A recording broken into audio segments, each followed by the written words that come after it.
We gon' separate live from jazz. You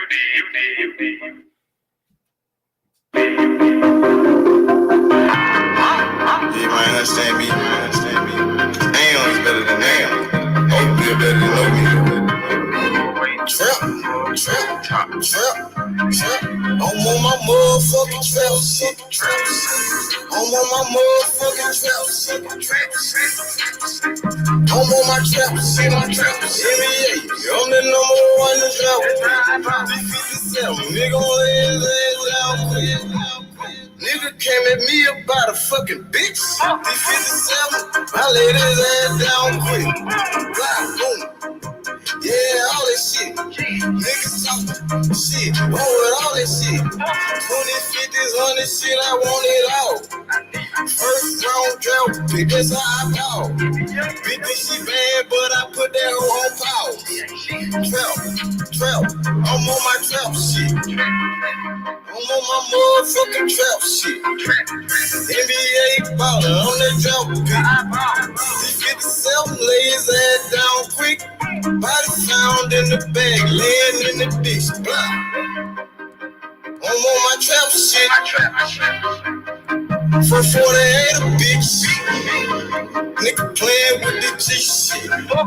C-Mo, you know I'm with the shit. I'm ballin', girl, paid him back in 96. Don't give a fuck about what I do, cause they don't make you shit. 93 game bad, they trap big. I don't know nothing about shit, I'm on some trap shit. Hold the fuck up. I don't think these niggas believe in you, man. They sleeping on you. Free her, man. I thought you the number one trap pick. I'm on my motherfucking trap shit. I'm on my motherfucking trap shit. I'm on my trap shit.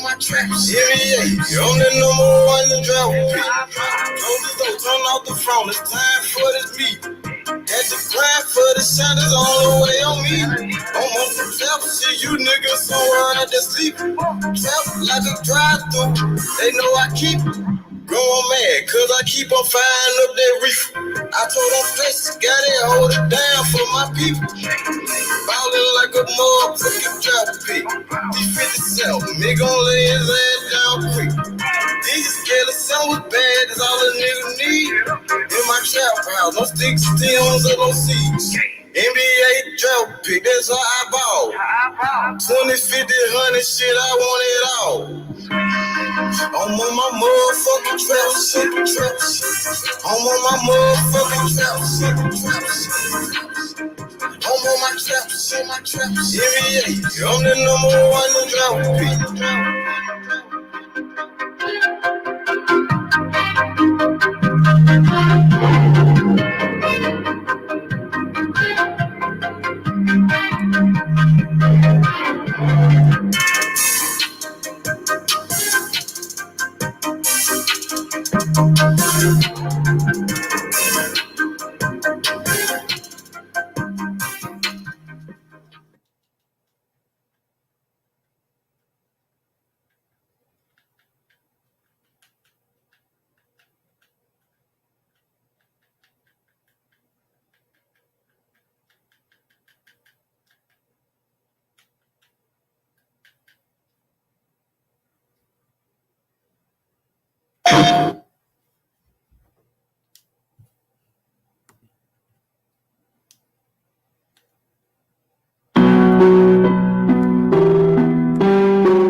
hit a lick. I just ran out with some bells of the shit. Down all that touching, I blew it on keys. Look at me, bitch, I just know I'm the shit. Shooter like Rambo, came from the bando, free like bankroll, IP, bankroll. I'm in the street like the place that I can't go.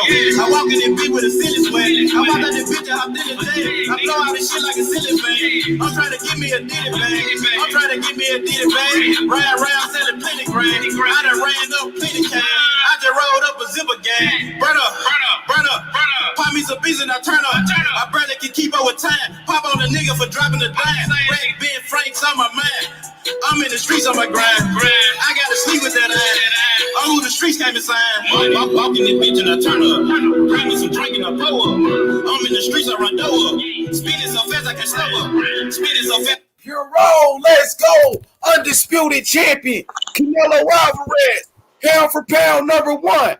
The best fighter in the world. Let's go. Let's go. What up, baby?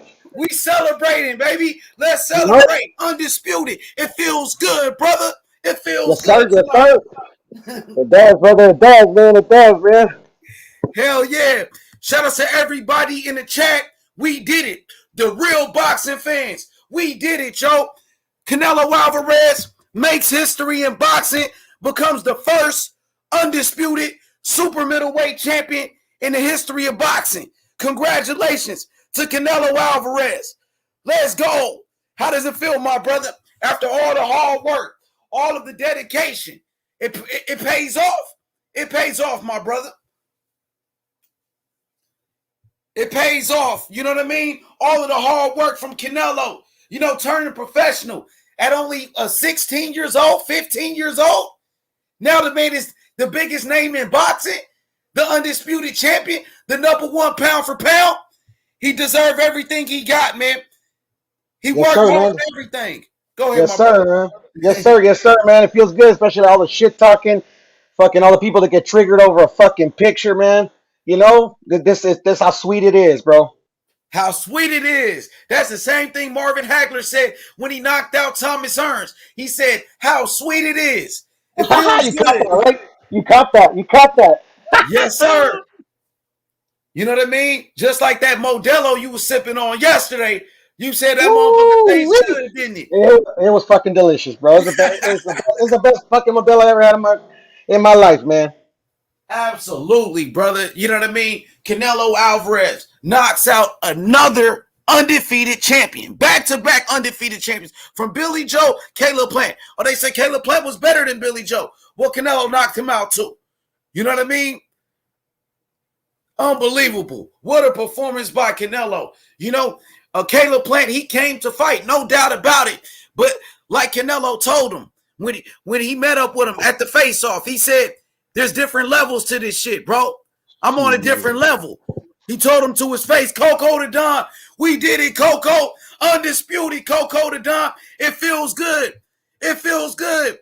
Coco, you told me since day one, Canelo was the best. You always told me that, brother, and you was right once again.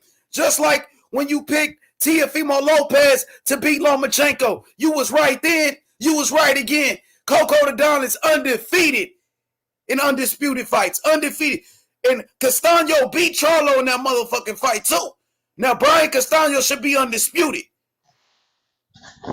He should be. Let's go, bro. Hey, dog, I respectfully disagree, but bro, it's all good, man. They get to run it back, bro, and and we get another good fight, bro. And fucking, if he deserves it, he deserves it, bro. Let's do this. Yeah, I hope so. I hope they run it back. I thought Castaño beat Charlo for the undisputed title, but it's okay. Like you said, they'll fight again, and hopefully, you know what I'm saying, the winner, will be crowned. Because undisputed is like, it's the best achievement in boxing. You talking about one face, one champion, one name. That's how it used to be back in the days when Roberto Duran was fighting. That's how it was when Sugar Ray Leonard was fighting. You know what I mean? And Canelo. Go ahead, brother. No, I was just saying, I feel you. Go ahead, brother. Coco the Don said he thought Castaño won that fight 8 rounds to 4. He said, never forget that. Absolutely, Coco the Don. I will never forget that. Brian Castaño should be undisputed, but that we have to do a rematch and fight Charlo again. It's okay. We'll beat him once. We'll beat him twice. No problem, brother. No worries.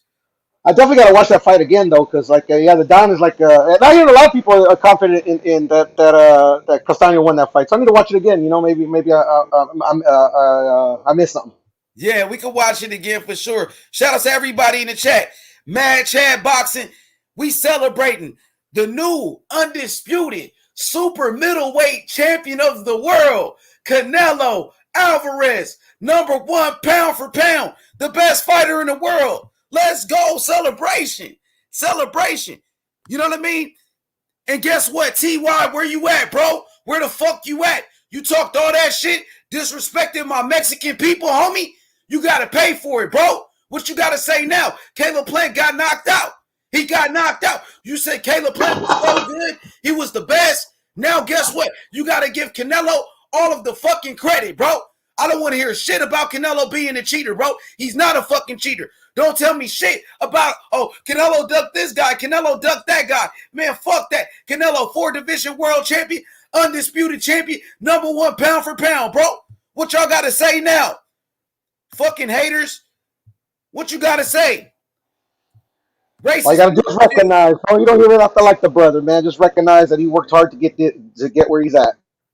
Absolutely. Where you at, TY? Get your bitch ass on here. You a fucking bitch, bro. I would knock you the fuck out. You fucking pussy. Pussy, bro. I'm gonna knock the racism out of you, homie. Real talk, bro. Real talk. Canelo knocked your boy out. You was on fucking Caleb Plant's nutsack, bro. You a Caleb Plant fanboy, and he got knocked out, bro. Your boyfriend, Caleb Plant, got knocked out. You talked all that shit about the Wilder fanboys, and you turned around to be a Caleb Plant fanboy. What a fucking pussy, bro. Get your hoe ass on here, you little bitch. I'm gonna knock your hoe ass out. Fucking faggot. Hit that like button. Let's go. It's the celebration party tonight. Canelo Alvarez. Let's go, #1. Let's go. Let's go. Oh, this shit is fun, bro. God, I'll be back, H. I'll be back. Okay. Ray, what up? Ray, my boy Sugar Ray. Sugar, what's good? What's good? We celebrating tonight. Undisputed. How sweet it is. How sweet it is. One face, one champion, one name. Canelo been doing this shit his whole career. I already knew he was the fucking best, bro. He got the best resume in boxing. He's fighting all of the fucking champions. Who else is doing that in a sport? Since Canelo was a young fighter at 21 years old when he fought against Sugar Shane Mosley, I knew he was special. I knew he was. Canelo Alvarez is something extraordinary. He brings some excitement to the sport of boxing. Canelo Alvarez, #1. Hit the like button, Luis. Where you at? Where you at? Let's go. Celebration. The godfather of all sports. Hit the like button for Canelo, #1. Pound for pound. The best fighter in the world. Hit the like button for Canelo. Subscribe to the channel. Let's go. He's the king of boxing. Canelo Alvarez, the face of boxing. The best fighter in the world. What they got to say now? What you got to say now? Canelo, something special. You damn right. He's the best fighter in the world, bro. He's ready to break all the records. Floyd Mayweather never was undisputed. Never. So Canelo, he surpassed Floyd Mayweather in a certain way because he's undisputed and Floyd Mayweather never wiped out his division. He never wiped it out in his whole career. Let's go. Canelo, numero uno. Canelo, #1, the best. The best fighter. My boy Outlaw, what's good gaming? Hit that like button. Canelo Alvarez, he's the face of boxing, and this is why. He's the face of boxing because he fights the best. Canelo is the face of boxing because he's a champion in 4 different weight classes. 4. Canelo fought the best in 4 different weight classes. When he was at 154, he beat Irish Landy Lara. Lara was the best fighter in that weight class. At 160, he beat Triple G. Triple G was unified champion. Triple G was the best middleweight, and Canelo beat him. At 168, he beat everybody. From Caleb Plant, Colin Smith, Billy Joe Saunders, he beat everybody. 175, he beat the best light heavyweight in the world, Sergey Kovalev, the Crusher. Kovalev, a lot of people thought Kovalev beat Andre Ward. And Canelo made it look easy against Kovalev, bro. Kovalev was a two-time light heavyweight champion who just knocked out Anthony Yarde. Kovalev was the WBO champion, and Canelo knocked him out. Look at Canelo, his championship record in world championship fights. Only one loss to the best, Floyd Mayweather. He was only 23 years old, and he fought the best. Who else is doing that in the sport of boxing? Who else is doing that? Muhammad Ali took a loss. It's not if you lose, it's who you lose to. And Canelo lost to the best of that era, the best of that generation. Canelo wasn't afraid to take a loss. He knew if he took a loss, it would make him a boss. You know what they say? Bosses make us bosses, bro. The losses turn him into a boss. Wins and losses turns us to bosses. You know what I'm saying? The wins and the losses, it made me a boss. We took L's in the streets. We took L's. You win some and you lose some. You know what I mean? And Canelo, after that loss to Floyd Mayweather, it made him a better fighter. It gave him experience. He learned from his mistakes, bro. And that's the beauty in this sport we call boxing. Because Muhammad Ali, he lost to Joe Frazier. But it made him a better fighter because he came back and he beat Joe Frazier in that rematch. He came back and he beat George Foreman. You understand me? This is what it's all about. This is what the greatness is. Canelo Alvarez, bro. Number one, pound for pound. The face of boxing, the cash cow. You understand me? My boy TB, Tony Boswell, what is good? Alejandro Torres, what's good, Alejandro? He said Canelo and Caleb Plant were talking in the ring. Absolutely. You know what I mean? They squashed their beef. You know, you got to tip your hat off to Caleb Plant. But as far as, you know, some of his actions misleading some of the fans, I did not agree with that. You know what I mean? Caleb Plant and some of his fans were racist. You know what I mean? I did not appreciate that. Caleb Plant, obviously, you know, he apologized for what he said. Now I'm looking for T.Y. T.Y., you got to apologize for what you said, nigga. What you said about Mexicans, homie, when you disrespected my people, nigga. I need some motherfucking answers, homie. What was that joke about the fucking, what you said? What did you say about wetback, homie? You better apologize or you can't come back over here, you bitch-ass nigga. You a fucking bitch, homie. Real talk, homie. All those racist comments that Caleb Plant fans were making, homie, I need answers. Where you at? Show up. Yo, bitch-ass, homie. You talked all that shit about the Wilder fans, but you just like Wilder fans. You a fanboy. You a Caleb Plant fanboy. And Caleb Plant got knocked out like I told you. Straight up. You know what I mean? He said, no, I mean, in round 9, they were talking. Easy work, man. Let's go. Salute H Money Undisputed. Let's go. It feels good, don't it? It feels good, Bruce. What's good? I'm going to drop the link. Join the panel. Call in the show. There go the link right there. We celebrating. Canelo, the face of boxing, number one pound for pound, undisputed champion. He made history, bro. It feels good. It feels good. Let's go, Tony. He said, damn, can't believe T.Y. said that shit. Maybe he was in a moment. I mean, there's no excuses for a racist comment, you know, and he said it more than one time. He, you know, disrespected my Mexican people. You know what I'm saying? It's not going to happen. I'm not going to let that fly. Right here on this channel, we keep it real. You know what I'm saying? It's about who's the best. It's not about what color you are, what country you from. It's about who's the best, who achieved the most, who accomplished the most in boxing. And right now, Canelo has accomplished the most out of any fighter. It don't matter about color. We don't look at color. Everybody's equal over here, bro. You know what I'm saying? And that's the way it's supposed to be. My boy Luis. What's good, Luis? He said, it feels so good. Let's go. Let's go. Canelo Alvarez, undisputed champion. Teofimo Lopez, undisputed champion, bro. Let's go, HLD. We did it, brother.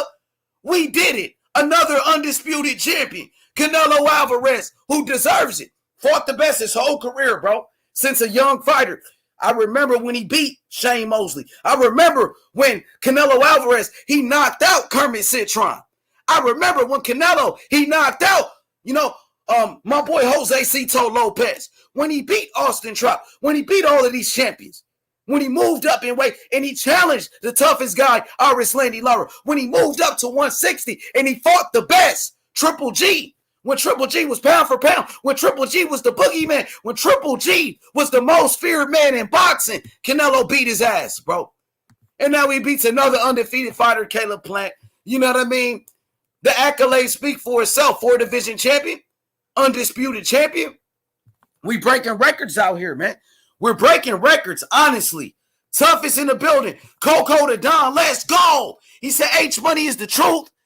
Taking the boxing game to the next level, the best in the business. You damn right. Let's go, Coco. Coco to Don, we in here. Let's go. Undisputed. They can never take that away from Canelo. No matter what.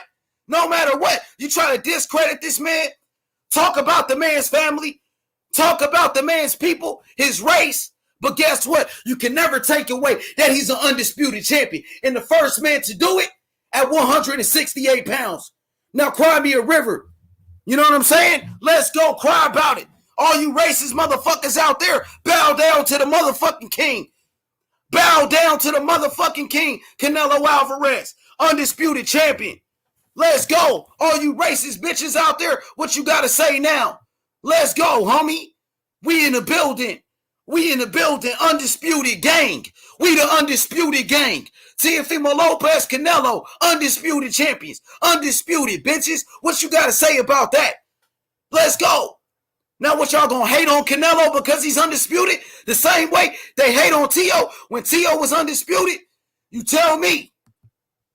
Let's go. What up, Mook? Mook, what up, though? What's down with it, man? Undisputed. Canelo. Undisputed. Knocked out Caleb Plant. He got that shit, man. He deserved that shit, man. Canelo, man, showed great poise throughout that fucking fight, man. He weathered the fucking storm, man. He didn't give a fuck about none of this shit, nigga. He would die. You fell off. You fell off. Come back. LaRon, what's good? Hit the like button. You know, we try to keep it real as possible. I like to give fighters their credit because, of course, these fighters, they're risking their life in that ring. I've seen fighters die in the ring before, bro. So when a fighter goes in there, he beats the best, a fighter becomes undisputed, a fighter is 4-division world champion, give the man his credit. This is a deadly sport. This is not like basketball or football, dog. You risk your life every time you get in that ring, bro. You don't play boxing. Give these guys their credit. Let's go. Let's go. Apologize for your comments. Apologize for your racist comments that you made against the Mexican people, T.Y. If not, don't bring your bitch ass back around here, pussy. Straight up, nigga. I would knock your ass out, T.Y. Don't you ever disrespect my Mexican people again, homie. Ever in your motherfucking life, bitch. Straight up. Let's go. Viva Mexico! Viva Mexico! Let's go! Let's fucking go! Let's go, bro! You see this picture? This is greatness right here. The 2020 Trainer of the Year, Teofimo Lopez. The 2020 Fighter of the Year, Teofimo Lopez. Together with Canelo Alvarez, #1 pound for pound, 2 undisputed champions. Man, it feels good. It feels good, bro. Canelo Alvarez and Teofimo Lopez, 2 undisputed champions. You got to respect Canelo, you know, for showing love to the young fighter, Teofimo Lopez. This was all about, you know what I'm saying? Sharing that spotlight, passing the torch to the next great champion. Coco the Don in the building, my brother. Let's go. Undisputed. Canelo. Let's go, Coco. Hey, yo! What's going on, everybody? Man, it does taste sweet. It does taste sweet, I must admit. Man, what a nice day of boxing. Everybody, I hope you enjoyed yourself. And to all the haters, man, I hope you guys are happy, man. You got the result you wanted. Yeah. Yeah. Knockout. Another knockout. Coco, back-to-back knockouts. Canelo won back-to-back like Kobe and Shaq on their ass. You know what I'm saying? 2 knockouts in a row? Are you serious? Against undefeated champions? This kid is the truth. That's incredible, man. And shout out to Canelo for for sharing the spotlight with Teofimo Lopez, the undisputed champion at lightweight. You know what I'm saying? So that's what it is, bro. That's what it Absolutely, is. Coco. Sharing that spotlight, Hey, you passing said the it. You torch said it. to the next You said fighter. it, H. You said it, man. You called me and you let me know. You were like, man, it's about to be like this. It's about to be like Kobe and Shaq. It's about to be Coco and H Money. We undisputed, just like Canelo and Teofimo, even before it even happened. So salute to you, H, for getting that one right too, my brother. Absolutely, Coco the Don. You've been watching boxing for a very long time. Not only do you just, watch the sport from the outside, you're actually going to the fights. You're spending your money for these boxers. You showing these guys love, man. And we need more boxing fans like yourself, Coco the Don. You have a great heart, my brother, and you always, speaking the truth, teaching the people about the best fighters in the world, brother. And I can only, thank you because you told me about T.O. first. You told me about Canelo first, my brother. You told me about Brian Castano, who should be undisputed as well. You know what I mean? And I just appreciate you, my brother. You know what I mean? Our friendship, our brotherhood, man, it'll last forever, my brother. And I got to thank you because without Coco the Don, there will be no H Money. There will not be a H Money without Coco the Don, my brother. And I just want to thank you and give you your credit that you deserve, brother. Man, I appreciate that, H. Um, like we built this thing from the beginning, and out of your hard work and perseverance, that work rate, you know, now the channel's popping like never before. It is a truly international platform where any color, any race, any origin, anything you want to be, as long as you come here and you want to talk that boxing, you're more than welcome. This is the platform to do it. Not everybody has to agree or get along, but you know what? That's what makes the show. And that's what I've always wanted for the show is a place where anybody could come and express their opinion, no matter what side they're on, and keeping the keeping the racial overtones out of it, and keeping the guidelines of the rules that we have, that we've established, that we've talked about, H. That's the key, baby. You know what I mean? Everything that we've talked about has come to reality, and it's only going to get bigger. You feel me? Absolutely. Especially when you got a fighter like Canelo Alvarez. This guy is big time. This guy is major. Canelo Alvarez, he's a special fighter, Coco the Don. You know what I mean? This guy right here is fighting the best, man. I mean, what more do you want from a fighter? 4 different weight classes, undisputed champion. What else does he have to prove at this point, Coco the Don? Well, at this point, he's only proven it to himself. Everything that he's doing is out of the love of the sport, and you can tell. The man has already been rich 10 times over. You feel me? So now it's just for his gratification, his pursuit of greatness. And that's what makes a great fighter. That's what makes a great person. In life, we all have to dedicate ourselves to something that we love to be successful, so we enjoy what we do. And when we enjoy something that we do, it's no longer a job. You know what I'm saying? And you could profit off that and you succeed. You know what I mean? So that's what it is for him. It's no longer about, the the things that other fighters are looking for, because some people would have retired with one of his paydays already, and he's had multiple paydays. So you could tell it's not about the money no more. It's about the legacy and those belts and the memories.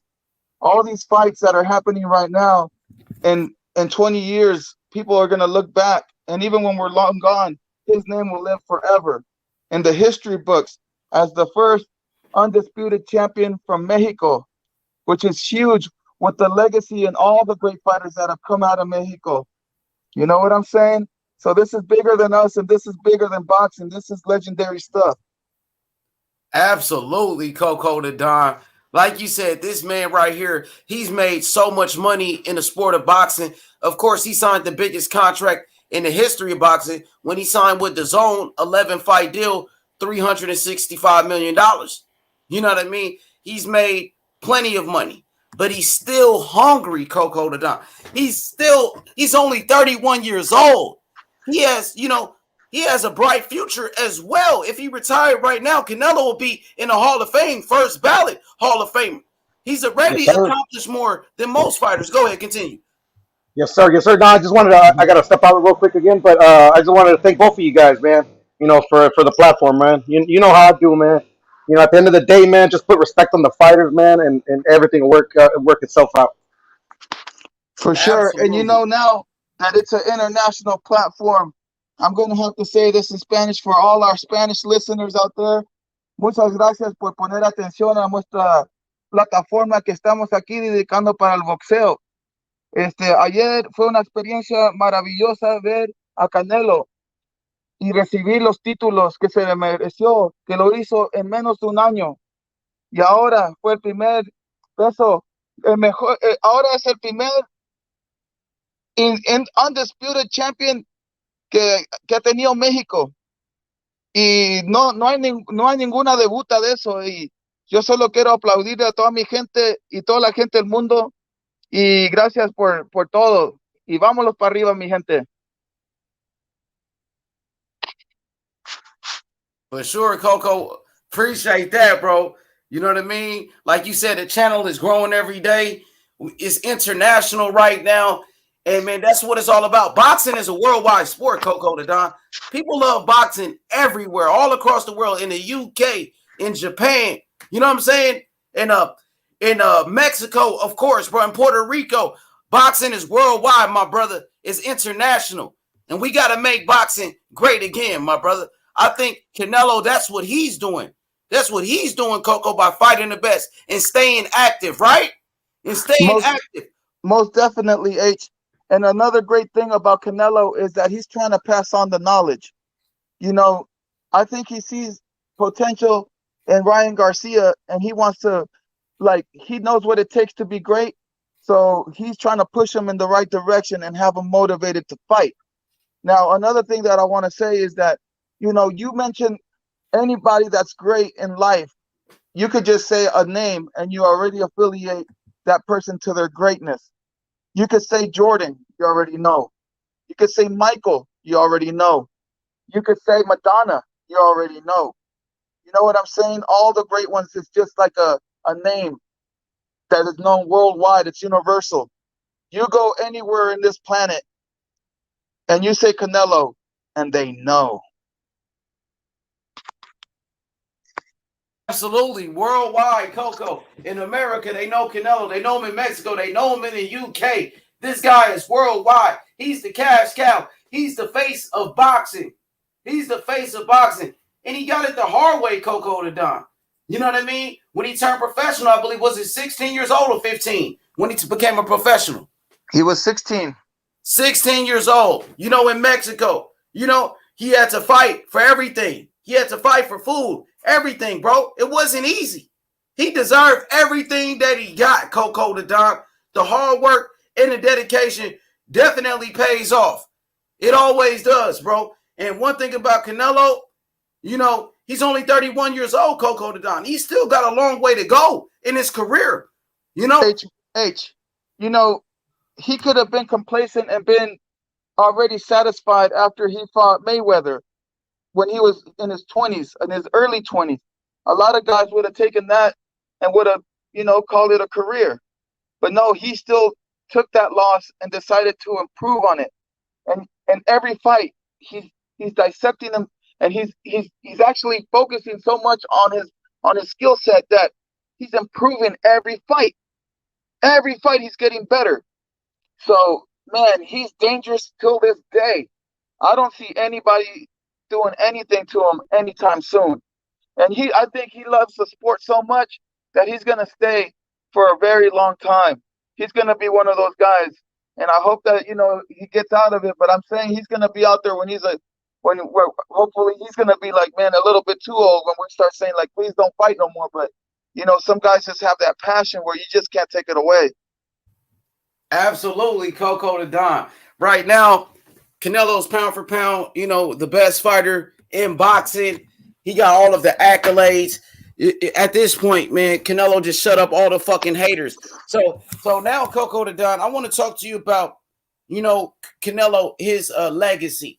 Let's talk about his achievements. I'm thinking Canelo Alvarez, he has an opportunity to go down as probably the greatest fighter that ever lived. He has the potential. He has it. You know, he's undisputed already. Mayweather has never been undisputed. Neither has Manny Pacquiao. I think Canelo can surpass Floyd Mayweather, bro. That's what I think, bro. When it's all said and done, he already got more wins than Floyd Mayweather. Floyd Mayweather only had 50 wins. Canelo, I think, got 56 wins now, 56. More knockouts than Floyd. A 4-division champion. I think he and those draws were early. Those 2 draws that he has were early in his career when he was still fighting in Mexico, learning. You feel me? Learning on the job, like most of us do. Absolutely. Coco the Don. I'm thinking Canelo Alvarez will become greater than Floyd Mayweather. That's what I'm thinking, brother. That's what I'm thinking. That what he's doing, fighting champion after champion, undisputed. Floyd didn't even do that, bro. He fought guys that Floyd Mayweather would never fight, from Triple G and Lara. He's fighting the tough guys, bro. Can you ever imagine a Mayweather trying to even take on a guy like Kovalev, the Crusher? Exactly. He jumped up 2 weight classes and fought the light heavyweight champion. Floyd would never do nothing like that, brother. But at the same time, there's all these people that downplayed that victory and tried to smear what he was trying to accomplish. And he was demonstrating to the world that skills pay the bills. And the man has a way of overcoming great obstacles and not letting his stature impede his determination of coming up with the victory. And not only coming up with the victory, but coming up with the victory with an exclamation point, with the unequivocal definition of a win, which is dropping the man on the canvas and counting him out. Absolutely, Coco the Don. Knockouts. That's something Mayweather didn't have, was knockout power. You know what I mean? He was knocking people out at 130. You know what I mean? But when Floyd started moving up in weight, the knockout stopped. Where Canelo still knocking people out. He started off at 147. He was knocking people out at 154. He knocked people out at 160, like he did Amir Khan, like he did Kirkland and those guys. And now at 168, 2 back-to-back knockouts against undefeated champions, Billy Joe Saunders and Caleb Plant. Even Mayweather wasn't knocking people out like that in the higher weight classes. When he knocked out Kovalev at 175, Kovalev was the crusher. He was the #1 light heavyweight. Jumped up 2 weight classes and knocked him out.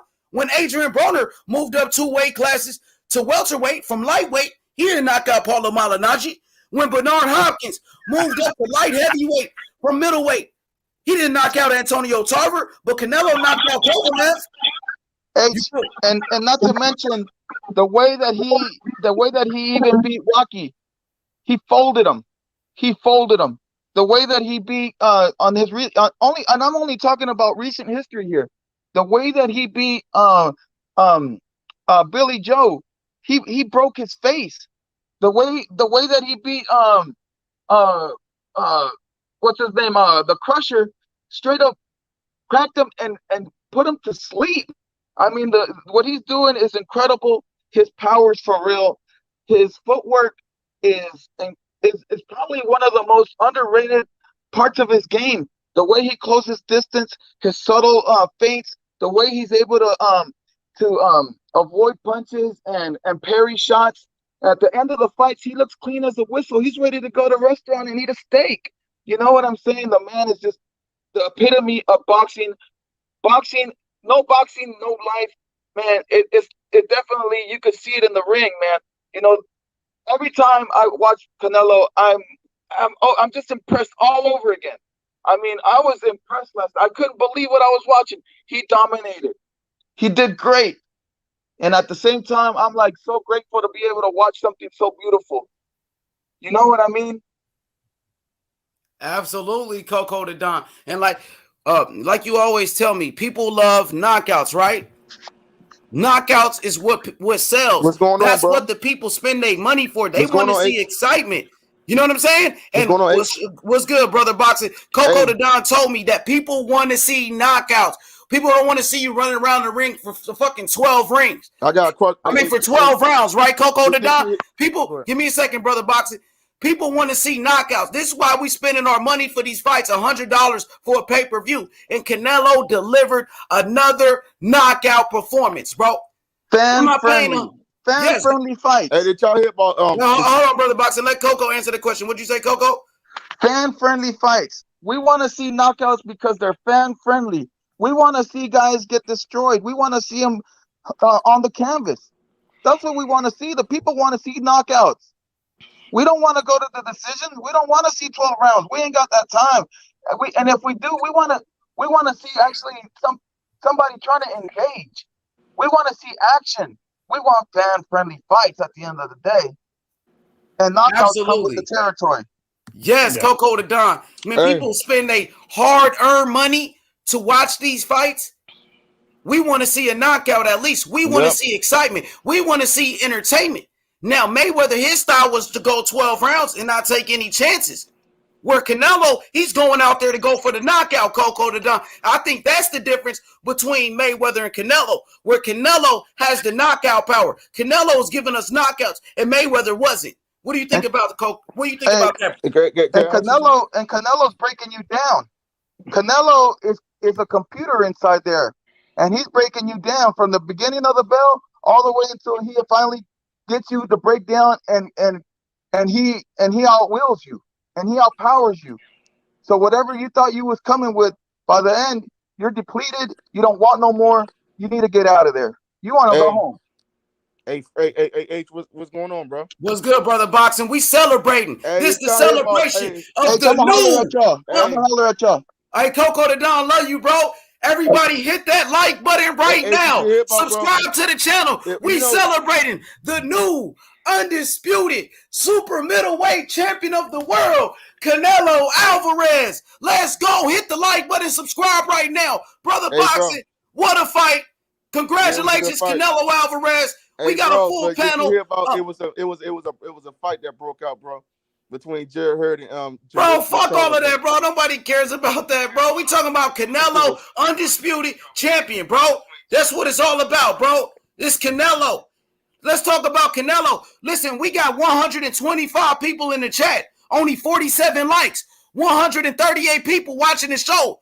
We only got 27 likes. Hit the like button. Yeah, subscribe to the channel. Button, everybody. This for Canelo. Let's go, bro. What's up with that knockout, bro? What was that? Caleb Plant. People saying Caleb Plant was going to win. I told niggas that he will get knocked out in 11 rounds. Remember, H, I said he break it down. Tell everybody your prediction. I said the 11th to 10th round. I said the nigga will get knocked out in the 11th and 10th round, bro.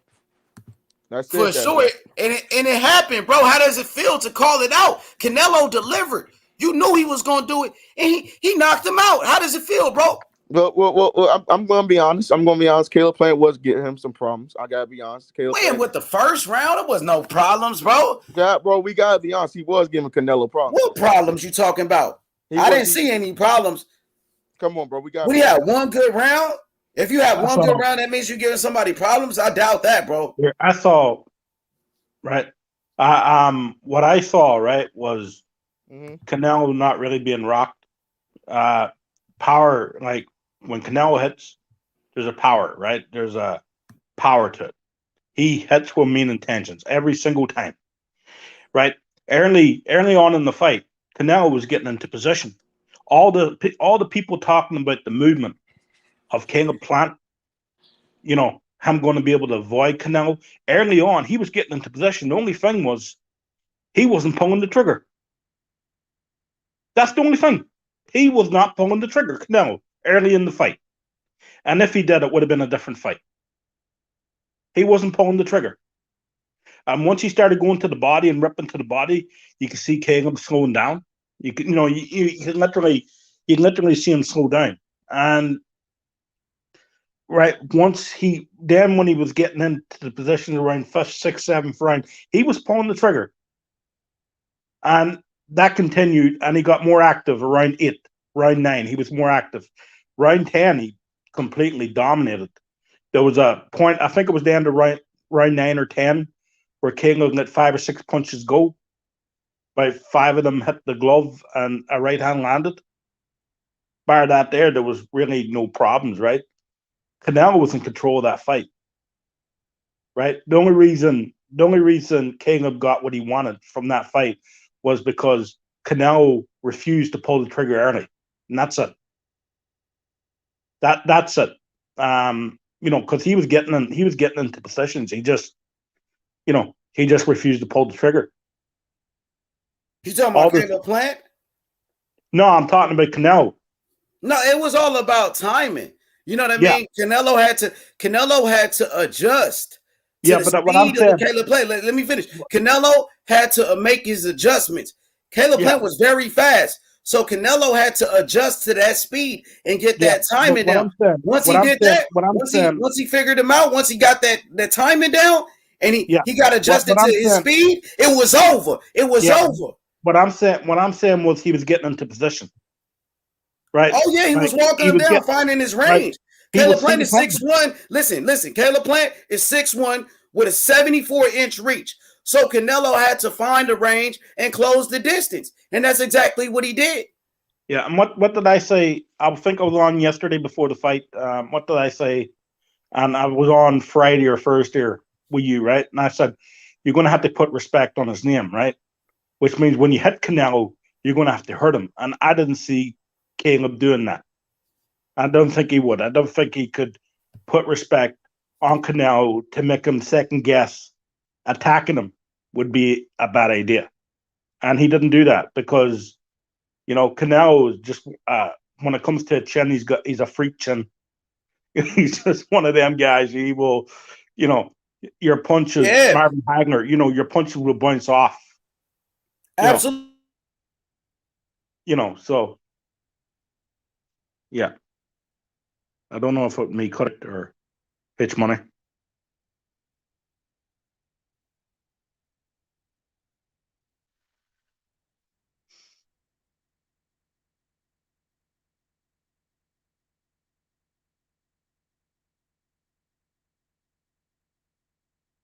Hello?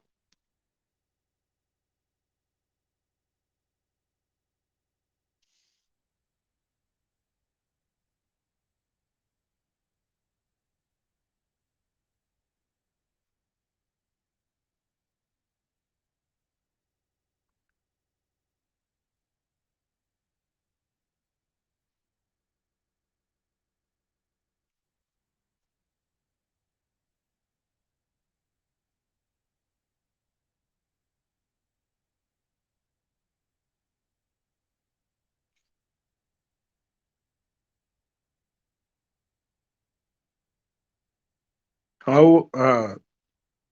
Can you hear us, guys? I don't know if it's me or.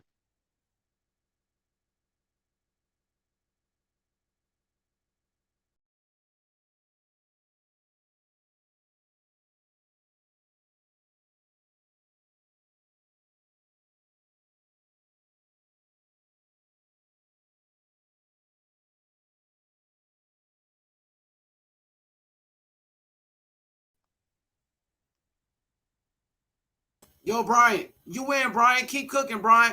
What's good, HLD? Historian, join the panel. I dropped the link. Let me switch to my laptop. Keep cooking, Oh, Brian. okay. Let me switch Yeah, to my laptop. I didn't know what happened. I didn't know if it was me or you or, you know, all I heard was silence. So, no, all I'm saying is Canelo, right? Caleb, people were talking about the slick movement. Caleb was getting to him early. He was cutting off the ring. He was getting into position. And yeah, Caleb was awkward at times to hit. That Shelley defense. He was blocking a lot of punches early. He was moving with punches, right? But Canelo was still getting into positions, right? So, like, from the second he got into, position, it was over because eventually he was going to get his timing, and he was going to unload on him, and it was, can Caleb Plant survive the unload? And eventually around round 11, he wasn't able to survive. Canelo broke him down. It was like the Butev and Jamal James fight last week. Butev Jamal James started quick jabbing, moving around, and Butaev was getting in close. But, he wasn't finding the range with the punches. And then when he did, and he started ripping the body and he started going to the head, it was the same sort of fight. And I called that out. I said, I could see a similar type of, structure in this fight. And that's what happened. That's what we saw. It was a similar type of structure. And it's pretty much how I thought the fight would go. So, yeah, that's pretty much 99% of how I thought that fight would go last night, and that's what happened.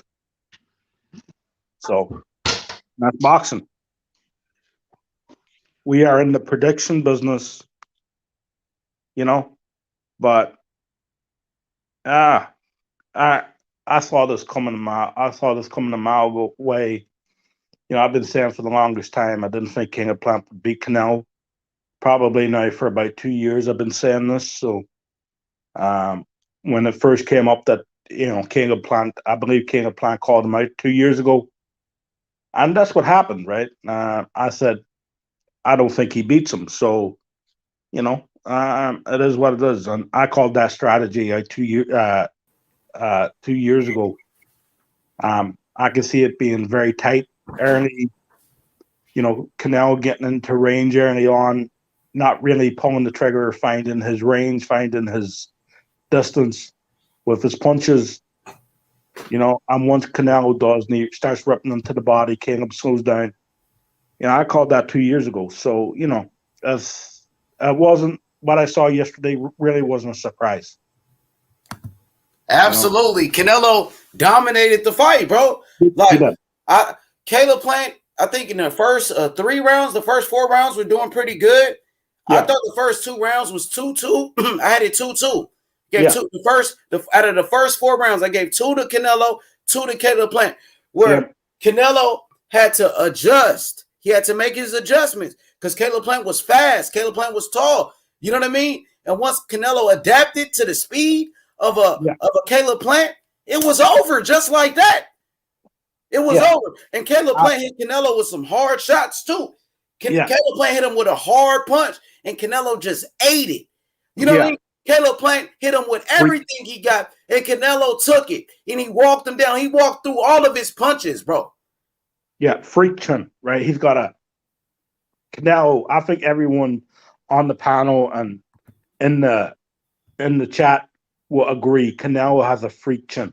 He's got one of them. The best in boxing, one of the best in the history of boxing, I would say, because he's been in there with some of the hardest punchers, like Triple G. Never was hurt. And his defense as well. I think his defense is, top notch. His defense, his head movement, his head movement with the waist movement, the way he knows how to slip punches. You know what I mean? His high guard peekaboo defense, similar to a Mike Tyson. Now, I think Canelo's starting to develop a Mike Tyson type of style. You know what I mean? That's what I'm seeing.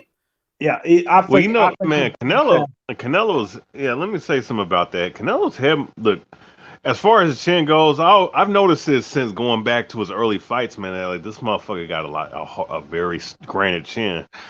We might, he's taken a lot of shots from a lot of hard punches, man. He does have a great chin. Definitely the best chin in boxing right now. Yeah, and his head movement.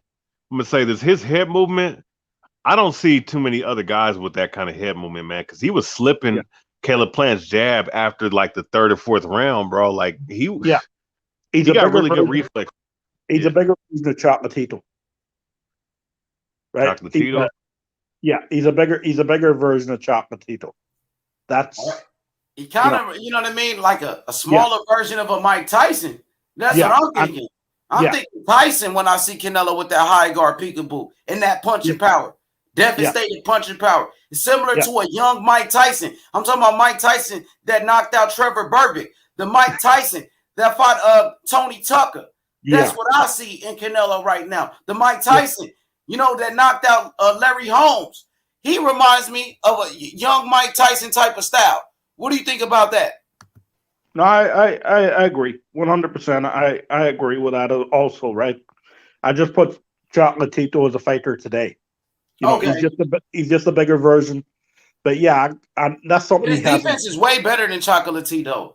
Yeah, His I think defense so. is way better than Chocolatito. I Chocolatito think gets so. hit much more than a Canelo Alvarez. His defense Yeah. on a different level.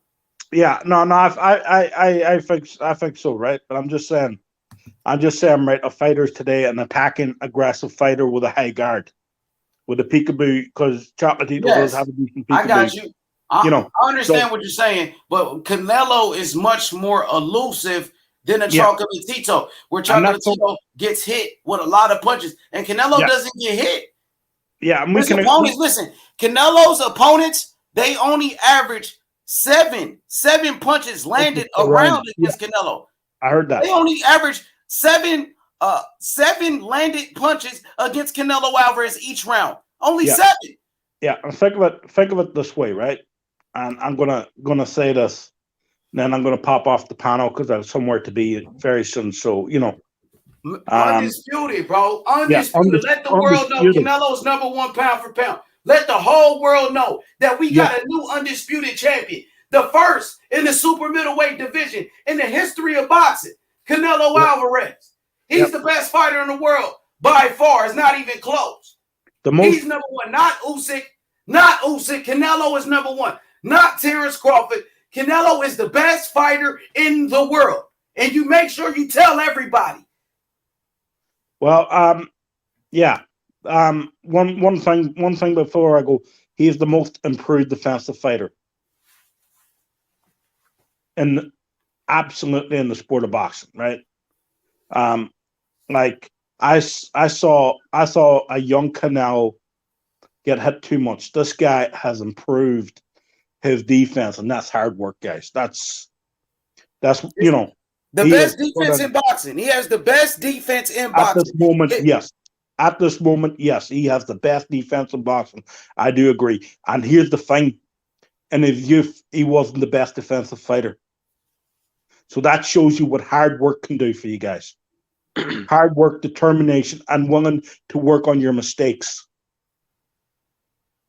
He was saying, this wasn't working out for me. Let's try something else. And it's worked for him. The best defense in boxing.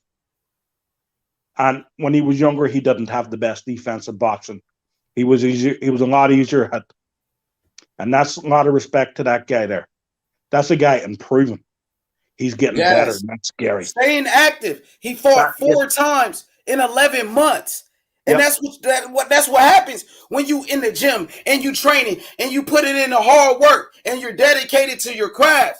When you're dedicated to the sport of boxing, Canelo shows what you can achieve. Like you said, he wasn't always this good, but he kept working. He kept training. He kept getting better. He kept practicing. And now you see this new Canelo Alvarez, which is unstoppable and unbeatable. Yep, absolutely. Yeah, he look unstoppable. Yeah, he really do, man. Like the guys that's hovering around his weight class, man. I don't know, man. He fucks them all up, right? And at the moment, putting Canelo in with these guys is a mismatch, right? And that's not saying they're bad fighters. It's just he's that good. Absolutely, you know what I mean. The combination of the speed, the power, the defense, the head movement. He got everything that you want in a fighter. He's the total package. He's the real IQ. deal. The IQ. Shit, this dude got. He got such a great tangible in the ring, man. Yeah, he's such a great intangible. Like he's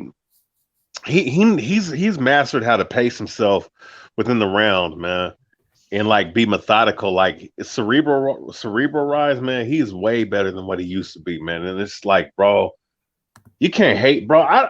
All this hate that's coming to this man, like, what the fuck can you say about his game, bro? There ain't shit you can say about how he bro. He's the best boxer right now. He is. There's no doubt about that. Thank you, one bad motherfucker. No doubt about it at all. Boxing historian. I was watching your live earlier, man, and you was doing a great job, man. I mean, brother, you watched boxing for a very long time. You seen most of the great champions. Where do you rank Canelo right now with the rest of those great fighters? You know what I mean? Is he in that conversation all time great? Would you say he's he's top 100. I think he's top 100. I don't know where, but he's definitely top 100, and I think he's going to start climbing up the ladder just based off what he potentially can accomplish because this Undisputed. I would say he's an all-time great. I will consider Canelo Alvarez as an all-time great, 4-division world champion, undisputed champion, over 50 wins. You know what I mean? So many great knockouts and championship fights. He got to be an all-time great. He's an all-time great, bro. At 31 years old. Right. He's the only all-time great fighting right now. That's what I say. Absolutely. He must be. Why not? 4-division champion. You know what I mean? Unified champion. What else he got to do? He's knocking out the best fighters. First undisputed champion at 168. What's my guy's name? Calzaghe. Well, Calzaghe, he didn't do it. And people say that he might be the best at 168. Not even Andre Ward. He wasn't undisputed at 168. Not even Andre Ward. He's the first, so. He's the first. Yeah. The first in the history of boxing, brother, to be undisputed. He did it in 11 months. You can honestly say Canelo Alvarez is the greatest super middleweight of all time. You can say that. Undisputed. Well, he's top 5. He's top 5. In that weight class, you wouldn't say he's number 1. Who would be number 1 over Canelo right now at that weight class? Shit, that's what I'm saying. He's in discussion. 168 between him, Andre Ward, I think Hopkins.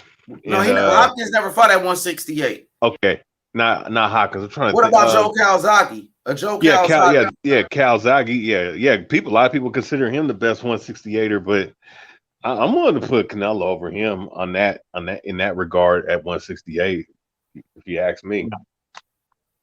Yeah. Calzaghe beat Mikkel Kessler. He beat I think he beat Jeff Lacey. Was it Chris Eubanks Sr.? You know what I mean? But you talk about Canelo, you know what I mean? Canelo fought champions in their primes. Colin Smith, who won the World Boxing Super Series. Billy Joe Saunders, the undefeated champion, one of the best technicians in the game. And then Caleb Plant, who was one of the best slick boxers in the weight class. You know what I mean? So Canelo, his run at 168 is still going too. He's still got a lot left at this weight class. Now, I will say this, though. Calzaghe's win over Hopkins, I say he has probably the best win. 175, though. He beat Hopkins at 175. Was it 175? Okay, yeah. Okay. Which, I thought Hopkins beat him, though, but regardless. The draw. Out of the draw. But 168, though. But 168, though, you talk about Mikkel Kessler, Jeff Left Hook Lacey. Canelo right there, man. Might as well. Shit, he's the first one to do it as undisputed. No, I like. I if he let's say he beats Benavidez and Charlo, man, he's going to be the best at 168. I had 6 rounds apiece. Well, 10 rounds in the first round for a knockdown. Oh yeah, for Bernard. I forgot about the knockdown. Hey, Gooner Season said Andre Ward is still young. He should come back and fight Canelo. What you think about that, boxing historian and Brian? Why not? Why not? If Ward want another payday, if you want a big payday, right, to secure whatever you need to secure financially, he might as well. One off. I think he's too long, and I think he gets the strike. You got Canelo beating Andre Ward? I think he beats the Andre Ward. Okay. So if Andre Ward was to come out of retirement to fight Canelo, you will pick Canelo to beat Andre Ward. At this point, yeah. If Andre Ward was still fighting regularly and all that there, we might have a different discussion. But this Andre Ward, yeah, I think he beats him. All right, what about you, historian? Oh man, I'll be rooting for Ward. Don't get it twisted. He's one of my favorite fighters, man. I mean, he had a really good jab defense. He could. I mean, he pretty much is like a poor man's Bernard Hopkins almost. You know what I'm saying? He does the same thing. I think that even with all that being said, I think that he would give like that'd be Canelo Alvarez's toughest test. I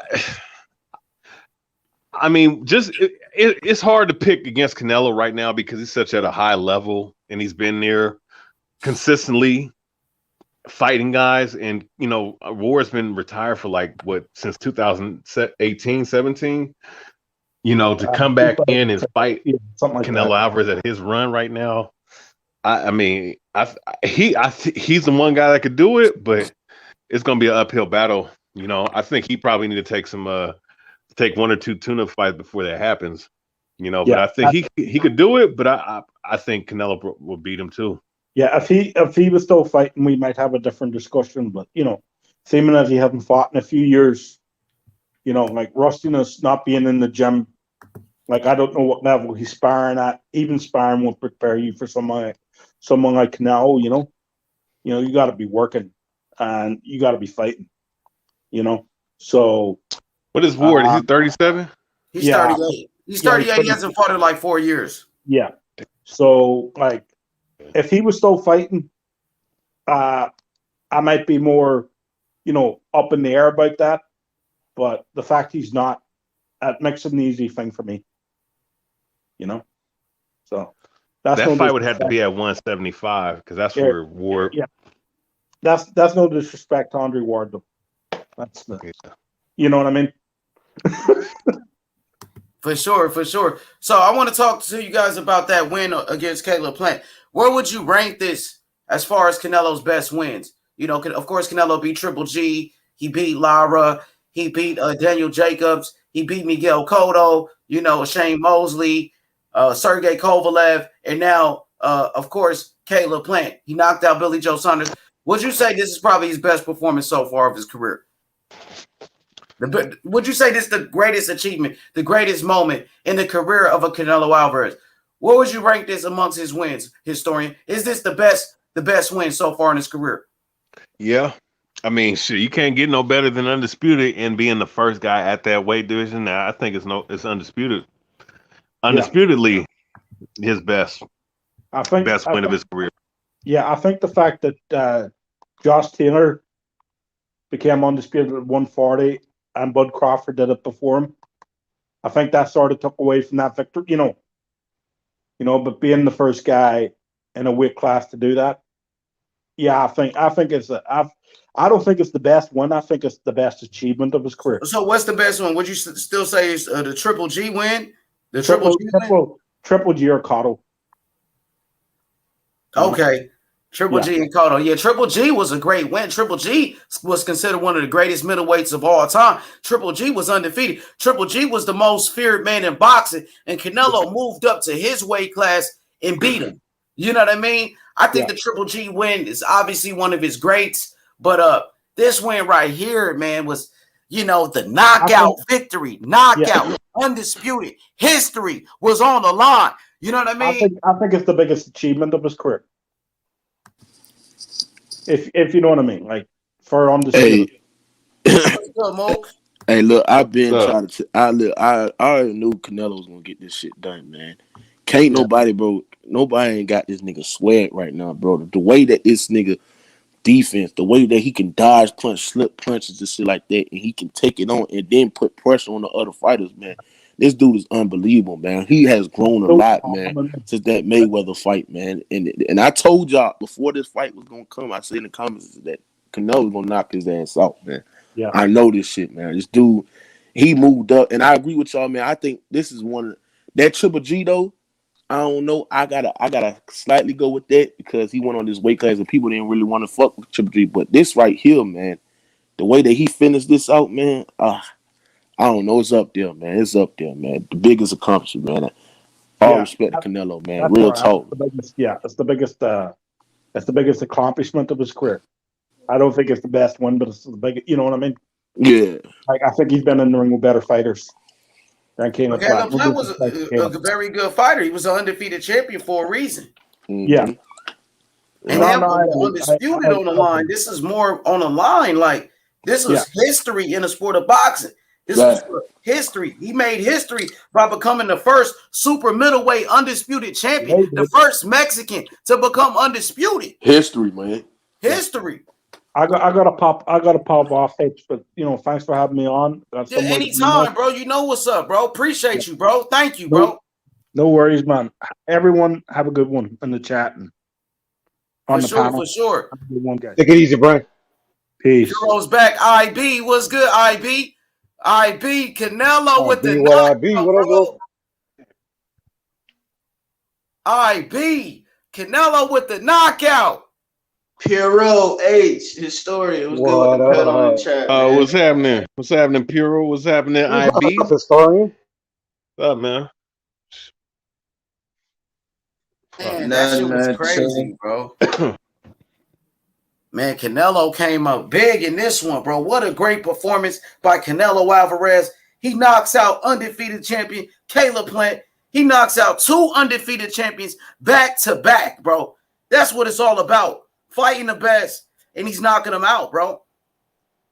Shit was amazing. Hit the like button. Subscribe to the channel right now. We got 136 people watching the show. Hit the like button. Subscribe to the channel. We celebrating Canelo Alvarez, the new undisputed super middleweight champion of the world. #1 pound for pound. The best fighter in the world. Historian. Canelo made history. Unbelievable. Yeah, he did. I want to comment on the Andre Ward topic you guys were just on, but just give me a few seconds. Sorry, Yes, sir. sorry, historian. Go ahead, Cook. Yeah. No, I mean, shit, man. It wasn't nothing short of greatness that we witnessed last night, man. And, you gotta appreciate that, man. You gotta appreciate a guy that, like you said, in 11 months, captured all 4 belts in that weight class and made history. And he wants to also, increase his legacy. Like, there ain't more you can really ask of the dude, man. As a boxing fan, he's doing what he's supposed to do. If that'll make you not want to watch him, then I don't know what will. Like, I think that, whether you're a detractor of him, and I think that whether you're a fan of him, you got to give him his just due and his credit, man.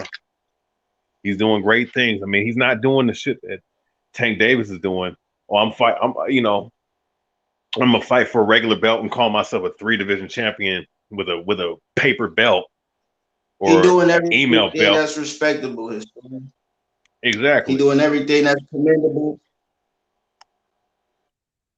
No, Cook, man.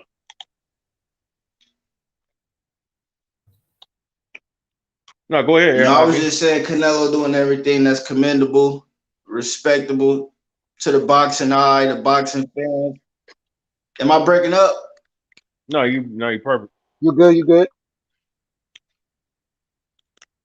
You good, IB? Like, you went out for a second. Like, I think you went back on mute. Well, let's see IB get back when he's ready. Puro, let's touch I was just saying Canelo doing everything he need to do, man, for himself, his career, the fans, the casuals.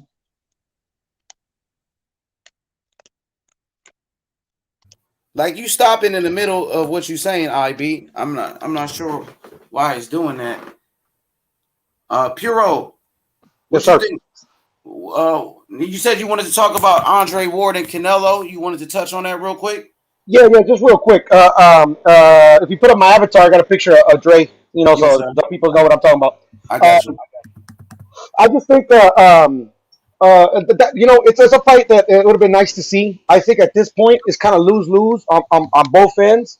Like literally, it's Andre retired for a reason. He wanted to keep his faculties all together and all that good stuff, and I think we gotta respect his decision. But also, a lot of the times they bring up these fantasy matchups or like potential that could actually happen because they some people, I would say some people, and this is just my personal opinion, they want to see the top dude or one of the top dudes lose. You get what I'm saying? They want to like, okay, this guy want to beat him, so finally somebody can beat him and then we could keep ragging on him and stuff like that, So I just think we should remember Andre for the great awesome fighter that he is, that he is, and that he was when he was active, and just appreciate Canelo while we have him here, because once he's gone, and that's it. We don't get no more Canelo fights. We don't get to witness greatness and stuff like that. And that's really all I gotta say about that one. So what about Canelo? Of course, he told Andre Ward to come out of retirement because Andre Ward was helping Caleb Plant, train for Canelo. Andre Ward was picking Caleb Plant to beat Canelo. And Canelo said, maybe he wants to come out of retirement. What do you think about that? I think that if that's what he wants, then hey, that's up to him. If I was advising him, I'd tell him just like I told you guys, just lose. It's he's going to come off of a long layoff. They're going to grab you for it, but he's his contemporary. Like I'm just a fan. You get what I'm saying? I just debate boxing. So really, if that's what they want to do, everybody's going to watch it. I just think it's just just let it be what it be. You know what I'm saying? So if they did mix it up right now, who would you favor in that fight? Oh, Canelo. You just got to take all the information into account. Canelo's hitting his stride. Dre hasn't stepped in, hasn't had a professional boxing match in what is it, 5 years since he retired or something like that. So I think it's just logically you have to favor Canelo. For sure, absolutely. So, talking about just Canelo's greatest moments, his greatest fights, would you say this is probably the greatest moment of his career so far, or would you say is the Triple G fight? For me personally, because I like to think out the box and shit, I actually think the biggest moment in his career was when he lost to Floyd. Because like it literally, like he says it himself, like literally other than like learning from Floyd and learning that he has to change his game up. He said the best thing that he picked up was on that Floyd Mayweather loss was the loss itself. He doesn't want to feel that he doesn't want to have that feeling again of losing. So that's why, like, that's what motivates him to stay in the gym. That's what motivates him to learn new techniques to try to be the best boxer he can be, and try to change up the game. What about his greatest wins? Would you say this will be his greatest win for Undisputed to become, the first undisputed champion at 168, or to become the first Mexican undisputed champion? Would you say this is his greatest win, or would you say a Kovalev win, or is it Triple G? Which win would you say is his greatest win now? I would. It depends on like what you like as a sheer like magnitude of the effect of the sport. It's this one definitely, because it's the other than being the first Mexican undisputed, it's the first undisputed in this weight class. So he'll always be the first one to unify the titles. You get what I'm saying? So in that aspect, it's the hugest. But then Triple G for me, but me personally, it's showed everybody that he his can compete. greatest toughest win. Triple G is his greatest toughest win to me. Not trying to cut you off, Piro. No, you good.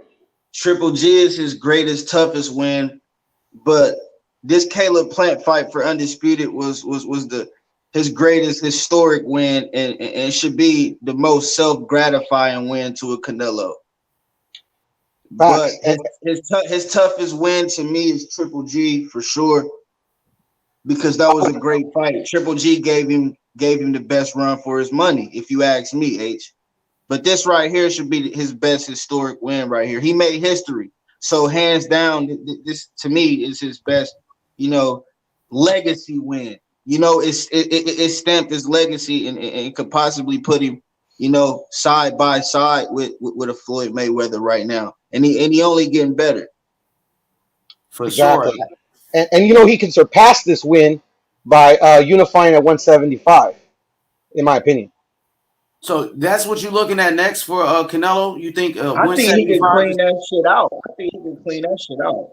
Yeah, and that to me was massive, Clear out 68 like the rest of the contenders over there, like the Benavidez or Charlo, if you want to move up, or do you guys think he should just go to 175 and go straight to that right now? Well, he's 31, so he can really do what he feels like. He says he wants legacy, and I think he's proved it to us that he wants legacy. So I say fight every single one and leave no doubt. You know, like literally leave zero doubt where they can't say, oh, but you didn't fight this guy. Oh, but you didn't fight that guy. Just fight them all. At 168. At 168, 175, just fight them all. So, what do you think is next for Canelo? Is it a David Benavidez fight? Is it a Jamal Charlo fight? What would you say is the next move, or even a Triple G, a third fight with Triple G?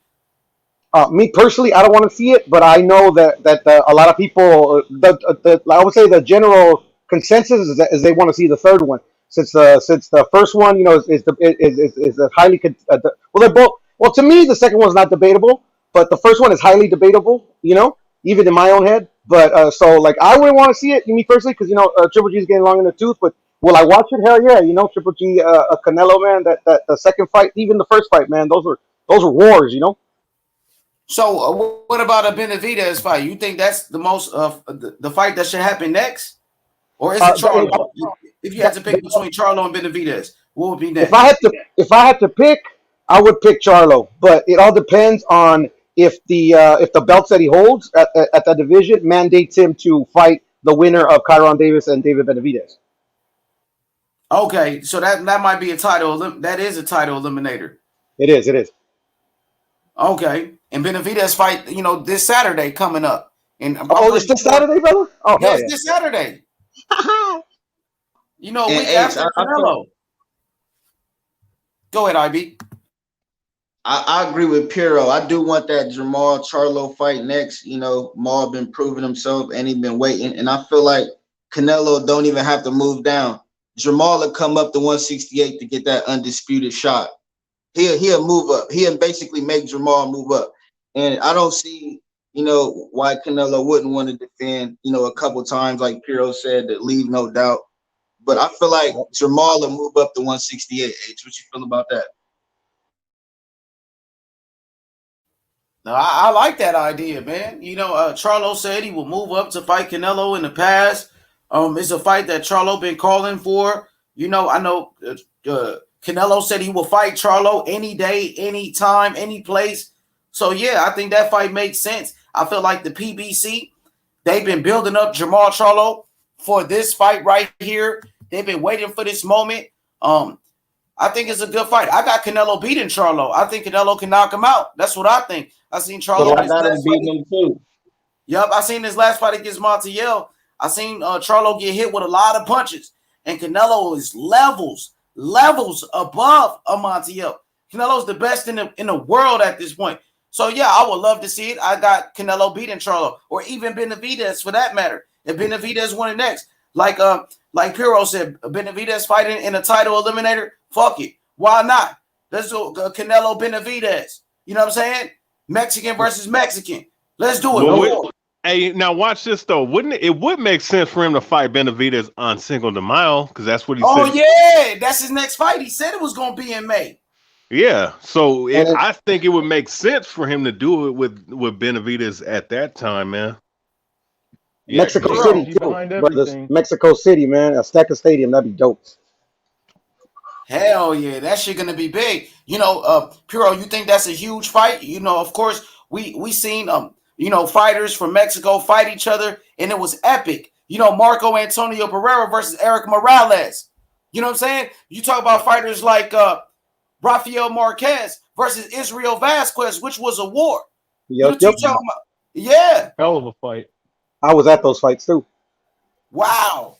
I remember watching that when I was a teenager. You know what I'm saying? Yeah, hey, I don't know if you heard. I don't know if I said it on this panel, on another one. He shouted me out on his podcast, bro. No shit. Who? Yeah. Magnifico Vasquez. Oh, okay. He got a podcast. I didn't know.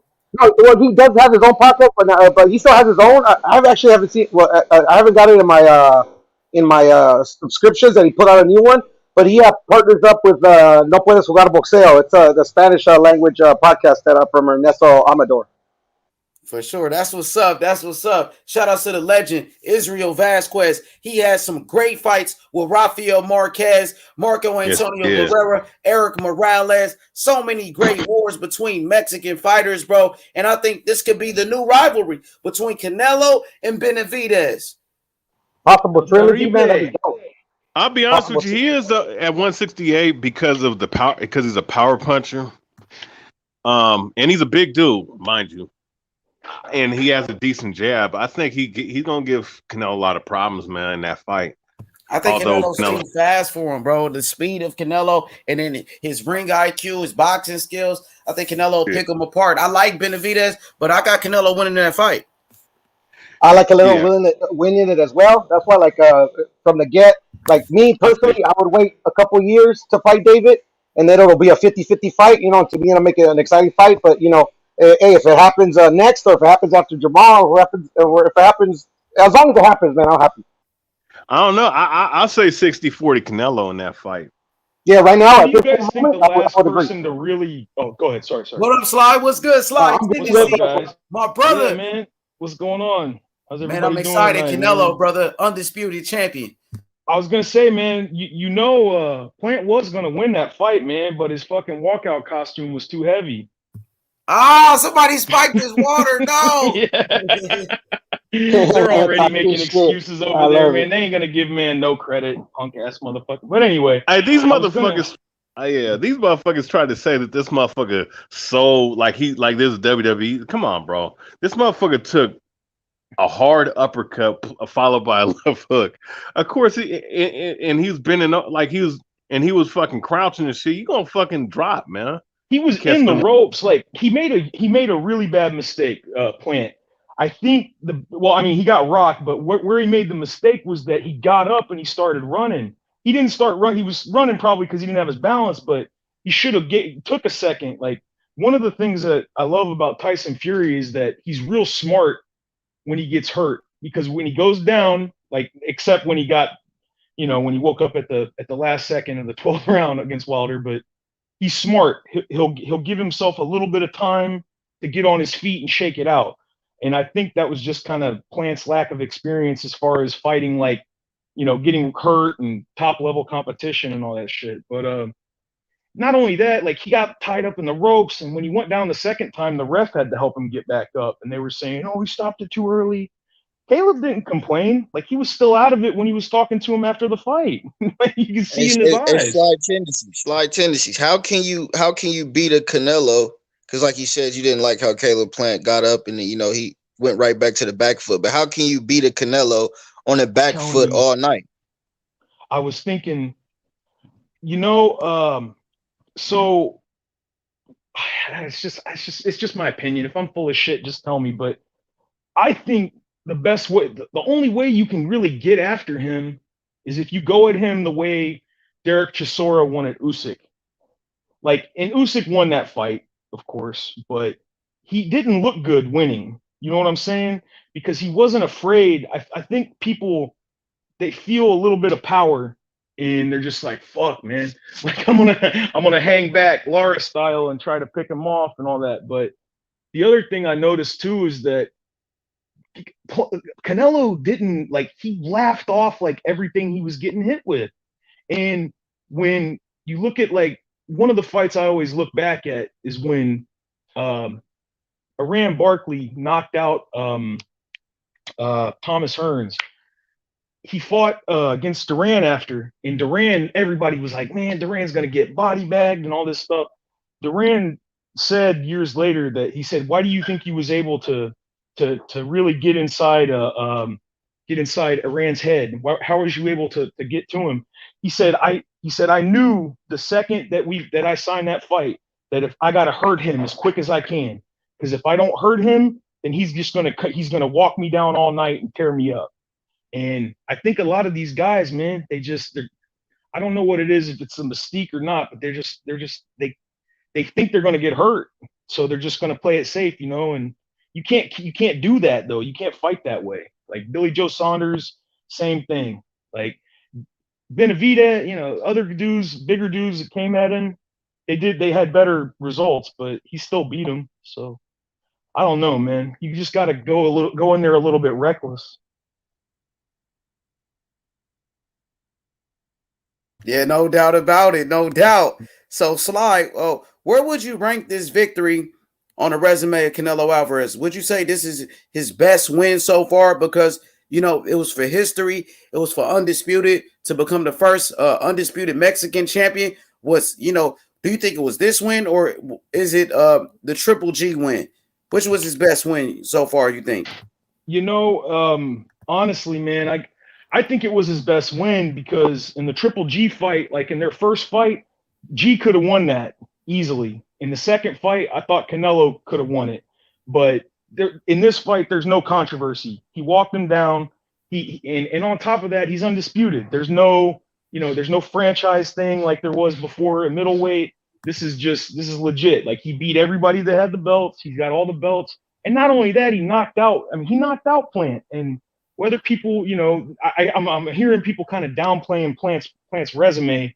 The same people that were talking about how great it was until he got knocked out. But it's, you know, I mean, this has got to be his best win. There hasn't been a super middleweight, undisputed super middleweight since who? God, what, Calzaghe? I'm trying to think. Calzaghe wasn't undisputed. This is the first. He wasn't undisputed. That's right.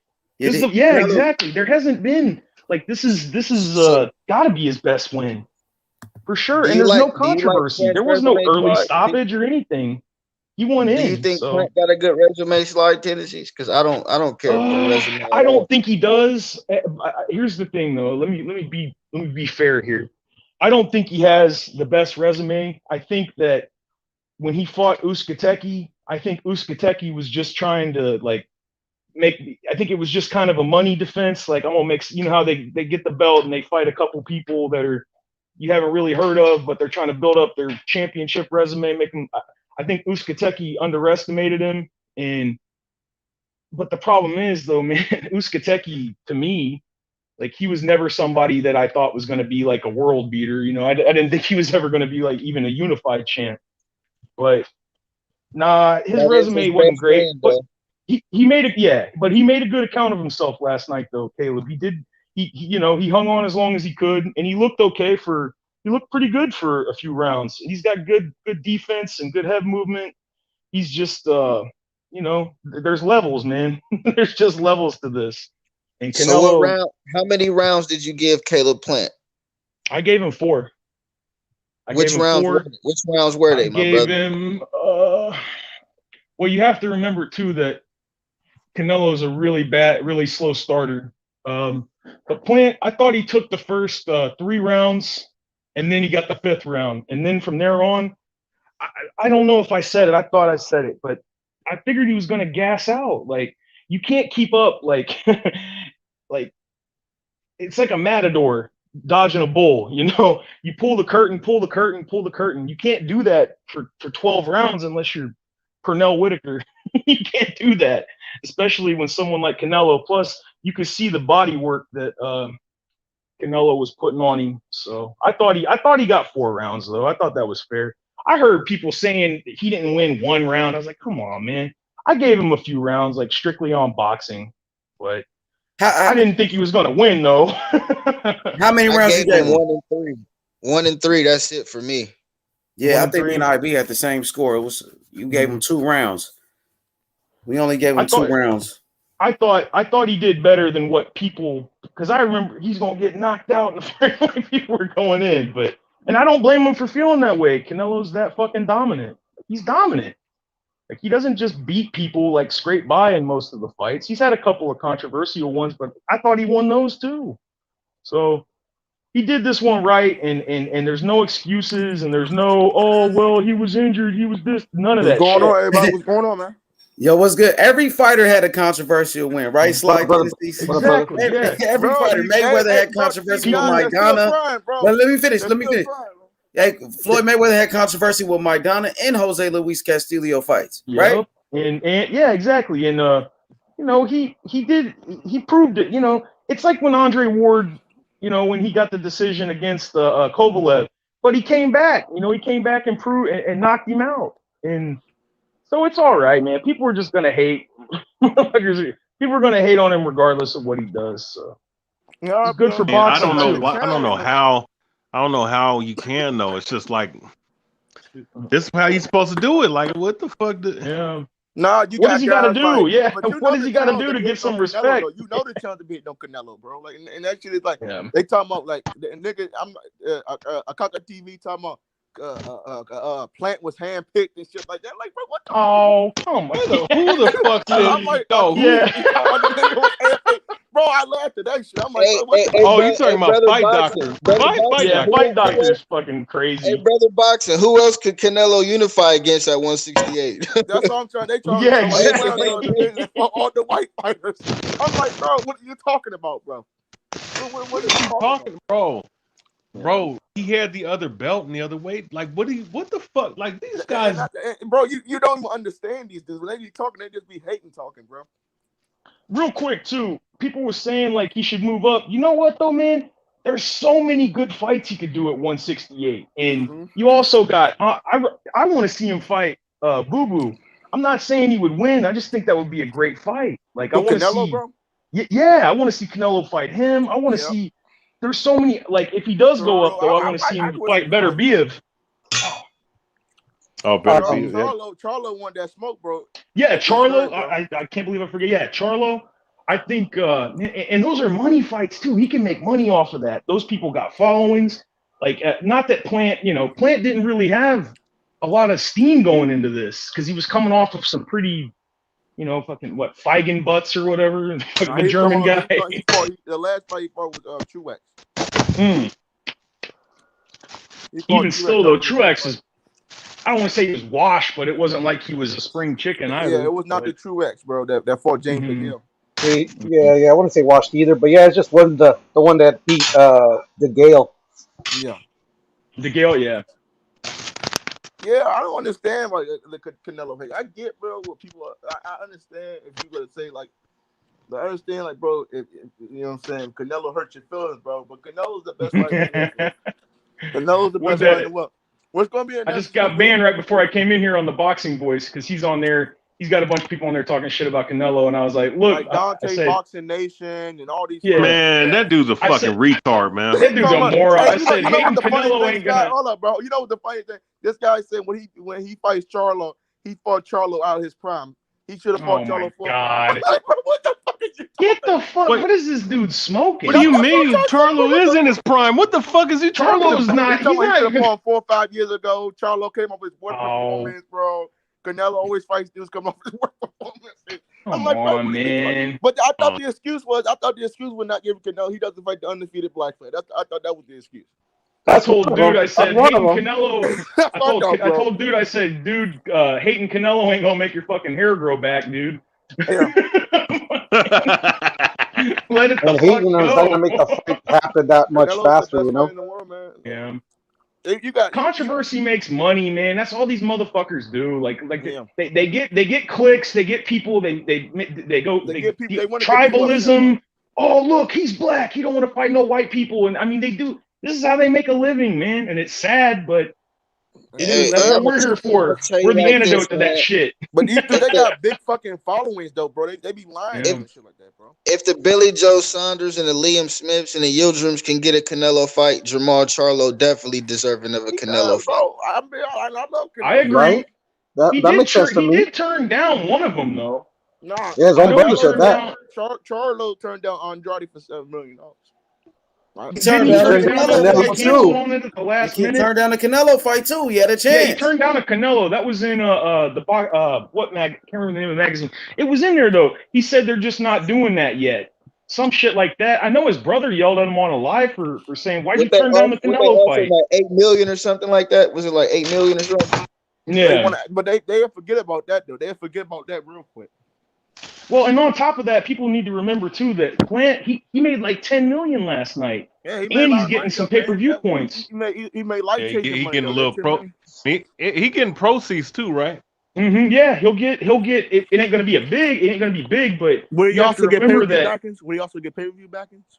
Yeah, I was gonna say PBC promoted it, so they're gonna give him a piece. They have to.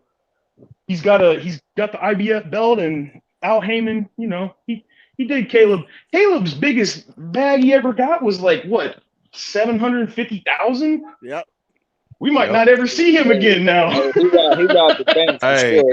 He definitely robbed the But bank. the Charlo twins, bro, they wanted to fight yesterday. He talking about robbing the bank. Right, They I saw the got- video, I man. seen That's him, crazy. yeah. Hey, I ain't gonna lie, man. $10 million, dog. Shit, I might take a whole year off. Yeah, exactly. go to Cuba, bro. go to fucking Did y'all see that Istanbul little or some scuffle, shit.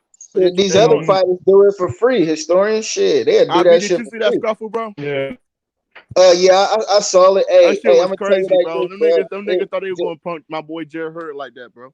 Yeah, Man, and Jared Hurd ain't do nothing. And I was surprised because Yeah, Jared I Hurd seen ain't the got scuffle. What the fuck? Come on, did you see the little punch he threw, bro? Man, that shit was weak, man. He ain't did shit. Come on, bro. Like, Wait, who said who's gonna punch who? Now Jared Hurd and Charlo got into it. He kind of like pushed Charlo, kind of like pointed at his face or some shit.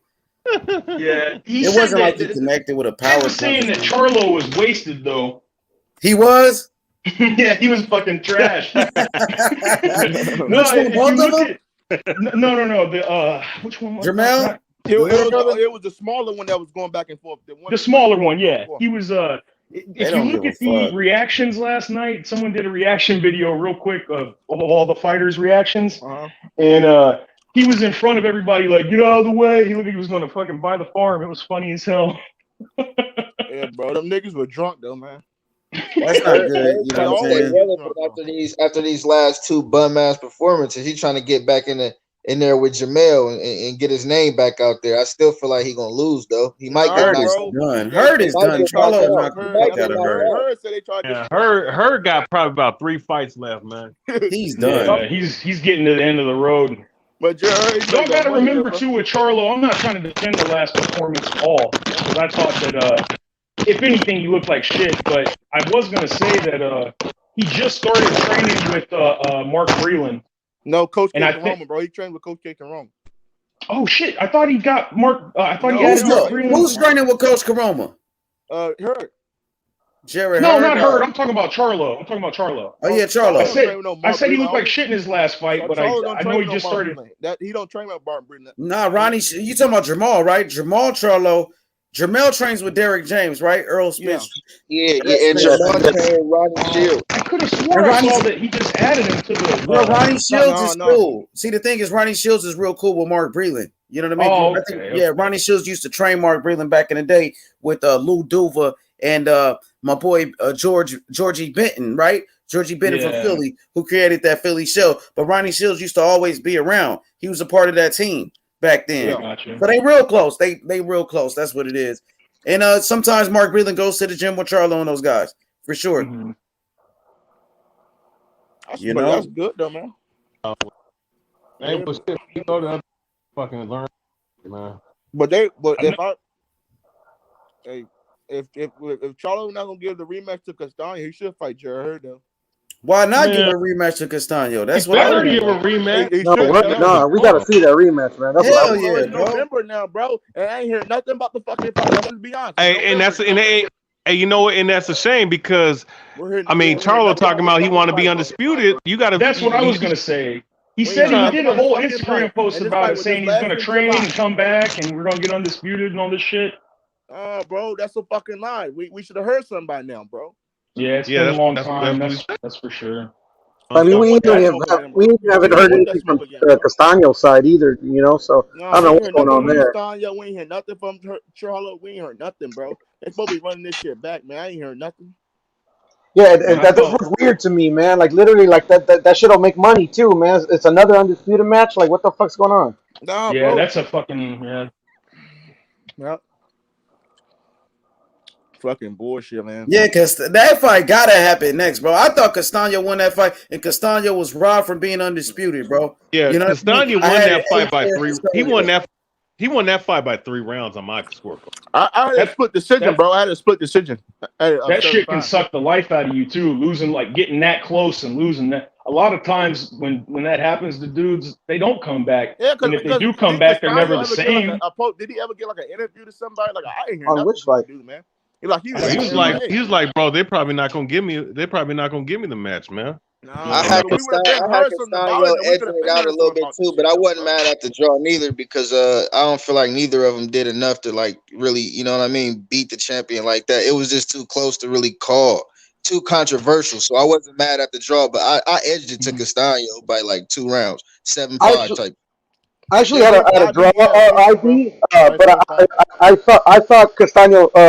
If they would have given it to Castaño, I would have been mad. If they would have given it to Jamal, I would have been mad. But I scored it a draw me personally. But I want to watch it again though. I know Castaño went out did a couple interviews. He said he was robbed. That's all though. He didn't say it was happening. Yeah, they're awful. They're robbed, bro. Recently, bro, this like something like that recently. Like this he wasn't robbed. I haven't seen nothing recently. He still got to keep his belt. He wasn't robbed. He still got to keep his belt. That's all I was trying to say. I ain't hear nothing. But Rob from Undisputed, would you say that IB were most fans? They thought because I would have edged it to him, but this is boxing. I done seen worse. Let's run it back. Yeah, they gotta run that shit back. They gotta run it back. They have to, bro, because Castaño's not doing interviews and Charlo's not talking about the fight. So isn't Charlo talking about the fight? I thought he wanted to be undisputed. No. He ain't talking about that fucking fight. But none of them are talking about it, H. That's weird. Thank you. Ain't none of them talking about that No, well, I mean, I don't follow Castaño like that. I should, even though I should, but you know what I mean? I know he speaks Spanish. I need to learn not Spanish. Talking about it, and Charlo's not talking about it, though. But the thing is, I don't follow him like that either. But, you know, I do fucking look at all the videos, all the articles and stuff, and I haven't heard anything about it. Nope, I ain't hear nothing. I know he wants it, bro. I know he wants that rematch bad, bro, for sure. This fucking fight because, bro, like we can't keep him waiting around for the Undisputed, bro. Yeah, we can't keep on waiting around for Canelo to fight either, man. We got to pressure these other fools too. No, but they all they want to do is sit on the couch and eat their potato chips, man. That's what they want to do, and watch Canelo win. Right? No way. And ask for the fight. Like, come on, Canelo, fight me. And then they're fucking crying, and then they want to cry and shit. Exactly, man. Hey, I want to ask y'all. This Wednesday we got Tim Tszyu fighting. Tim Tszyu, he fights at 154. He's considered to be the cash cow, the money man, and the division. What's y'all thoughts on Tim Tszyu? He's about to knock that Inouye dude out, the other Inouye, right? Anyway, he fought my boy Munguia, right? Yeah, and those odds is crazy. I got Tim Tszyu by knockout in that fight, but you know it is what it is. I got Tim Tszyu. Okay. What about you, Puro? What you think about Tim Tszyu as a fighter? Tim Tszyu, undefeated, the son of a legend. His father, Costa Tszyu, was a legend in the sport, of course. Tim Tszyu has a big fan base, of course, in Australia. What's your thoughts on him? And is he a major player at 154 pounds? To be perfectly honest, H, I haven't really seen him fight. I think I saw his last fight, but I think it was like an easy fight. I don't remember actually. That's how much like it was like in my head. But everything I read about him, everything like I hear from like other dudes that watch boxing and shit, saying that he's pretty good. Yeah, he is pretty good. He knocked out Jeff Horn. Jeff Horn, who Terrence Crawford beat for the welterweight title. He knocked him out faster than Crawford did. You know, I like Tim Tszyu. He's actually, has a huge name. Man. Yeah, he has a big fan base. And Australia has a huge fan base. You're right. Mm-hmm. Yeah, what about you, remember? I was gonna say, you got to remember too that Kostya, even though he wasn't born in Australia, he's actually from Russia. But he's when I was a kid, Kostya Tszyu was like one of my favorite fighters besides Zab Judah. But yeah, man, the way he destroyed Jeff Horn. Like, if you ain't seen that shit, go look it up. But he's like a prodigy from his dad, obviously. But I love him. I think he's great, man. He's got fucking great footwork, great power. He's a beast, man. Check him out. If y'all look him up, check him out. His box rec is I seen that not too long ago. But I was looking while we were talking. I was trying to find that thing about anything about Castaño. There ain't anything out right now, man. No, that's what I was trying to say. Nothing out about the fight. Oh no, there is. There was something on Fight Hub TV from the end of August. And it says August 29th. But, he just said that November, but we're in November now. That's true. They fought, I think, in July. Yeah. But he just said, like, I'm the real undisputed champ. I got robbed. Typical. That's what I figured he would say. But yeah, man, check out Tszyu. He's a beast. And that's gonna be a good fight. They both actually have the same record going in, don't they, H? 18-1. Who you talking about? Tim Zoo and Inoue? Tim Zoo and Inoue. Isn't Tim Zoo undefeated, right? I thought Tim Zoo had one loss. For real? I don't think so. Check. I saw that shit. For real? He must have got a loss I never heard of. Yeah, he's got one loss. Tim Zoo? Yeah, Tim Zoo. He's got a. For real? I thought he was undefeated. That's crazy. He's got Daniel Lewis by technical decision. Australian National Championship youth semifinals. So yeah, it's 24-1. They don't have the same record. No. He does have a loss. That's an amateur loss. Yeah, I got it. Yeah, that's he's right. He's right. It's on for some reason. They got it posted like it's on. I was about to say because when he knocked out Jeff Horn, it said he was undefeated. So I was like, who beat him after that? I thought he was undefeated too. Why did they put their amateur losses? Yeah, I noticed that when I looked at Wilder shit. Hey, when I look at the Wilder shit, they included his damn amateur record in his that don't mean Olympic anything. Kind of goofy. A lot of the times too, when the dude comes out of the Olympics.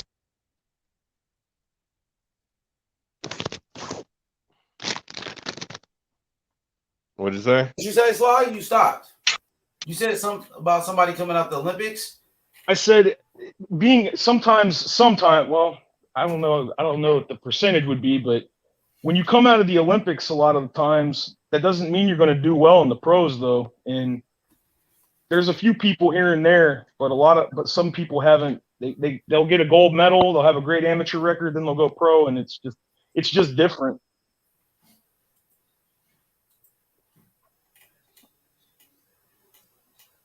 Yeah. No doubt about it. There you go, the undisputed super middleweight champion of the world, Saul Canelo Alvarez, bro. It feels good. So all you haters out there, eat a motherfucking dick. T.Y. is watching this shit crying right now. Man, T.Y. turned out to be a straight up bitch, bro. That shit is sad, bro. You did all of that fucking dick riding for Caleb Plant, bro. All of that fanboyism, bro. And all we did was keep it real with you. We told you he was going to get knocked out. We told you Canelo was going to beat him. You know what I mean? All you got to do is listen and you will learn, bro. You know what I mean? And a real man will take it on the chin. They don't need to be running around. Oh, I'm going to just overtalk people like a fucking chick. Dude, we're not on Maury. Just take the loss. Exactly. He was going to what happened? He knocked him out. Exactly. That's all we told him. We told him the truth. We told him what was going to happen. He couldn't take it. Some people can't handle the truth, bro. I've never seen a Caleb Plant fanboy like that before in my life, bro. I've never seen him before, bro. This dude acted like he was Caleb Plant's woman or something. God damn. Even Caleb Plant, his wife, don't act like this guy. God damn, bro. I seen his wife last night, man. She was cool. His Caleb Plant's wife. Yeah, you seen that dress she had? She came in there. I can't be saying too much. My old lady's in here, man. I'm just playing, babe. Oh, she looked nice, man. You know, he. Hey, man, look, he like chocolate. Let's just keep it on. Yeah, she came over there showing off at the fucking fight. I'm like, okay. I was like, damn, I was like, that's his wife? Yeah, that dress was crazy. She had on, god dang. He came out with the John B hairline, so I know he had a. Oh, John B. Remember John B. Look at the John B album cover. He looks just like Caleb Plant. So let me ask you brothers this. What's next for Caleb Plant after getting knocked out by Canelo? What's the next move? I want to hear from the brothers. What y'all think about that? I think that you lost the best fighter in the world. You know, I mean, you toughed it out, you stuck it in there. I mean, at this point, I think that he should just sit down, talk to his team, see where he wants to go. I mean, he made his money, but he's 29. He's still in his prime. You know, this ain't the end of the road for the cat, man. You know what I'm saying? He should think, look, I just need to get in the ring. I need to get in that damn laboratory, i.e. the gym, and try to, work on my game to become a great fighter like him. He's got bad blood with Benavidez, man. I would love to see him fight Benavidez. They ain't gonna give him Benavidez right after getting knocked out like that. I don't think so, bro. You know what fight I want to see though? Hey, go ahead. I want to hear what y'all got to say. Go ahead. I want to see Anthony Durrell versus Caleb Plant. The dog.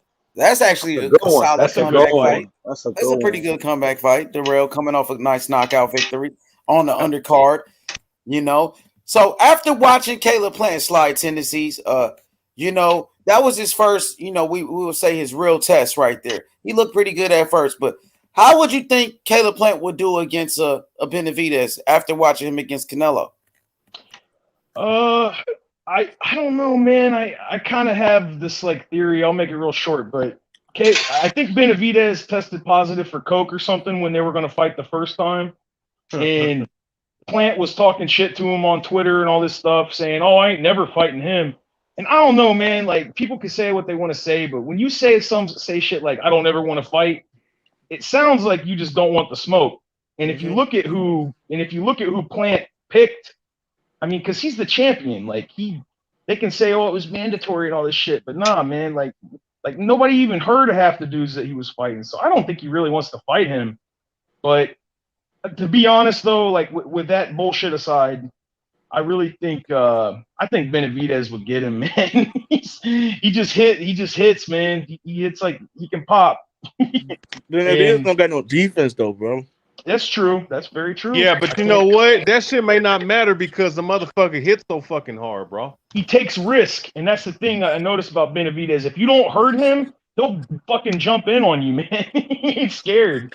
He'll take risk. So, but I don't know. I don't know. I don't think Caleb Plant. He's real slick, and but plus he's coming off a knockout. Maybe it'll make him, and having 10 million. It might make him. It could make him better or make him worse. Like, who knows, man? I think Benavidez would get him, though, to be honest. So what would be next for Caleb Plant in his career? What do you think is the next move for Caleb Plant? I said Anthony Darrell. That's what I said. All right, Darrell, what about you, Sly? What's next for Plant? What's the next move? If he stays in the IBF rank, they'll probably pick someone for him. I mean, he's got a little more pull now. He's got more of an ability to sit back and pick. And I don't know what Canelo's going to do. I heard he's going to go up though. If he goes up, I mean, he's going to be the main dude to fight for the belts. So for the IBF belt anyway. I don't know, man. He's got options though. He's got money now. He's got a little more, pull than he had before. He's actually, this is rare, but he's leaving a fight with more. Coming off of a loss, he's got more influence and power than he did before he fought him. So would it be like a tune-up fight for Caleb Plant? Would you say it's best for him to come back, take a tune-up? Yeah, maybe take a tune-up, but I don't think he's that kind of guy, man. He's gonna want to jump right back in the deep end again. Yeah, because I didn't do that bad against Canelo, and he's not really good at He's really bad at burning bridges too with people. Still fucking trolling people on Twitter, calling people's pussies and shit. I don't see him. He's gonna get. Okay, boxing historian. What's next for Caleb Plant after getting knocked out by Canelo? What's the next move? His next move is gonna stay inactive for at least 7 months and then come back. I mean, he done made 10 million. He's gonna be like, you know what? I got my ass whooped, busted up by this dude. What I'm gonna do is I'm gonna sit back for 7 months and then make my return and fight somebody probably fight some tune-up fight, and then if Benavidez is there or if let's say Charlo moves up, he go ahead and fight those guys, man. That's what I say for him. All right, IB. What about you? What's the next move for Caleb Plant? Is it a tune-up fight? What's next? Is it a Charlo fight? What they gonna do with this kid? Ooh, I didn't think about that. I'm gonna tell you like this. Go ahead, Storm. No, you good. Go ahead. No, go ahead. I was just agreeing with you. Well, I think the smartest thing for Caleb Plant to do is, sit down, for a hot little second, recuperate. He's definitely gonna fight a tune-up next. He's coming off a knockout. I wouldn't say it was a crazy knockout or anything like that, but he still got stopped. So he's not about to hop right in there with a big name just yet, coming off a knockout. he put up a great performance till it lasted, yes, but he wasn't pulling off any rounds. But he still, he hung in there, for as long as it lasted, like I said. So he should just sit down, go back to the drawing board, and you know what I mean, tweak a few things and just make himself better. Come back, get that tune up out the way, try to get a knockout or win in spectacular fashion, like the Caleb Plant everybody used to seeing against this competition he's been fighting. But coming off a knockout, I don't see him getting a big name at all, my brother. Yeah, he got to rebuild. That's what happens when you take a loss. You got to build yourself back up. You know what I mean? Especially a knockout loss like that. And Canelo knocked the fuck out that motherfucker. He folded his ass with that shit, bro. He flatlined. He got to do what he ought to do because he's got the fundamentals and shit down. He ought to do what Fury did and go to Kronk or something. He don't necessarily have to leave his trainer full time, but yeah, that's his a good main idea. dude. But yeah, go down and learn how to sit down better on those punches. Like he's got good head movement, great footwork. Why not go down there and learn how to pop a little bit better? Let me cook a little bit on this, H. Yep. Put my picture up real quick. Put my picture up real quick. I got you, brother. So this I would say it. So if I'm part of Caleb's team, to me, it's just like I said before he fought Canelo. It's just a levels thing. Like he doesn't need to rebuild because to me he did build in the first place. What he needs to do is he needs to just upgrade from the competition that he already had. He needs to. I think Benavidez will beat him, because he's proven that he can beat the top champions, and just like literally just go back to like how instead of like literally jumping straight into a undisputed with the best boxer on the planet, which he only got because he held that belt. Literally, I don't know the standings are 168, but so who did he beat last? Truax. I don't know what Truax's rank, but let's say he's ranked at number 10. Fuck it, fight the number 8, the 8 ranked contender. Opponent was that Figgin Butts dude with his last opponent, I think. No, it was actually Truax. I just don't remember where it was ranked. Caleb. Okay. Yeah, I just don't know where it was ranked. And that was a good step. Because it's a former champion. It was good work. He was just obviously, a better boxer and younger and fresher. But then, he needs to step up there. They just need to constantly step him up, just like they do every other boxer. And work on his craft. I don't think he necessarily needs another gym because, like, for the Canelo fight, I didn't analyze how Canelo was going to beat Plant because I already know what Canelo could do, but I didn't know what Plant could do because all we got to base upon are real low level opposition. You get what I'm saying? So what I learned, the only thing I really learned from the fight with Canelo is he has a pretty decent defense. He did make Canelo miss at times. So so that could be his asset, his defense. But he's got to practice it with somebody that's not Canelo Alvarez that has his own ways to counteract what he has. You get what I'm saying? So literally, his next fight for me, I think. What did you guys? Who did you say? Brother Boxing, he said Anthony Durrell. Yeah, I think Anthony Durrell will be good. If he's a former champion, he's coming off a knockout. And see what he's got. That'll be a good measuring stick on see where he's going forward. He's still ranked in the IBF though, right? Because that was the main belt he was the champ at. I actually don't know, but I mean, I'm looking at it. The reason I'm saying that is because I'm looking at the IBF super middleweight rankings, and they've got maybe they just haven't updated them, even though they have one of the. Here it is. Yeah, they don't. They have 1, 2, 3, and 4. Oh, I'm sorry. 1 and 2 are. So number 1 would be Caleb Plant, super middleweight IBF rankings.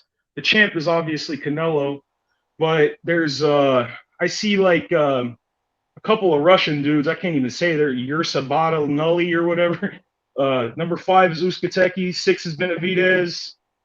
7 is Parker, and number 8 is Danny Jacobs. So he would probably want to stay in that. And Durrell's number 13, but he's on the come up though, and it would be a good you know, might be a good confidence for him. I mean, he's got advantages over Durrell, but it doesn't mean Yeah, he's going to win either.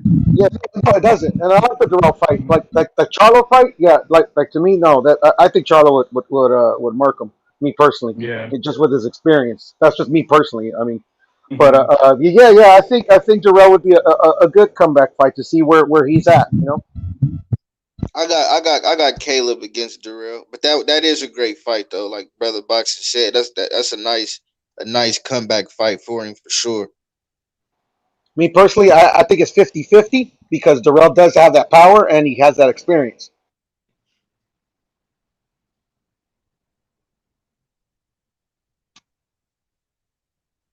Well, Darrell has a lot of power too, Facts, as far in facts. and he's definitely a guy that presents problems for Caleb Plant. So you know, that's definitely a good comeback. Well, if that fight happens, historian, we'll be betting some push-ups, my brother. That's all I can say to that. I got Uh, Plant. I got Plant over Durrell 100 push-ups. I think Darrell probably get. And I don't even like the Darrell brothers, but Anthony Darrell is real. His brother's a little bitch though. Andre Darrell. Oh yeah, what do you say that historian? Oh man, that fucking acting job he did against fucking Arthur Abraham when he uppercut him, and this motherfucker was overseas. Nah, fuck that. He ain't my nigga. Man, come on, man. I remember that shit, bro. Like when I first saw it, I thought that was real, but then when I saw that shit from another angle, man, that dude fucking worked that shit, man, for that victory. Yeah, he But pulled a fucking. He pulled who's the dude that Roy Jones Jr. hit while he was on a knee? oh yeah, Montel Griffin. Yeah, Montel Griffin. Yeah, he was pulling his best Barbara Streisand after that. he was like, but no, Anthony Darrell though, man, like even though he's a little older, man, he still got that power, bro. Like he's known for. His boxing skills was never there, but he's a power puncher though. I mean, that's still a threat. That's shit. He's a bigger threat than anybody that he's ever seen outside of Canelo. That's for sure. So Yeah. I say definitely, that'd be the opponent for him.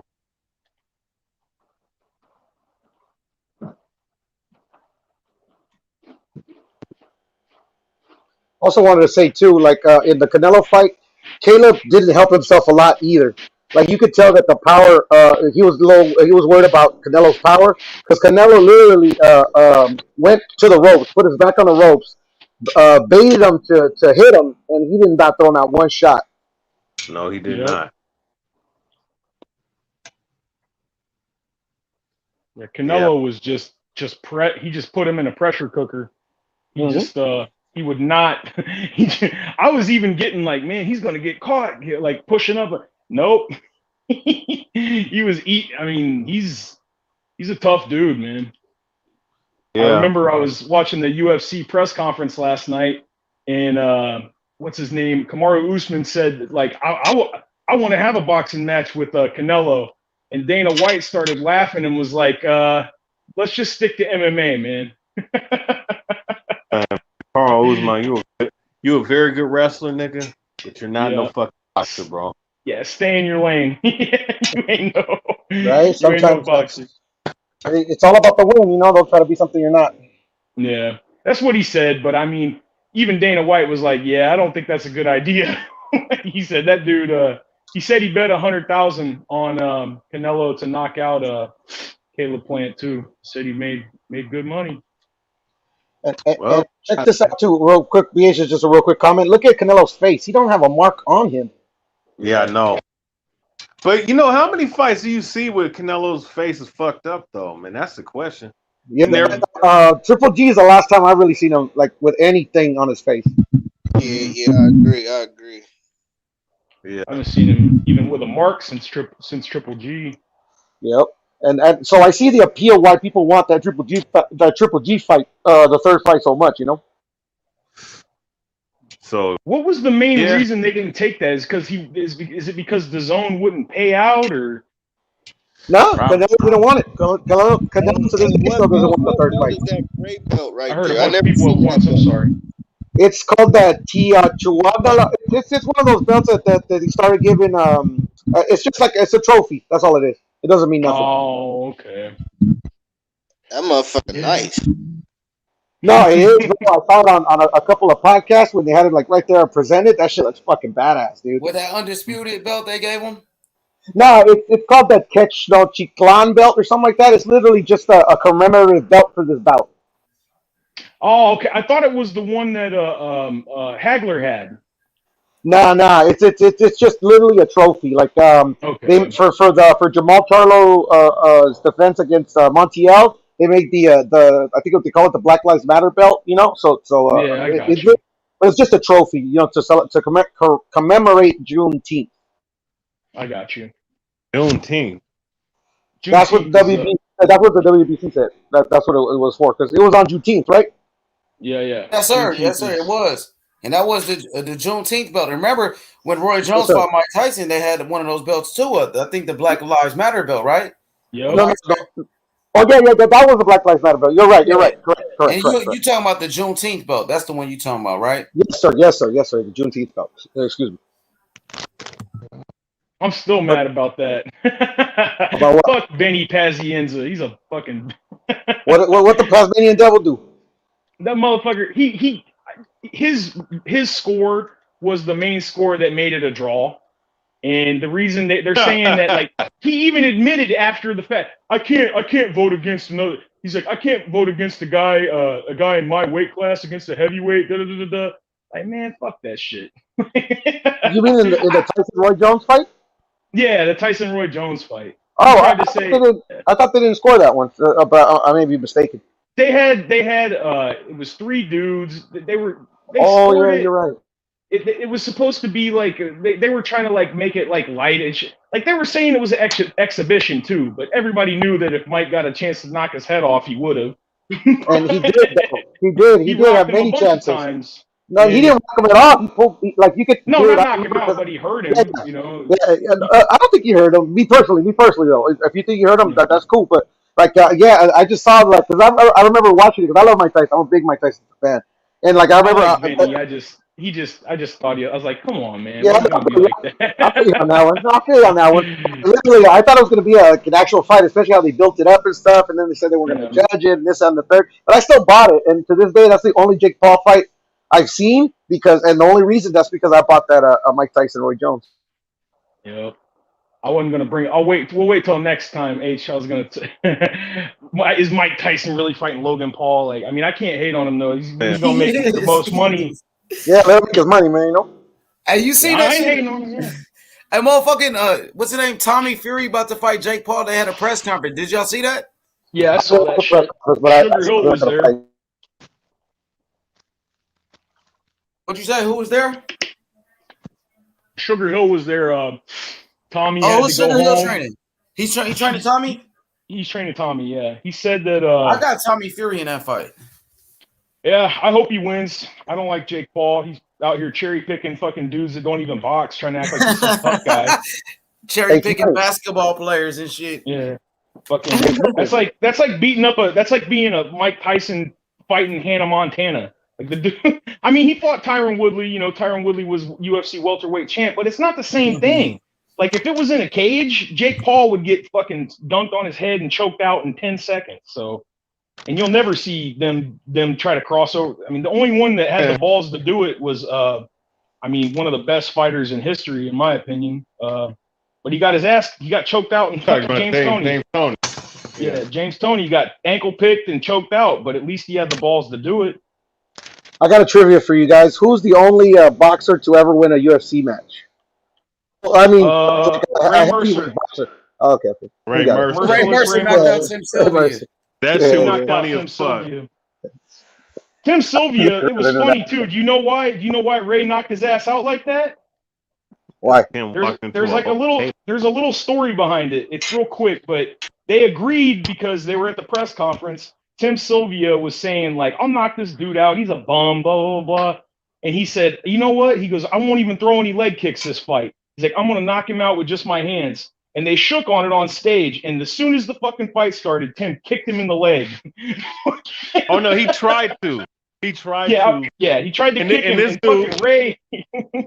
Go ahead. And then Ray Mercer just threw a fucking fat ass haymaker. Dude, he knocked that fat dude on his ass. That shit was funny, man. Not even gonna lie. Fuck Tim Sylvia, man. That was when I first I got banned on Twitter years ago, but when I first got a Twitter, like one of my first tweets was telling Tim Sylvia to go fuck himself. I hate that motherfucker. I know. I ain't gonna lie, man. That shit, man. I'm glad somebody knocked that. I like that. Ray Mercer was funny as hell. But you know what's funny though? He was ranked in the top 10 heavyweights at that time because he was coming off a loss. Remember when Fedor knocked him down and choked him out? No, that was the two-time heavyweight UFC champ. It was a weak division then at the same time, but he still was the champ. You can't take that away from him. But I mean, he was a big dude. He was a big dude. He had an 80. Yeah. I just didn't like him because he was a dick and he fucking we went and seen a UFC. Me and my brother Clayton and a couple other people, and he was just fucking what do you want? He's just a fucking cock. So fuck this guy. I hope he gets knocked out. Hey man, but you know what? Ever since that shit, man, he ain't never been shit ever since, bro. Nope. Water seeks its level. Hey, but you know what's so funny though is that Ray Mercer then goes on to fight. He goes on to fight. What's my guy's name? Arlovsky? No, not Arlovsky. I know he got fucked up. Kimbo, yeah. Yeah, Kimbo Slice. Yeah, he got fucked up. Well, he didn't get fucked up. He just got choked out. Kimbo fucking bum rushed him, took him down, and choked him. But when Kimbo caught him with the right hand, then he pressed him. Didn't Kimbo catch him? Yeah, he caught him with the right hand, and he backed him up for a second. And he started kneeing him, and then he took him down and choked him out. And they both agreed on throwing hands and shit. But Kimbo, hell no. Yeah, I'm gonna throw hands with the fucking IBF heavyweight champion. Kimbo was a nice guy, by the way. He was real nice. Yeah, I don't think I've ever seen him. He would take his time with people signing autographs and shit. He died not too long ago. He's a hell of a nice guy. He died. He died actually in the same week that Ali died, bro. Damn, man. I remember when Ali died. Me and my girl was going to the casino. I cried like a bitch. Yeah, man. Motherfucker meant a lot, bro. I don't care. Oh, you're a pussy. Fuck it. Ali, man, he's the greatest. I can't. He's hey, greatest. Joe got the funniest names, bro. Y'all see that name? Floyd Mayweather. Alvarez, easy. Like, man, what are y'all? Alvarez. Don't fuck that. Oh, shit. I haven't seen that name Alvarez in a minute, bro. This dude, funny, man. Salute to you, Floyd. Beat Alvarez and Pacroid easy. How about I call him Floyd Mayweather? And this dude just carried Logan Paul. Get out of here. And I was gonna say that too, H man, literally, fucking Tommy Fury better decision him, bro, because fuck it, he ain't gonna knock him out. Oh, he'll knock him out. No, he's got that contract stipulation where he can't be knocked out. Yeah, that's what I was gonna ask H about. You seen Clarissa Shields calling out Jake Paul about that shit? So Clarissa Shields, right after she lost her MMA fight, fucking Jake Paul called her a fucking bum and all this other shit. And she said, "Why didn't you tell anybody about your fucking no knockout clause with Tyron Woodley or some shit?" And I know it pissed him off because every time somebody mentions it, he fucking gets mad. He's like, "What are you talking about?" He's all fucking bad. But does that have any validity to it before I start slandering Jake Paul's name? No, it's Clarissa Shields said it because there's a few people that are saying that it's true. Because if you look when he fought Tyron, he gets him on the ropes and Tyron he rocks Jake and he just doesn't really go after it. Like he had him hurt bad. And I don't know though, man. That's hard thing to prove. It didn't look like it looked. It's kind of like the whole glove gate thing. Somebody will show a glove, like a freeze of a glove, and be like, "Look, see, you cheated." Oh yeah, probably the same shit. But Clarissa Shields is convinced. Yeah, I got you. Yeah, well, I think there's some merit to what Clarissa is saying, personally. Yeah. Well, if he gets triggered like that, I mean, one would She got think, but upset. You're right. She was pissed off, and I don't like Jake Paul. Like he don't. It's just Jake Paul being Jake Paul, but he can't fucking hold Clarissa Shields' fucking spit bucket, dude. He ain't done shit in boxing. She's a fucking two-time champion. Like she could fucking retire now. 2 Olympic gold medals. I mean, she could come back right now and beat the best. He's fucking an idiot. She made a comment about him. He got upset about it. He said, because someone said to her, would you fight on Jake Paul's undercard? And people were saying she was arrogant and shit, but she said, hell no. She goes, you know what I had to fucking go through just to get a championship fight and all the training and shit, and this fucking dude comes in here making 50 times the amount of money we're making, and like, I don't blame her for being upset about it. You could say she was hating, but hell yeah. She's got a fucking fair point. Well, that's what they were saying. Oh, she's a hater. I'm like, man, think like if you're the champion, if you're the best in the world, why the fuck why would you fight for a fucking I'm gonna fight on a YouTuber's undercard. Come on, man. Like that's embarrassing. That's like asking Mike Tyson to open the come on, man. Yeah. It's sad. It just and she's right, but that's how fucking people are now. Oh, she's arrogant. Plus, you got all these dumbasses on YouTube nowadays. Yeah, well, people, a lot of jackasses on YouTube, man, it's fucking faggots to me, man. It's hilarious because like, and people can say it's race and all this other shit, but it's funny. Like when Conor McGregor, Floyd Mayweather had a point when he said that shit. When Conor McGregor goes out and fucking throws a fucking chair at a bus and breaks out some windows and shit, everybody loves it. But when the black guy does it, then he's the fucking bad guy all of a sudden. So I see that, I don't know. Fuck that fucking. I don't like Jake Paul. He's bringing money to people and shit. Jake Paul's a fucking bum, man. He's a bum though. I don't like that motherfucker. He's making money. I'm not hating on the people trying to get a bag off of it, but I just don't like that motherfucker. Now he's doing this whole at the press conference. I don't know if you haven't seen it, go watch it. But now he's donating some of his money to anti-bullying charities. Like, get the fuck out of here. This guy made a fucking career being a bully.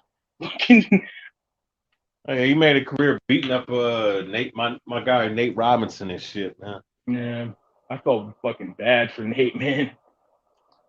The one thing I'll give Jake Paul, the one thing I'll give him is that he's actually not a bad boxer. He's not terrible. He's also got, and that's one of the things I think Nate, what was his name? George Foreman talked about it a little bit. George Foreman had said that, a lot of people don't know that Jake actually has trained with like Jorge Linares, and he's gotten rounds with pros, and he's been training for a long time. I'll give him that he actually, he's got some boxing skill. I can't take that away from him, but he's still a fucking fag. Fuck him. Man, he's a bum. He's a bum, man. He's a bum. He's a bum. He's a guy he can't fight, man. Shit, look. Hey, I mean, of course, if you throw a bum, 30 Nate Robinsons and shit, man, guys that have no business being in the ring, then shit, of course you're gonna look okay, I wish Tyron. God, I love Tyron Woodley. I met him at when we were at the UFC in Cleveland. He's a cool guy, but he's just, he didn't do bad either. I remember Tyron Woodley back in the days of Strikeforce, man. Oh, when yeah. When he was a prospect, I was like, man, this dude gonna be fucking special, man. Yep. He was good too. I remember when he fought Nate Marquardt, and he was telling the story like how he told his whole family to come and bring everybody, and he got knocked out by Nate Marquardt by an elbow, dude. It's one of the nastiest knockouts I ever seen. And he got up and he said, "I'll be back. I'm gonna prove everybody wrong." And he wound up Strikeforce bought the UFC, and his first fight was against Josh Koscheck. and he knocked Josh Koscheck out in the first round. It was awesome. So, hey, you know what, plus, man? Josh Koscheck, he was a piece of shit, man. Yeah, fuck Josh Koscheck. He's a fucking bum too. He's I don't know, man. If y'all go back, look up the fight where he faked getting hit, kneed in the head, like By, it missed Paul him by Daly. a fucking mile. He's like, Yeah, oh he's my talking god, about Paul Daly and shit. That was some Paul Daly. WW. Hey man, I wish Paul Daly would have clipped him. Remember he went over. Paul, like that was so crazy. Paul fucking at the end of the fight, Paul was so mad he fucking swung on him after the fight was over. They banned his ass from the UFC. I wish they wouldn't have. Fuck Josh Koscheck. Hey, salute my brother Q in the chat, man. Salute Q to God, man. Hey, who you Salute, got, Q. man? Gabriel Rosado or Munguia? Q, who you got? Ain't that fight this week? And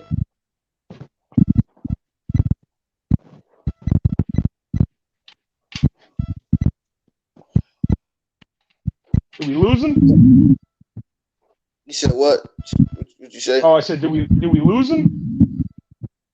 He's probably in the chat. No, I was trying to see.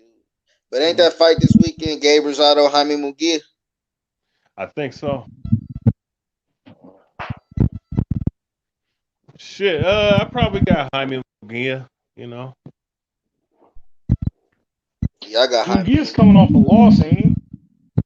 Yeah, but I think he's more than Gabe Rosado. Rosado coming off a good knockout win not too long ago. Mm-hmm. I think Munguia, he's probably lit a fire under his ass. Plus, a lot of people don't realize, well, maybe they do, but COVID, man, with COVID happening, a lot of people are broke right now. So they're fighting like Cinderella Man, trying to make some money. Go in there ready to freaking kill somebody. That's good. That's how it's supposed to be. Shit. Exactly. You go in there with freaking fire in your belly, like I'm gonna fucking kill somebody. I want to, man. You got to fight to eat, bro. Mm-hmm. Shit, man. I hate to say it like that, but pressure makes diamonds, man. That's how you do it. Hey, best believe, man. What's shit, man? Hopefully, man, starting next year, man. I'm gonna fight as much as I possibly can. I want to eat, man. Hell yeah.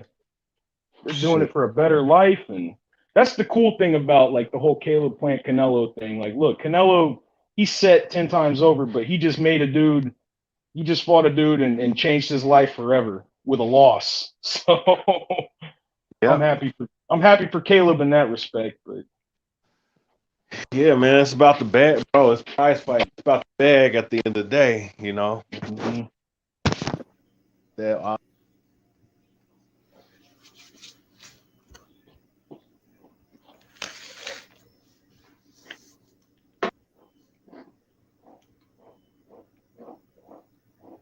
Man, what's good with y'all boys, man?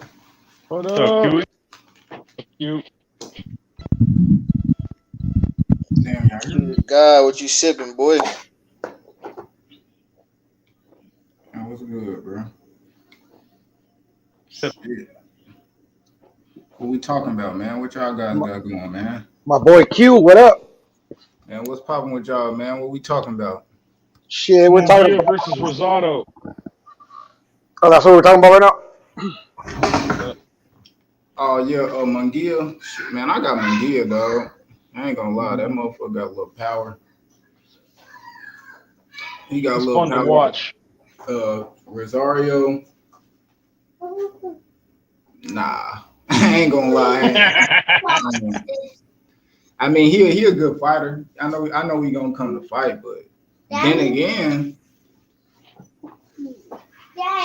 nah, I got him getting beat up. I ain't gonna lie. I got him getting beat up. What's up? Yeah. I don't know what's coming up after this. We got I know Haney's fighting in December, but who gives a shit? Is he? Yeah, he's fighting JoJo. That's coming up later. Well, there's a lot of fights, and you know, to close out this year, man. Hey, boxing. I'm not even gonna lie.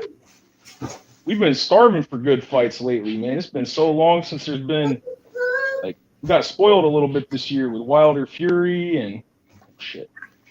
Yeah, Usyk, Joshua.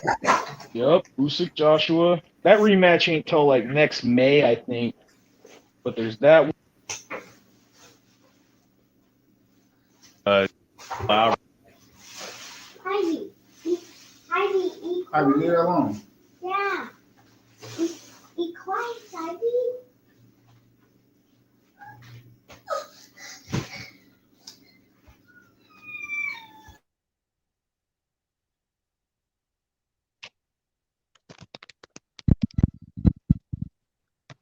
So Q? Is y'all sound cutting in or out, or is that me? No, bro. That's my shit. No, you good, bro. Ain't nobody cut out. No, I'm talking about when I hear y'all on my side, it's cutting in and out. We no. All right, hold up. I'm gonna back out and come right back in.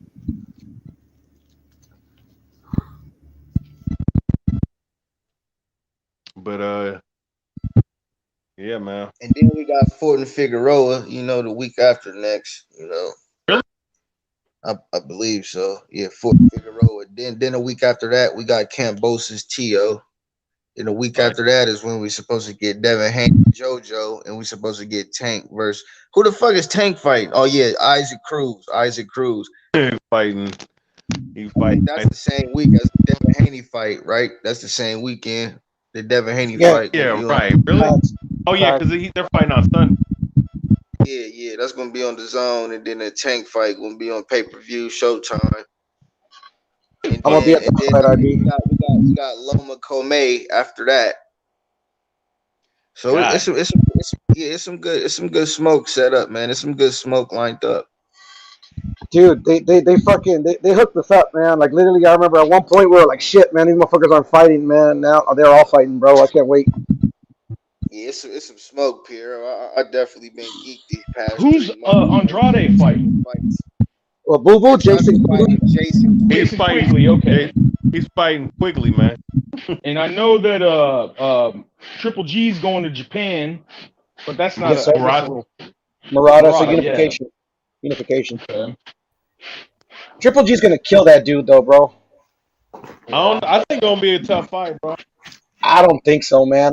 The Murata dude already got 2 wins. I saw one of his. When he fought for the vacant title. Murata, I saw it, man. I didn't. It wasn't nothing overly impressive that to me thinks he gives Triple G like a threat to beat him. You get what I'm saying? I mean, obviously that they all have a chance, and he's the champion. Fuck it, it is what it is. But yeah, I just don't see it, man, unless he gets old. What up, JC? Sometimes though, man, when you're coming to dude's hometown, he might be. But you're No, right. I can hear you. He's taking some hits and shit lately too. So I feel you, but again, they definitely got a shot. I don't count no boxer out, but it's just, man, it's just Triple G on that other level, man. When it comes to experience and skill. Triple G kind of old though. I ain't gonna lie. No, Q, that's facts, bro. That's what I'm saying. If he turns old like Manny did against Lucas, bro, he can lose. Shit, like he did against what was it? Who was it? Derevyanchenko. Yeah, for sure. I thought he lost that fight too, Q. Yeah, I had him moving. I had him moving even with that knockdown. That's why I don't want to see him fight Canelo or Benavidez or Charlo, because I just feel like he just old now. I know Canelo gonna beat him now. Like that's why I really don't want to see him over Benavidez and Charlo and them. Like I'm cool. I already know who the better fighter is out of them.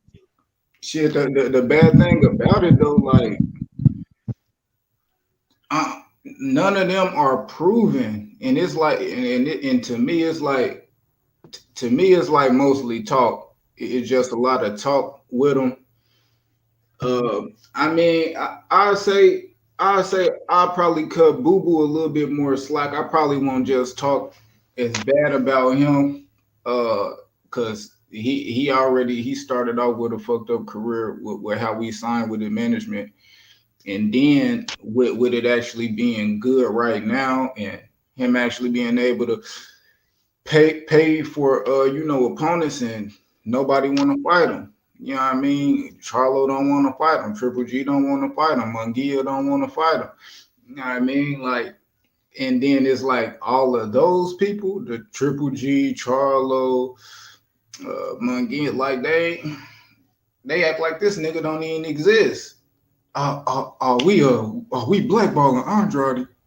Like, man, that weak ass shit on somewhere, man. But you wanna go fight Canelo and he gonna beat your ass. Why? Because you ain't fought nobody on that level.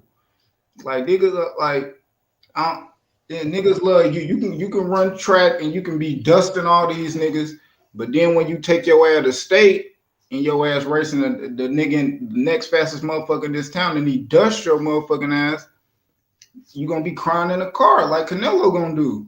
Like Canelo already fought. He don't fought these niggas, bro. Like he going down. Like man, he just gonna beat them, bro. They ain't did enough. And then they just chasing them. You got 4 or 5 niggas chasing one man. Y'all niggas need to chase each other. Y'all niggas need to chase each other. Canelo beat all them niggas. Canelo beat all them niggas, kid. All of them. Yeah, Canelo beat all of them. Canelo beat all of them for sure. Ain't count like unless only thing gonna change my mind, they get in the ring with each other and make a classic. You know what I mean? Show me something. Prove to not only me, your damn self. Word. You know what I mean? Shit, niggas don't believe in themselves if they don't feel like they just get a fight. Why don't your man Boo Boo go ahead and move on up to 168? I wouldn't mind Charlo moving up too. Man, I seen Boo Boo. Yeah, I mean, if he could do it, I mean, I still wouldn't mind if I seen him try to, you know what I mean, chase down one of them Charlos. I seen her slap little Charlo, that soft ass slap. He too big to be soft slapping that soft. That's the reason Boo Boo. Hey, that's the reason Boo Boo left 154 too. I didn't mean to cut you off, but that's the reason Boo Boo left 154 because he wasn't getting shit. Now we at 160, ain't been getting shit. Yeah. But what you think he'd get at 160? I don't think he'd be able to get a Canelo at 160, to be honest. Nah, that's what I'm saying. Move up to 168. Yeah, I'm saying I don't think he'd get Canelo at 160 either. I don't think Canelo going down the fight either. No, not going down at 168. Like if Boo Boo go up to 168, I don't believe Canelo will really fight him like that. Canelo, I'm saying Boo Boo will get a fight if he move up. I feel he got a better chance because he ain't been getting shit at 160, and just the same way he ain't been getting shit at 154. He like in the same predicament, bro. Like he just moving up, ain't getting nothing. You know, sitting there holding on to that title for damn near 4 years, ain't unified not one time, not once. Mm-hmm. And you know, like for Boo Boo, like I cut him some slack because you know, yeah, like he has options at 160, like in his own, like that's not named Canelo, and you know the Charlos, they got a little beef with him. You know, Triple G won't fight anybody but Murata, and shit, he'll literally wait for a whole year. You know, but like too, like and this is not criticism on Boo Boo, but you know, like when Uskategi popped. He could have, with his title, I think he could have petitioned to move up and fight David. He beats David, then he becomes kind of mandatory, you know? Charlo? No, Boo Boo. I mean, you know what I'm saying? Yeah, but I seen Boo Boo, he did an interview, and he was actually talking about that, because he got the WBO strap and shit. Yes, sir. And the dude asked him, like, with the WBO, I think they can make you like, I forget what they call it, like a super champ. And be the mandatory. Yeah, and you can go up and you know, but you know, he was like, yeah, he was like the politics still could, you know what I mean, get in the way of that. You know, let him do this or do that. You know, because it's really no guarantee. And Andrade, he have yet to find something that'll be able to just pin somebody into a fight with him. Like kind of like how it is at 147. It seemed like all the walls closing in on Earl Spence. He gonna have to fight a Virgil, a Boots, or T-Bud or Ugas. You know, Ugas is really the nigga he want to fight. That's the easy work, but they like trying to shun that shit off. So it's like he got one of them. They really closed in. They closed the walls in on him. You know, Boo Boo have yet to close the walls in on the champion. He got a zero in on the champion, kind of like how T.O. did. you know, he said, fuck it. This nigga went and got the WBC. Let me take this IBF, and he gonna have to, and we gonna meet up. I know what he want. He want Undisputed, you know. So I think it's like that, bro. Boo Boo have yet to been able to maneuver his way into a fight. Now with a Charlo, I believe smacking his ass in public, he gonna take that fight. You know what I mean? Hey, you got right, some embarrassment a little bit, you know, like a little embarrassed. Yeah, he's like, oh, I'm gonna fuck this fool up now. Yeah, you got it. Cause I ain't gonna lie, that Herd fight, that shit. So 2 years ago, my nigga, y'all niggas, y'all fucked up the bag by losing. Y'all niggas should have been fought, but we don't care about that. Herd. Hey, but Q, you had at one point in time. I know Daniel Jacobs at 168 now, but you had Boo Boo on the zone. You had Daniel Jacobs on the zone. Canelo on the zone, and they always at 160 at the same time. You feel me? You had Triple G over there, and Boo Boo still didn't get a fight. He still didn't get a fight. Why is that? Shit, I don't know. I don't know. I think sometimes you with boxing, your name can be not big enough. You could be better than what your name is. So how niggas see you as a fighter, which actually your level of fighting is high, but your name and the boxing level as far as money go is low, and that's like and Boo Boo. Like I ain't saying he's super high, like, but he not no scrub. I'd probably say, damn. See, that's why it's kind of hard too, because Boo Boo really not no finisher. I kind of want to kind of compare him to Danny Jacobs, but Danny Jacobs, he did shit in his career that, you know what I mean? Like he already came out the Olympics and had eyes on him, and he actually did shit in the ring, like knocking motherfuckers out and shit. Like Caleb Truex, he been knocked that nigga the fuck out like 5 years ago when Caleb Plant going 12 rounds with him 5 years later. And this a nigga, right, that, you know what I mean, been done knocked the fuck out. So it's like Danny Jacobs, this niggas like that, you know, they did what they had to do. Like these people ain't doing what they got to do. Like Charlo to really do what he had to do, he would have way more buzz if everybody at 168, if he would have knocked him the fuck out. Shit, you know, he got the questionable fight with Korobov, Adams. Who else he have? The little redhead dude or whatever, or the Irish dude. Derevchenko is his best fight. Derevchenko. Yeah, we're talking about Charlo, right? Yeah, Big Charlo. Yeah, okay. He really ain't even beat niggas ass bad enough at 160 to really give him the, you know what I mean, give him that buzz. That's why I'm like, bro, you ain't. And that Montiel performance was ass too. I can't even lie. He struggled with Montiel. He won, but he struggled with Montiel. Yeah, we got to call him. Yeah, that's a nigga you supposed to get the fuck out of there. That's like, you know what I mean, what Anthony Durrell did. This nigga 36. Flatlining niggas, getting you the fuck out of here, dog. Like these niggas, bro. That uppercut was dope. That shit was nice. I ain't gonna lie, that was, bro. I turned away and missed that motherfucker. All I seen was bro laying on the ground stiff, like what the fuck? I had to rewind my shit, like what the fuck going on? Right. Like, you know, in my opinion, Boo Boo, if he really wants to Canelo, if that's like literally that's what he wants to do, he needs to do a little bit what Loma's doing. He needs to try to fight every opponent that Canelo's beat and try to beat him better. You know, you can put pressure like that a little bit. Yeah, he can do it like that. He could do it like that or shit. Man, make Canelo beef up his security. Everywhere he go, I'm there. You fight with that bitch. Yeah, you know what I mean? You at the WBC convention, nigga, let me go up there, motherfucker. You going to there, let me go up in there. You know what I mean? Every time cameras are, I'm gonna make you beef up your motherfucking security to be like, when you see him, move. You know what I mean? Oh God, you know, that's how you gotta apply that pressure. Like, you know, Boo, he good, he got power, he just can't finish. I ain't gonna lie. In this little things I see in all of them, that's like, man, Canelo can beat you, bro. Like, yeah, that's what Canelo's got over most of these dudes is that he's seen it all, man. He's seen it all.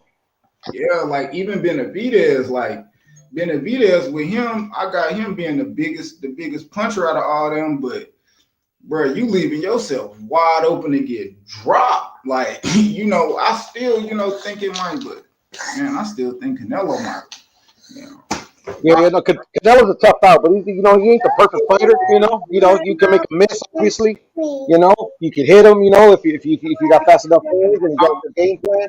But shit, man, it's his experience. He always goes back to that experience, man, to pull it out.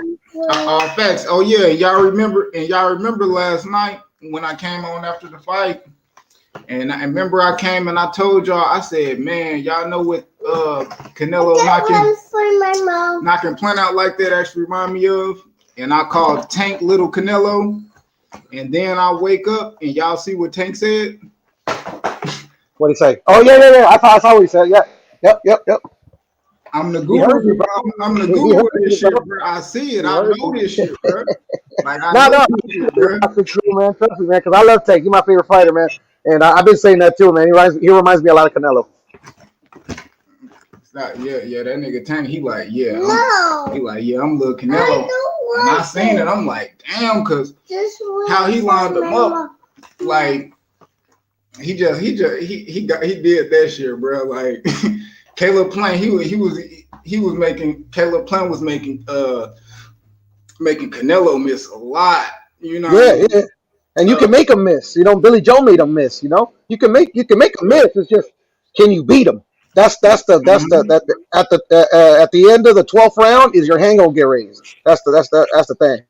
Yep, and that's what it was. It was kind of like Canelo really had like, I seen like three different ways he came out fighting. He kind of split it up in threes. He had a different way he fought from 1 through 4, 5 to 8, and 8 to when he knocked him out. He came out different at all three. When he first came out, he came out real basic, straightforward. Mm-hmm. He ain't showing him nothing. He ain't giving too much head movement. He stood there, bounced. Caleb Plant did what he did. I felt like Caleb Plant, he actually, the first half, the first 6 rounds, I had Caleb Plant up, either 4-2 or tied at 3-3. Canelo really didn't take off till that 5th when he switched his shit up. He started bringing that upper body movement in there, and he had, you notice he kept his hands like this, like, we're just ready to counter him. You know what I mean? Yeah. And he started putting the pressure on him. When you start seeing Caleb get banged up, he kind of made Caleb shit his load. And at the same time, he was like playing possum, like he was tired. He was trying to make it seem like, I was putting the pressure on Caleb, but at the same time trying to make Caleb think that he was tiring himself out. But that weren't really what's happening. So after he did that, applied that little pressure, and he seen that Caleb Plant wasn't bringing the pressure back to him, then he pushed toward him even more. He opened up and got knocked the fuck out. I ain't gonna lie, that shit. I feel you, man. Like that 11th round, man. It was, you could have blinked and missed that one too, because like literally as soon as the bell rung, he went straight to him, man. Straight to him. Fucking, and he was behind his jab, because like early on in the fight, Canelo was really throwing jabs.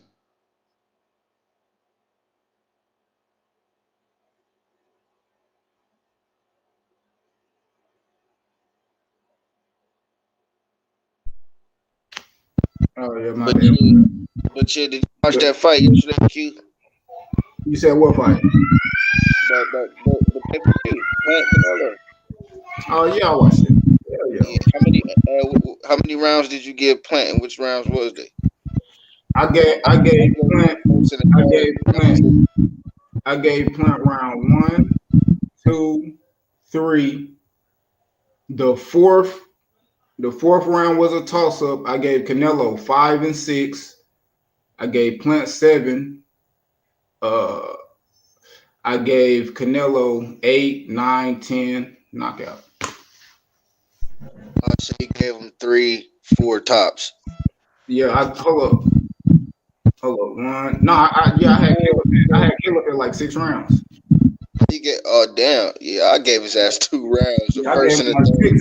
I ain't gonna lie, like first and the third. It's kind of like the thing, bro. When you know you about to knock a nigga out, winning rounds is not your biggest concern. Your game plan is your biggest concern. Facts. You know how you gonna set them up to knock them out. So that's like some Tank shit. exactly. That's why I said Tank is a little Canelo. Like, if I know I'm gonna knock you out, I'm not coming in to box you 12 rounds. Like, no, if I lose, nigga, it's that's me setting you up. You think you opening up that little jab and shit? Caleb Plant had that nice little up jab. He was moving. You know, okay, you showing me everything you got. I'm downloading it, nigga. I'm gonna apply a little bit more pressure and I'm gonna knock you out. That's what he did, bro. It's like, I ain't gonna lie. That's like boxing. A lot of these fighters, they scared to do that because they scared to get hit. And that was like the thing with Caleb when he finally got his ass hit flush. What? That nigga wanted to get it the fuck out of there, bro. Yeah, Q, you weren't on the panel earlier, but do you remember in the fight when Canelo went to the ropes and he put his back on the ropes and he goaded him to hit him and he didn't throw shit? Yeah. Like they were just looking at each other, and they was like, okay, yeah, this dude don't want to get hit. Yeah, he playing possum, but I ain't gonna lie. Canelo was setting up bait. Mm-hmm. Canelo would have knocked him out off them ropes. He wanted them to come in. Yeah, I think that countered them, bounced off them ropes, and boom. Caleb didn't go for that. Caleb fought smart. He's smart, yeah, smart. Caleb Plant, after the 6, like I said, Caleb Plant, he won like the earlier rounds to me. But after the 6th round, Caleb came more defensive, less offensive. And that's when Canelo started bringing that pressure. So when he went back to the ropes and he wasn't doing that pressure, Caleb was just doing that. That's when I knew Canelo was like, I'm about to get in his ass. So when he came out the next, that's when he was just on him. Yeah. You know what I mean? He set him up. That's beautiful. He was toying with him at one point. You know, she was like, "Come on, man, hit me!" He was putting his hands down, doing all kinds of shit.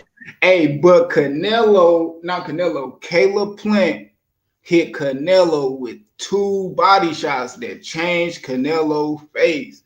He hit Canelo, boom, boom, in the body. Canelo was like, I saw that. You know, I didn't pay too much mind to it, but yeah, it was the 9th round. That was the 9th round. Yeah. He also threw some good combinations that he was able to hit Canelo with some good ones. Mm-hmm. And to me, I was so kind of up for the fight and trying to, I was waiting for him to fucking knock him out. So I wasn't paying attention who was winning rounds. You get what I'm saying? So literally to me in my head, when I think about it, I can only give him the 1st round, Caleb, and the 9th. All the other rounds, I don't know who to give it to because I wasn't paying attention to who was winning. Mm-hmm. Yeah. I was real into the fight, but I just remember that damn, Caleb Plant actually that motherfucker came to fight, and it's like this when I hear people say I put it like this: you can't give no one credit for the fight if you really only giving them. If he won 11 rounds and he only won 2 rounds. That's a wash. That ain't even that ain't none that I say, oh, he deserved to be in the ring with Canelo. I watched the fight feeling like Caleb Plant deserved to be in the ring with him. He wasn't on that level. He couldn't do it because he'd never been there before. But in the same token, he deserved to be in there. He came to fight. You know, he got beat by the but for me to just think he just got cleaned all the way and then got knocked out, that's not how the fight went to me. You know, that in my eyes. To me. Let me ask you a question. To me, yeah, he deserved to be in there because he made it to the 11th round, and he got some shots in. I thought they were few and far between. That's what hurt him as well. But but why do you think the knockout didn't come faster, Q? Because Caleb Plant actually was winning. Caleb Plant actually was fighting good. Caleb Plant actually was doing some good shit in there. He made Canelo miss, and he didn't always change the levels. He was doing some and he went change the levels. He wasn't always fighting at the distance with Canelo. He fought a lot inside with Canelo, boom, make Canelo miss, baby. Go in there and watch TV with Sissy. Come on. Yeah, but he did a lot of good shit that with Canelo's game plan, he wasn't like I knew Canelo wanted to get the knockout a little bit quicker because that's what came out his mouth. But when you are a knockout artist, it's all about the setup. You're just not going out there swinging and knocking a nigga out. Mm-hmm. You setting up the knockout. You know, that's different. You know what I mean? Like some of these people, you know, people talk about it. That's not a setup knockout. I mean, you hit him with a knockout punch, but it wasn't setting a nigga up, putting him in the trap. He did what I wanted him to do, and I gave him that right punch. You know, Canelo, he couldn't do that because Caleb Plant was really doing some shit. And then when Canelo, he'll kind of get real. When Canelo would get real offensive, Caleb Plant would smother him. He'd get real close to him. Canelo couldn't get them shots off and shit like that. So you know, it lasted that long because Caleb Plant was really that good in that fight. Yeah, I feel you. Like another when I was on another panel, they made a good point too.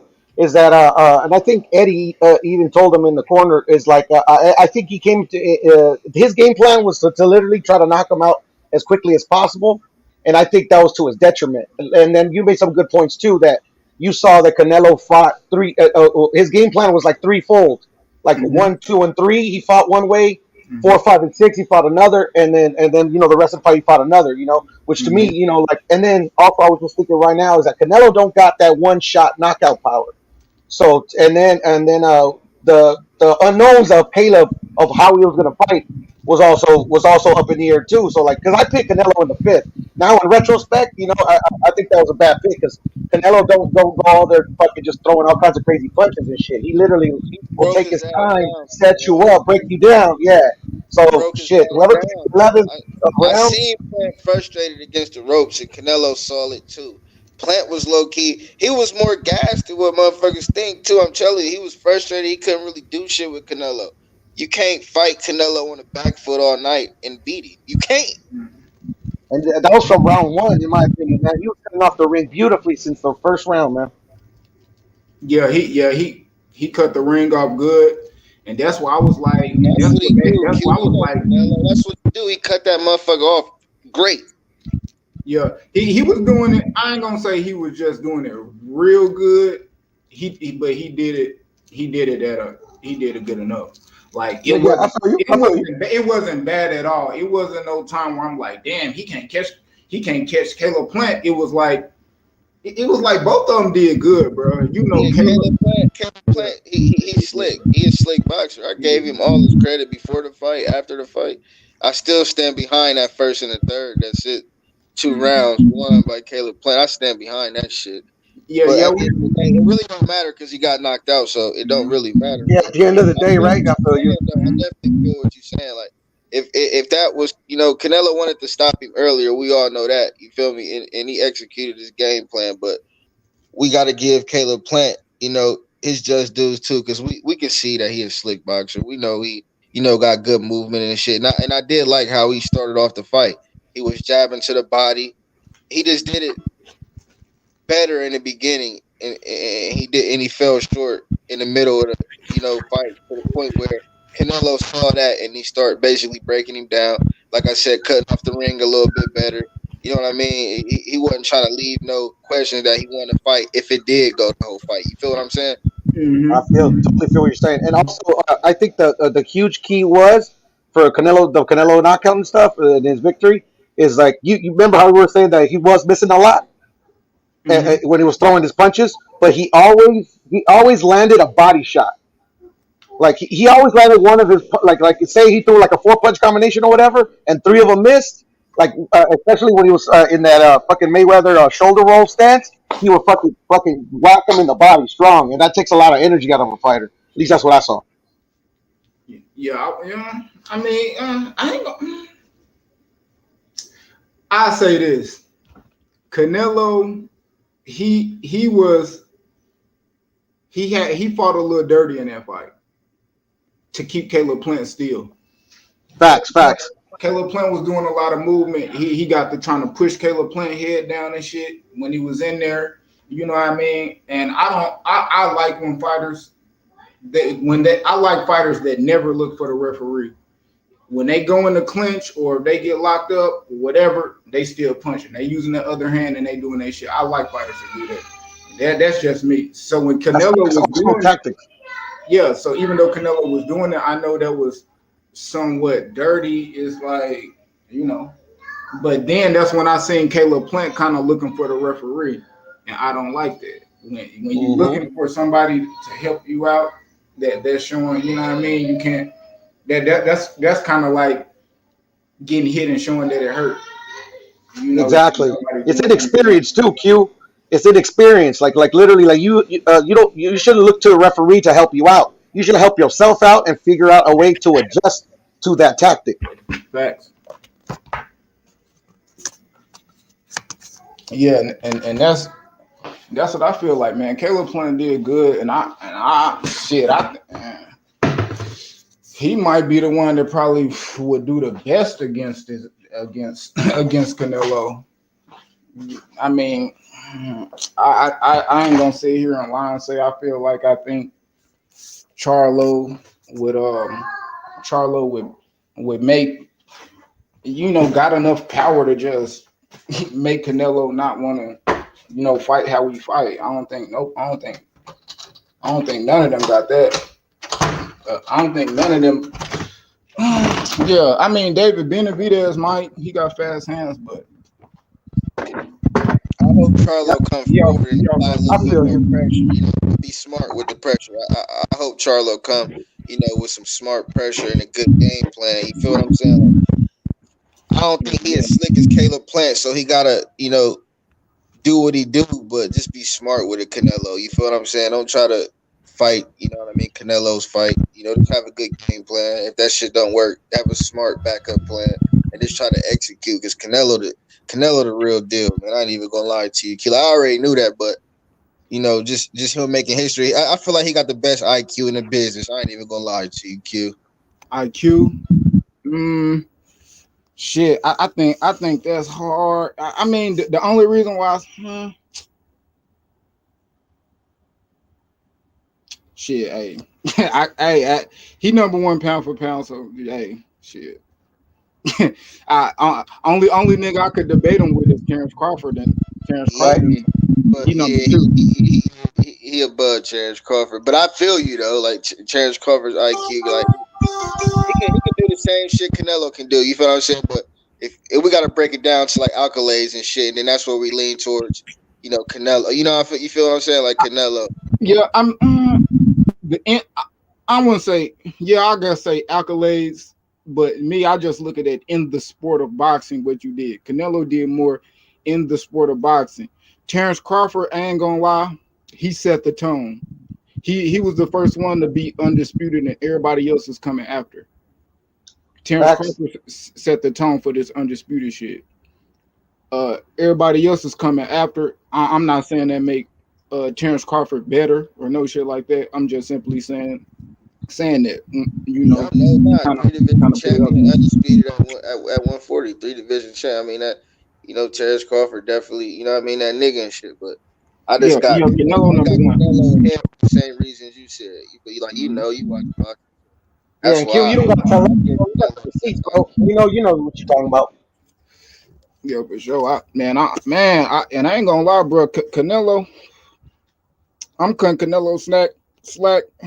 That motherfucker really ain't even got to get in the ring for another year. He can take a whole year off. He done enough. He done Facts. enough. And That's then I facts, said, bro. hey, I just said that too. I'm like other fighters that do that shit for free. Shit, Canelo earned. Keeping it 100 though, like I don't want him to take a year off because like then like literally you're gonna have to. Well, I mean it works both ways. Like you're gonna have to depend on other people to kind of carry the sport and start fighting each other Hey, because he's gonna be taking time off. But then that's a good thing. You force these motherfuckers to do something. no, yeah, If, that exactly. Force them bum ass niggas. I'm gonna take that back. Force them lame ass niggas to fight each other. If you niggas want a shot at undisputed, fight each other, and I will beat the best nigga. I'll beat the second best nigga after I beat the first best nigga. Real talk. Like that's how I see it. no, well Canelo, that's word. Canelo hold the cards. Don't I beat him. Don't be over here hollering, no, Charlo. I want to see Charlo. Okay, you want to see Benavidez? Okay. Both of them niggas fight each other, and I take the winner. I'm gonna show you who best. So we gonna see who the best out of them, and I will beat the best. Because you trying to throw two different niggas at me, and we don't know who the best, or we can only assume. We gonna see. Put them in there, and I'll fight. Matter of fact, I'll tell Boo Boo and Triple G, nigga, if y'all fight each other, I'll fuck around and go 160 and get y'all niggas to smoke. But somebody got to fight somebody. Like fuck that. Them niggas and man, all these niggas chasing him, man, get the fuck out of here, dog. And you know, to add to your thing, bro. Remember, like fucking Canelo, like he won payday shit. You know that rant he did with Boo Boo when he called him out and shit, and he told him, "You fight nobody." Like he should have took that as a personal challenge, bro. He means that you need to go fucking fight the best in your division and then come see me. Yeah. See, only thing is kind of different with Boo Boo. And like I'm gonna say, he's still not getting no slack from me because, like I said, he still ain't fought the opposition, but he asking for the niggas though. You know what I mean? That's the difference. You got them only asking for Canelo. Boo Boo asking for anybody and Canelo. Yeah. That's why I give him the most slack, man. Because it's like, and I give him, man, he got the ball to go to his fucking press conference and be like, "Come on, let's go." You know, and Canelo can say yes or no. You know, but at least he had the ball to go in there and be like, "Come on, man."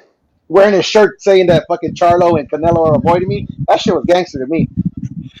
He hit a ball on Canelo's court, man. Canelo, he earned it. The ball on his court. He gonna fight who he want to fight, bro. That's just how the game is. That's how the game gonna go. You feel me? Everybody can't chase Canelo.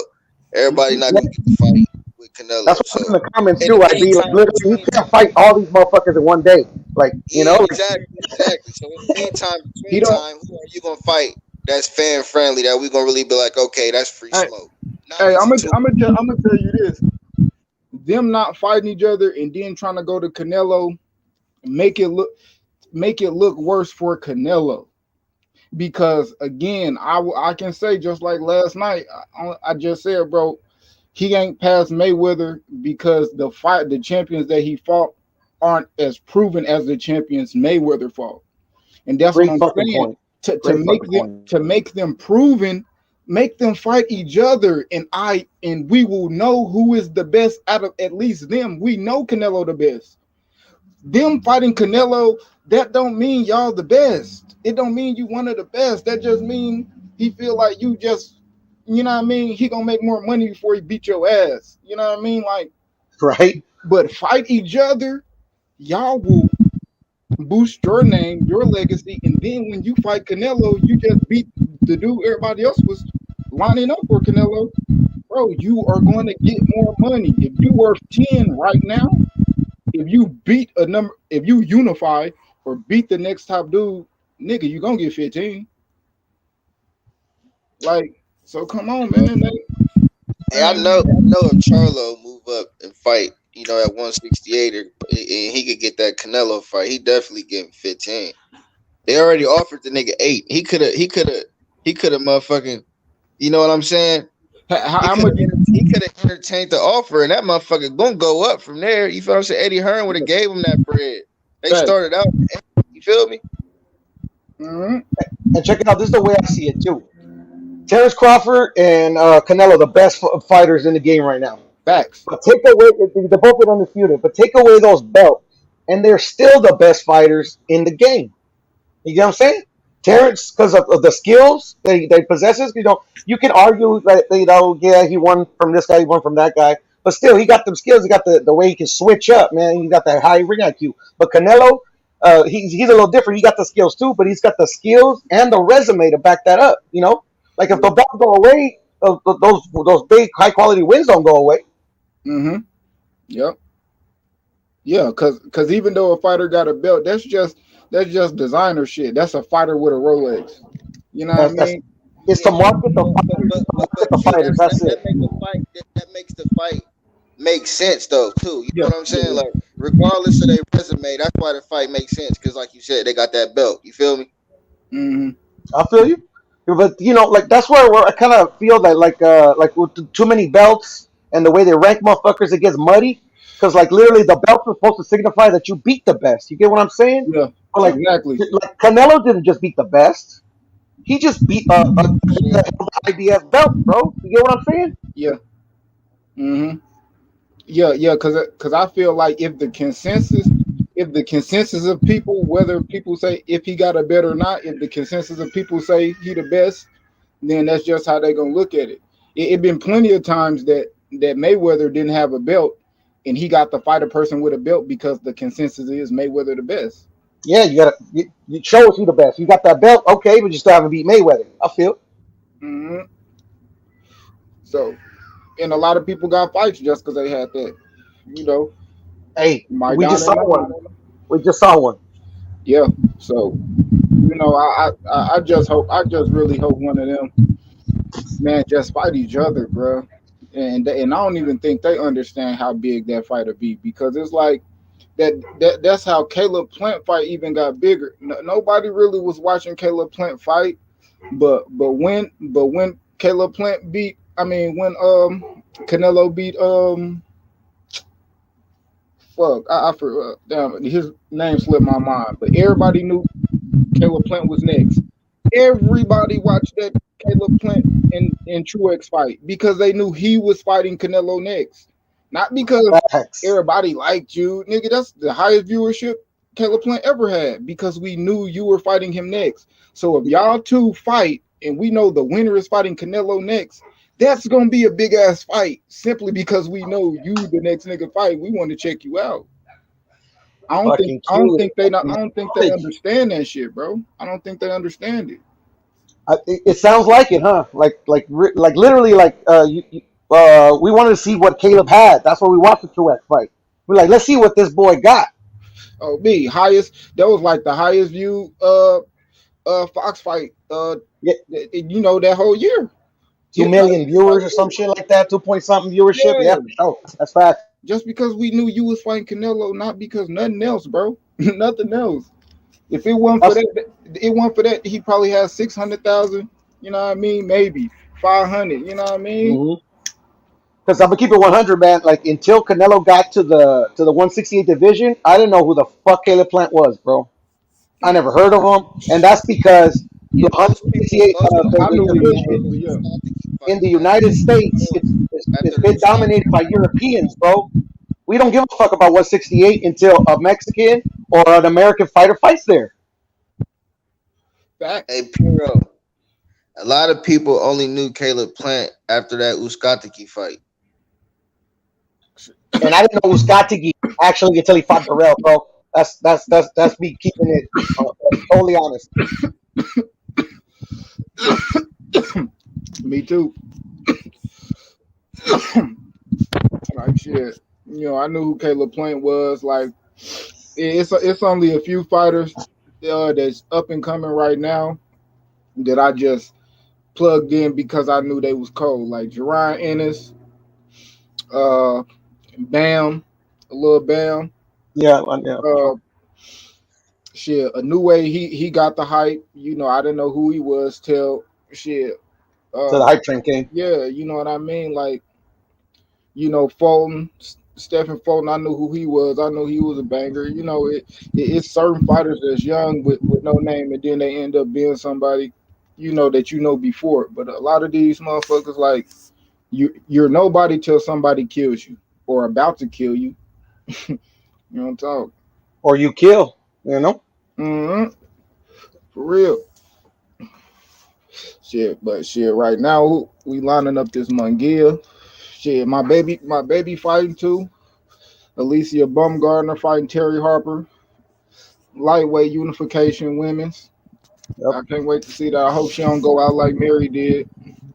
Then we got Uh, Fulton She just Figueroa the lost too, week huh? after this week coming up. Then after that, you already know we got Porter, but we got Porter Bud, and that right there, we know what that's going to be about. You feel me? Man, And then we man, got Cambosis To. Then we got Devin and JoJo and Tank Isaac Cruz at the same week. One on pay per view, one on the zone.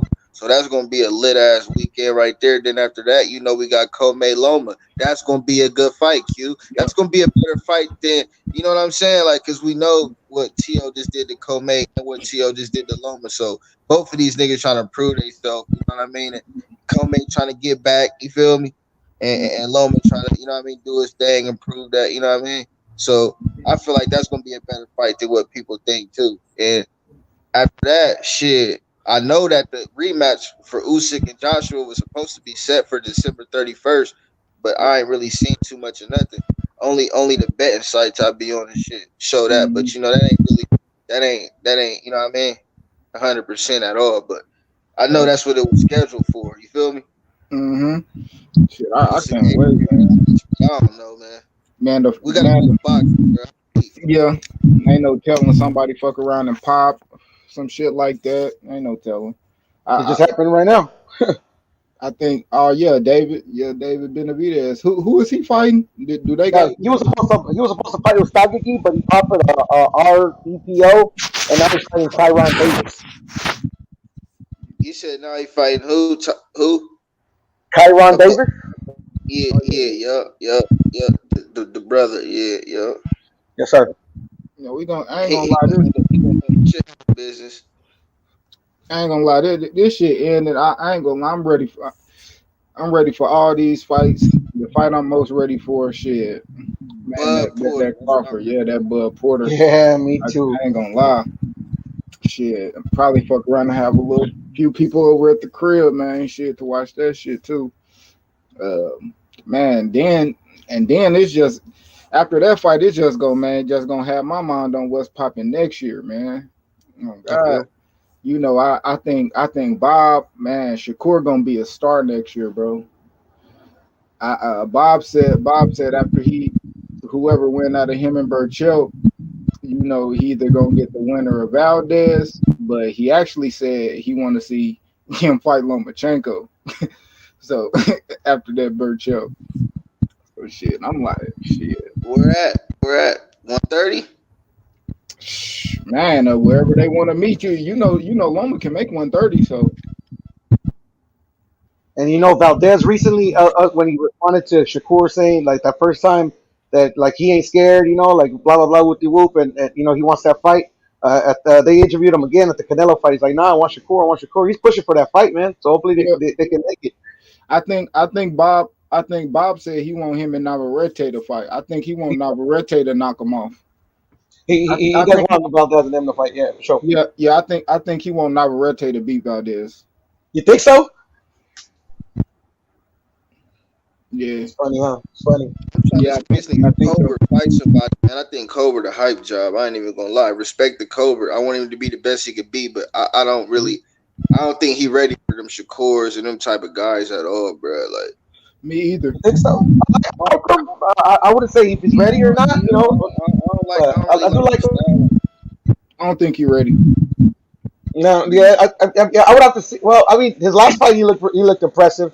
You know, he didn't knock the fool out though. But I mean, I don't know. I bet I fuck with Lil B Hop, man. You know, I like that was when he got the knockout. The fight before his last fight, right? That's when he got that little knockout. Yeah, he fought King Tut, man. He won, but King Tut gave him some. It should have been clean. It should have been a clean. He didn't do it. Yeah, exactly. He didn't do it. But like I said, I want him to be the best he could be. He just ain't one of my, like I said yesterday, like the real brothers. They never been like my, you know what I'm saying? Like I never cared for them. Like Dude, I knew they wasn't gonna be some guys. They just, you know what I mean? Like shit, I seen the nigga chilling with Danny Garcia and shit, going out, man, partying and shit. Yeah, that's his homie. Yeah, I remember seeing them. The first time I saw them together was that video that I guess they took off the internet and shit because he was talking shit about fucking Wilder. Yeah, you know Danny with the party, and that nigga, you know, half rapper, half boxer and shit. In my opinion, don't mean shit, but prove me wrong. As a man, I'm gonna be like, okay, that nigga proved me wrong. I'm not one of them type of guys that, you know what I mean, keep thinking one thing and then you show the proof in my fucking face I still keep thinking the same thing I've been thinking. I'm not that type of nigga. Like, okay, you was right. All right, shit. You put the proof in the pudding. You put it right in my fucking face. So I'm gonna keep it real. Like, all right, you right. But niggas still have yet to really prove. You know what I mean? Like, I just want to. I hope Kobe can prove me wrong, but I just don't really see like he ready for them guys that he been. You know what I mean? Low key talking about you calling out and this and that. Shakur not the one. Bro. Shakur not the one, bro. I'm telling you. Yeah. And Shakur's got some question marks too. You know, how would he take somebody that can really bang? You know, stuff like that. You know, Shakur the truth, man. But you know, he's still got some unknowns as well. You know. Yeah, I ain't gonna lie.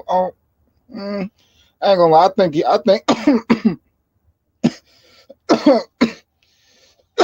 think he'll be able to. I think. Excuse me. Shit. Yeah, I think he'll be able to actually get in there and take some punchers, man. But I think it's to be seen. I think that's why I want to see. You know, I want to see him against Valdez and shit. Hell, I'm ready. I think I want to see him against Loma. Loma just ain't got no belt, but you know, if you beat Loma, bro, he gonna be a. Especially if he coming off Loma beating the shit out of Comey or something and going down or going up and doing that shit. Like, yeah, you know, I think, man, Bob, Bob, he got a matchmaker, but he be making some of them fights his goddamn self. Like, yeah. I feel you. For real. I feel. Yeah.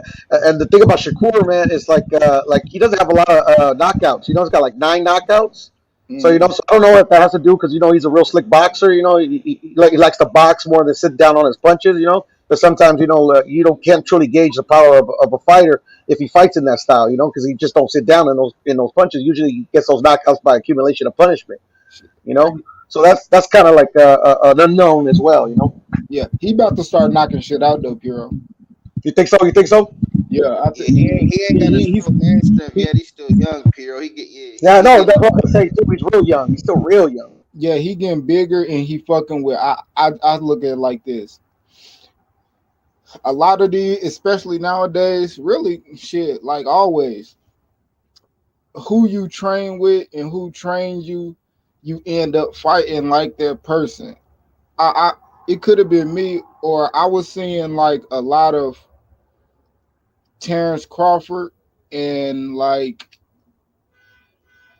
Floyd type shit in Shakur when he fought Jamel Herring. Like how he throw his combos and place his punches. That looked like Bud to me, how Shakur was doing that shit. Now I think like if he comes stay styling like that, bro, he gon' he gonna start beating the shit out of these niggas. He gonna get a lot of like referee stopping that shit because the punch is just so clean and you just taking so many clean shots. You know what I mean? He, you know, or he might just be able to get motherfuckers out of there. You know, if they can last or if they can't last. But I think Shakur gonna start knocking more people out. I think if Devin don't knock JoJo out, which Piro don't me and you got a bet with somebody on about that.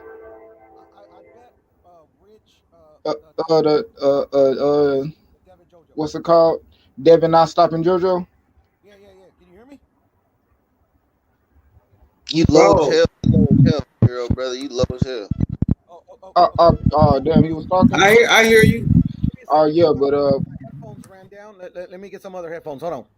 Yeah. Somebody's low. Who's that? Puro that's low? Oh yeah, okay. That's low, man. Hold on. Give me a second. All right. Yeah, but I don't got Devin stopping JoJo, but I ain't gonna lie, he should stop JoJo. If he don't, he ain't got no power like that. I'm just saying, like, no disrespect to anything. He just ain't got that type of power. He's not a knockout artist like that, bro. Can they stop Gamboa? They brought in Gamboa to get stopped. That's why nigga picked Gamboa. You feel me? Linares was stopped 5 times. It's just that he couldn't stop those dudes. Every time Linares lost the fight, he was knocked out. Every time Gamboa lost the fight, he was knocked out. He was stopped. You know what I'm saying? But Haney could not do it. And I just don't know if that's in his game though, Q. If he got that, if he got that part of that game, do he got the knockout power? That's the question. Yeah, that's what I'm saying. I got that in question for sure on this. Like, if he don't knock JoJo out, bro, I'm questioning, and it's like I'm saying, knockout artists, they gonna take some licks, lose some rounds to knock you the fuck out.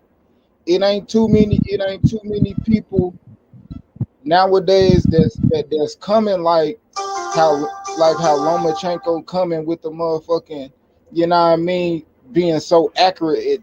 I'm draining you and I'm knocking you the fuck out, like, or you about to die. You quitting on the stool. It ain't, Devin Haney ain't boxing like that neither. You know what I mean? Like, motherfuckers just going 12 rounds. Okay. So it's like, man, I really got that shit in question, Yeah, man. He because really he's a young fighter. Like when Mayweather was that age, he was knocking shit out. Same thing with Earl. When Earl was that age, Earl knocking niggas out, nigga. Same thing with a Thurman. Same thing with all of the fighters. When you start off, knocking yeah, shit out. yeah, that's how you start off your career. Even Sean Porter, Sean Porter was Yeah, stopping Porter, shit. another one. Crawford still knocking shit out, but Still back knocking then shit he was out. blazing shit. Back Oh, then, me, right? Yeah, you know what I'm saying? Real talk. Jared Anderson, Big Baby, you see him coming up knocking shit out, right? You know what I'm saying? Oh, God. T.O., same thing, came up in the game, sparking shit, knocking people out. You feel me?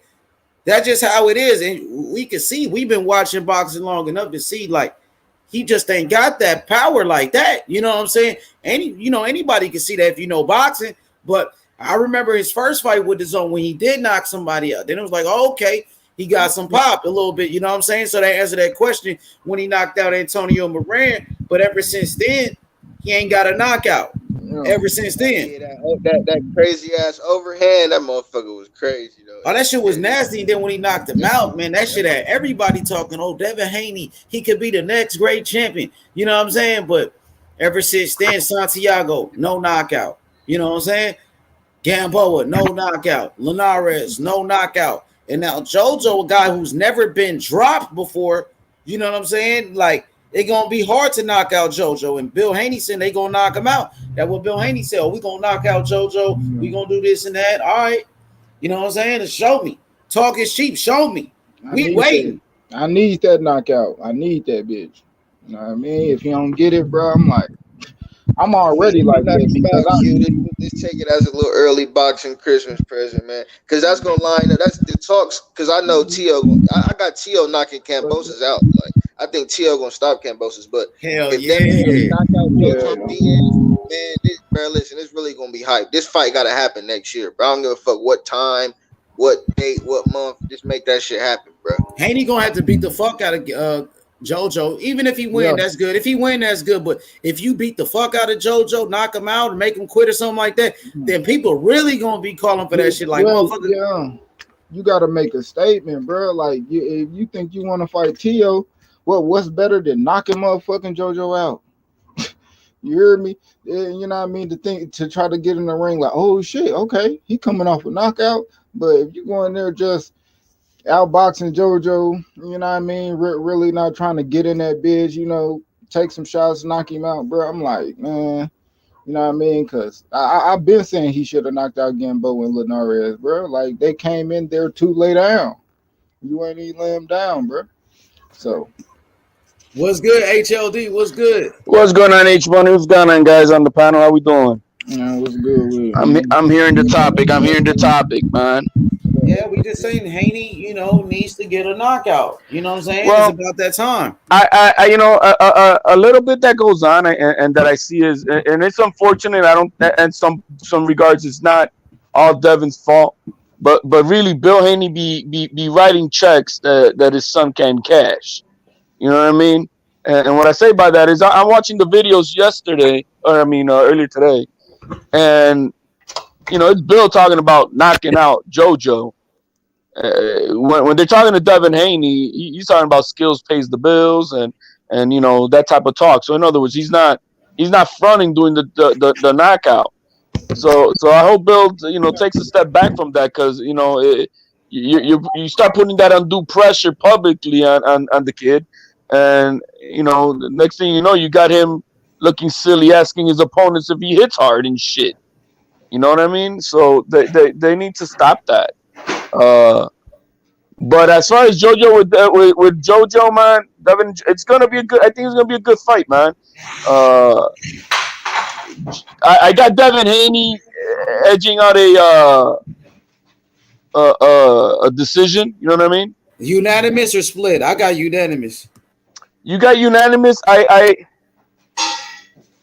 No, I'm not even. I mean, look, he wins. He wins. I don't care. It doesn't have to be unanimous or split. He wins decision. He wins that. To me, you know what I mean.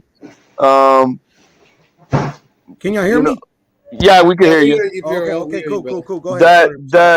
That said, I edge. If there's a win, if it goes out 12 rounds, I give Devin Haney the edge, winning a decision. But if anybody's stopping anybody in this fight, it'll be JoJo stopping Devin. Yo, what y'all think about Devin Haney said the fight is in jeopardy because JoJo hasn't enrolled in VADA testing? I heard that, man, and I think yo, man, it's just I look at it, I'm so skeptic of everything that's they made a cheap offer first, then they came in with the bullshit clause, then they added some more bullshit added agreements that that's what JoJo's like, man, these motherfuckers are putting like so much bullshit in the contract that it was ridiculous. He signed it all, but he's like, what the fuck? And so now it's another way of kind of, and I think it's all cap. Either they want to fight this guy or they don't. You know what I mean? Check it out, HOD. It's all cap, bro, because literally all that shit is hashed out before they announced the fight. Absolutely too. Fight, and then VADA just posted on Twitter that they both are fucking enrolled in the VADA testing. So I think we good. Well, the other thing is that under WBC regulation, they both have been. If you're gonna, I think all the fighters within the top 10 have to be, to my understanding. So as well. Yeah, that's the way. That's it's voluntary for higher ranks. I think it is, but when it comes to a certain ranking file, everybody's got to be So I don't know how that, but I don't know if there's maybe there's its time and date. But you said that Twitter announced it. Yeah, go look up VADA's Twitter. It was like I think their last Twitter says, we're happy to announce that Jojo Diaz and Devin Haney will be participating in VADA testing for their upcoming fight on blah, blah, blah, blah. So this was today or? This was yesterday that I saw it, brother. Oh, okay. So look, all right. So then all capped, it's all done. You know what I mean? And but you know what I don't like is for Devin Haney to try to put shade on JoJo, like accusing him of, that's basically accusing him of that he's trying to hide PEDs. You know what I mean? Like, why would he do that, bro? That's some I'm sorry, bro. That's some garbage ass bullshit shit, bro. I mean, what the fuck? I don't get that. I don't get that. You know what I mean? Like a narrative they're trying to push, like right, man. You get it? There's just a little dirt, and that's like below the belt, man. That's we all know what the accusation of PED does to a fighter, and how everybody perceives that. So that's not something you fuck with, man. Call him a pussy, a bitch, that. Okay, that's fine. But that doesn't affect the fighter to the point where as accusing him of doing PEDs and trying to cover it up. That shit brings that shit brings fire, and that's not cool by Devin Haney. I totally disagree for him saying that. I agree with you, HLD, because look at any accusation, PEDs or anything. Look at Raleigh. Raleigh hasn't been convicted of nothing, but he lost a big time fight with Tank because of an accusation. Yo, Rolly's straight up acting like nothing, bro. Right? You saw those videos over there at the bro, nothing. Not even shameful, bro. You know what I mean? Not even embarrassed. I picked that up too. I'm just saying, that's just like, really, bro?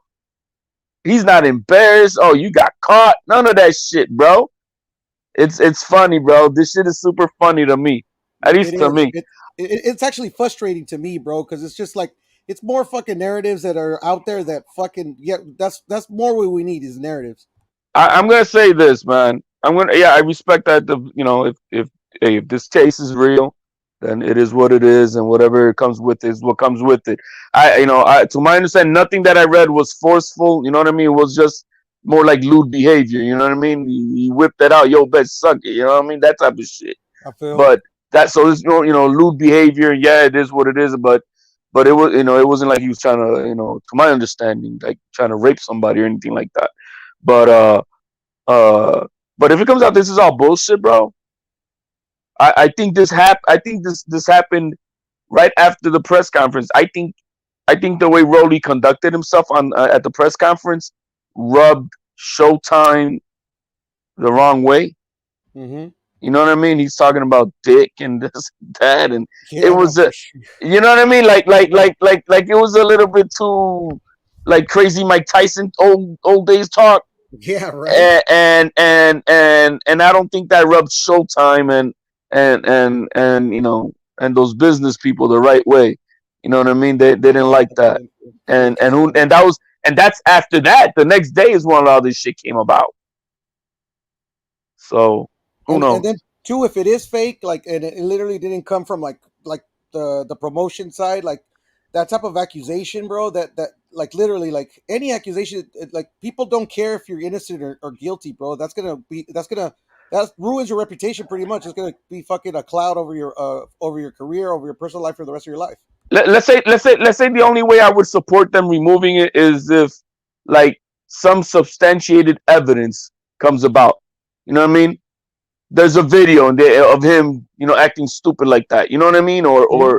Or just text messages of him apologizing for being an asshole doing that shit. You know what I mean? Something like that. Oh, Yeah. look here he is. He apologized for whipping it out and trying to make me do that. You know what I mean? Oh, okay, yo, it's we got to pull this dude out the car. This is fucked up. But there's none of that None. that we've seen so far. I mean, that could there Yeah, yeah, be for sure. maybe but I think she would have put it out there because that girl was putting everything out.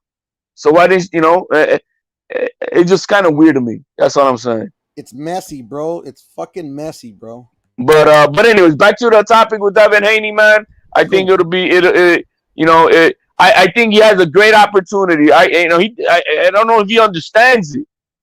If he's able to stop Jojo Diaz, beat his ass, stop him. Yo, that's big, man. Jojo's never been dropped. Jojo's never been stopped. So if And he's check able this to, out. Go ahead, actually. I'm sorry. no, I'm just saying if he's able to accomplish that, you know, uh, uh, yo, that it's a game changer. You know what I mean? In the sense of of of not putting more. Yo, we got to put emphasis on this kid. He's proving himself. He's proven himself. Yeah. You know what I mean? So that I say.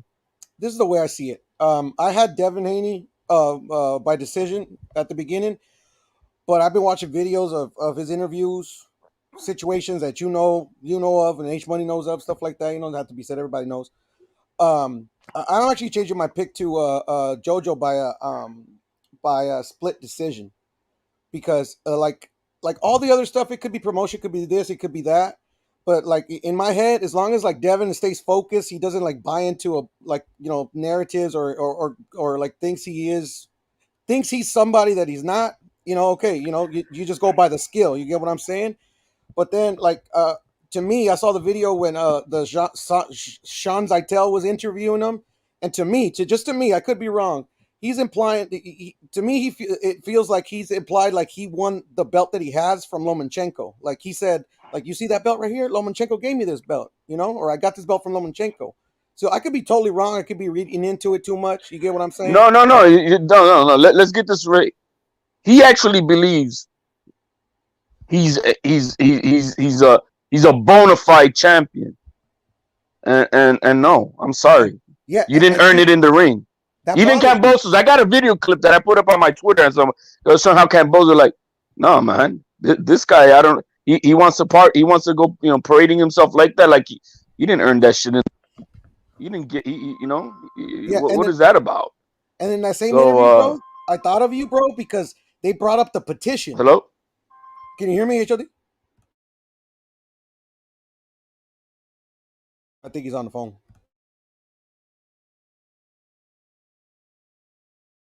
Dundada, bro. That's old news already, man. This Tank versus Pitbull Cruz, man. It's set, man. I'm going to that fight. They already. I haven't checked my tickets, but I think they probably already Damn, changed the name and did I everything. cut off there for a second? I don't know You if I did, you was. did, bro. It sounded like you were on the phone. Okay. But yeah, man, I'm just saying, hey, it is what it is, man. He's got the belt. He's making good dollars off of it, and good for him. But Yeah, as go far ahead. as you want to, when it comes to the nitty gritty, you want to get brass tacks of it. He Mm-hmm. didn't earn it into the ring. That's not a bona fide champion. You have to earn it in the ring. That's how you want. You know what I mean? Yeah, And and I that's a would love fact, for him to bro. have that glory moment, bro. You look. I would. We saw Canelo Alvarez last night. What it is to fucking earn it in the ring. You look at that glory. That glory. Exactly, When you see when exactly. Teofimo beat Lomachenko, bro, that kid was, he couldn't believe it. You know what I mean? I did it. You know what I mean? That goes for any champion who defeats a champion in the ring and earns it. Exactly. And we don't have that video clip from Devin Haney. Nope. We don't. Like even Caleb Plant, when he beat Oskategi, man, he was crying. He said he did it for his daughter and shit. Like literally, that's a beautiful thing. Right. That Like, type of shit. The glory, the honor, and the respect that comes along with it. exactly. To me, that's what the belt holds so much weight. It is that it's like the pinnacle of all your hard work. You get what I'm saying? And in boxing, Absolutely. just like every boxer on this planet, man, there's no shortcuts in this game. You take shortcuts, you're gonna get fucked up. Yep. Absolutely. That's why Absolutely. That's why I'm picking JoJo, because he is a former champion. He beat a champion. He earned that shit in the ring. He's got that good work against Gary Russell Jr. Like to me, I still call it 50-50 because you can't deny Devin's skills. But like this is Devin's biggest test to date, man. So I got to side for JoJo in this fight, man. And Devin's got to prove me wrong. No, man. So I mean, but I still look forward to it. You know what I mean? I think it's gonna be a good fight. I think JoJo's coming with all he's got. I was looking at his body shape for Fortuna, and he looked a little bit too thick for me, a little bit too, not in shape. And I'm looking at him now, and he looks like he's been working. It looks like he's been working. I think he's gonna come looking ripped and in shape for this fight. Yo, So we'll see, man. You picked JoJo to beat Haney? Of course. Like, have you been hearing I mean, it's not guaranteed, obviously, because the one thing you can't deny is Devin is skilled. But like literally, JoJo has proven it. Devin has not. I gotta go with JoJo. I feel you. I think Haney gonna get him. It's like JoJo, one of the toughest guys in boxing for sure, but JoJo is really small, right? JoJo he's not that big, right? Mm-hmm. He's about 5'6", 5'6". Mm-hmm. Haney's about 5'9". It's a huge size advantage for Haney. That's what somebody was saying in the chat. How Devin Haney's damn near a middleweight. He rehydrates to middleweight, in between fights, Yeah, I feel you. And the only thing is that, just like me and HOD were saying, like that the glory of winning it in the ring, like like literally, I don't know Devin personally, so like I can't ask him, but like literally, like I just hope he doesn't think he's something he's not. You get what I'm saying? And think he could beat a guys JoJo can get the big Diaz head. That's possible. that has the experience. He's a former champion, and like literally, this is a thinking man's game too. And it's also a lot of it. A lot that matters in this game too is the will of the man. JoJo's coming there to fucking make a statement, brother. He is. I think that's why Haney's trying to do all this. I mean, of course, we want body testing, we want drug testing, but I mean, I think that's why he's making a big deal out of it. Like he's saying, "Oh, the fight is in jeopardy." He's willing to pull out of the fight and shit like that, But it's capped, bro, because the receipts are out there, bro. The body testing is set. Yeah, I mean, I don't know why would he say it then. Why would he say that? Why would he keep bringing it up every interview?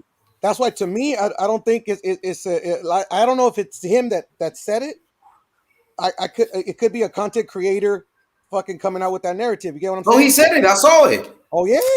See, Yeah, I saw my that video makes no say it. sense, bro. You get what I'm Oh, saying? he said it That's himself. why, like, I can't pick him. I can't. You know, he's got to show me that he's got what it takes to beat a former champion. I think he got what it takes to beat JoJo. JoJo's a tough fighter. We seen JoJo get beat by Gary Russell. I know Haney's much bigger than Gary. Gary is a veteran. Mm-hmm. What else? We seen JoJo take a draw against Rocky Moth at 130. His last fight at 130. But JoJo looked very good in his last fight against Javier Fortuna. He looked solid in that fight. He looked strong. And me, I think the opposite way. I didn't think he looked very good in that fight against Javier. Yeah, he started off good, and I still got to watch it. I'm definitely going to watch it before this fight, so I can because I always got to base it by skill. But the thing is that H like he has the capability, but like literally Devin's never been in with a Gary Russell. That's an elite experience, Yeah, he lost, but so did Canelo lost to Floyd. Look where he is now. I got you. So yeah, that's just my take, brother. But damn, I'm y'all getting me amped for this fight, man. I wish it was tomorrow. Oh yeah, it's coming up. Shit, December 4th.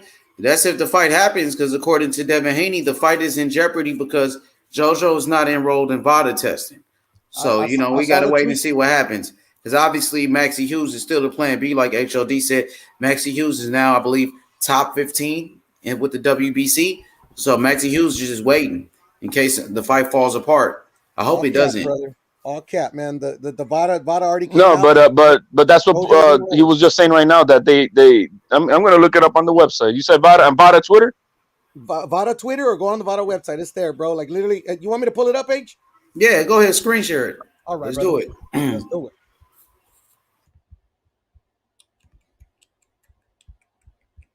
Whoops, wrong button. All right, let's see.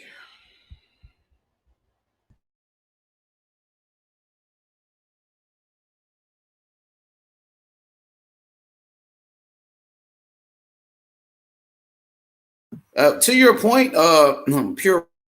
Yes, sir. Go ahead. H, you there? Yeah, I'm reading it right now. Oh, you're reading it right now? Cool. I'm gonna pull it up. Y'all can hear me? Yeah, I can hear you, H Money.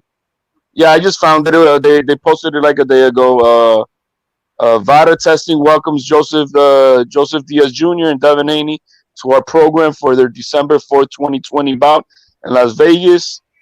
Yeah, so that means they're announcing that they're already locked in. Yes, and then like for an example, they got and when after they complete it, they also posted, it goes for an example, like 9 hours ago, say congratulations to Jamel Herring and Shakur Stevenson for successfully completing the VADA testing for their October 23rd bout. So they put it out there that afterwards that they're that they completed it, and I guess that they're clean. Yeah, that's crazy. So why would Devin Haney go on record saying no, JoJo's not enrolled in VADA testing when he is? Maybe he wasn't. Let me give him the benefit of the doubt. This was yesterday. So Devin Haney was talking that smack when? Friday? I think that was the day of the press conference or the day after. So that would their press conference was Friday, I think, right?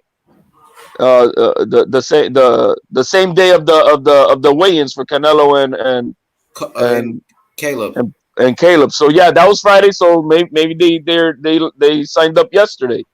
So he just signed up yesterday. That's yeah. What's going on. That may be the possibility. I'm not, I'm possibility. Yeah, for sure. Right. So, but either way, that's over and done with.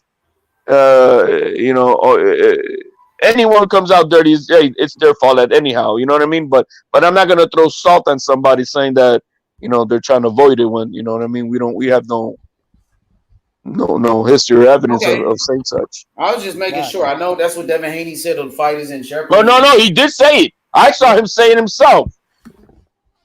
That's what they tell me. But hey, I didn't know. I didn't know about this VADA. I'm gonna follow them now, man. That's good to see.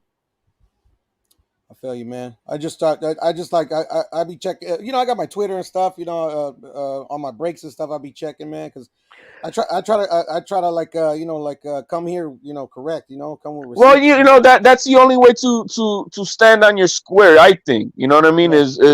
Is not. Oh, I think it's just no. It's this is what it is.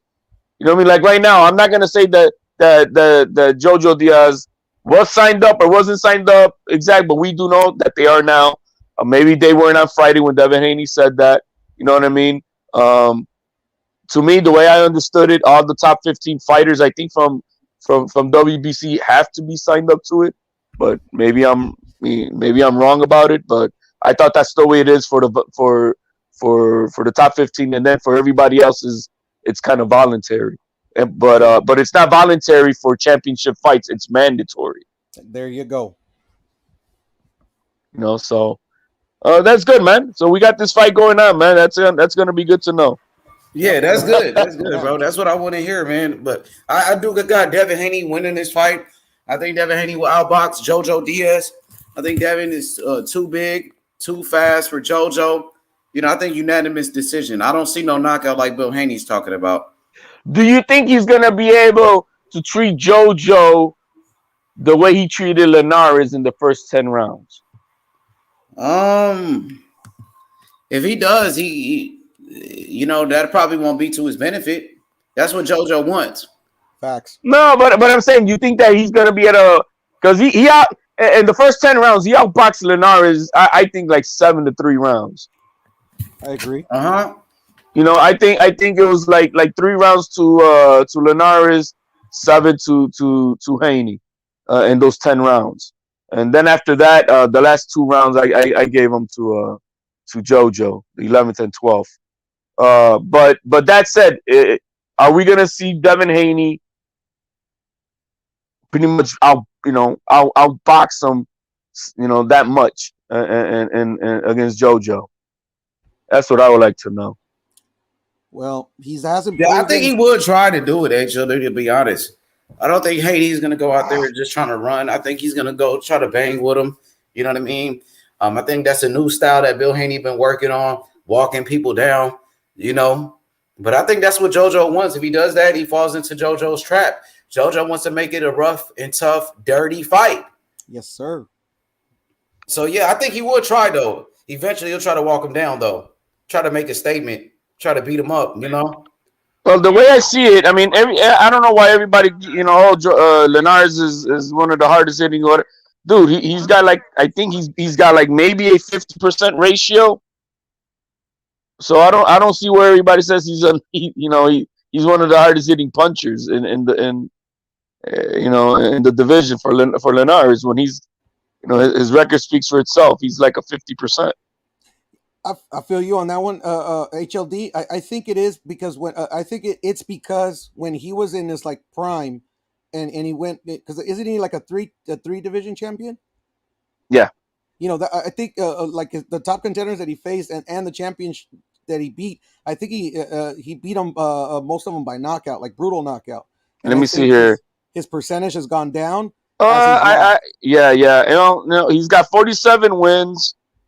29 knockouts. So no, he's a little bit better than 50%. He's maybe close to 55-60%. Maybe about maybe like 55% ratio. You know what I mean? Which is, considering his losses, is not too bad. Yeah, that's out of, you know, he's got 6 losses now with Haney's loss. Yeah. So it's not but a tremendous puncher, I guess. But I mean, that doesn't help out Devin's case either. If he's not a tremendous puncher, why did he almost like have him out? And at his age. Yes. So let me see. Right. Let's see. Let me see where. And the thing is, Devin Haney never recovered from that punch. So now you got to question, you know, if he can recover after being hurt. Some fighters, they get hurt, they, you know, recover after a round, you know, and they get their legs back. But Devin Haney never got his legs back after that punch.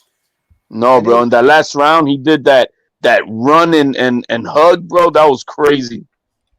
At one point, I think in the 11th round, he actually went down to a knee. Like Linares was like kind of like pushing him, and you just see Haney just kind of Oh yeah, like, yeah. It was He like leaned on nothing. him. he's like he had no legs at all. Yeah.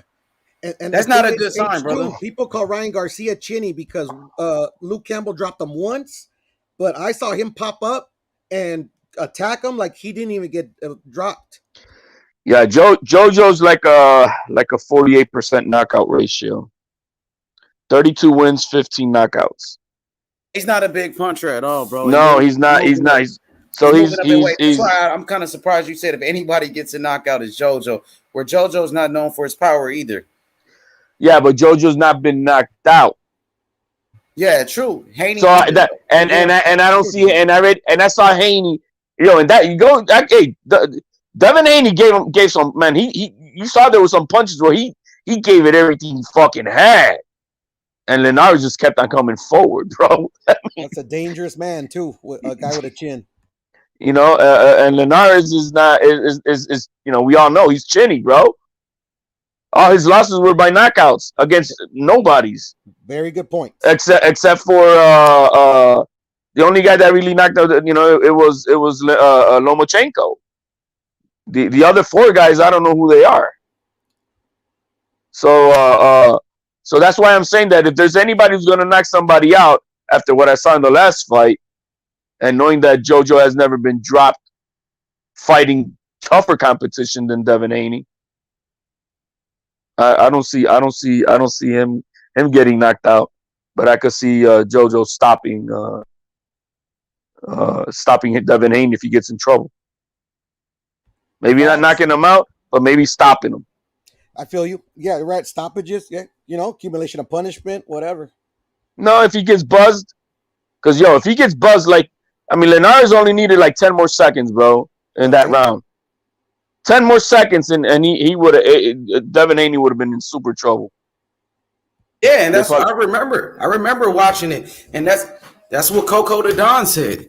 Like during the fight when it happened, Coco the Don said if he had 10 more seconds, he said if he had 10 more seconds, he would have stopped Haney. No, I'm reading these styles because I put something up like that on my Canelo hit Caleb so hard on Saturday night that the dude got up for his Monday morning run.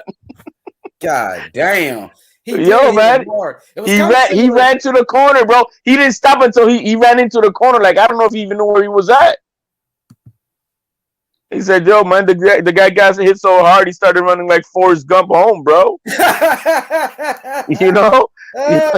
Yo, there's an angle that from the ringside where they show when he got up and Canelo went into the corner and he's running, and then Caleb's running to that corner. And Canelo's like looking at him like, where the fuck you going, bro? What the fuck? But yo, man, that was what we saw Saturday night is super impressive, man. Absolutely. Super impressive. History, gratification. You knew that it meant a lot. We saw sportsmanship. Also at the end of that, we saw man-to-man sportsmanship. My hats off to Caleb Plant for being a man and just owning it. You know what I mean? Hey, and he's the one who came up to the winner. You know That's what I mean? Look, HOD, when Canelo told Caleb Plant at the press conference, I'm on a different level. You know what I mean? This is a different level. And we saw that last night. That's what we saw. It looked good for the first 4 rounds. It looked okay. But then you just see Canelo start to apply the pressure and start to separate himself from Caleb Plant.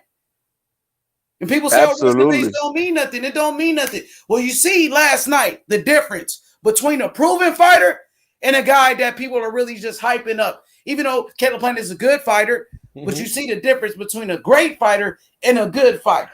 That's what I saw last night. Well, the sad thing that I see, and all the talk that Caleb was doing, he was not fighting to win, bro. Facts. He was fighting to survive. Oh shit! You think he went into survival mode last night? And you can't fight that way, man. The guy who's gonna beat up Canelo is gonna disrupt him, bro. Is gonna go, hey, I'm gonna come fuck you up. And you're not gonna dictate the pace of this fight. I'm gonna overwhelm you. And you know, Caleb was not doing that. He was more reactive. You know what I mean? And so and we saw the difference in IQ. Look, man, how is this little man who's 5'7" fucking walking your ass down, bro? How the fuck is that happening? From the start of the fight, HLD. It's crazy, crazy. You know, it's crazy. That's you know, this man deserves all the accolades. You know, he that comes with it. Good for him, and his humility. You know, he's earned my respect beyond boxing. Is just how he carries himself. The things that matter. You know what I mean? What he did at the end of that, you know, in the ring when he called out that piece of shit translator, and he told him in Spanish, "Yo, and you know, man," he told him in Spanish, bro. You know, earn your money. They pay you for this. What I never happened seen with a that, boxer brother? ever do that shit. Because when I was a younger, I used to hate the fucking translators. I'm like, That that's not that what the dude. fuck he said. Well. The thing is that you know they asked Canelo what the Caleb Plant say, and Caleb Plant apologized, told him that he wanted to continue fighting. You know, in other words, that you know it was the ref who stopped it, but we all know that you know he wasn't going to be able to continue. Man, the referee was helping him up. Yeah, no, um, for sure. And big ups to Canelo. He didn't want to misquote Caleb Plant. That's why he brought that fucking interpreter. no, he had the no. The reason you know Canelo could have done the interview himself in English, but Sir. he knows that the majority of his population fans out there, you know, are Hispanic. You know what I mean? And so that's why in these big fights he's speaking in Spanish Yeah, because no, for sure. he wants Latino America to hear him say. He doesn't need somebody to you know, he wants him to say and let the translator whatever translate, you know, over here in English. But this translator sucks. So after Caleb Plant came up to him and told him, "Hey, man, I'm sorry, I wanted to continue fighting." You know, though he apologized for not being able to being allowed to try to fight the all 12 rounds.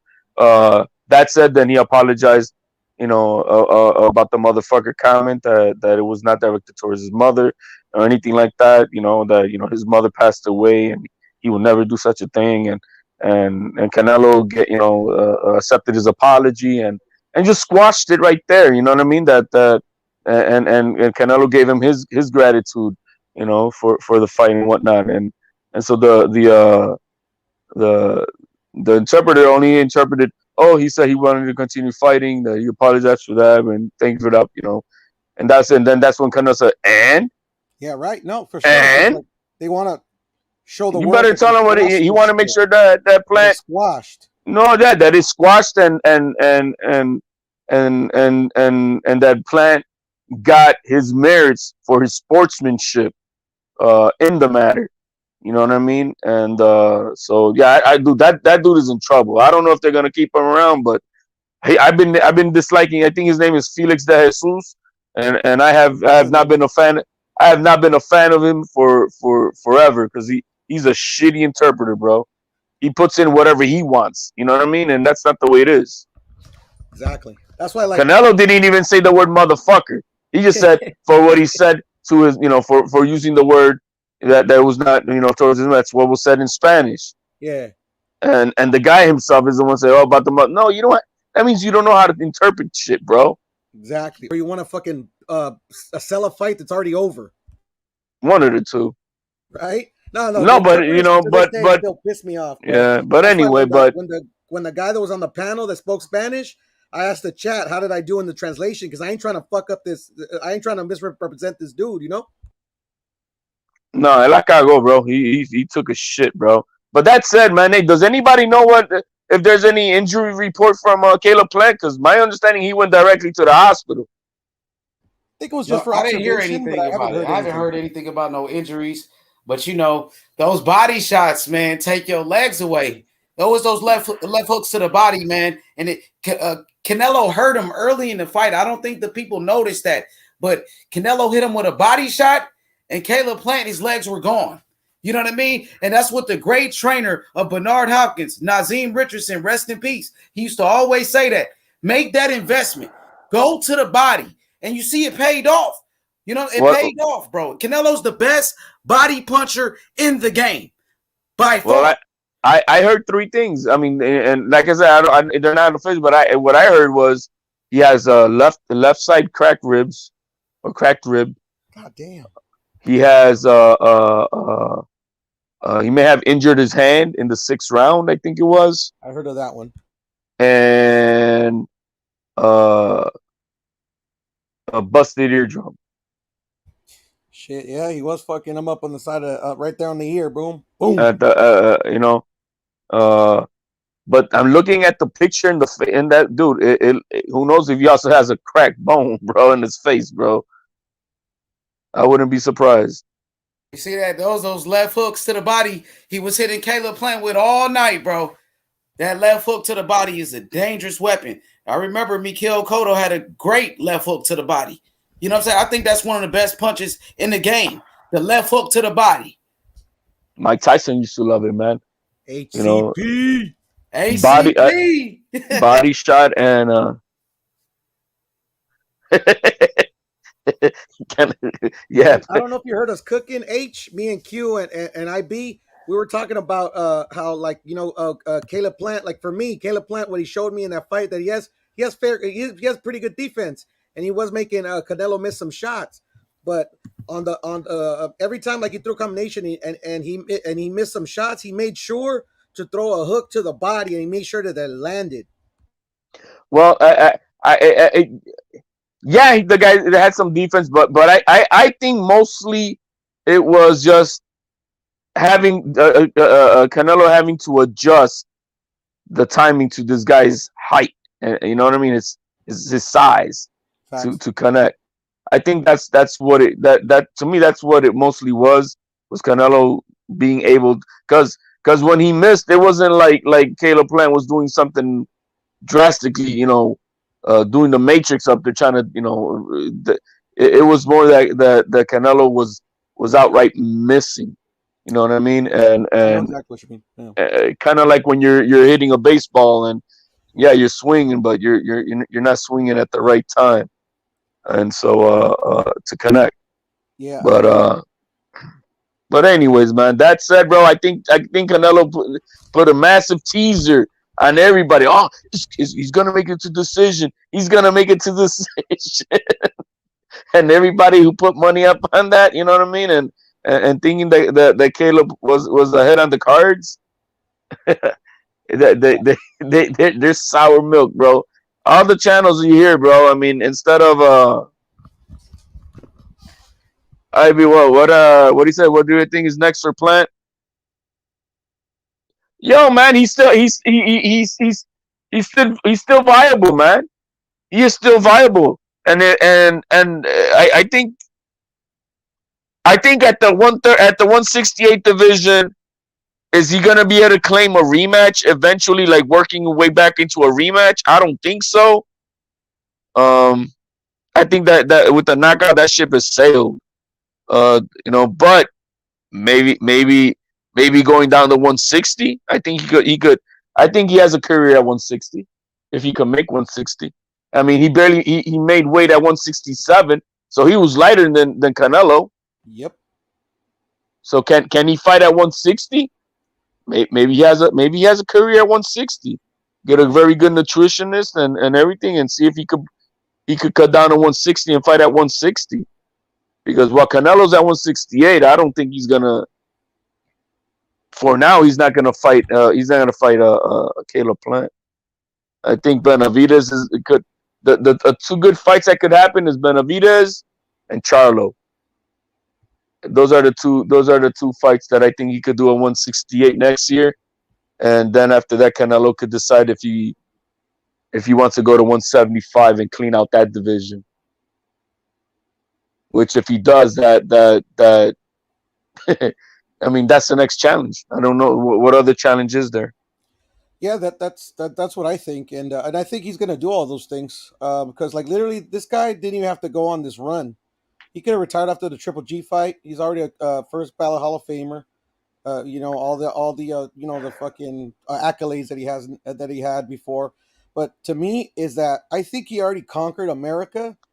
But his harshest criticism has always come from his native country, Mexico, and Mexican fighters like are always fighting for for their countries, and I think that's what stings him the most. And I think he's going on this run to prove the naysayers wrong in his own country that he's the real deal. I think you're always gonna have critics, but I think by and large, bro. I'm sorry, by and large. No, but HLD, trust me. Oh, there's Canelo, gonna be it's been haters. I different, know. bro. I seen it. I hear them. You know what I mean? But dude, that in reality, bro, come on, man. Let me see a stadium full of 14,000, 15,000, 20,000 haters of Canelo, bro. Let me hear No, it. see, You know what I mean? but that's here in the United States, and this is another key point too. The fans are always going to hate you, especially in Mexico. They got that crab in the barrel mentality in Mexico. Where they say the worst enemy of a Mexican is another Mexican. But always, even in the United States, in any part of the world, the boxers always respect you. And he's gotten a lot of hate from his own contemporaries in Mexico. Yeah, but yeah, but what are his contemporaries? You know what I mean? I don't think Julio Cesar Chavez was there, bro. He's Yeah, supporting no, Canelo.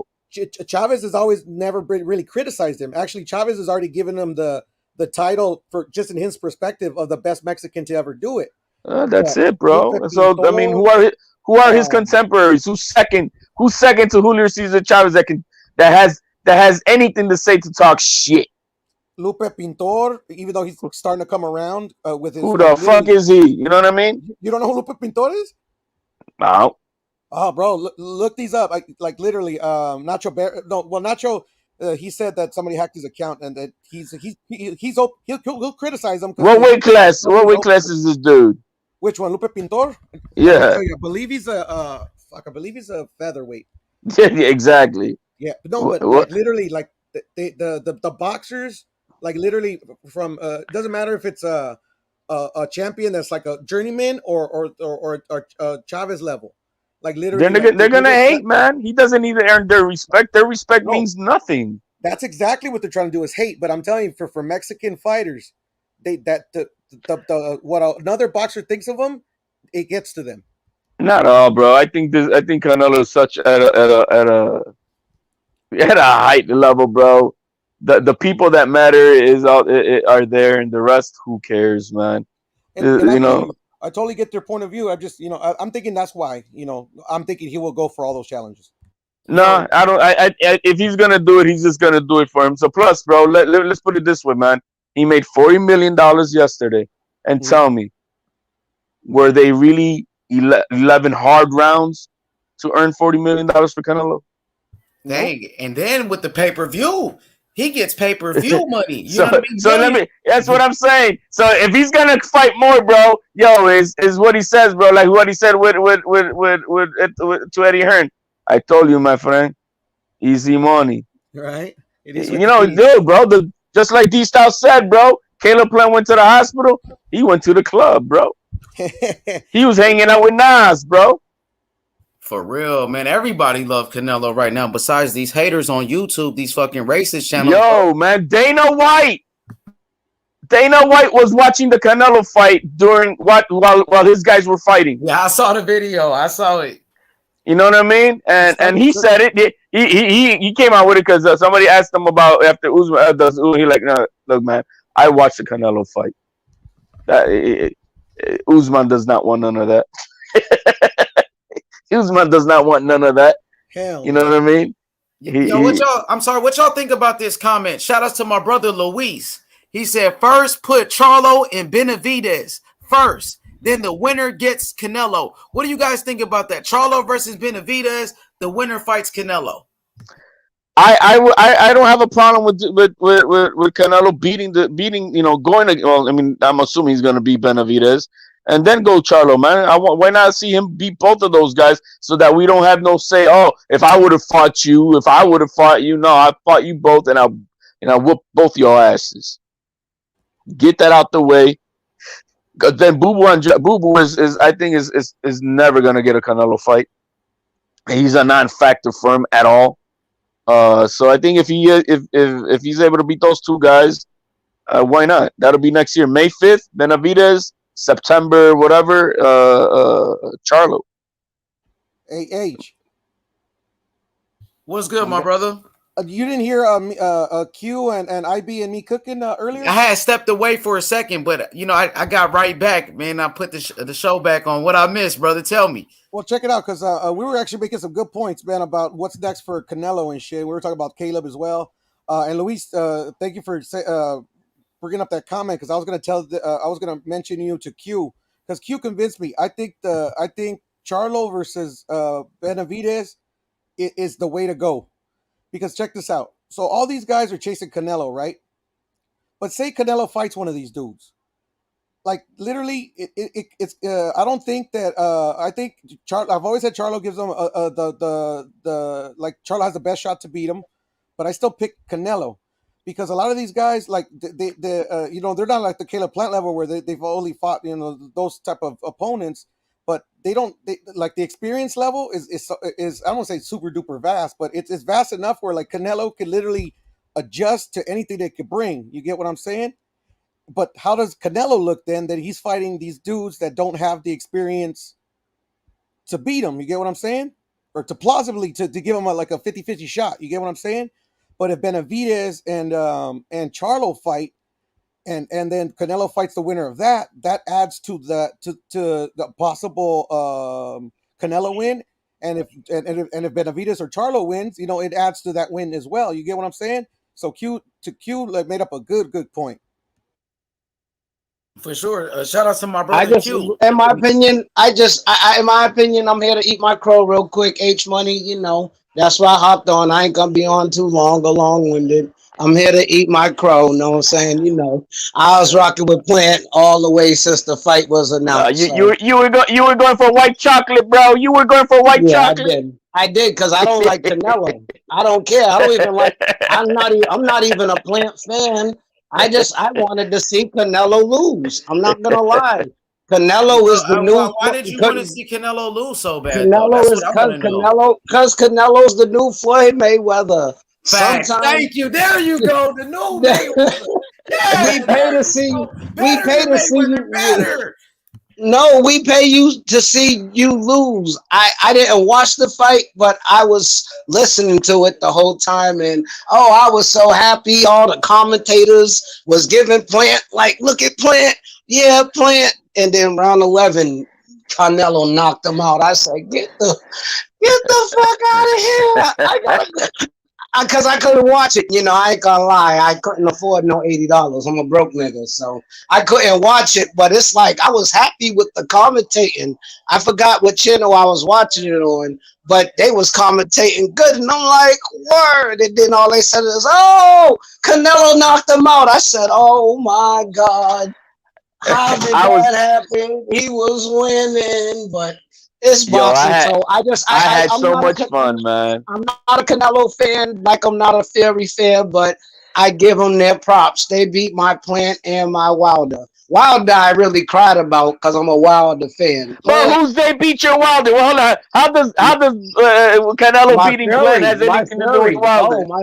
I was crying when Fury won both times. And even the third time, I really cried because he knocked him out. So. That's when I had to eat so much crow 2 times in a row. Like, get the fuck out of here. This one, I really thought, you know what I mean? And it's just because I didn't like Fury. And why I you don't like Canelo and why you don't like Fury, though? Because he's a cheaters. Cheaters. Peters, here's with that bullshit now. You starting, bro. No, I know. No, but I give him their respect. No, I give him. No, that was a while ago. See, I give him their respect now because there's no way Fury could have cheated. He knocked Wilder out. There's no way Canelo could have cheated. He knocked him out. So I have no choice. I don't want to. I want to find, and I'm LDBC, so you already know. I want to find. No, real talk. I want to find many things to say, but I can't because they both won fair and square. So I So respect him. I just want to ask you a question though. You know, is it true that you said out of your own mouth that you only go for the black fighter? Yes or no? I said if it's fighting against another. Yes, I listen. Okay. Yeah, I do. Of course. Okay, I was just asking. Okay. Of course I do. I stick with staying with my black fighter. Only though. You know what I'm saying? I only pick Plant because I only pick Plant because if Plant was does this have something to do with race? Why you want Canelo? It's not that. It's not that. It's not about race. Look at how many riches I got on White Channel. Ask anybody about D. Hodges. I'm talking about your comment though. You said you're an No, I just said I don't go with. All I said was with the black. I don't go. All I you go because I went. I don't like Canelo. If Canelo was black, I would have went for him. But he's not a cheater. Why are you trying to take away from Canelo's greatness, homie? I'm not taking away from it. I'm not taking away. Cheater though, bro. I'm not taking it away from his greatness. I've been giving Plant. Go look at anybody's channel. I've been giving Plant his respect. I mean Canelo his respect all day because he stopped him. He was getting kind of beat up. Came back and stopped him. I have no choice. I don't like him, and I still don't, but I have to respect him. Just like I said, I still don't like Fury, but you don't gotta, but you can, you listen, People that said it sound racial, just listen. You cannot like a person, but still gotta respect them. No, and I'm giving them their respect. Hey, D. Hodges. So what do you think about the Don saying it sounds racial? What do you think about that?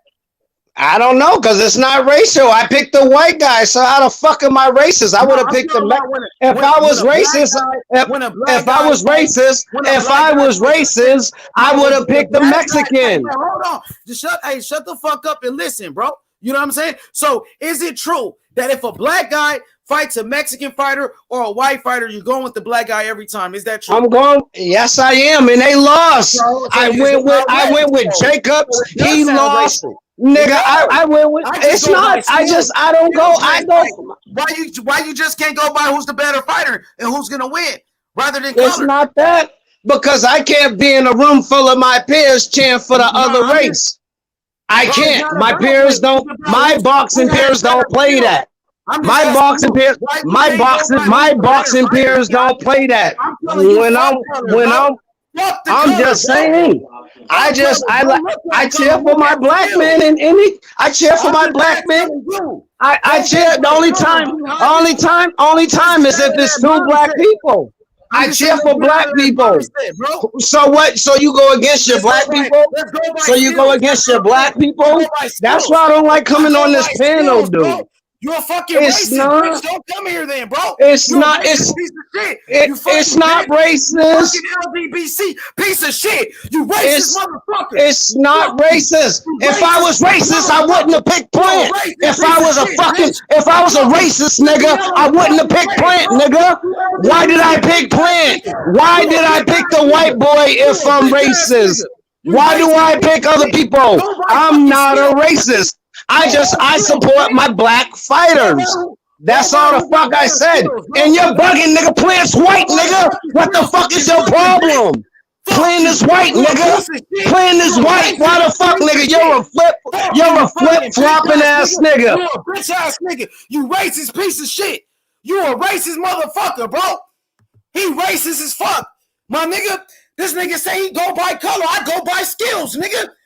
Why you looking at color? It ain't about black and white, bro. It's about who's the better fighter. You LDBC, what up, Hebrew, my nigga? I'm flipping these niggas, bro. Man, that nigga hate Mexicans. That's what he's talking about. That's all he's saying. That nigga talking about he hate Mexicans. That's all he's saying out his motherfucking mouth. I'm not racist. I picked the white guy, but you hate Mexicans. Motherfucker, ain't nobody stupid. I told you, bro. Look his ass, Hebrew. Look that racist piece of shit, bro. You know, I mean, around here, bro. It's you can't even explain that shit, bro. I'm Puerto Rican. I'm Puerto Rican, and I have and I have nothing against Mexicans, bro. So you know what I mean? No, stupid, man. But let's That keep was it at that, bro. LDBC written all over this shit, man. You motherfuckers need to grow up in that LDB bitch ass shit. Oh man. Hey fellas, can I make a comment real quick? Go ahead, Go man. ahead, man. You know, I think that was D Hodges, huh? Yeah, man. Yeah, that was D Hodges' drunk ass, man. I Probably think he drunk said on a something. motherfucking 40, drinking some fucking 211s, nigga. That nigga fucked up in the head. He fucked up in the head, my nigga. I think he said something really telling. Now He was motherfuckers asking want you, to take. H, how do I root for a non-black fighter in a room of my peers? And I think that's the big issue there. He shouldn't have to have that feeling. You get what I'm saying? He should be able to root for whoever he wants to root for without being judged. You get what I'm saying? H? Well, you know, hey, look, let me, you know, I'm not going to defend it, but all I can say is, no, I'm not defending. I'm not defending let me finish. Go ahead, brother. Go ahead. Let me finish. What I'm trying to say is, you know, at least he's honest. You know what I'm saying? He's not undercover. He's not trying to play. He's never been. Well, why What he said. Just say he hate Mexicans then? You know, that's all he's saying. He's out. But what he said right now, I know. I've heard D Hodges, you know, for a while now. I don't say that I interact with D Hodges all the time, but we share panels, you know, here and there, I guess, or chats, I guess. And at least he's honest, and in the sense of him saying something derogatory, you know what I mean, like a racial slur or anything like that. To my knowledge, maybe if somebody else has, but at least to my knowledge, he hasn't disrespected me. Now that he does what he does, but when he does what he does, do I agree with that type of? Obviously not, man. I'm not down with the man. He with was covering with the covering. That's what he is, bro. Check it out, fellas. I wasn't trying to defend it. I was just literally making a comment that I found it real interesting what he said. Yeah. But it's true. He's pro black. He's always gonna be that. That's what he is. That's him. I mean, that's, you know what I mean. So if he pro black, he hate everybody else then. Well, I guess he said it out of his own mouth, right? Did he say he hates Canelo? So I guess there might be truth to that sense. Professionally black. Let's make it all the way, bro. Yeah. Think about it like that. Pro black. He was trying to cover that shit up, talking about I picked Caleb Plant shit, man. Get the fuck on, man. Nobody trying. You can't fool no motherfucker over here. We hungry ass motherfucking lions. Yeah, get him. Man. Shalom, Labania. What's going on, man? I think you made a good point too. That like if he was like you said, HOD was like at least he's being honest. But then you said, then why didn't he say I don't like Mexicans? I thought that was a good point. Why wouldn't you just say that if you pro black? Just say I don't like Canelo, I don't fuck with him, I ain't got nothing against him. Now I'd have took that. But come on, bro. How you gonna say I'm racist and I pick Caleb Plant? Yeah, but I'm gonna stick with my man. Come on, man. That ain't what that man. We gotta get that shit out of boxing, bro. My man is saying, bro. Make it make sense. Make it make sense. Bro. You got to, bro. See, that ain't keeping it real, bro. That's not keeping it 100, bro. I hear what you're saying. Yeah, man. Come on, man. Go ahead. Why you just can't go by who's the better fighter? Who got the better skills? That's what I do. I'm a black man. That's what I do. What about you, D Hodges? Why you looking at color? It ain't about black and white. It's about who's the better fighter, who got the better skills. That's what it's all about. Here's an example. Shadow Ghost and I, just 2 weeks ago, we were going for Cepeda over Jose Vargas, who's Puerto Rican. You know what I mean? And Cepeda's Mexican, and we're going for Cepeda. You know what I mean? So hey, to each his own. You know, but I don't agree with that whole notion of you know, yo man, we're all one. You know what I mean?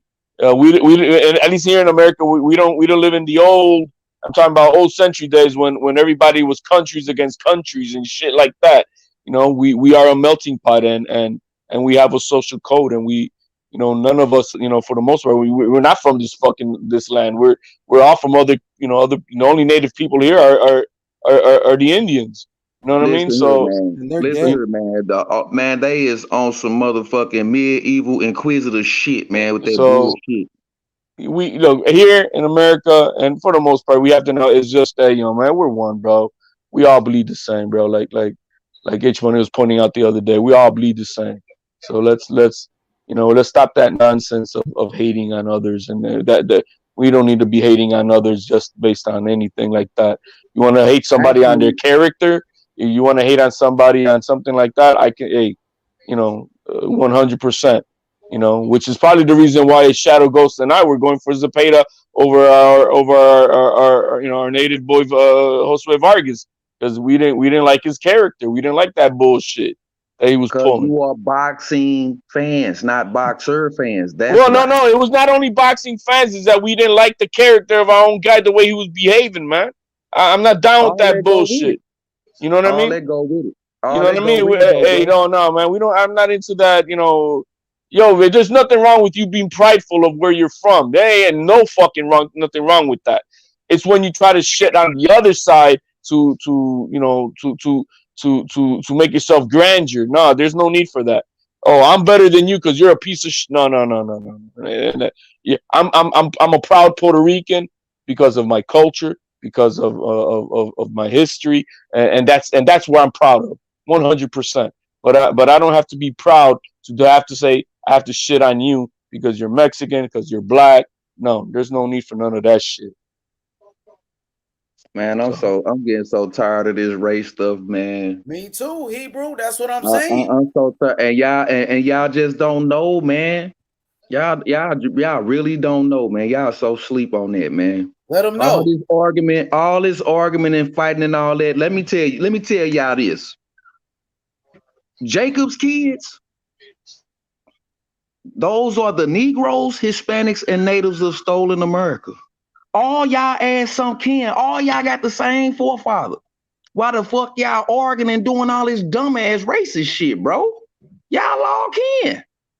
Sounding fucking stupid as hell. That's facts, brother. I don't give a damn what you believe, what you think, motherfucker. The DNA gonna prove it. You can't get around that. So stop the bullshit, man.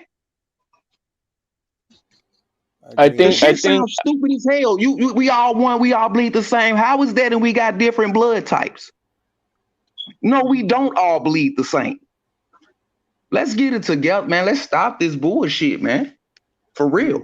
I get what both of you guys are saying. Hey, I'm gonna drop off real quick because I'm hungry, fellas. But I wanted to tell you because I cut off the video. My bad. But yeah, we need to get it out of boxing, man. And, man. I want to thank H that he is always on that on point with that shit. When anybody tries to come with that shit, he fucking snaps it right out of there, man. I appreciate it for that, man. And I appreciate y'all for giving you guys his perspectives and stuff, because I think this is a boxing channel, but in the end, it'll shit comes out like this, and I think it's good to talk about because that's how we get. It's important, man. It's very important to know, man. This is a world sport, y'all. This is a world sport. Everybody is there. So you can't take nothing from no fighter. It ain't no how you a boxer fan then. With the ER, boxer fan. You don't know shit about boxing then. This is a great channel, this one, man. Y'all speaking facts, bro. I'll be back on, man. I'm just gonna get something to eat, fellas. I'll be back. Okay, my brother. I'll talk to you later, brother. All right, good, man. All right, salute. Yeah, man, for real, man. Yeah, we dealing with this racist shit every day on this motherfucker, bro. Every fucking day, man. Come on, man. Come on, man. We can't even get our motherfucker thoughts right because the motherfucker want to go again being contentious as fuck, man. The contenders are in the ring. All we supposed to be doing is talking about it and sharing information, man. And wanting to see the good fights, man. That's it. That's all our little side show is, man. We in here like we getting paid fighting and throwing hands and shit, man. Fuck out of here. Exactly, bro. Caleb Plant, you know what I'm saying? Shout out to Caleb Plant, but Caleb Plant don't give a fuck about T.Y. And T.Y. going out here, and I fuck with T.Y., but for him to attack the Mexican people the way he did, and you know what I'm saying? And call another man a wetback, another Mexican man, that's a racist comment. That is, bro. He may have been buzzed out of his mind or something, but We even can't make still, excuses for this no, shit. no, no. We Let know me, better, bro, and we warned them. no, exactly. Let me say this, and if Ty is Not in the listening, because den, bro. I've said it on the chat, but I want to, yo, Ty, man, come on board, bro. Come correct, apologize.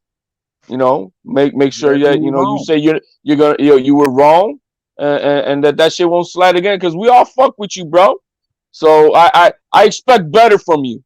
So I hope you're listening. If you're able to catch this, bro, I expect better from you. I expect you to come up like a man, apologize, come pay your debts, because you gonna push up like a motherfucker. You know what I mean? But you know what? We fuck with you, man. You funny. We like the smoke that you bring, and yo, man, just come correct, and admit that you were wrong, and that you're gonna gather yourself, that you're gonna go right, going forward. That's it, my man. You do that, we'll put a clean slate, as long as you don't do that shit again, and that's it. As simple as that, man. I'm not gonna hold a scarlet letter on you. You know what I mean? That's it, man. Yeah, man, I had to apologize right in the action, man. Fucking with Slugger Sam and shit, man. So I know We're exactly what human. you're You know what I saying. mean? Shit Yeah, I comes know out what you're saying, sometimes. man. Yeah, man, good. But you know what I'm saying, man. I missed it. I was just at work, man. I just got off, man. But I turned on. I'm like, yeah, H Money is live. Let me get on there. Get my like or whatever going down. Man, dude on there talking about some man, look, man. Now I be trying to humble myself, man. I got a bad mouth, y'all. I promise you.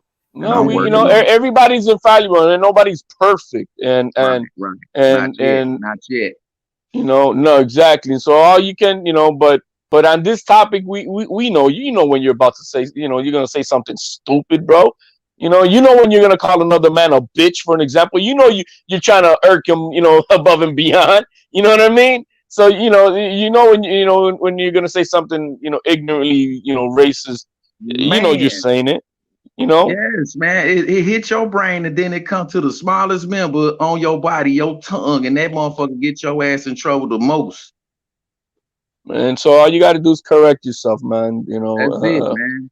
Correction is beautiful, and the only thing that's permanent in life is change. Fuck you mean, man? Absolutely.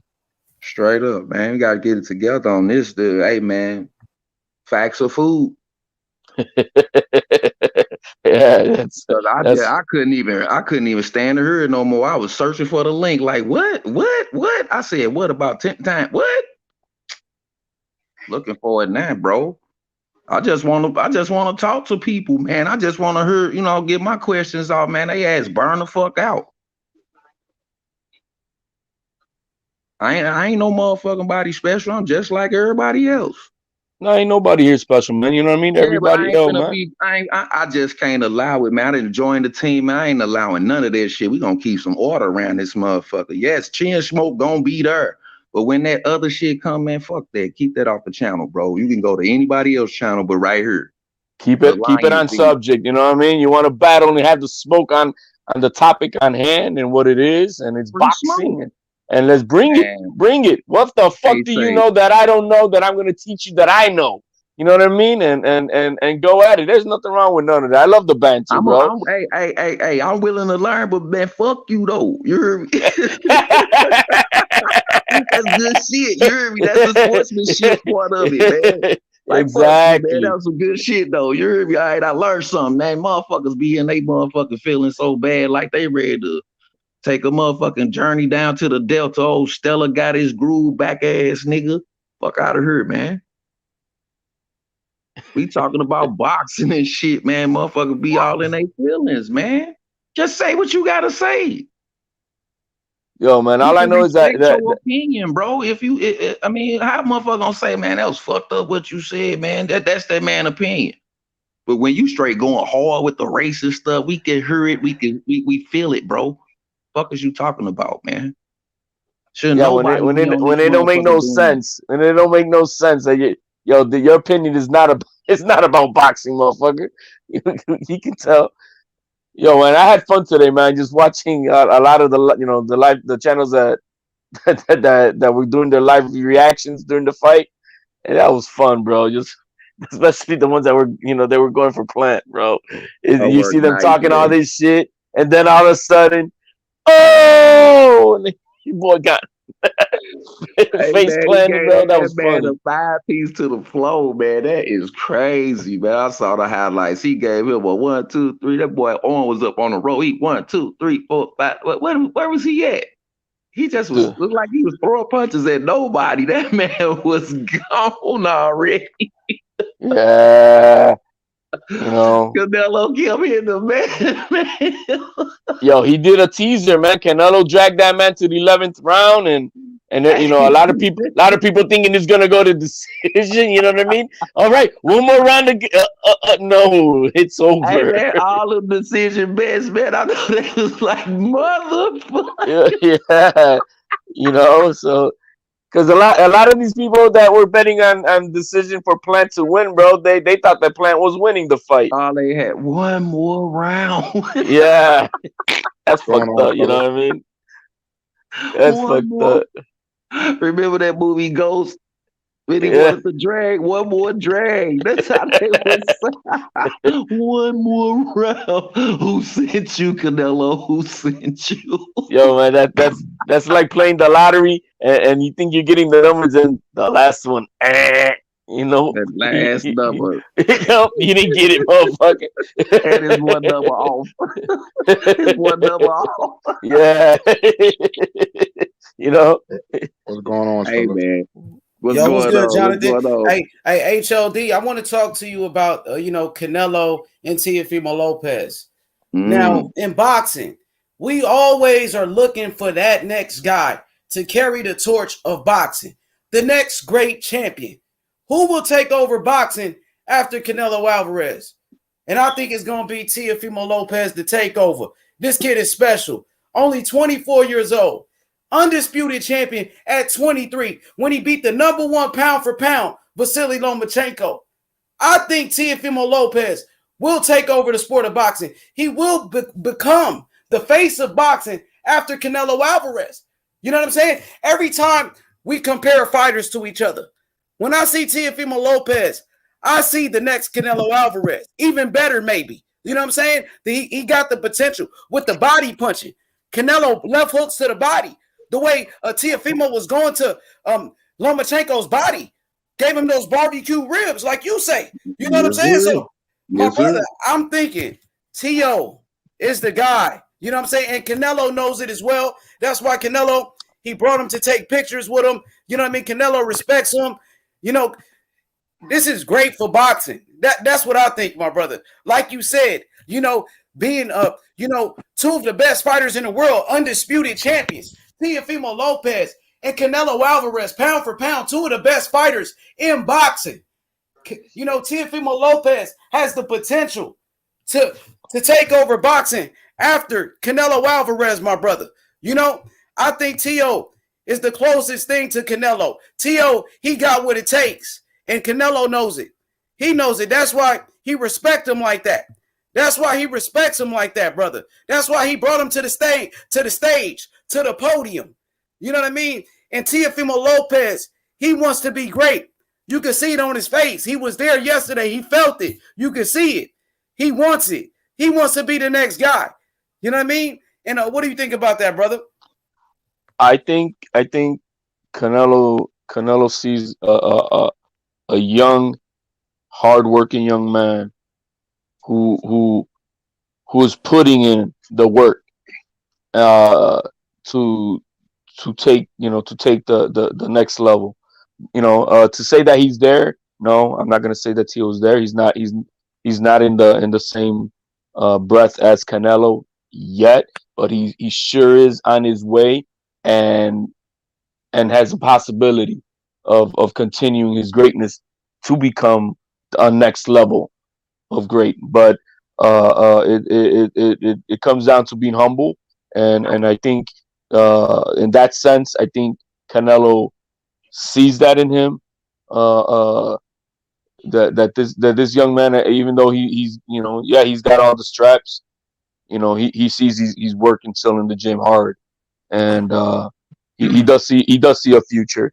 You know what I mean? That this kid has a possibility unlike any of the other ones right now, to have a true epic legacy in boxing. So yeah, I say he could. He's got that. He's definitely Teal's got the goods. He's on the right path, and only Right. time will tell. Only time will tell. I'm not gonna. If this kid does what he wants to do at 140, what's next for him? It's 147, and Yes, sir. that's when it's gonna get fun. Because I mean, if he's able to get to Taylor immediately, and in his the way he sees it, to take care of business, and he does. What does he have really left? Maybe do a mandatory title defense with someone at 140, and then after that, what? It's 147, baby. Time for the Spence, the Crawfords, the Ortiz, the Boots. You can imagine Teofimo putting his hat up in that fucking his name in that hat. Man. That's gonna be Yes. fucking. That's gonna be. You see what I'm saying? Yeah. There's a path. There's a path for that. But hey, one thing at a time, and he needs to take care of business. Yeah, That's all I gotta say. But he's on a good path. most definitely. But I see that he did all the motherfucking dirty work though, HLD. You understand what I'm saying? All these dudes moved out the way just so he could come in and do the dirty work, and he did it. Now he in the spot. Well, they asked him yesterday after the fight. Yo, Canelo did this in these 4 fights. What are your 4 fights that you want next? How you gonna want to make it happen? And he said, well, I got Cambosos next. That's one. I can take care of business there. I want Haney after that. I want Josh Taylor, and I want to finish it off with Tank Davis. So I'm gonna say this, HLD. Now, records are meant to be broken. Floyd Mayweather, one of the greatest champions of all time. Then came Canelo Alvarez to take over boxing after Floyd Mayweather. Teofimo Lopez, he's the next one. He's the next one. Canelo, I think he's going to break every Mayweather record. I'm thinking so. You know what I mean?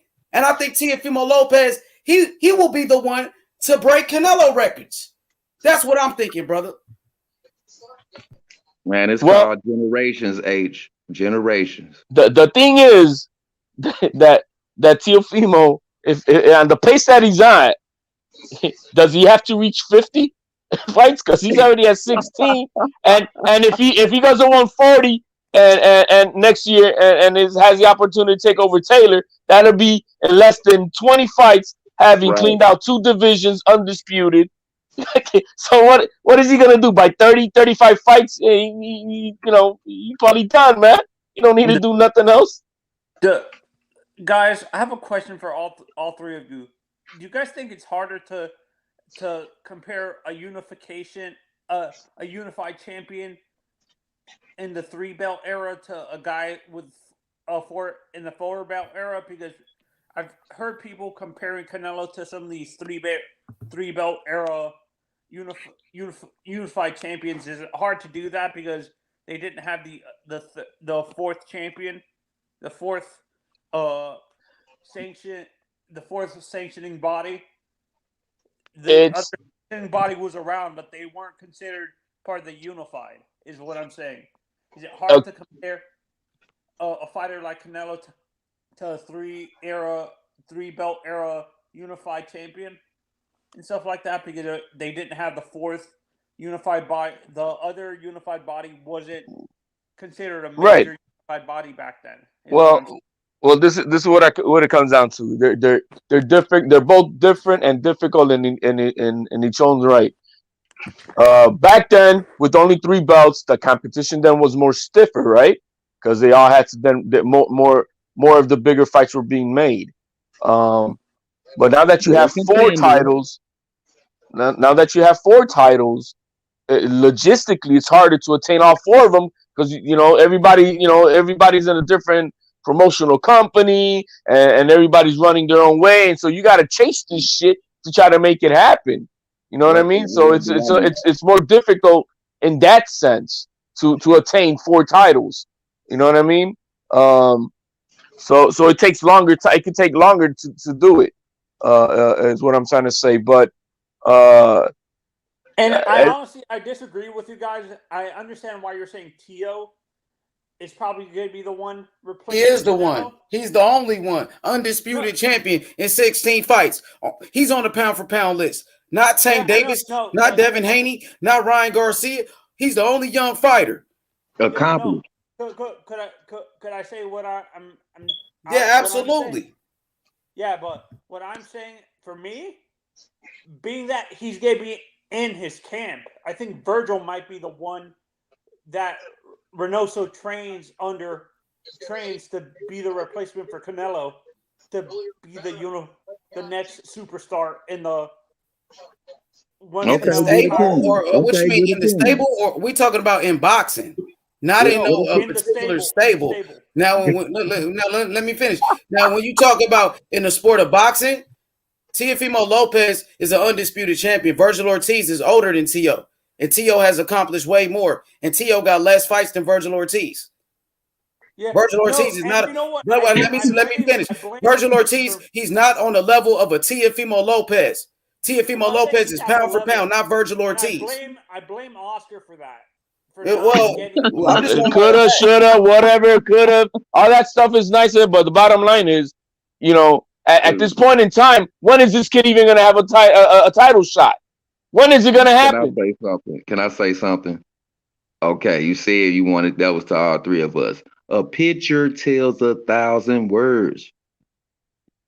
Now pull up a picture of Virgil Ortiz looking like this. We got jewelry, we shiny. Yeah, no, yeah. Accomplished, man. This man, hold up. This man is accomplished, bro. Okay. This man, look, man. The man got all the jewelry. Look. Okay. Undisputed. Okay. Wait a minute. Wait. I agree with you guys, but for me, let him finish, Anthony. Go ahead. Let him finish. I'm saying the man did all the dirty work that didn't nobody want to do. Can I say something right quick? He accomplished his goals to be undisputed leader. Go ahead, I yield, man. Go ahead, man. Virgil Ortiz has never had a world championship fight yet. Teofimo Lopez beat 2 world champions in Vasily Lomachenko and Richard Comey. Yeah, facts, bro. That's all we picking over here, man. Let me clarify. Let me clarify what I was trying. No, let me clarify this. We don't give a damn about how you feel or none of that. You got to bring the facts. That's it. Okay. I said I agree with you guys. I see Teofimo being the guy that replaces him as a superstar in boxing, but for the stable of the once. Yeah, well, we were talking about boxing. We wasn't talking about their stable. You know what I'm saying? Because as you can see, it's Teofimo Lopez right here on this podium with Canelo Alvarez after Canelo Alvarez knocked out Caleb Plant to become undisputed. Now you have 2 undisputed champions in boxing. Teofimo Lopez, Canelo Alvarez. You have Josh Taylor too, but there's only Tio right here. Why Virgil Ortiz is not on this picture? Why not? Well, look, let's put it this way. You know, Virgil is he's 23 years old. Teofimo already was a world champion at 22, and at 23 he was already undisputed. So this, I mean, now let's not. I'm not. Look again. This kid is gonna be great. You know what I mean? But when is it gonna happen that he's gonna get that opportunity to crack some heads with a Crawford, an Ugas, or a Spence? Who knows? You know what I mean? And so, as him being a good, the potential to be a great fighter, he's in line for it. But we have to see it, and we're not there yet. I think it's tougher sledding for Virgil Ortiz in 147 as opposed to when T.O. gonna move up to 140. Because I believe Josh Taylor eventually gonna move up to 147 and challenge those guys because I don't think he can make the weight anymore. and they're just gonna make the I got information 145. on that. About him not making the weight. Well, he this is on the record. He said it on Friday during the whole media stuff that was going on in Vegas. He said, "Yo, man, I could do 140 my entire career." Is that he wants to challenge himself, but he's not going to be in position to challenge anybody immediately at this current time, unless they do a mandatory when he goes up there with his WBA super. So it's still very tricky how he's going to be able to maneuver that. Teofimo could go up, after Kambosos, and he was going to challenge him, but he moved his date. Taylor moved his date to February, so that leaves a gap now for Teofimo to have to find a dance partner in the meantime. But is he gonna? The only way Taylor is gonna be able to get a fight at 147 is if he maneuvers his way to becoming a mandatory before one of these other fighters at 147 have a fight. So we'll see what happens. Yeah, and I want to. We were analyzing when you guys were analyzing the fight. I said this multiple times to these Cato fans. You guys have to be seriously worried on his. Honestly, his core. I said this multiple times. His core is not strong enough to handle all those body punches, and I was proven right. And these Cato fans were like, "Look, saying I was crazy." I'm like, "Well, now you guys are going to be listening. You should listen to me when I said it." But these people were too in their feelings in terms of believing in Caleb. And was I proven right during the fight that Caleb couldn't handle Canelo's body punching throughout the night? I mean, it didn't totally buckle him. You know what I mean? The body shots, were effective, but they weren't the reason for his demise. You know what I mean? And it wasn't a body shot that set up that left flying hook that he caught. You know what I mean? So yeah, and I said this too.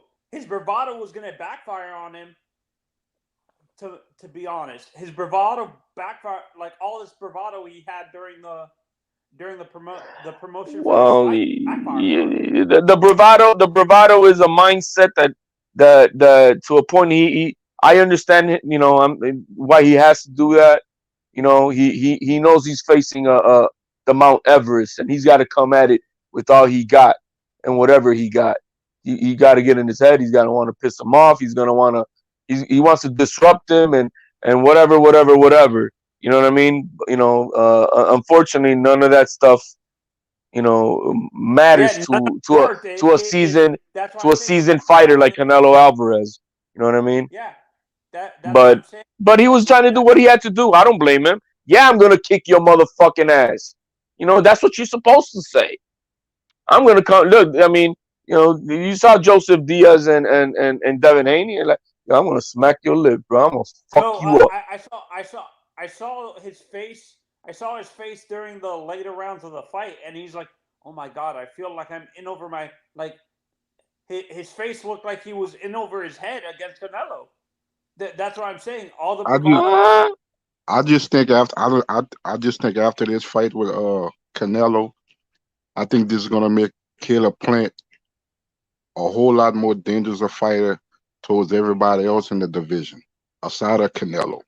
I think so. I agree with that sentiment, and I hope that this guy. Unfortunately, it's not going to be at 168. But if he wants to bring the smoke at 160, seeing that he came in even lighter than Canelo in this fight, he came in at 167.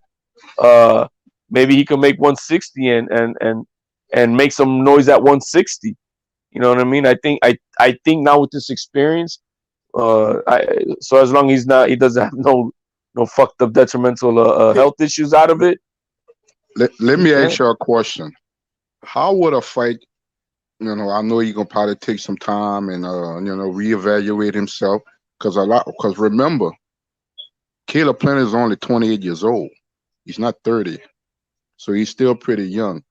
How would y'all analyze a fight with him and a Dimitri Bivol?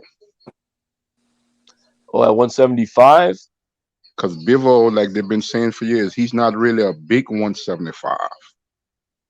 He's one of the smaller 175 pounders.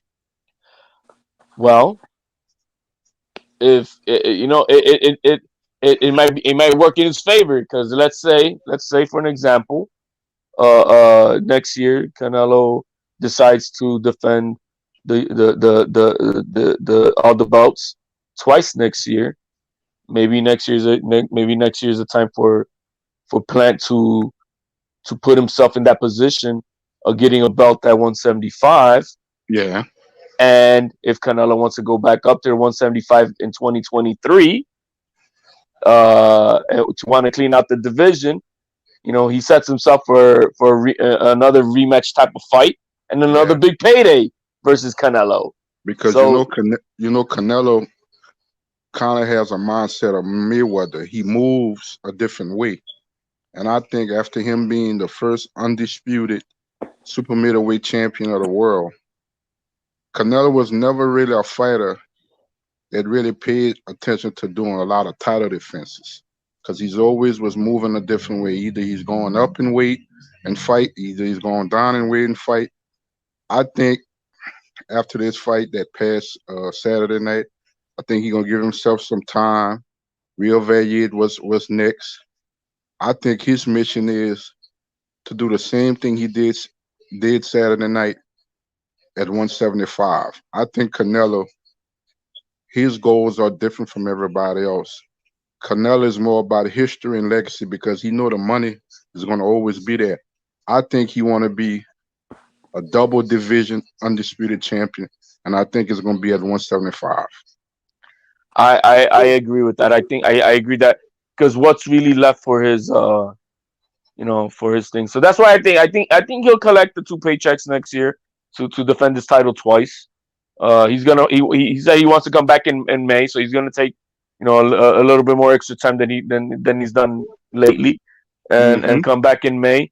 Maybe fight a Benavidez. I think that for the Cinco de Mayo week, that'll be another $40 million fight. That he can collect. And if he's able to get Charlo in September, that'll be that'll be another fucking mega fight. Charlo And doesn't then want that smoke. Charlo I don't know about Charlo. I don't know about he said I'm just we all know they all say, but he just said, yeah, man, I'm gonna go up to 168. Because the reason why I said that, his brother Jamel, to me, has more ambition. Because the reason why I said that, it's not like he's pushing to even be a unified champion 160. It's like he's just content and just fighting whoever is scheduled for him to fight. I think his brother Jamel has more ambition, and he look at the unification side of boxing and the undisputed side. I don't think Charlo. He's more level-headed. I don't think he looks at it that way and stuff like that. Because he made a comment. I was watching a lot of post-fight interviews, and he made a comment, I think right before the fight started.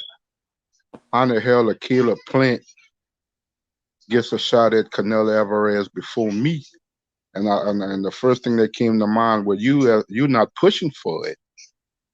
Saying that you want to fight this person and actually meaning it and pushing forward is another thing. And I don't think he's ever pushing forward. I think he just said it like a lot of guys will call out this person or that person, I guess just to make it sound good. But to actually go forward with it is another thing. And now that Canelo, he's done lined up back with Showtime, he lined up back with PBC and stuff like that, I think it's a no-brainer. But I don't think that fight is going to happen. I mean, Charlo, maybe Benavidez, because Benavidez really wants it. He has a mentality like a Caleb Plant. I want all the top situations. I don't think Charlo is going in that direction. I just think he say things to make just to get everybody promoted. think. Yes. I don't think that fight will happen. Well, it'll be to the benefit for PBC to do so because I think they Fox extended their contract by 1 year only, or accepted the 1 year remainder optional year, and so it'll be to their benefit if they can lock that in because they're going to be left without a house next year if they don't bring some product to Fox. Yeah. Can I say something? Like I said, with Canelo is going back to Showtime. That's kind of almost like Mayweather in a way, fighting on Showtime and stuff like that. The cachet he brings. Mm-hmm. And I Sure. know because Yeah, I got you. Let me read this super chat. Shout out to my brother Jonathan Wilberding. What's good? He said, H, I said that I'll do 1,000 push-ups if Canelo didn't get knocked out last night. I did 340. I have to recover. So next week, I do another 330. Okay, my boy Jonathan. Good looking out. JW. J. Will. Jonathan Wimberding. What's good? Thank you, brother. Go ahead, EJ. All right. What I want to say is, listen, guys, this is to everybody that's in the chat. Fucking like and subscribe, goddammit. He's almost to 2,000. What the fuck? Seriously, come on. He's like a cunt hair away from 2,000. He is. Get the fuck on. We need some subscribers here. And then don't forget my channel too.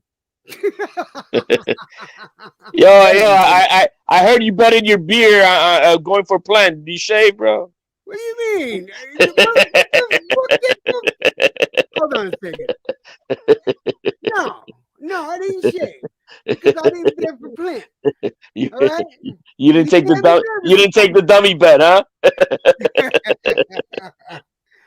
I really wasn't worried, man, because I told you guys how I felt he had to win, and he wasn't close to doing that. But yeah, I got a lot of respect. I have a huge amount of respect for Plant, and I do believe he's going to be a huge force to be reckoned with after this fight. I think he's going to learn from this fight. I think he's going to learn from his loss to Canelo. I think that it's going to make him stronger. It's going to make him wiser. And the next person to fight him has a lot to worry about. So as long as we don't get a medical report that he's all fucked up, you know what I mean? Because he ain't fucked up. Come on, nah. Hey, like I said, I heard busted eardrum. I heard cracked orbital bone. I heard a cracked left rib. So I'm waiting for that officialness. So as long as he's not hurt in any way like that, like what happened to Billy Joe Saunders, where he's now retired. He does have everything that you said stands to be true. I think he has a great opportunity to. If Canelo keeps hurting motherfuckers like that, he's gonna have to pay him more. I'm dead serious, man. There gotta be a health risk clause on the contract next time. Yo, man, Canelo, in the words of D Style, because I made my own thing on Twitter, but in the words of D Style, he said earlier, bro, Canelo hit him so hard that the Caleb Plant got up for his Monday morning jog, bro, because that's what he did. He started running. He kept hitting me. Holy shit. He did get up running. He ran right into the corner, bro. A chicken fart out of You're me. entering the ring against Canelo at your own health risk. Yeah. Yeah, and you guys always say that fighters should move up because they can't handle. Why doesn't it work the other way around? Well, why not a fighter move down? If it seems like he struggled making the weight for this fight, why doesn't a guy like Caleb move to 160 and stuff like that? That's what I'm wondering. Why do you guys always say they have to move up? Why not move down to 160 instead? It all depends on the fighter, actually, doesn't it? Well, for Caleb Plant, you're trying for Caleb Plant to move down. Well, Well, I mean, you could, there's also, like I said, like I was saying, there's a business side to this, right? And the business of boxing, man, it's you got to play, not checkers, you got to play chess. And so I think next year Canelo's going to be defending his titles twice in the 168 division before making that ultimate decision of, you know what, I'm going to go to 175 and I'm going to clean out that division. So why not Caleb Plant put himself in position next year to get a belt at 175, to wait on Canelo to wanna go up there and again let Canelo get the other 3 belts or whatever, and him holding the last belt for a rematch fight for another mega payday. Yeah, Why not? That guy's got a big frame. Why would you want him to go down? Because he'd be even lankier. That's why I made the suggestion of Dimitri Bivol and Plant. Yeah, right. He just so or even maybe Joe Smith, because Joe Smith, he's a natural 175 pounder, but he's not the top 175, and he's not the fastest. And I believe with the style that Caleb Plant have, he would offset a lot. Well, and expose a lot of Joe Smith flaws, and that would be a championship. I'm not saying that he can win easily, but I think that he could win. Right. Yeah. Well, I'm gonna say this. I'm happy you said Joe Smith Jr.'s name, because I think that's a good fight for Canelo. He's a light heavyweight champion. If Canelo wants to be undisputed at 175, he would have to fight a champion, and that's the champion, Joe Smith Jr. from America. You know what I'm saying? Who knocked Bernard Hopkins out? This dude got power. He's a bad dude, bro. He got power. You know what I'm saying? Canelo, Joe Smith. Why not? He met up with Bob Arum. How we know he didn't talk about that fight? In all honesty, my brother, that's the direction that I think. Remember, Canelo did have that belt. He had beat Kovalev for the WBO before he went back down. I believe that's the fight. Did he give up that belt? Right, he gave up that belt then. Yeah, he did. He did. I believe. Okay, he vacated it. I believe if he goes back, because he already fought at 175. I believe if he goes back to 175 as the direction he's gonna go at, I think he's gonna challenge Joe Smith for that title that he had before, and then a Bivol and a better BL for undisputed. The reason why I brought up maybe going to 160 is maybe how about Caleb versus guys like Demetrius Andrade or Charlo. That's what I'm wondering. A guy like Demetrius Andrade hasn't done anything to deserve a shot for Canelo Alvarez. At this point, I'm just saying, like, the guy has. Caleb. I'm talking about Caleb. Oh, Caleb Plant. For Caleb Plant, I'm thinking Caleb Plant should fight somebody like a Anthony Durrell. Anthony Durrell, who was on that undercard. You got to let Caleb Plant rebuild. He just got knocked out. So let the man come back, take a tune-up fight. Why not with Anthony Durrell, who's a former champion? What you think about that? In my opinion, with his team and everything, if I can fight one of the top fighters in the world and probably going to be an all-time great, and a Canelo Alvarez, why would I backtrack and fight a Boo Boo Andrade? And I just came out of fight that was for the undisputed super middleweight championship. Why would I backtrack and go downward and fight a Boo Boo? I might as well target either Anthony Durrell, a David Benavidez, or even a Jamal Charlo, who has a higher brand than Boo Boo right now. Yeah. No, that's what I'm saying. Why not fight Charlo at 160 and get those titles? No, he's not going to drop down in weight, brother. I don't think he is, man. I think he's going to go up to 175. I think it would be even more impressive going up to 175 and becoming undisputed at 175, being as short as a motherfucker he is. You know what I mean? That's like, they talking about Caleb Plant. No, we're talking about Caleb Plant. Oh, Caleb Plant still top of the game. Well, just for the same reason as I just said, I just think that he could put himself in position for another mega payday if he gets a belt at 175, knowing that Canelo's probably going to go up there. He was slipping hell of a punches out there. last night. I mean, come on, he ain't over. No, man, no. Look, I'm gonna tell you right now. It bothers me when people do that shit because a motherfucker loses a fight to Canelo. Canelo is not the end of your fucking career. You know, if anything, it's going to boost your career. That's number one. Yeah, that's true. That's true. But the thing is, Caleb Plant just got knocked out, right? So I'm thinking you got to let the guy rebuild himself, right? He just took a loss. Give him a tune-up fight. I think Darrell is a good opponent. I wouldn't. I think he could knock Darrell out. Caleb Plant? Yeah, I think he would. Yeah. I don't know. That's a good fight. Because Darrell said himself, he's on the edge of retirement. If he can't if his next fight or two can't be a big fight, he's done.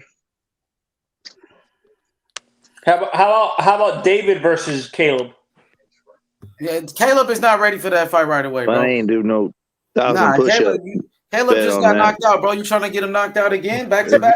If Caleb Plant has gotten beat up like everybody think he got beat up Saturday night, I think they should do I think they should do him like a Wilder, 6 months out until he can recuperate, get healthy, reevaluate his career, and then go on to the next. Well, I don't think after a fight like he was in Saturday night and how it ended, I don't think it'd be a smart move to go to a Benavidez in his next fight. No. I mean, it was a pretty close fight most of the fight. I mean, so Canelo was putting the pressure and running him around the ring. I'm looking at the damage side of it. I'm not looking at it because he did a hell of a job. We gotta wait. Close and see fight. The fight. I mean, that was the best fight he's had in a long time. It was throughout 10 rounds, it was 7-3. I had an 8-2. Wait, let's be honest. I had an 8-2, but there were also 2 other rounds that could have gone. That's a classic of all times, man. You like that fight, Jonathan? You thought it was a great fight, brother? You said it was a classic? It was a classic. I thought it was a good fight. I thought it was. Somebody got their TV on, so please put it on your TV. Did I ever think that technical aspects out there were off the charts, man? I think the fight. Initially, the first 2 rounds, it's for the hardcore fans because you're looking at the strategy and play. It's kind of like a musical, or a symphony. You're trying, they're starting off, and you're just waiting for the grandeur. And so only those who can appreciate it could see what's going on. But then, obviously the 11th round gave the casuals what they wanted to see, which was I think Canelo, man, can take a punch and divert it and neutralize it by just slight movements. I mean, the guy he's quite amazing. I just basically wanted to see how Caleb Plant could have handled himself on that level. And he did pretty good for 11 rounds. I think he just got caught with a good punch. And I think the experience was a big factor going into that fight. But I think Caleb handled himself well to say it was his first time on a big stage. Here's the thing. He didn't fight like a B-level fighter. No. He did not fight like a B-level fighter. Everyone thought of him, and myself included. He has to go beyond the Caleb to fight Alvarez. Yeah, but the problem that I had with Caleb, he was not fighting to win. He was fighting to survive. No, he was fighting to survive. Very different. Even though it's the same outcome, but very different from Billy Joe Saunders. Billy Joe Saunders was fighting to win, and he was having some good success early on in that fight. You know what I mean? He got caught. I just think the difference with Billy Joe, I think Billy Joe kind of been on that. I ain't gonna say a big stage like a pay-per-view stage with a fighter like a Canelo, but I just think that Billy Joe been on a little bit bigger path and a bigger stage than Caleb. Right, to handle all the limelight that comes with it. Yeah, I get it.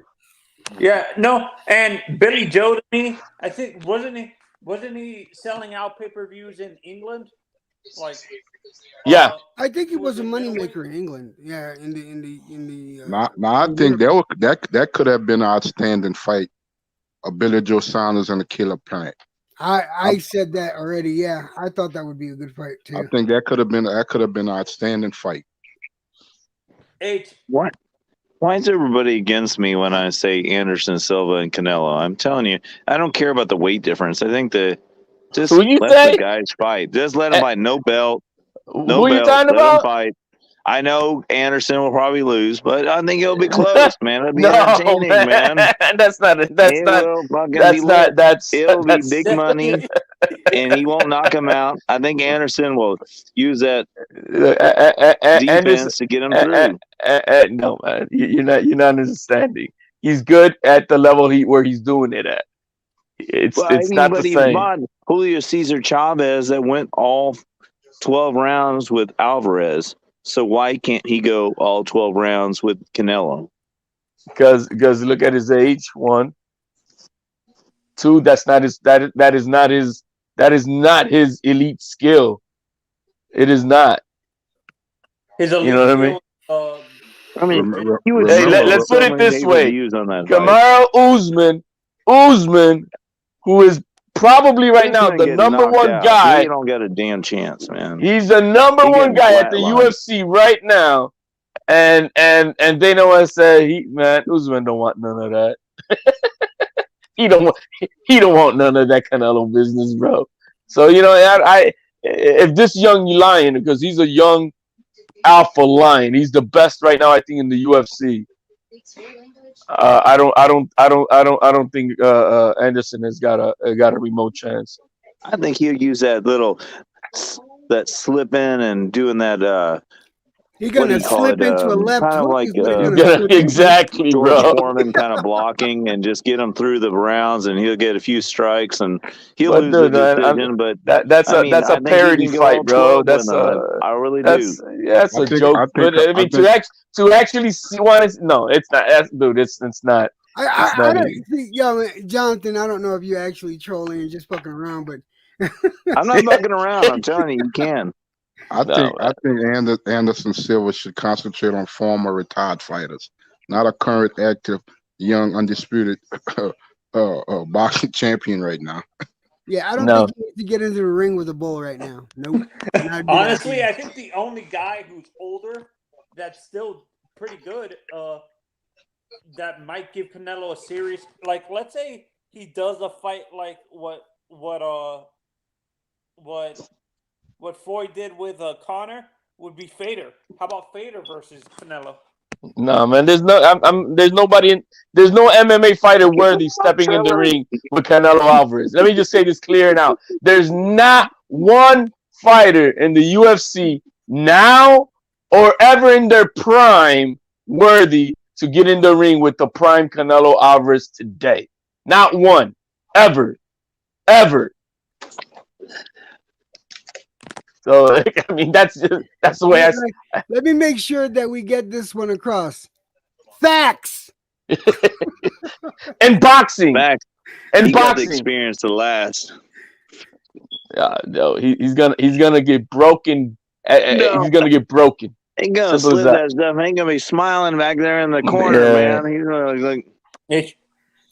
H, I'm wondering, did I get the prediction right? Did I think I said Canelo by TKO in the 11th round, but I wasn't sure. Did you guys write the predictions of each person?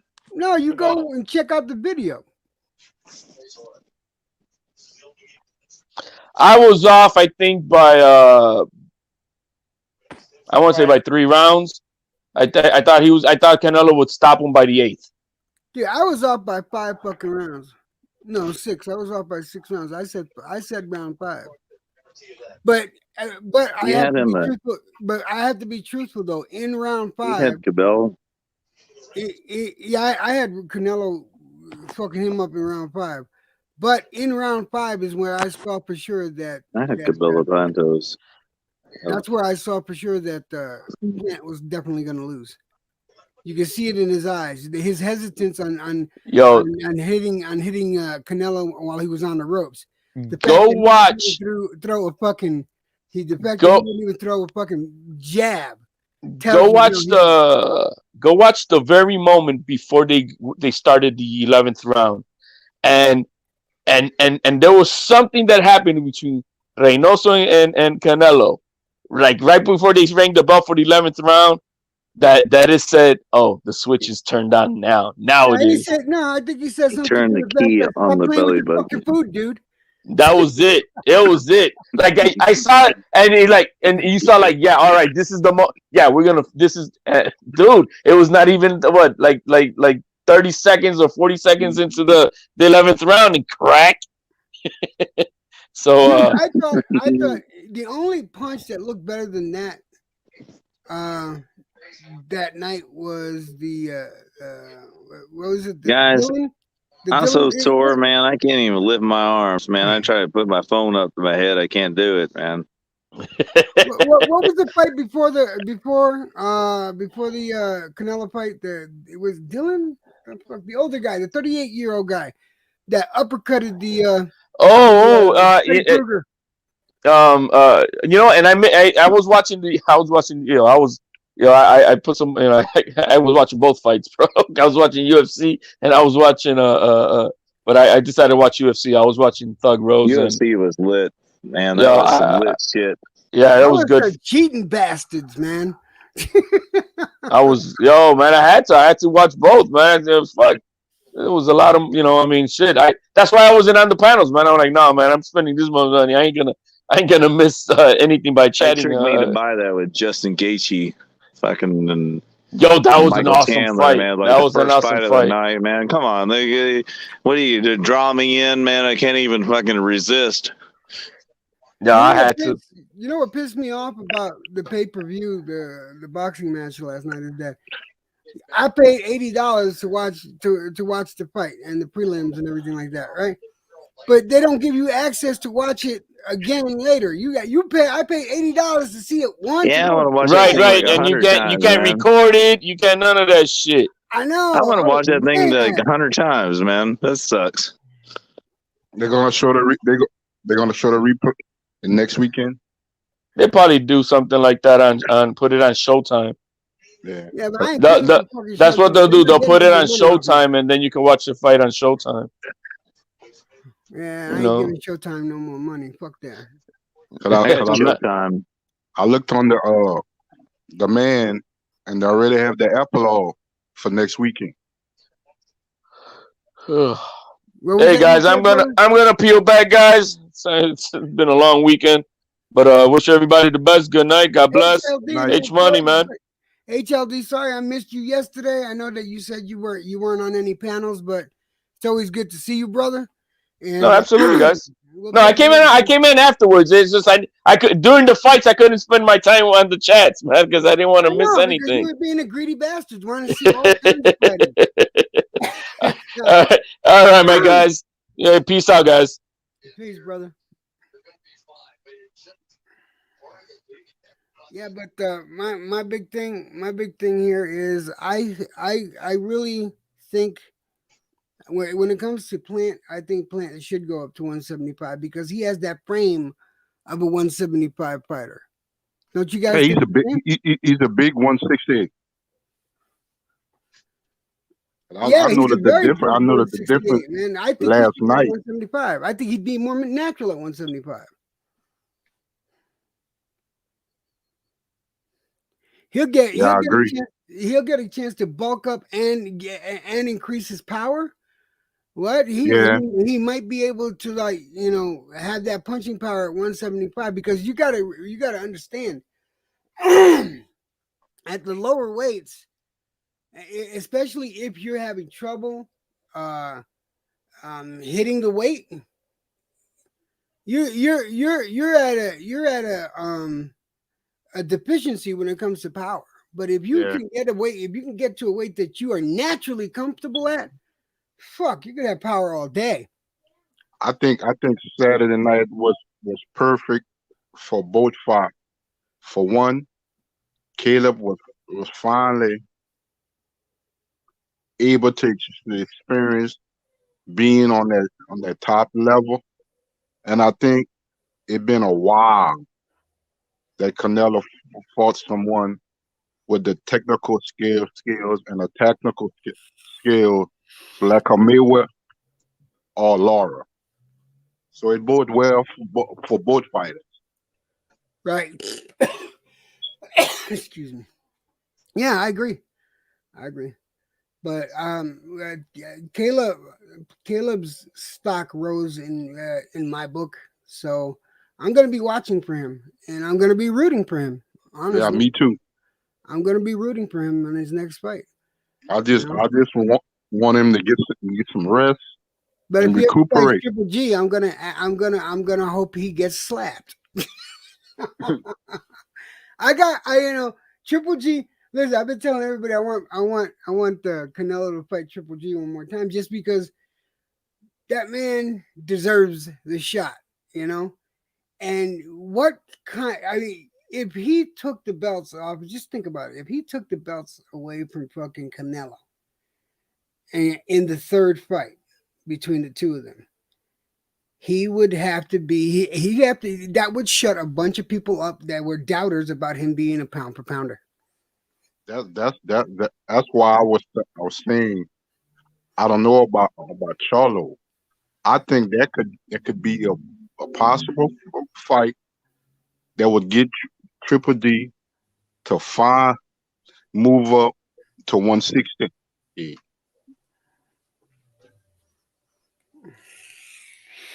And that would be a big money fight. Yeah, I think so, man. I think so. What I'm looking forward. We have a good month of boxing. H Money, why are you so quiet, brother? Get in the conversation. I'm right here. Yo, Jonathan, what's good, Jonathan? What's good? Man, you cooking on this mug, man. Appreciate you, brother. We got an excellent month of boxing. We just had Fury Wild, Canelo, Plant. We got Crawford, Porter in 2 weeks. It's not a big fight, but it's a unification at 120, 122. This year has been a good year for boxing. Figueroa and Fulton. Hold on. Yeah, Brandon Figueroa and Stephon Fulton. Who you got in that fight? Who you picking? I think I got Brandon. I got Fulton. I got Fulton over Figueroa. Yeah, Fulton is a classical box, and Figueroa is a pressure fight. Yeah, Fulton he could bang too now. Yeah. He did that in his last fight against Angelo Leo. Yeah. Fulton could box. He could fight on the inside. He's not a big puncher. He's not a knockout artist. Say it again. When's the last time he fought? He fought a couple months ago, probably 6 months ago, 8 months ago or something. Who did he fight? He beat Angelo Leo for the belt. Okay. And Figueroa beat Neri.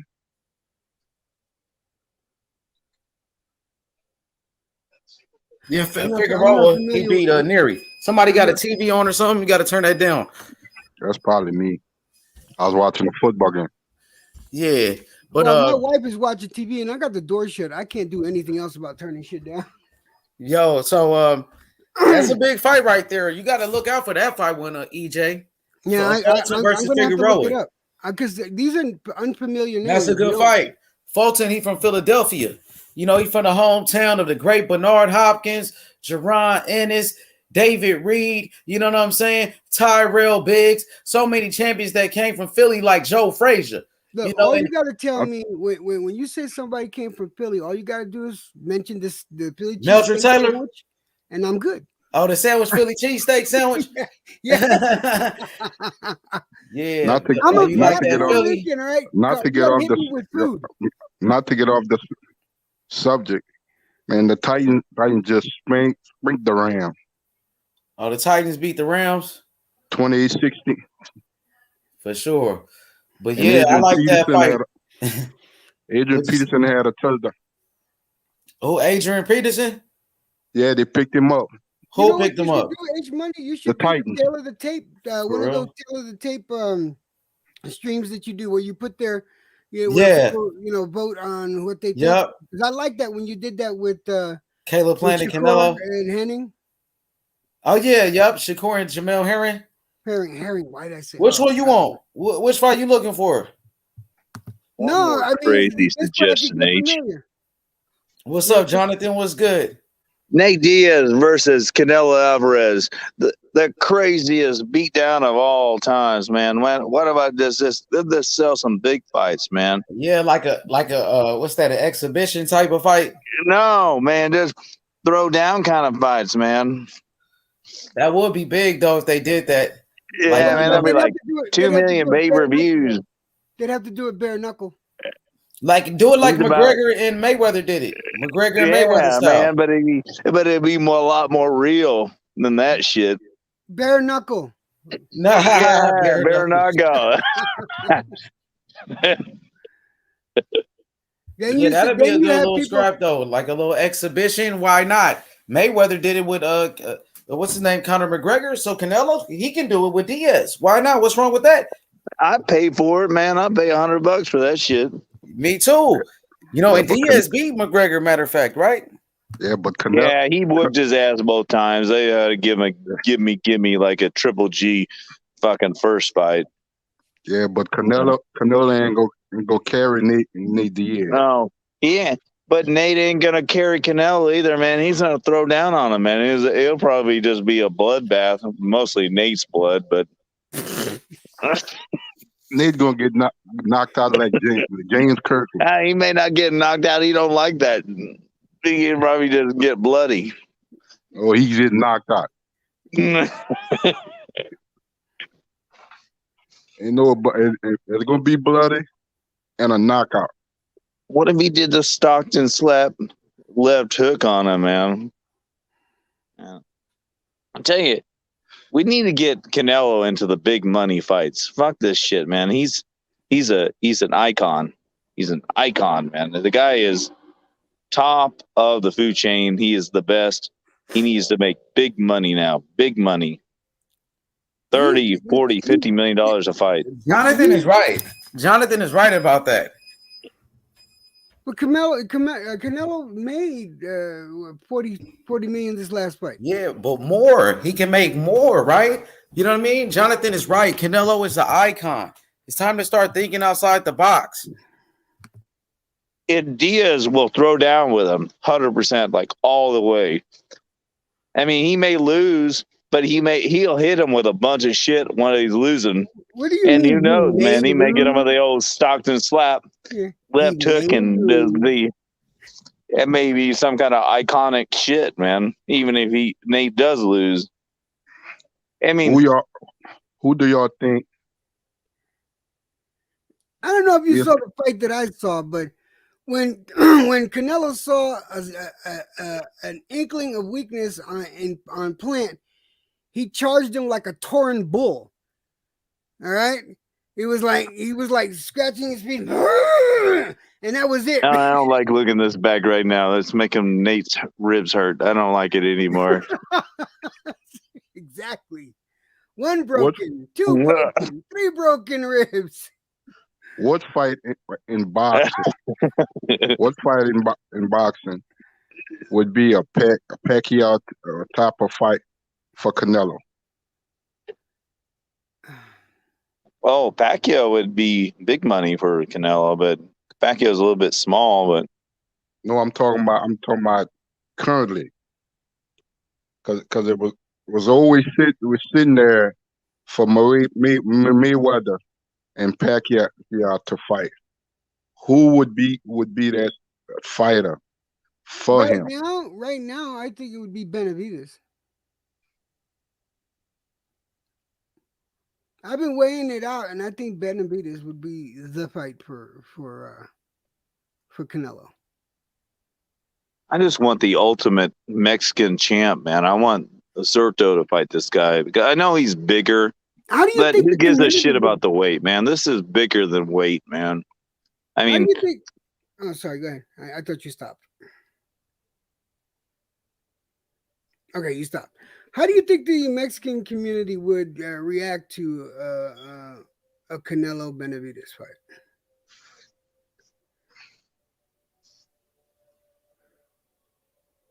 Anybody? Did my mic work? Yeah, we hear you. What's the question? How do you think the Mexican boxing community would react to a Benavidez Canelo fight? It's gonna be crazy. It's gonna be oh, huge. they It's love gonna it. be It's gonna be big. big. It's gonna be epic. It's gonna be the biggest fight in boxing. I'd be dancing in the streets, man. They'd be dressing up in costumes, man.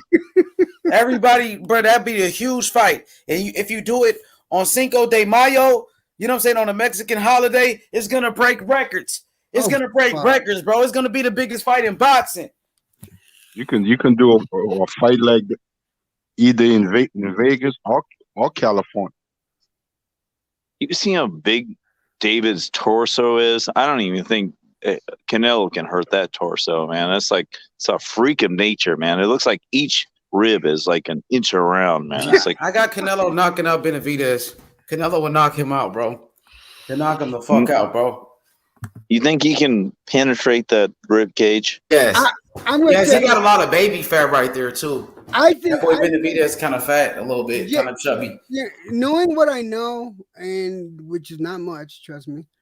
But if he fought a Benavidez, I think it would go the distance, and I think both boxers would be bloodied up. I think it would be a fucking fight. I think it'd be a hell of a fight. I think it would be a bloody mess. I think it'd be in the history books as one of the top fights in the world. I wouldn't doubt that. I don't know. I don't see Canelo as a bloody fighter.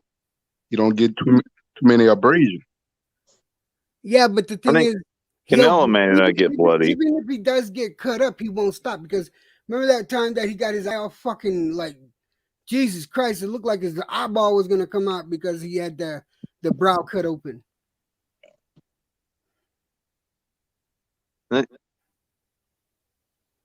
I just think Canelo is just too experienced for David Benavidez.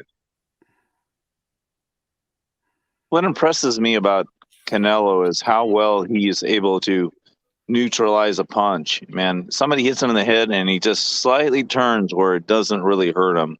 He'll be getting hit, but he's not really getting hit. Or he'll go with the momentum so that it would take some of the shock value away from it. You gotta respect that, man. Somebody at that much IQ. I just want to say this, bro. That motherfucker T.Y. is a straight up bitch, bro. You know what I'm saying? He made those racist ass comments towards Mexicans because he was a Caleb Plant fanboy and shit, bro. You got exposed. And you made all those bets. You owe money, bro. You owe money. You owe push-ups. Where's that money at, bitch? It's time to pay up. I owe 300. Get your bitch ass on here, bro. 660 push-ups. I still owe you guys, man. Fuck. I tried my best, man. That's all I could do last night, man. I gotta heal up my body for a little bit, 4 or 5 days, and then try to do it again. T.Y., you're a bitch. Fuck T.Y., bro. He made those racist comments. EJ, come on, bro. I get how he did that in front of you, bro. He disrespected the Mexican people. You disrespect my people, motherfucker. I'm from South Central Los Angeles, bro. And Tupac said it. It won't be LA without Mexicans. It won't be LA without Mexicans. Homie, I'm from LA, homie. Those is my people, homie. What's up? What's up, T.Y.? Get your bitch ass on here, bro. I'm going to knock your racist ass out, pussy. You owe money, bitch. Pay me my fucking money, nigga. You owe Alex money, bitch. Pay up, bitch. It's time, nigga. You was on Caleb Plant's dick, nigga. Caleb Plant got knocked out, bro. You crying. You crying like a bitch, nigga. Crying like a straight up hoe. Fuck T.Y. I'm going to knock T.Y. out, bro. Racist ass bitch. Disrespecting my motherfucking people, pussy. What's up, bro? I didn't listen to all that. Was he saying apologize, racist bitch. stuff? You better apologize, homie. I'm looking for you. Hit that fucking link. You ain't shit, bitch. You got knocked out, pussy. You got knocked out, bro. Comments that shouldn't have Fuck been said. Kayla ain't no pussy, man. He was I'm trying to looking get for back that at bitch it. ass nigga TY, bro. I'm gonna beat his whole ass, bro. Homie disrespecting my motherfucking people like that. You bitch ass nigga. Nigga, this Canelo, homie. Canelo, bro. Y'all call Canelo a cheater and all of that. Disrespecting the Mexican people. You a bitch. You a straight up bitch for that, bro. Canelo is the best technique in the business. He better apologize, Jonathan. For limited movement. What if he not does a lot apologize? of feints, not a lot of extra movement, but everything to the point. The Yeah, guy bro, he owes money knows too. what he's You better doing. pay up. He gets better. You better give me my fucking money, bro. You owe Alex I money went out too, on bitch. the limb. Pay I knew up. he was gonna lose, but you know, I gotta support his daughter and all that stuff. He was Salute everybody. Rakesh. You know, Straight from Mumbai. Rakesh, how you doing, my friend? Rakesh, How bro, you doing, TY, everybody? bro, was being racist, bro. Yeah, You T was is a being fucking racist, bro. pussy. I will catch Fuck him. TY, bro. I will go to Paris Street and knock him the fuck out. Yeah, let's go down there and get him. Yeah, he I a don't think. motherfucking I bitch. don't think. I went I on think a he. limb, but I don't care. Nigga, I don't fuck think he. TY. Hey, Rakesh, let him know, bro. Fuck TY. That's right. Fuck TY. TY Fuck is a TY. bitch, homie. He's a bitch. Yeah, EJ. He's a fucking I don't care how much I That hurt nigga a from those pussy. push-ups. I ain't going nowhere. I will break his jaw. Break his shit. Knock that nigga out. That's right. I will stand on him. Hell yeah, bro. Hating on Canelo, bro. What's up with those racist comments, homie? That's right. Viva Mexico, cabrones. Let me say Yes. something. Can I say something right quick? Absolutely. Go ahead. It's amazing the record he has. Amazing. I've been a supporter of boxing pretty much all my life, and I never really attached that to race because a lot of my favorite fighters of all time were different races. Absolutely. And I'm a black man. Yeah, race and I'm ain't a got black nothing man. to do with it. Like, Go live in this is another my brother country. You fucking Rakesh. forget about race. Rakesh is from India. That's my brother. I'm a black man. You know what I'm saying? That's We right, don't brother. care about race here. But you know what I mean? You could be whatever race you are. Everybody is equal, right? Everybody's equal. We don't look at color, bro. You hear me? Go live in another country and you fucking forget all about that shit. Exactly. TY is a bitch. Fuck TY. I'm gonna knock his Fuck ass TY. out, bro. That's right. You know, We will I'm jump gonna him. beat that motherfucker ass, bro. Real talk. I'm gonna beat the fuck out of TY. Real talk. We will beat the brakes out of him. Alon, listen, I know He gonna get knocked out. You can't save him. You heard him say that racist shit in front of you, bro. And I told you he was saying some racist shit. And you witnessed that. You a witness. All right, listen, Ace Bunny. All right. I'm not mad at him. You might get mad at me. I don't like those racist comments. We don't allow that over here. Listen, you might get mad at me for saying that, or you might think I'm a pussy, but I'm It's just about all about. I'm a forgiving person. I believe in being able to forgive. I don't think TY probably. They said everybody the people are saying. Everybody fucks up. You have to have forgiveness in your heart. Yeah. Well, apologize then if you fucked up. If you feel that way. Yeah. If you made a mistake. You must apologize to the people. Sometimes you make a mistake. It's true. Apologize then. Be a man and apologize and pay the money. Caleb Plant showed apologize to Canelo in the ring after the fight. He did. Maybe he's just trying to grab up some funds to do it, you know.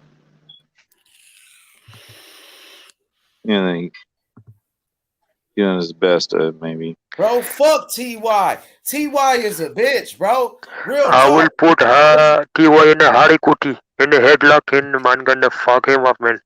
Yeah, he a little nigga, man. He ain't talking about shit.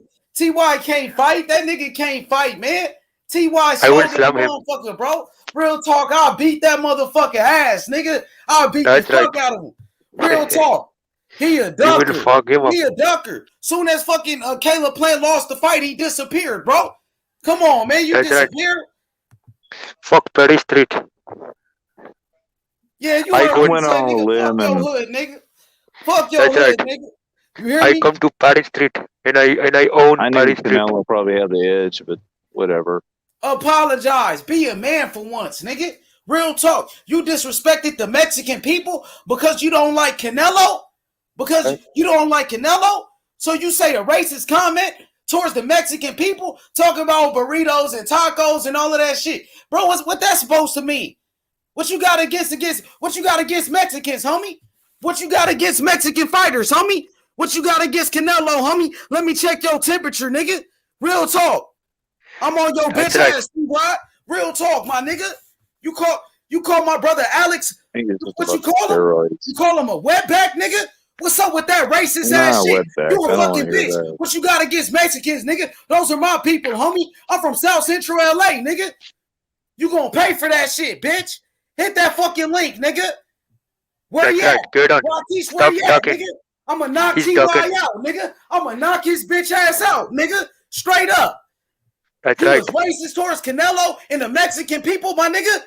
What's up with that, nigga? Those are my people, homie. I'm from South Central Los Angeles, nigga. Tupac said it. It won't be LA without Mexicans. Brown pride, nigga. Brown pride, right. My nigga. Those are my brown brothers, homie. What's up? Me and you. Shout out this one-on-one. at least once a week, nigga, man. Shout out to Tupac. Your ass too, nigga. You fool, nigga. What? Get your bitch Shout ass out to over Tupac. here, T-Rod. Now it's time to hit him up. You a bitch, T.Y. Everybody know it, nigga. Real talk. Nigga, you on Caleb Plant dick, nigga. You dick riding Caleb Plant, nigga. Get off his nuts, nigga. Real talk, nigga. You a fanboy. Right. Caleb Plant fanboy, nigga. Caleb Plant cheerleader, nigga. Get all emotional and shit over Caleb Plant about to cry like a little bitch, nigga. Real talk. You crying like a hoe. I'ma knock him out, Matt. I'ma knock his ass out. He a bitch. Nigga, for being a racist, for disrespecting the Mexican people, nigga. Those are my people, nigga. You gonna see. You gonna see, you bitch ass nigga. Real talk, homie. That's right. Fuck Patty Street. Nigga, fuck your hood, Street. Nigga. Fuck your hood. That's right. Nigga, fuck where you from. Nigga, fuck your hood, nigga. Fuck your block, nigga. That's right. Yo, H Money. My bad, bro. Yo, my bad, homie. H Money. Come here. Yo, H Money. What's up, bro? There's a movement going on right now. Like, it's just not him, dude. There's a bunch of trolls that are doing a division. There's a whole squad of like black channels pushing that narrative. I don't know why, but it's just been an issue. You go back and look up a bunch of channels and they're pushing that narrative. A lot of these dudes get contaminated. You know what I'm saying? I'm not gonna just say it's just the blacks. There's some Hispanics too that are doing it, but it's just because. You talking about race? Yeah, about race, and that's go ahead, talk about it. It's bullshit because, like we support Kobe Bryant, we support LeBron James. We don't, what I'm saying? Like Canelo is pay homage. The dude's one of the best we see in the years. Like we're not gonna see anyone like this in a long time. You gotta appreciate what you're watching, but people still find a way to hate on him because he's not black, and it's fucked up. You know what I'm saying? Like it is, and I'm not gonna just say that it's just black people. Mexicans do it too, but it's only because it's a counterattack, and it shouldn't be that way. It's boxing, you know what I'm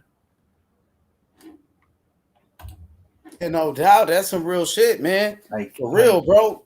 Like it's not about. It shouldn't be racist. It should be as an athlete. He's an athlete.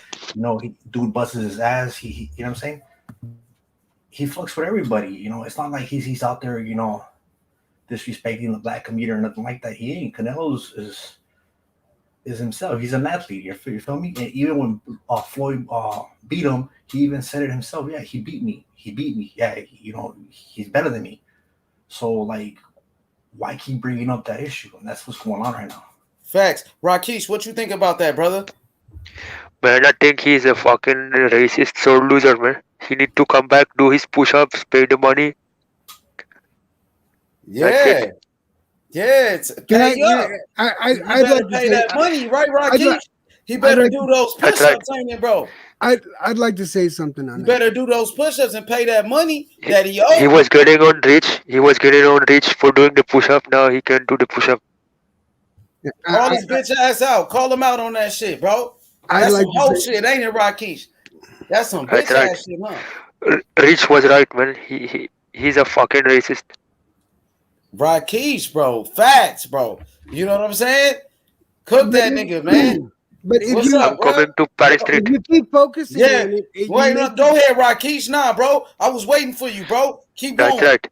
I'm going to Paris Street. I'm gonna go in his fucking pockets, man. And Slugger Sam too. I'm coming to Canada, motherfucker. I'm coming for you, fucking pussy. I'm coming to Windsor at your fucking gym. I'm gonna knock you the fuck out, man. He gonna find you. He That's gonna right. find you.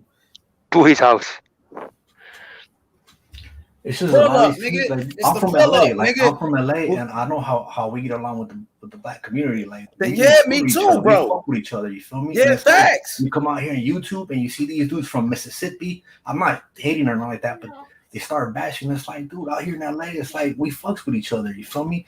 Even if you're from Florence and you're from East Coast, that shit's done. You feel me? Like even the hood shit's done. Like ain't no drama, and then people still trying to push that narrative. Like let that shit go. You feel me? Like enjoy sports and talk about sports. Don't make it a racist shit. And then all that shit about Canelo cheating. Like all you gotta do is go to TJ and have some tacos, and your shit will test positive for clenbuterol. It's plain simple, dude. That Mexican meat is tainted. You know what I'm saying? I know because I had that shit. Facts, bro. Facts, bro. They just talk. They don't know what they're talking about, Yeah, though, they bro. don't. They're not out here in the streets. You feel me? They don't see the parks. We're out there playing ball and everything. You feel me? But it's just these dudes that get on these platforms and try to push a narrative, which is bullshit. You feel me? And it's all for clicks, and they don't realize that what it's doing is creating a division.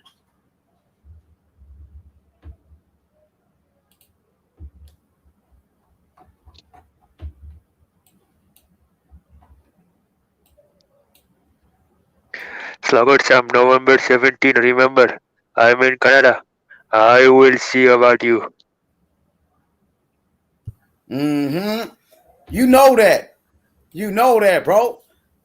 And then You if gonna I see come to what's up. America, TY will get it next.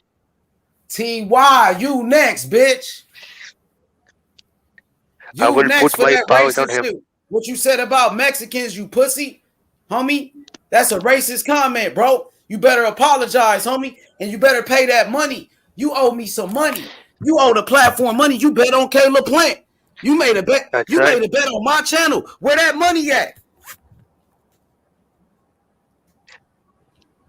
Yeah. Where is that? Where the Cheeseburger money Nation at? is one of them. It's time to Like, pay up. Cheeseburger It's Nation. time to You pay got up. Where that money at, nigga? Blue Blood. I think it's called Blue Blood Sports or some shit like that. He's one that's pushing it. Then you got that other dude, Fannin or some shit. Another dude pushing that shit. They all push it. Ego pushing that shit too. It's like you got to remember they don't understand that without Canelo they're irrelevant. They need to put something about Canelo on their videos to get likes and views. Without Canelo, they get no views. They're nothing. See, they don't understand that Canelo is feeding their fucking kids. Without Canelo on their videos, they're nothing. So it's stupid. They're being hypocrites by talking shit about them.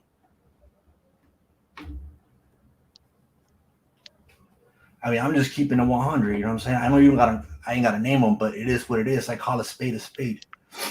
And I have a last Now, wait message with too. me real quick. I'll be back. Some of my people be saying stupid shit, and I be checking them like, hey, dog, come out here to LA and see what it's like. Yeah, for sure, bro. They don't know what it's like, bro. I'm from LA, bro. My whole life, bro. You know what I'm saying? I'm from the hood. I'm from the projects, bro. I grew up with Mexicans in my hood, nigga. What the fuck is they talking about, bro? Try to cause this division, homie. We been united in Los Angeles, bro. In California, bro. You can't divide us. I got plenty of love for my Mexican brothers, homie. My best friend was a Mexican, Salvino. Rest in peace, Junior. My brother, rest in peace. You know what I'm saying? That's why Tupac said it. It won't be LA without Mexicans. Brown pride, bruh. Brown pride. What you saying? We riding on you bitches out here, bruh. We the real boxing fans, bro. Canelo, the #1 fighter, pound for pound. The best fighter in the world, bro. And you can't take that away from him. Undisputed champion. 4-division That's right. champion. And Devin Haney will get knocked out. You know? You right. Canelo was the best. Caleb Plant got knocked out. He got knocked out. He knocked out Billy Joe Saunders. He's the best fighter. Race ain't got nothing to do with it. Give that man his credit. Give that man his credit, bro. That's all I'm saying. You know, undisputed. 4-division champion. Ain't nobody did that in boxing. He fought the most champions, beat the most champions. I He still got don't the think best. I still don't think Benavidez beats him. Benavidez can't beat Canelo. Like, I don't see it. It's not gonna happen. Only Mayweather beat him. Only Mayweather. He was only 23 years old. He went to fight the best. Can't beat Canelo is because Benavidez is not a 168. He's a 175. Benavidez is sacrificing too much mass to meet that weight, and it's making him vulnerable to those body shots. That's the only reason he can't beat Canelo. If Benavidez was smart, he'd go to 178, 75, clean that entire division, get all those fucking straps, then make a statement and call out Canelo. At that point, you got a fucking statement. Like, why sit there and wait for that fight? Move up to 175, destroy that division. You know man, like, absolutely, just bro. Waiting for that paycheck. Canelo, he already fought the best at 175 pounds, the light heavyweight division, when he knocked out Sergey Kovalev. Canelo jumped up 2 weight classes to beat Kovalev, knocked him out. Kovalev was the crusher, 2-time light heavyweight champion. A lot of people thought Kovalev beat Andre Ward in that fight. You know what I'm saying? The first one, he got robbed. That shit was a robbery. You know, and the first one, he dropped him twice. Canelo knocked out Kovalev easy. Yeah. He jumped up 2 weight classes. Nobody talk about that. Give him his credit, and he knocked the man out. He knocked him out. When Bernard Hopkins, when he moved up 2 weight classes to fight against Antonio Tarver. Bernard Hopkins jumped up 2 weight classes. He beat Antonio Tarver. Everybody gave him his credit. He went 12 rounds, though. Canelo knocked out Kovalev. When Adrian Broner moved up to 147 from 135, what happened?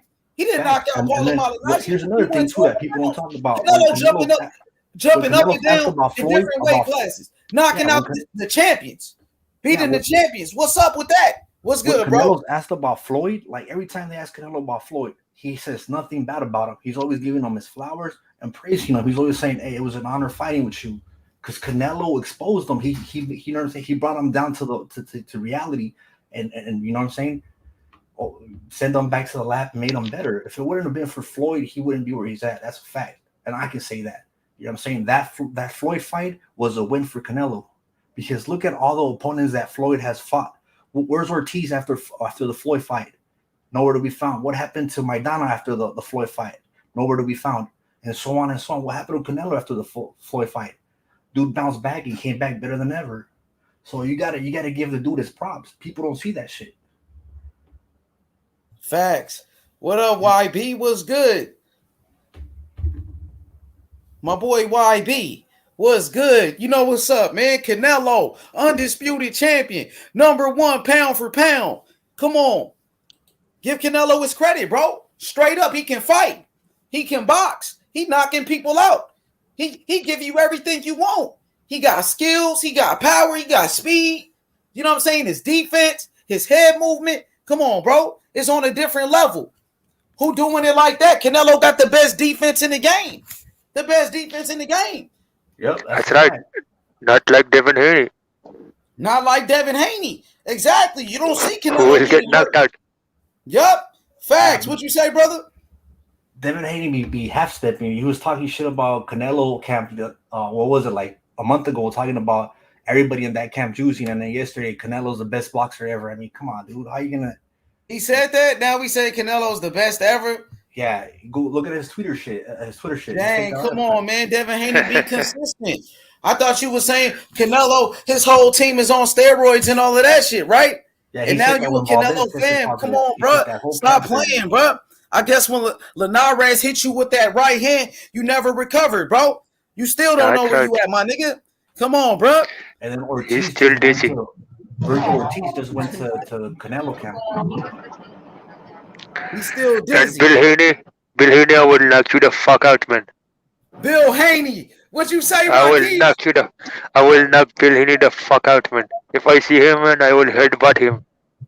It's over with, Bill Haney. What's up, man? You got some explaining to do. Where you at? You been missing. You missing, That's bro. right.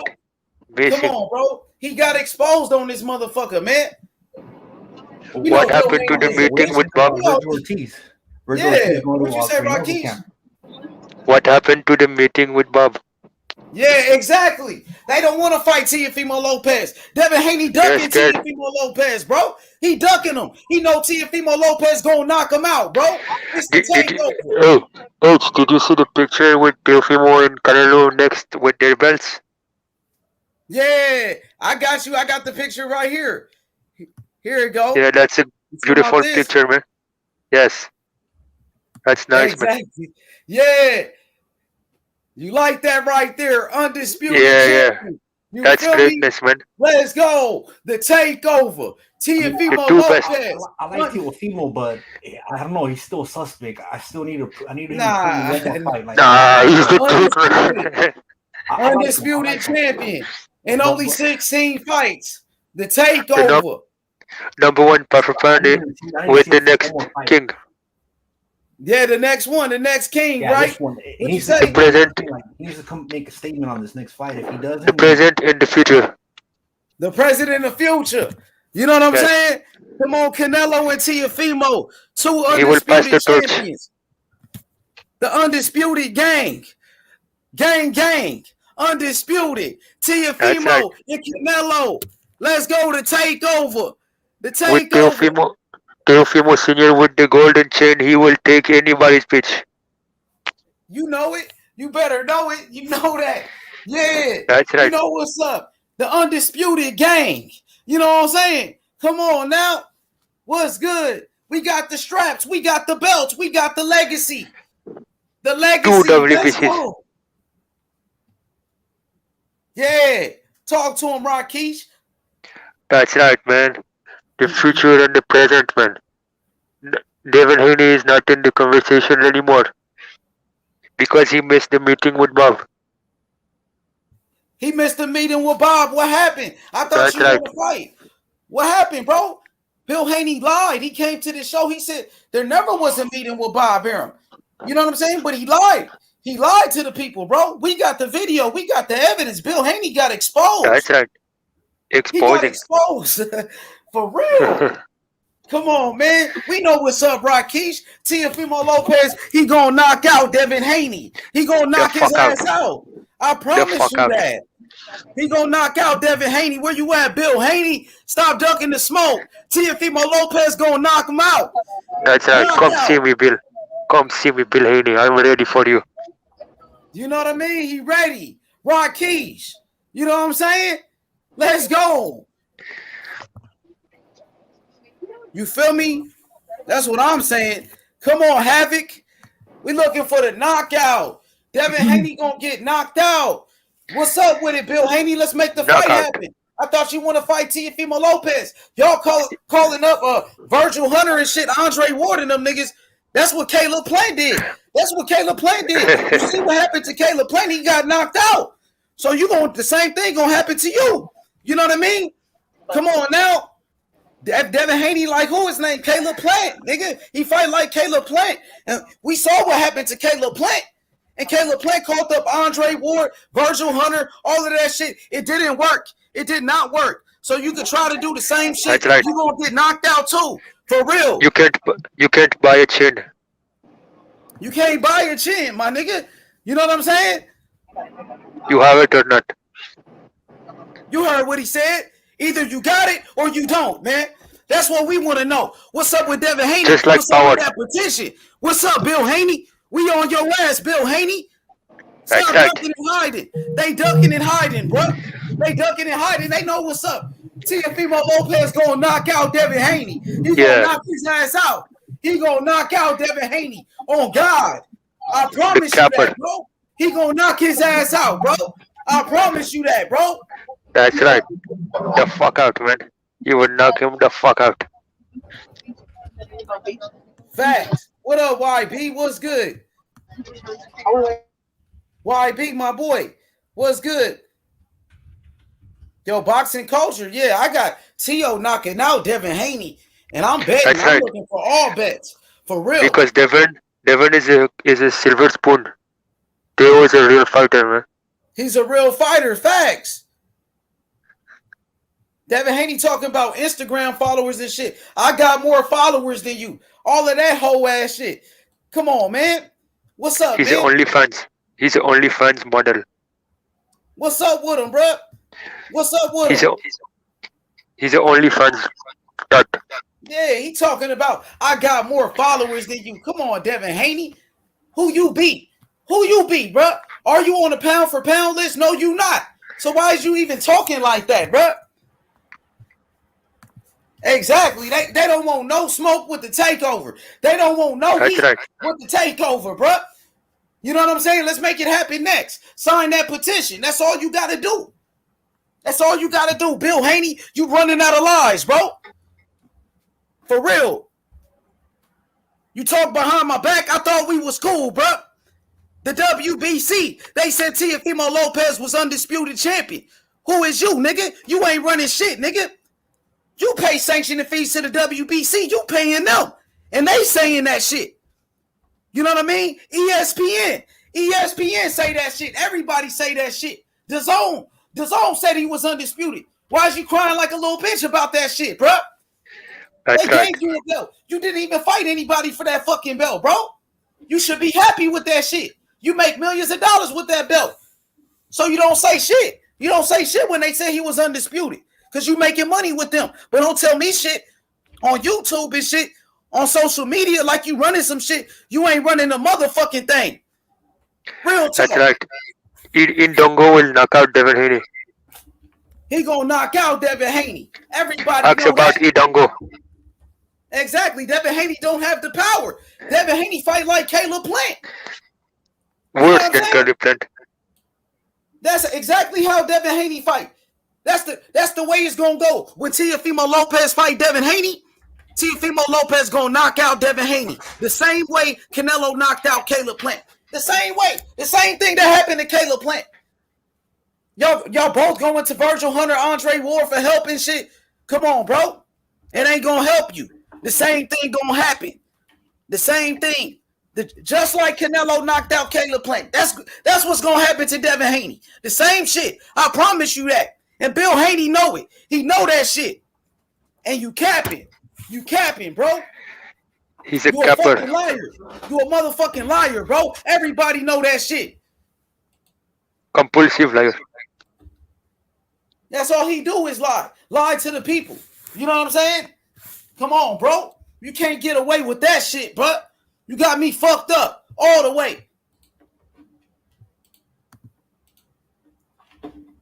They say he rocking with JoJo Diaz in that fight. That's right. Jojo has a better win than Devin. When he beat Farmer, that's a real good win. Hell yeah.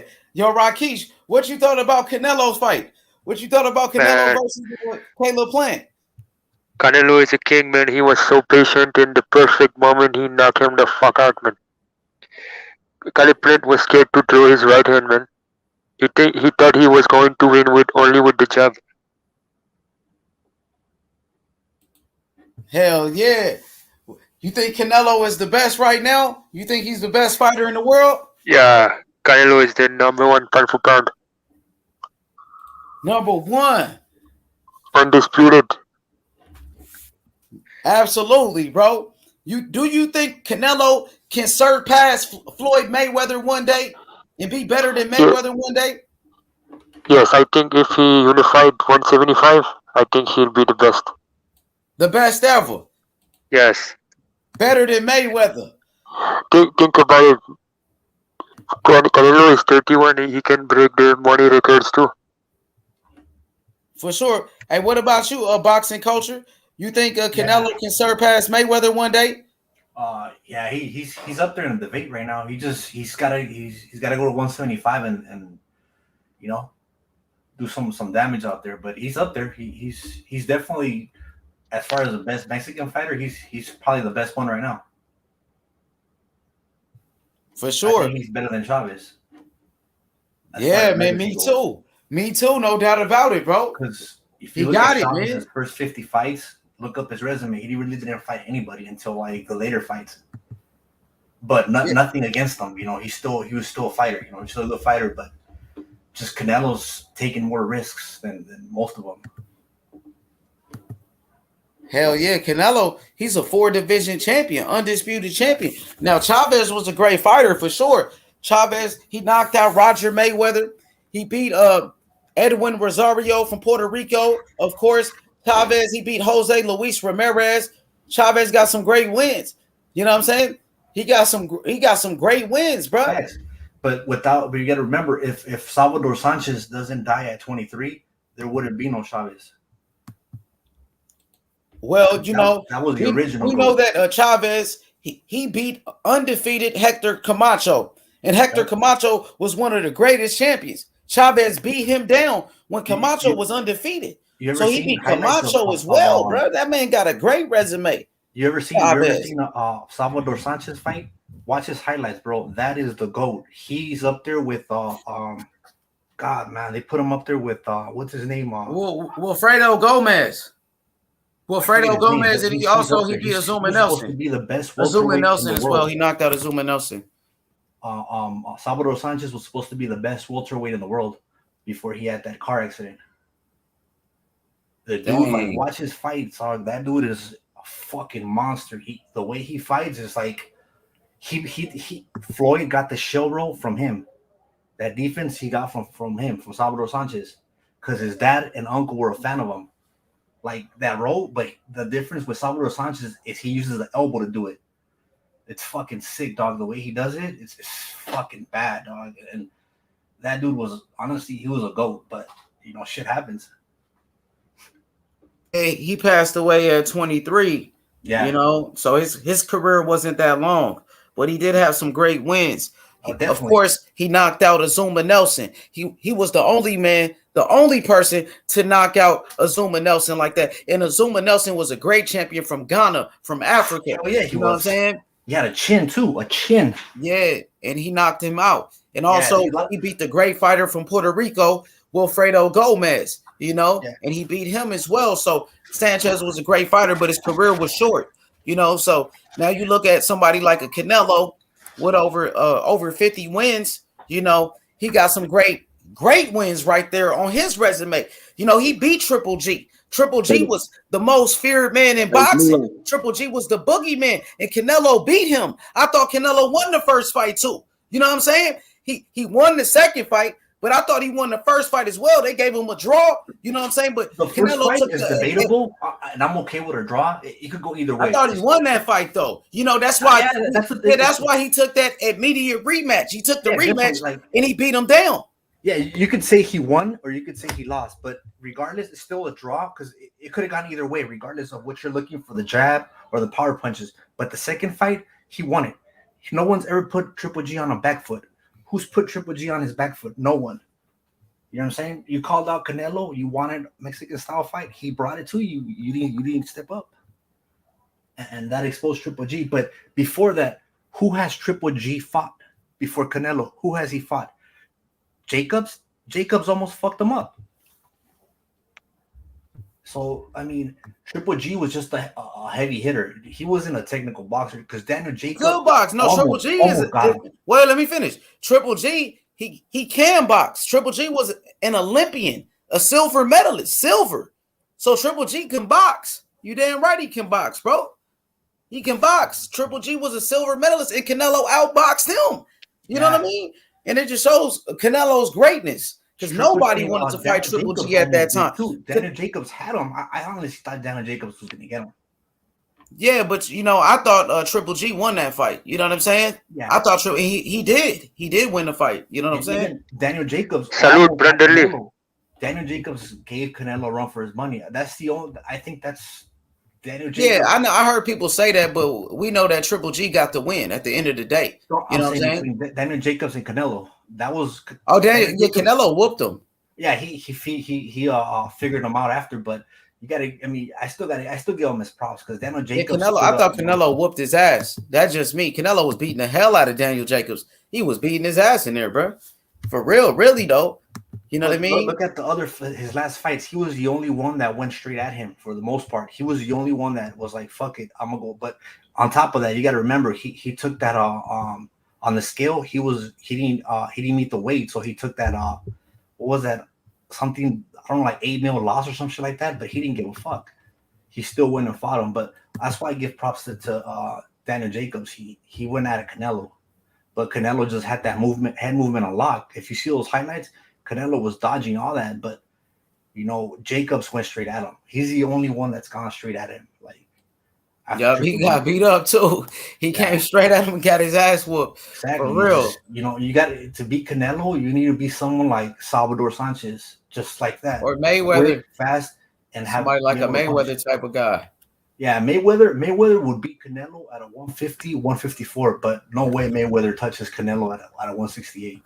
Just doesn't happen. Yeah, he never fought him. Mayweather never fought at that weight class though. For sure, it would be impossible. Like it's just he'll lose speed, he'll lose power. I don't see Floyd beating him at 168. Maybe at 154, yeah, but 158, 168, I don't think so. I don't even think the Charlo brothers can beat him. They don't have the chin. They have the power, but I don't think they can take the punch. And that's what it comes down to. It. You can dish it, can you take it? And Canelo can dish it and take it. So what's next for Canelo, my brother? Man, honestly, take a break for a little bit. Take a break. That's right. He deserves a break. He had a busy year, right? He fought 4 times in 11 months. Give him a break now. Yeah, let him. You know what I'm saying? Let them other dudes fight for straps, and then Yeah, hell yeah, man. But I would want to see him against Bivol or against Bervidit, someone in 175. Because one of those guys. What about Benavidez? I don't think Benavidez is good enough for him. I think Benavidez gets broken down because, like I said, Benavidez is naturally a fat boy. Like I know Benavidez. I've met Benavidez a few times in Arizona. I partied with his brother and all that. But my point is that the dude is a natural fat boy. He should be like at 175, maybe 180, around that level. He's way too small for his frame. He's sacrificing strength to meet those scale, and you can't do that against a power hitter like Canelo. He's just gonna break you. Because you can see his body. That's not his body, bro. Like, look at his skin. It's just not him, dog. If he was at 175, he'd be legit. But if I were Benavidez, dude's 25, I'd go and clean the entire division. 175, clean it all out. Then call out Canelo. Because that way he'll have exposure, strength, and he'll be able to handle his own. Right now, he can't. I mean, that's just how I see it. That's just my opinion, not a fact.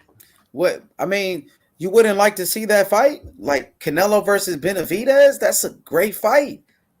I see the same thing with Caleb Plant and Benavidez. No, that's different though. They're two different fighters though. Benavidez got power. Caleb Plant don't have power. But I would love to see that fight. Canelo versus Benavidez. We see Benavidez go down already. But he wasn't hurt like that. He got back up and he stopped the guy, bro. That ain't nothing. But that power is different though. Like, but that's a good fight. I mean, two Mexican fighters, bro. That's gonna make a great fight. It would sell. It would sell. Yeah, that's what I mean.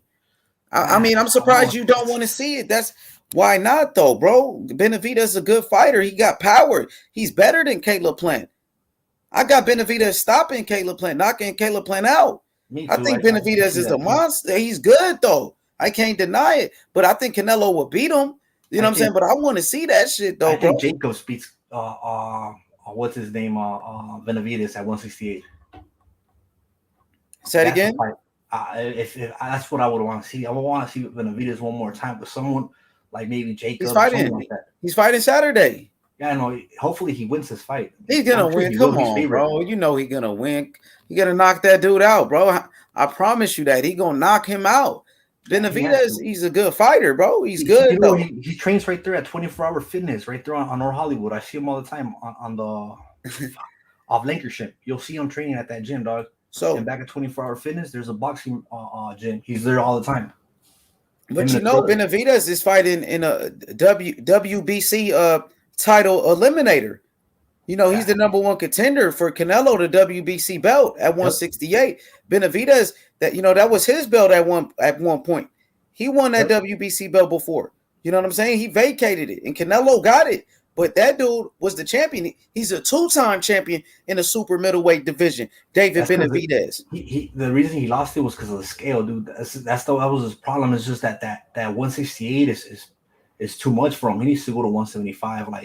But still, it would be a good fight to see. That's a big fight too. Yeah. You just said it was a big fight. Another thing that people don't see about Canelo is that at 168, everybody's got an advantage against Canelo. Everybody. Hey, look, Jonathan said David is the truth. My boy Jonathan in the chat, he said David is the truth. They think he the truth right there. They want to see it. Why not though? That's just an opinion. Like everybody's gonna have a different opinion. Most people say that though. Andre's he's a 2-time champion though. The thing is, Benavidez be knocking people out. Like he hasn't gotten hit. He hasn't gotten exposed. I think putting him to Canelo right now it'd be bad. I would wait for him to get a little bit stronger, a little bit better, get more experience, and then put him up against Canelo. I mean, people wanted him to fight Caleb Plant, and Canelo just fought Caleb Plant. Benavidez, legacy he look, another person, Kush the greatest. He said Benavidez a monster. You know what I'm saying? He said looks could be deceiving. You know what I mean? I know him, dude. Like, I partied with him. I was there when his brother got shot on the leg by the fools from Tunerville. Like, I was there, dog. I know these.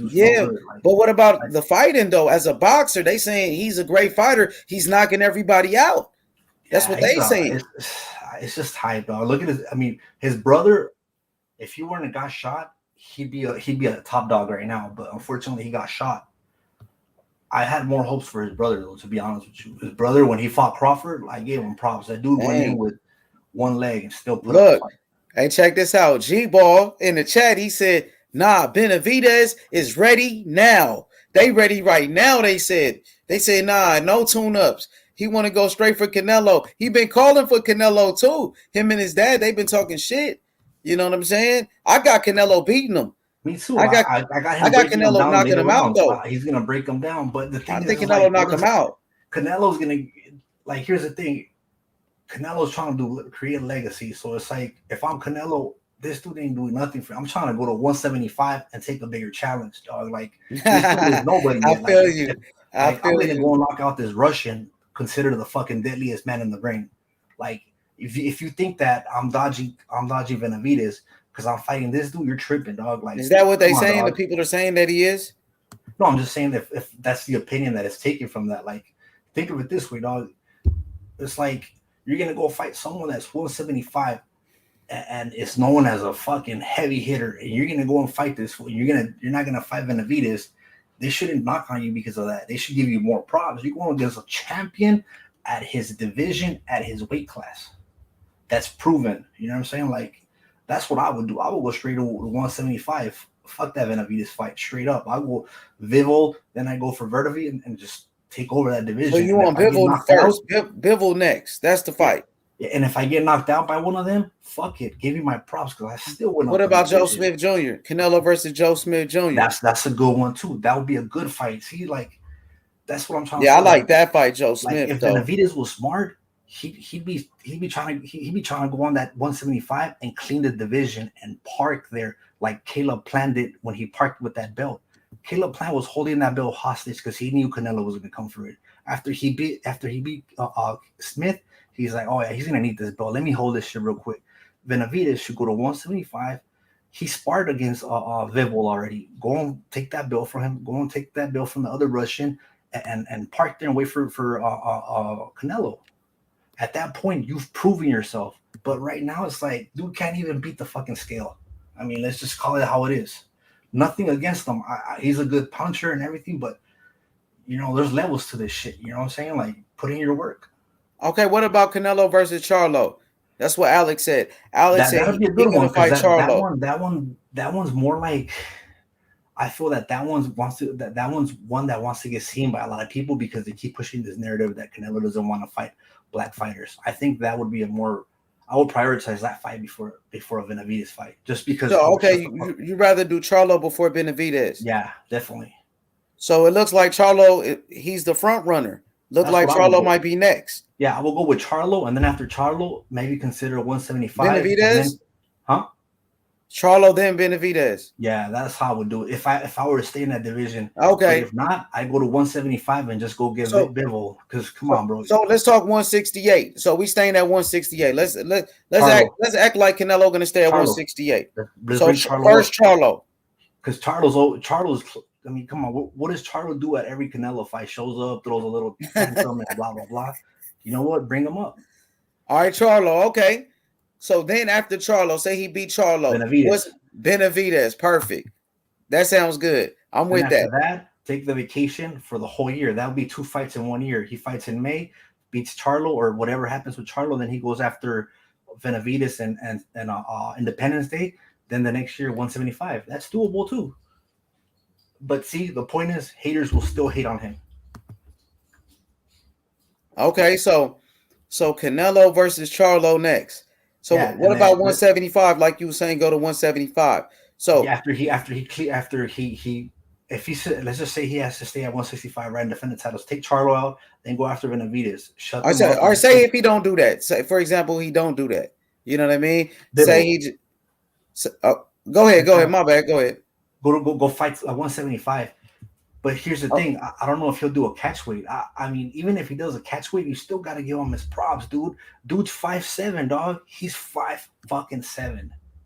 He's fighting against fucking King Kong and shit. Like, I mean, come on, dog. Even in the hood, when you square up against someone that's taller than you, you already know this motherfucker's gonna have some hands on you. You got to find a way. So you got to give him his props, dog. Like, anybody he fights at 168 has the upper hand against him. 5'7", dog. He's 5'7".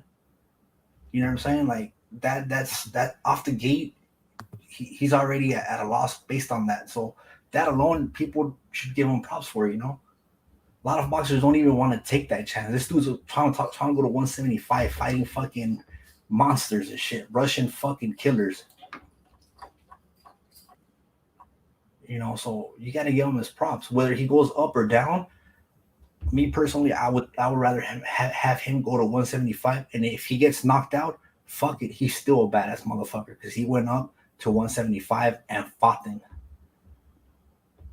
You got to know what I'm saying? From 154 to 160 to 165 to 175, you can't say nothing about the man. So Alex said Charlo, then Benavidez to clean the division, then move up. So okay, I'm cool with that. Hey, 100%. But I still think that 175 he needs to get up there. Just you know, I think he can do it. He's got the chin, and I think he can do it. I think he can do it. I think he can endure a punch from them dudes too. He's got the chin. Sure. You got to remember, after he took that fucking punch from Triple G. That's all he needed to know. You know what I'm saying? Triple G hit him with a fucking haymaker, and Canelo just stood there. Well, when he hit him like on the top of the head that one time, and he got him with an uppercut too. He got him with an uppercut too on the first fight when I think Canelo was going on the inside, and Triple G just came up with an uppercut and just got him like on the temple, and Canelo still kept going at it. That should have dropped him, because you got to remember when what's his name, Cotto's brother got him. Canelo was still a baby, dude. He's still a puppy, dude. You know what I'm saying? Like, so that chin got stronger. He developed a lot, and he's worked out a lot. You know what I'm saying? You always see him working on his fucking neck and all that shit. But Cotto's brother didn't drop him. He just got him dazed. But he regained his composure and fucking stopped out Cotto's brother. After that, nobody's ever really fucking dazed him like that.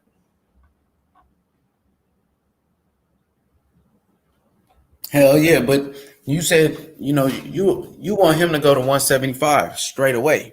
That's what you really want. I mean, because if it's about creating legacy, if he wants to go and just keep writing, and then on top of that, it's easier for him to deal with the 175ers because of Hearns, right? He's him. That's his dog. You feel me? He'll make the fight happen.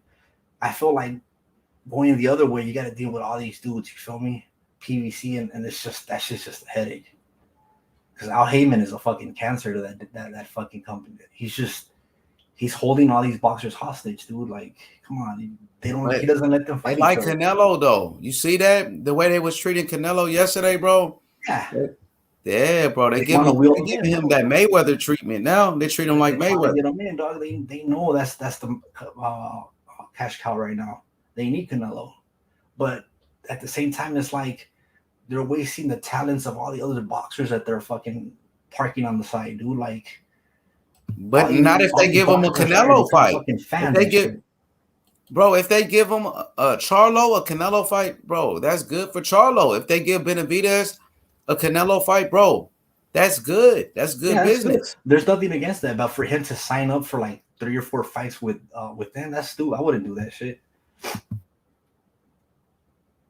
he should just stay how he is. If he's gonna stay at 165, 60, go on and go into a fight with Charlo. Fuck it. That would really shut a lot of mouths up. Because I don't see Charlo beating him, honestly. I mean, Charlo could hit. He could hit like a motherfucker, but he can't take a hit. Oh, and what you thought about Charlo's last fight against Montiel? Man, my honest opinion, my opinion, I he got lucky. That's just my opinion. It's not a fact. That's just my opinion. What you mean he got lucky? Like you mean like he should have lost the fight? It was a close fight like that, or you thought like he almost got knocked out or something, like he was hurt?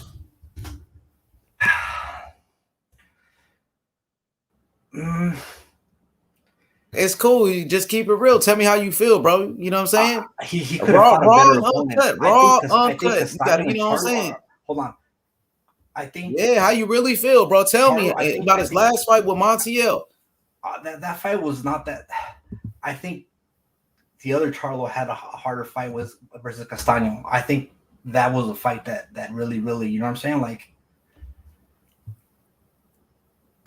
I mean, I think the Castaño fight was a harder challenge than what his brother got. You know what I'm saying? Like, he didn't take on a challenge that he should have. He got lucky. You know what I'm saying? He got the easier fight. Look at Castaño versus Charlo, bro. Tell me that wasn't a fight. Now compare the hell yeah, that was a good fight. I thought Castaño won that fight. Yeah, compare Montiel versus Castaño. I mean, do you see what I'm trying to say? Like, there's a huge difference right there, dog. And that's kind of why I say he got lucky. He didn't get a Castaño type of fighter, because that would have brought a lot of exposure. Like Haney too, like he got exposed too, bro. He was doing the chicken dance.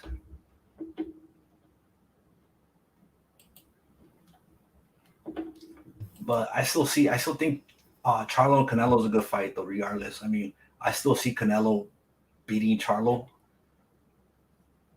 So which one do you think is a tougher fight for Canelo or Benavidez? I mean, Charlo or Benavidez is the tougher fight for Canelo?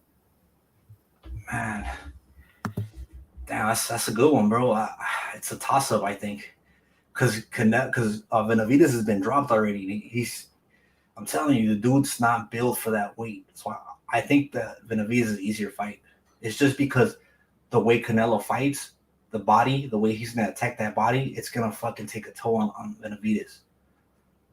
And I think Charlo would be a more complicated fight because of the way he fights. Benavidez would be easier fight because it's just his physique and all that. I'm telling you, bro, he's been exposed. At 175, I don't know why he doesn't go to 175. Benavidez has trained with Vivo like 2 or 3 years ago, and he was training with him every other fucking month. They were doing camp together. Like, I don't know why this dude does not stay at 175 and get that fucking mass. Instead of, he looks sucked up right now, dude. Like, look at it. That body is gonna get destroyed by those body shots that Canelo be landing, dude.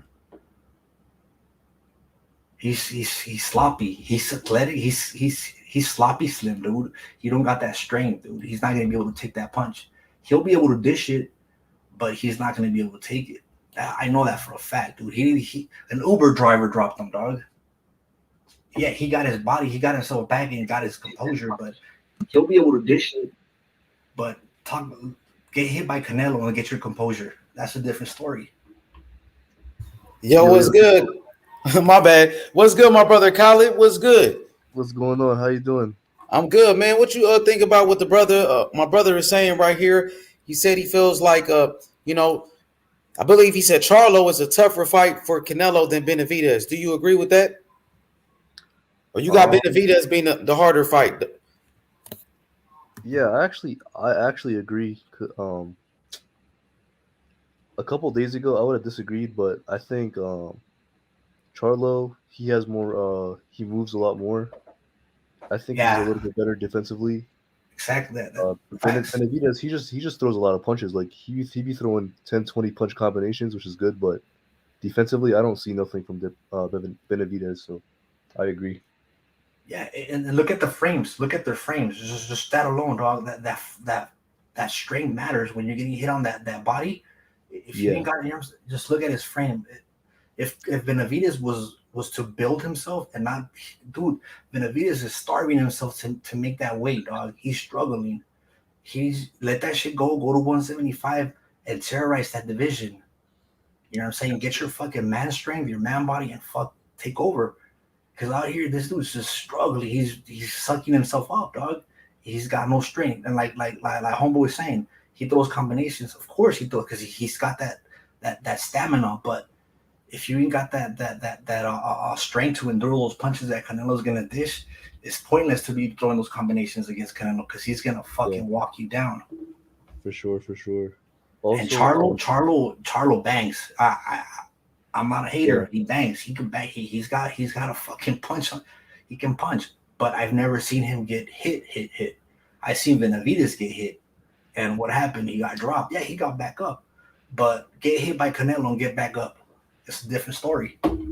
Wait. Also, when did Benavidez miss weight?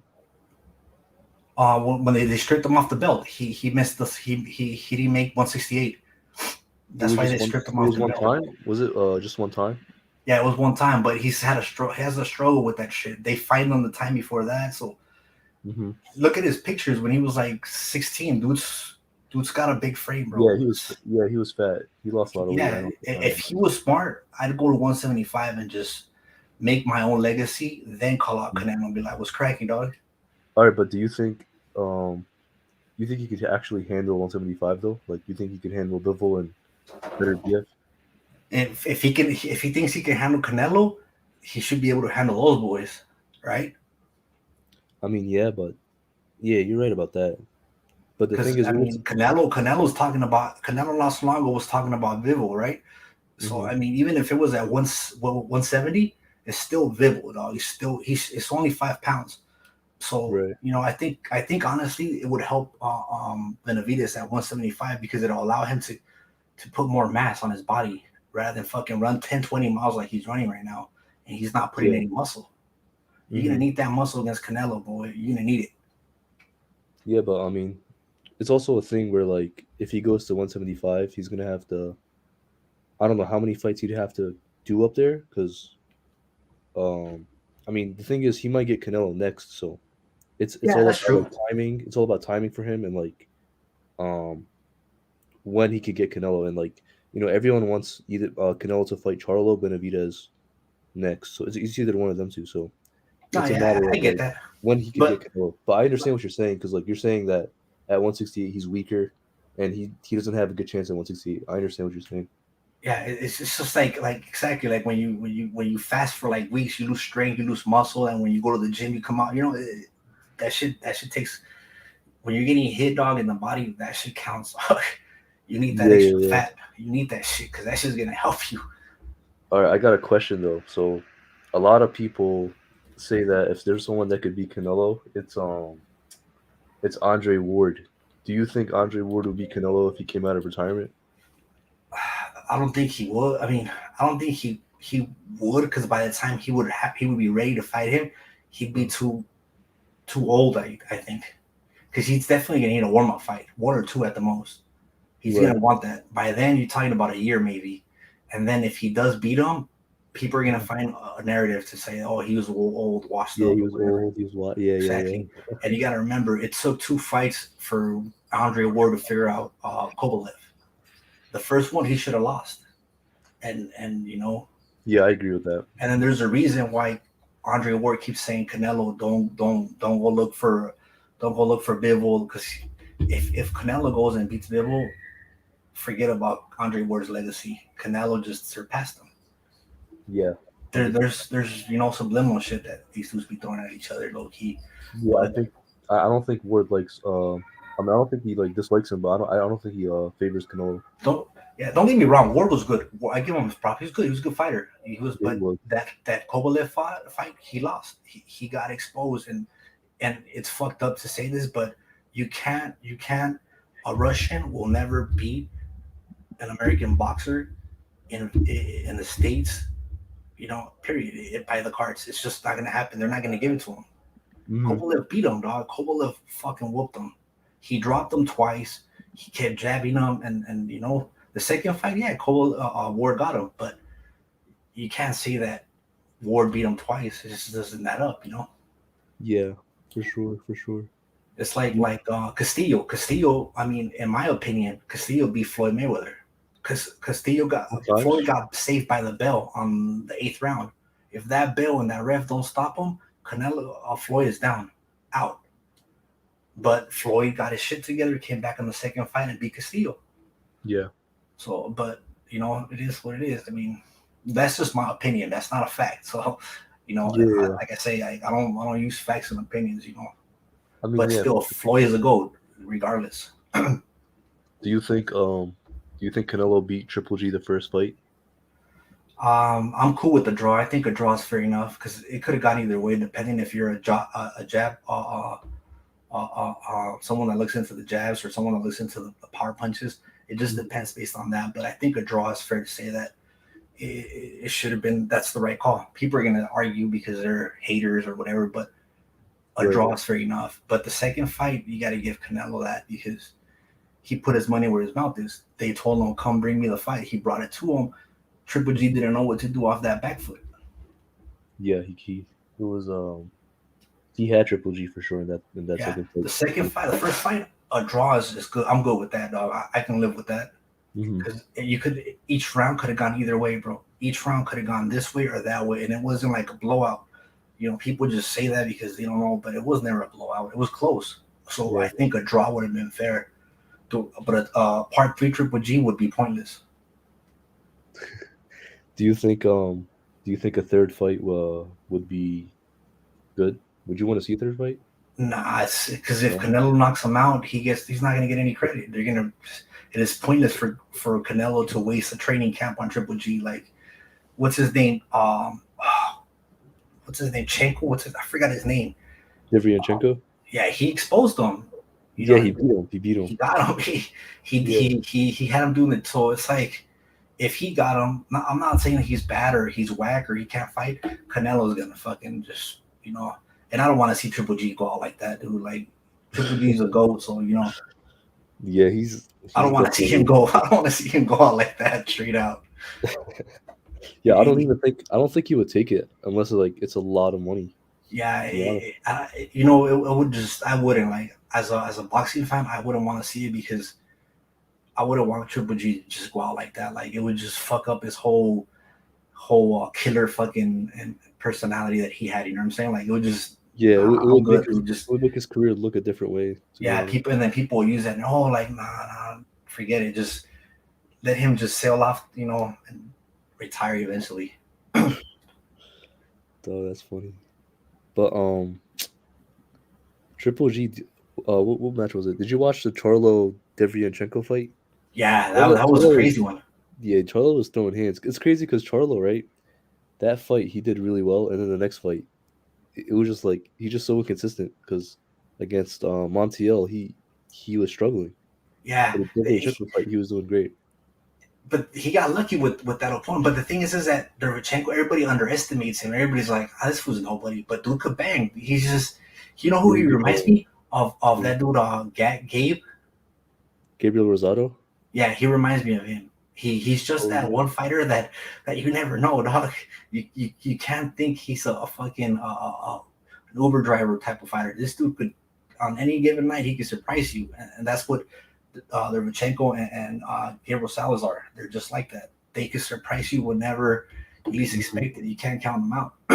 They just never got that guidance. Kind of like what's his name? The Garcia one. Oh my God, this dude could bang too. Mikey Garcia? Yeah, not the fat one that's always fucking that doesn't care about boxing. The other one, the Puerto Rican one, I think. Danny Garcia. Danny Garcia, my bad. I keep confused. Danny Garcia. Hey, dude could bang too. He could fucking bang. He got a punch, bro. But he never got the guidance. He was always with his dad. Yeah, see, that's what I fear for. That's what I fear for. What's his name? Teofimo. Yeah, I think that's just needs to step out, dude. Because Nah, bro. Come on, bro. Nah, bro. That's the trainer of the year, bro. Nah, bro. Those are my people, bro. No, they're good. Nah, they're good. bro. There's Nah, bro. Remember, Nah, his dad just won trainer of the year, bro. You can't say that. In his last fight, they just beat Lomachenko, who was number 1 pound for pound, bro. His dad was the trainer of the year. You can't say that, bro. Here's the His thing. dad is the one that trained his son from the very beginning. Yeah, but there's if it ain't broke, don't fix it. Why would you say that, bro? No, but here's what I'm trying to tell you: that down the line, that should over. It's like when you mix Nah. money with family, it don't work out at the end. But, I mean, it worked with Mayweather, right? Not It really. worked with Mayweather, right? Hold on. It did work with Mayweather and his dad. Remember this. Who was coaching? Who was Oscar the Lions trainer when he fought Floyd? Before he fought Floyd? Before he fought Floyd was his dad. And why did? Because you remember Floyd Mayweather Sr. went to jail and Roger Mayweather started to train him. But before that, said, I'm not gonna I'm saying his dad won't end up going to jail though. Yeah, but he said that's what separated him from his son. But remember, he said, I'm not gonna train you to fight Floyd. He said that publicly. So it's like it's an Oscar. Yeah, he said that to Oscar. He's like, I'm not gonna train you.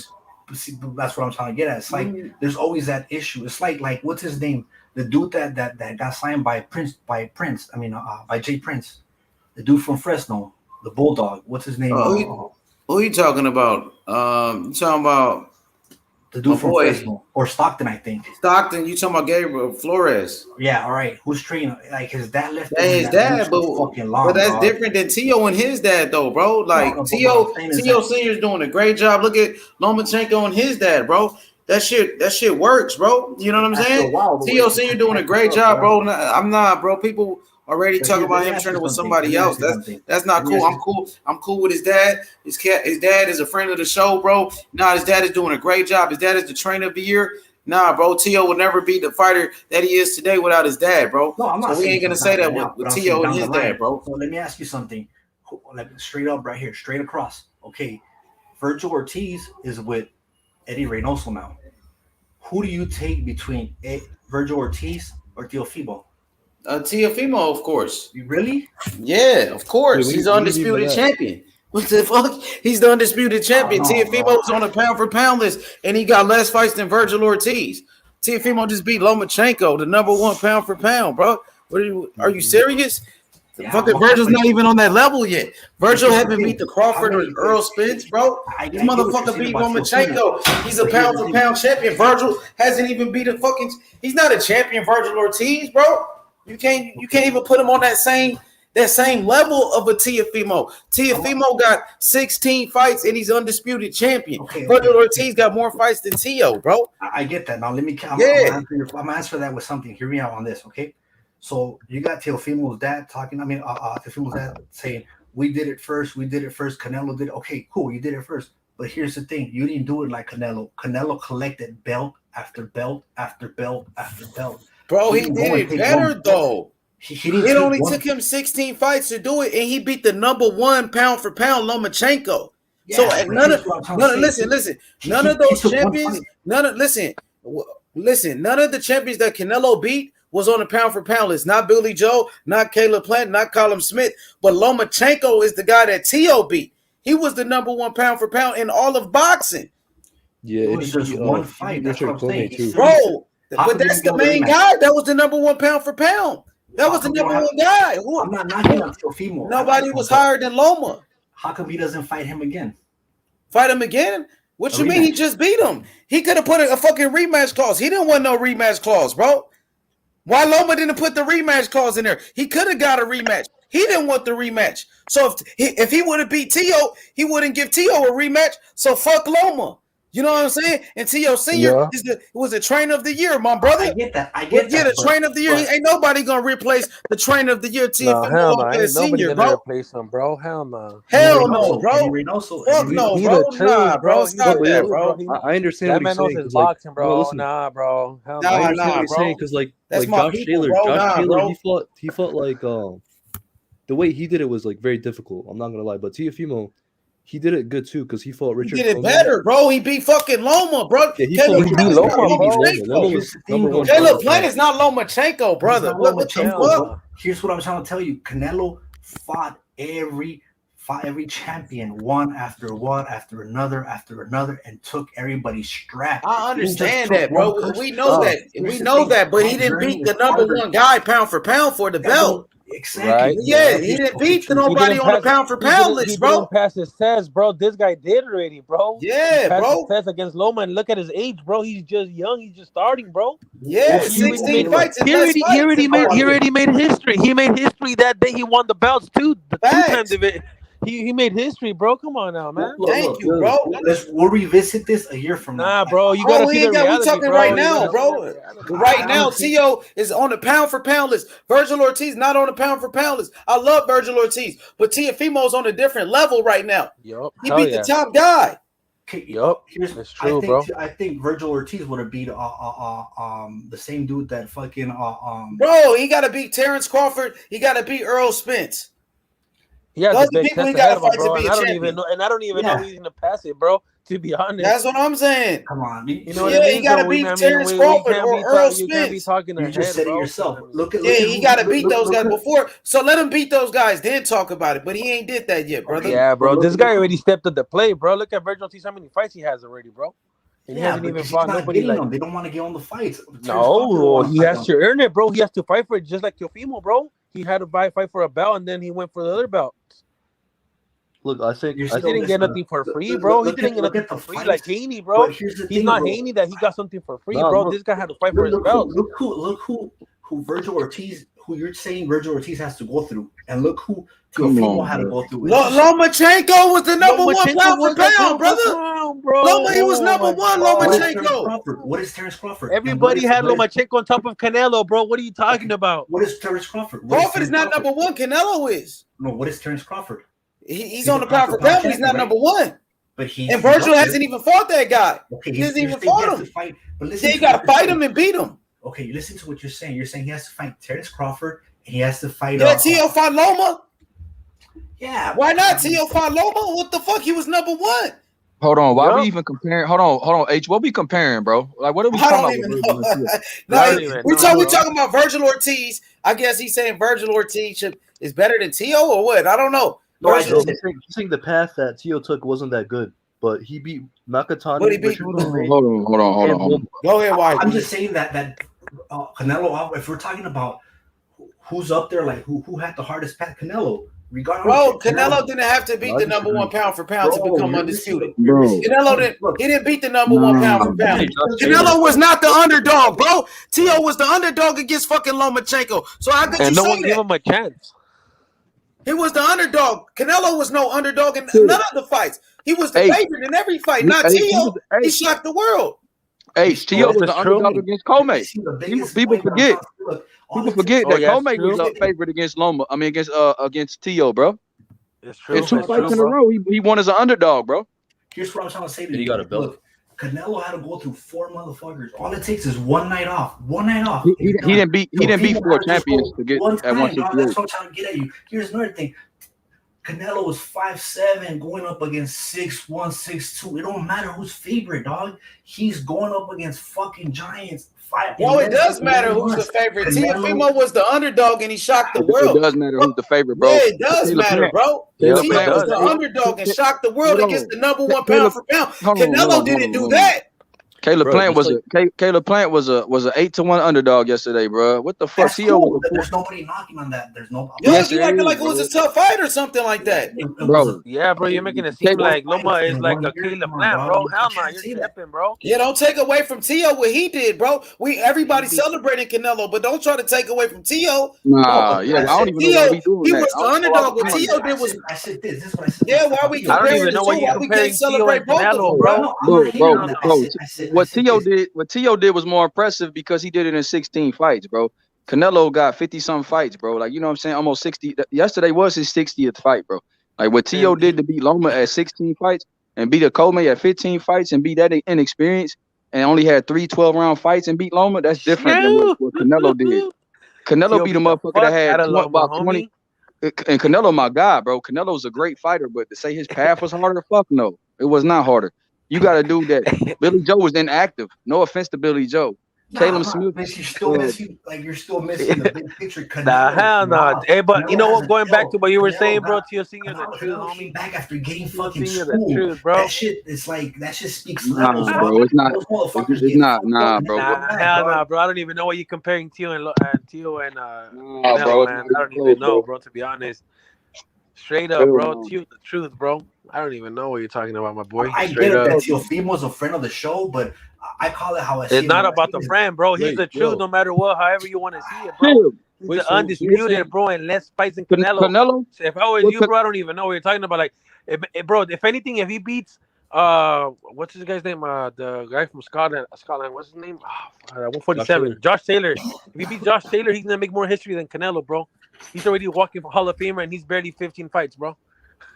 Hey, but you know what? No, let me speak on this though. The reason why it's not hard, Canelo's 154 career was harder than what he just did at 168. Him fighting Lara Trout, him fighting Lara Trout Mayweather Kirkland? at 154 was harder than what he did at 168. Yeah. Because Trout had just beat Miguel Cotto. Lara, nobody wants to fuck with Erislandy Lara. It's true. Yeah, bro. He beat a gold medalist and an undefeated guy that beat Cotto at 154. He beat Triple G at 160. None of them guys that he beat at 160 are as good as Triple G. That's a fact. I don't know, bro. He fought what, Danny Jacobs and Triple G at middleweight? Yeah. His middleweight run is better than the 68 run until he fight Benavidez. And I'm not knocking what Canelo did. I'm not knocking what Canelo did. What he did was amazing, bro. I'm proud of him being undisputed, but I don't think it was a harder road than Tio. Yeah, Tio had a harder road, bro. Everything was against him, even the promoters, bro. Honestly, Yeah. Bob Arum, when he won, Bob Arum flipped Tio Senior, bro. He was telling us that. Yeah. Caleb Plant was very inexperienced, bro. What Caleb Plant had like 20, 21, 22 fights, bro. He's not experienced enough to beat a Canelo, bro. This guy took the challenge, bro. He took the challenge. He wasn't scared to lose his old, bro. That's the thing that makes him. He wasn't ready though, bro. Caleb Plant wasn't ready, bro. And that's not to knock what Canelo did. I'm talking about Tio when he fought. Tio. Tio want to fight Josh Taylor, bro. He's not afraid. But Teofimo had nothing to lose, bro. He had nothing to lose, dog. You're still missing that point. What are you talking? He had everything to lose, bro. His whole career, bro. His pay, everything, bro. Everything was under it, bro. If he'd have lost that fight, bro, he'd have went back down in the pay grade. He would have been making 200,000, 300,000 a fight again. And you know how much he got on that fight? You know how much he got on that fight, bro? 600,000, bro. When he could have been making $1 million. Look at Haney. Devin Haney making millions fighting bums. He can't even knock out. And this guy, look, fought the pound for pound over 4 million pay-per-views, bro. Not pay-per-views, every 4 million views, 4 million bro. viewers. 4.1 and only bought home 600K, bro. Yo, you know what? Or 600K, bro. Come on, man. Beating the pound for pound champion, bro. Even Eddie Hearn said that after he won the IBF belt. Eddie Hearn said that. Gervonta Davis, I'll ride that wave, but I want to see. Nah. He already showed you, bro. And if you don't want to see, I don't know what to tell you, my boy. To be honest, that's just my opinion, bro. Everybody's got to. Well, that's your opinion, but to be honest, I mean, if he beat Josh Taylor, bro, he already more than Canelo. I'm just saying, like, in my eyes, go knock out Gervonta Davis. You got that? You got that shit. That's just me personally. Like, you could say whatever you want, and I'm not gonna argue that. That's your opinion, bro. I respect that. But in my eyes, it might not matter to you, but go knock out Gervonta Davis. You do that, bro, you got that. Eddie Hearn said but that. But Gervonta Davis doesn't have any belts, bro. What are you gonna get from him? Just his name? Same thing with Charlo and Canelo. You get what I'm trying to get at? Like, it's about. Well, they're not gonna put Tank with Josh Taylor brings more to the table than Gervonta Davis, bro. If you think about it, if you're realistic, if you know about boxing. If we're talking about that, Tank but Davis we're talking doesn't about bring a you challenge nothing, just the name, If we're talking about like money wise, yeah, I get that. But if you're talking about someone that's gonna give him a run for his money, Gervonta Davis is the dude. I think this dude he's somebody that's gonna fucking put him to the test.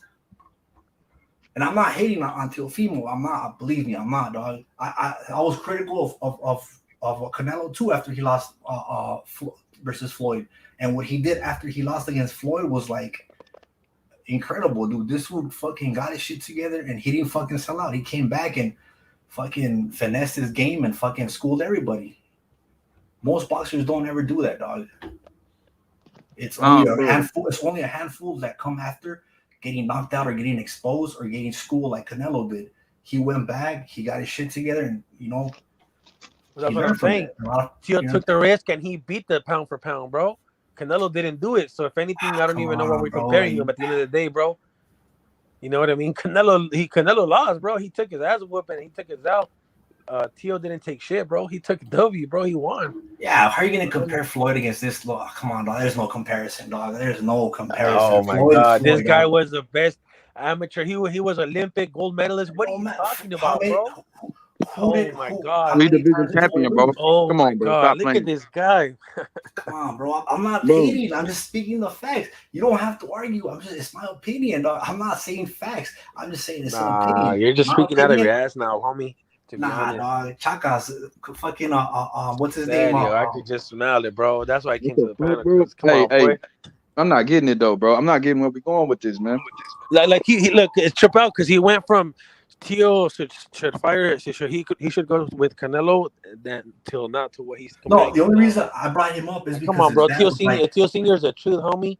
He's the the only truth, reason I bro. brought it up is Straight up. this is why I brought it up. Nobody believed him, bro. He was predicting what he was gonna do to Lomachenko, and he beat the fuck out of Lomachenko, homie. This is why I brought up his dad, and I'm gonna tell you why. Because this Canelo's night, his dad's out there fucking talking about my son did it first. Who gives a fuck, dude? It's Canelo's fight. Like your son had his moment. Canelo didn't go out there to your fight. But his dad do it. They did do it first, though. But that's the his facts, bro. night, What are you going by? Facts around here, bro. They did do it first, and he did it in less fights. It took no. Hold on. I mean, we respect Canelo, but the man was just telling us facts that it took Canelo with over 50 fights to become undisputed, and Tio did it in 16 fights. You're missing the He point. did it in 16 fights, bro. That's all that he said, bro. Dog, It's if I go true. to your party and I go celebrate my party, this is disrespect to you, dog. It wasn't disrespect, bro. But It wasn't any disrespect. No pun intended. You feel me? No pun intended, my brother. Come on, dog. Yeah, bro. It's not that serious, brother. That's what I'm saying, bro. I don't know what's up with this It's guy, not bro. that serious. It is true. Let's go by facts. He did it in less fights. That's the truth. He did it first. But it wasn't his fight. Why is he fucking talking? Yeah, he did it against the number one pound for pound. He was the underdog when he did it. These are the facts. Okay, Okay, but nobody was taking away from Canelo, but it's like you taking away from Tio and his dad. You saying, oh, his dad should step down as the trainer, bro. No, he don't.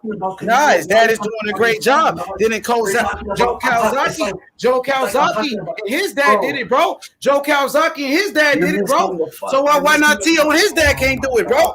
You're missing the fucking. Nah, bro, I get it, bro. I get it, bro. If I ask you something about you.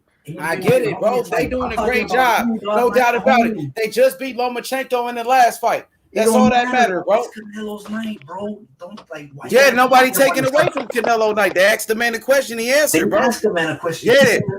So what? He just saying how he felt. If that's how we felt, that's how we felt, bro. They did it in less fights. They did it first. You're still missing the point. You see how you're. Come on, bro. Is that true or false? It's true. So come on, bro. Missing the point. But you the one that's saying his dad shouldn't be the trainer, bro. I don't agree with that. No, I said it doesn't work out. Like it does work out. It worked out with Joe Kawasaki and his daddy, and he retired undefeated, and he was a great champion. It's the truth. Joe Kawasaki and his dad, the nigga that was his trainer his whole career. We'll talk about. We'll see what happens. We'll see. Already, okay. No strap, dog. Shit, he'd be a champion at 140 after that. By that time, he'd be undisputed at 140 probably. Undisputed in 2-weight classes. Knock him out. Gervonta Davis. Fuck no. Fucking Tank don't even fight the real champions. He's fucking fighting Isaac Cruz, man. Give me a break. He just fought Mario Barrios for a regular belt. He won't even fucking fight the real champions, bro. Give me a break. The same guy, Tank Davis, that wouldn't fight Lomachenko, bro. He let Tio do his dirty work, and Tio beat Loma. It should have been Tank to fight Loma, bro. Tank, Floyd Mayweather, he won't let Tank Davis outside with the big boys, man. He won't let him play with the big boys, man. You know what I'm saying? They said Josh Taylor don't bring nothing to the table. Teofimo Lopez don't bring nothing to the table. But they go fight a fucking Isaac Cruz. Give me a break. And on pay-per-view. Exactly. You fighting Rolly, bro. Come on. Rolly, bro. How we get away with fighting Rolly, bro? Rolly only had 14 fights. That's his promoter, dog. Okay. So he won't fight Tio. Tio want to fight him. He won't fight Tio. How many fights did Tank won't fight Tio. Tio knocked Tank out, bro. Mayweather know it. Mayweather won't put him in the ring with killers. Knock out Teofimo. I'll put money on that. Man, I put money on that, bro. I got Tio knocking him out. Mayweather won't make the fight happen, bro. He won't even fight Teofimo. He won't fight the real champions. Yeah, man, you just said Mayweather won't make the fight. Why they ain't fight Lomachenko? Why he won't fight Josh Taylor? Come on, bro. Hey, bro. So let's bet. How much you want to bet? I put everything on it. I put everything. I put my whole channel on it. I put my whole channel on it, homie. Whatever. What's up? Hear me out. This is pointless. Let me ask y'all something, bro. When this happens, we could talk and make. What's up with a petition, bro? What's up with a petition? Bet. Bro? Yeah, we can put money on that. I'm not tripping. Yeah, I got Tio knocking out Tank, but Mayweather won't make the fight. Hear me out, bro. Mayweather won't make the fight. You just said it. It's his promoter. So talk is cheap. He could hear me out. He could make the Virgil Ortiz could happen. Virgil Ortiz versus Teofimo could happen. Bro, fucking Tio fight at 135. He at 147, bro. Hey, give me a break, bro. It could happen, Bro, you're crazy, bro. That's crazy. That motherfucker fight at lightweight. He's a welterweight, bro. By the time Tio gets there, that dude gonna be at middleweight or something, bro. Hey, look, Tio will not fight Tank anytime soon because of Mayweather. He's not gonna put Tank in there with Tio. Virgil got to fight Boots Ennis. Virgil got to fight the Terrence Crawford. Let him fight it. Let him fight for a belt first, bro. Before you say Virgil, he's not even a champion yet. And I like Virgil, bro. I don't know, but Virgil is the man, dude. He's the man, right? He's gonna be. He's good. He's good for sure. He's good. Be the man, dog. He's gonna be the man. Yeah, we gotta wait until he fight Crawford. Let's see if he can beat Crawford like Tio beat Loma. Let's see can he do what Tio did. What Tio beat Loma. Beat Crawford, and I'll take all bets. Let's see. Let's see, bro. We gotta wait and see. Yeah, you think he could beat? I'll take all bets on that shit on Crawford's side, bro. I bet you. And I love Virgil. He not beating Crawford right now. Nope, yeah, Tio beat Loma. See that? Tio beat Loma. But can Virgil beat Crawford? Can Virgil beat Earl Spence? Let's see. I think Earl Spence is a harder fight than Crawford. That's just me. Earl Spence will be a harder fight, and he want to fight Earl Spence next. That's what I heard about Virgil. So that's a risky fight. I wouldn't let him fight him. What about Crawford though? So you got Virgil over Crawford? Yeah, but I don't got him over. YB, what's up with that? You said you want that? You want that smoke right there? Well, yeah, YB. I'm in LA. We could do it in person. You want that? I'm in LA. We could do it in person. I'm in East LA. We could do it in person. I'm in my put up some cheese on that shit. Bud would beat his ass right now, and I love Virgil, but I don't think Virgil ready. But we gotta see when the fights happen. Hey, I'm in Montevilla. You can come. I'm in East LA. I'm in Oil, so you can come visit me anytime. LA. I'm out here East Los. Who are you talking to? I said whoever wants to smoke on the bed. I said the smoke on the bed. I'm not talking. I got you. I don't do internet beef. I'm talking about the bed. Yeah, I got you for sure. Like it ain't no, you know what I'm saying? Like, I don't play that. Yeah, shit. I respect everybody's opinion. Whether you could say I'm crazy, or whatever. That's your opinion, bro. But I'm a fan. For sure. So you want to bet? So you said you want to bet. All right. So YB said he take that bet. Yeah, we could do it every day, bro. And you can look me up online. I'm a producer. I make beats and everything. Like I'm legit. No, I'll take you up on that shit. I don't know. I'll take you up on that. I'll take you up on that Tank and Tio too, because I really think. Me too. I'll bet you anything, bro. No, bro, what? Because I don't think Tank gonna fight Tio, bro. Tank know what it is, and I fuck with Tank. But Floyd ain't gonna risk him up. Nah, I don't think it's Tank that doesn't want to fight him. I think it's Floyd that he doesn't want to risk it. That's all it is. Nah, hell no. If Tank would want to, he would open his mouth. But they not want it. I want it. You know who and make the promoters get pushed by the people, but he don't want it. He doesn't even open his mouth. The thing is that it's Floyd's show, dog. He's gonna drive the car. It doesn't matter, bro. It's not Floyd's show. It's his show, bro. He's the one fighting, not Floyd. At the end of the day, Tank never been in the ring with anyone near the caliber of Tio. Like not even close. No, that's what I'm saying, bro. Like. He hasn't been. Come on, man. I don't know why this is Warriors. Tank is gonna go to sleep, bro. Exactly. You said it yourself. He's never been with nobody. Teofimo was with nobody. He got those fights and he showed it for himself. He won, right? Like you said, he won. He busted his ass. He took the chances. All it takes is Tank Davis to get that chance.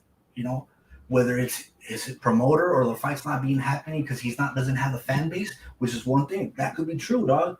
Bro, that sound like excuses, bro. You know what I'm saying? This guy's 27 years old. What is he waiting on? Now they asked Tank Davis. Now they asked him about fighting Josh Taylor. They said Josh Taylor bring nothing to the table. Look, he had a chance. He had a chance to fight Lomachenko, and Teofimo Lopez had to do the dirty work. You know what I'm saying? Now, And Tank Davis, he's 27 years old. When is he gonna fight somebody, bro? That's what we want to know. But here, just when so is he gonna fight somebody, though? Hear me out on this, but just so you see that I'm not biased or nothing. Like, I like boxing in general. I honestly thought that, you might think I'm fucking crazy, but I honestly thought Rolly might get fucking one punch on Davis and knock him out. It could happen, dog. This dude he's a wild boxer, dude. Bro, I'm saying, when is Tank gonna fight somebody? That's all I'm saying. No, but I'm saying, like, that's how boxing is. You just, that's all it takes. You know what I'm saying? These guys don't get the exposure yet. None of these boxers are getting exposed. Like, they're not getting those fights, or they're not fighting each other. Like, you got Ryan Garcia. He needs to fight somebody too. Well, Teofimo did, though. That's all I'm saying. He beat Lomachenko, right? He's undisputed. Oscar, like, you could say whatever you want about Oscar, you dope hit, crack hit, crook, but Oscar the boxer, he took every fade at any time. He took it. You can't. You know what I'm saying? Like, and none of these dudes do it. Well, ain't that what Teofimo Lopez just did, bro? Ain't that what he did when he beat Lomachenko? What are we talking about? But there's a difference. You got to remember. What? Lomachenko was the number one pound for pound. That was for the undisputed lightweight championship, my brother. Teofimo Lopez and his dad, they the ones that's doing it. Not Tank Davis, not Devin Haney, not Ryan Garcia. None of them. I get that. He's the only one, though. I put Teofimo over Ryan Garcia any day, bro. Yeah, and Devin Haney. Who Devin Haney fight for his belt? He didn't even fucking fight nobody for his belt. See? I give you that. Yeah, so what about Tank Davis? Who Tank Davis fight? Who he fighting? It's not that he's fighting Isaac Cruz, man. Get the fuck out of here, bro. Come on, bro. Tio's the only person that fought somebody out of anybody, bro. I get the. No, I'm telling you, bro. When is Tank Davis gonna fight somebody? How Mayweather Promotions get away with that bullshit? Let Tank fight Isaac Cruz and fucking Rolly. How they do that, bro? And fight Barrios, bro, for regular belts and count them as world titles. Hear me out. Now, what did I say about Canelo fighting Charlo? Who has Charlo fought? Who has nobody? But I still say that Charlo will give him a better chance because of the way he has. But Charlo, at least he knocked out J-Rock, though, Julian Williams. You know what I'm saying? At least Charlo beat Sergey Devryanchenko, though. So at least Charlo beat Sergey Devryanchenko. Charlo got an Austin Trout win. He got Austin Trout, too. Yeah, but that's exactly what I'm saying. He's got that style. He got a undefeated J-Rock too. But Charlo's got that style. My point with that is that Charlo's got the style. He's got that better style that can really. And he will hold his ground against Canelo. I don't think that's what I've been saying. That he's got that strength. He can bang. Same thing with Gervonta Davis. He can bang. Yeah, he hasn't fought nobody. I get that. He's never been tested. I get that. Charlo has his chin's never been tested by someone like Canelo. I get that. But if you look at the framework, the body work, the style, it's a challenge. That's what I'm getting at when I say. And the jab. He got a mean ass jab. Like you said, he got a mean jab. He holds his ground. Exactly. That's all I'm. He catches and shoots. And he's a little bit tougher than Danny Jacobs. I think he's meaner. I think he's a little bit more vicious than Danny Jacobs. But the thing is, Danny Jacobs got a chin because you got to remember he went toe to toe with Triple G and he got his composure back. So that's what I want to see about Charlo, that chin. If he's got that chin, if Charlo's got that chin, then Canelo could be in for a long night. I'm not saying he's going to lose, but it's going to be a challenge because that's one thing about Jamel and Jamal. They both got good chins. See, Jamal got a great chin. I'm not hating on either or. And the same thing. No. I know you're not hating, bro. I'm just telling you, like, that's one good thing about the Charlos. They actually got good chins and good stamina. Jamal. Well, I saw what he did with the Argentina guy. They both went at it. They both were getting haymakers, boom after another. Those fucking punches would have knocked Caleb Plant in an instant. You feel me? Like, both don't have good chins, Like, I got you, John Cena. I agree. But see, I got you. I agree with what you're saying about Charlo. It's just, I do think he had a bad performance, but I think he'll perform better against Canelo for sure. Yeah, I do. I think he underrated. I mean, I think he underestimated Montiel. Not trying to make an excuse for him or nothing, but I just think it's just like how we were talking about Shakur against Nakatila and Usyk against Chisora, but then when he fought Joshua, he brought his A game and it raised his level. It's just one of those nights, bro. Everybody has that. You feel me? Even we all have those good nights at work. Sometimes you're like, it happens, but you can't be. I mean, You could be 100% most of the time, but you'll have those days, and that's what I'm saying. Like, I'm not saying that Gervonta Davis is a champ, but it's just his. How do I say this? He's got like this bull type of attack, and I want to see him against Teofimo. It'd be a great fight, and I think that would bring the best out of him. And I think that's a better chance because styles make fights. And again, I'm not knocking on either one. I'm just like I'm giving Charlo his props, I'm giving Gervonta Davis his props against Teofimo. It has nothing to do with hate, bro. I'm Hispanic. Why the fuck would I hate my own people? You feel me? And unlike other people, they be hating on Charlo. Nah, dude, Charlo punch, dog. He's got a kick on that punch. Like, that fucking punch will knock out Caleb Plant in a heartbeat. Well, a lot of fools won't be able to. He could punch. But the thing is, could he take a Canelo punch? Could he take a Triple G punch? That's the challenge, bro. You feel me? That's what I'm trying to get at. And when Teofimo fought, what's his name? He fought a boxer, which was footwork, strategic, counterpuncher, not a fucking heavy hitter. And Gervonta Davis brings that. So that's the challenge. That's what I'm trying to get at. Whether it was a misunderstanding, like I'm not backpedaling on anything I said. Yeah, so I have a question. So if that fight were to happen, right? How would you see it? Like, what would happen? Teofimo could punch. Teofimo could punch. He could punch. He could punch. But the question is, can he take that? The same thing with Charlo. Can he take a punch from a heavy hitter? It all comes down to that. Because against the previous fight, he didn't get his chin was. It was more like a boxing fight, a Floyd type of fight. It wasn't more like a fucking, heavy hitter punch and shit. And that's where fighting Gervonta Davis is going to come down to. He's going to come in at you strong. That's what I said when I said Danny Garcia. I said Gabe Rosales. Those motherfuckers throw heavy punches. So at any day they can be the underdogs and fucking do an upset any day because they throw those fucking punches, dog. And they're stationary boxers, but they got a fucking punch, dog. And if they catch you, it's a wrap, dog. Same thing with Ruiz and AJ. What happened to him, dog? He got caught by a puncher, and then when he boxed him, he fucking beat him. And that's what I'm trying to get at when I say Teofimo versus Davis. It's not that he's not. It's just he's got that fucking style, dog.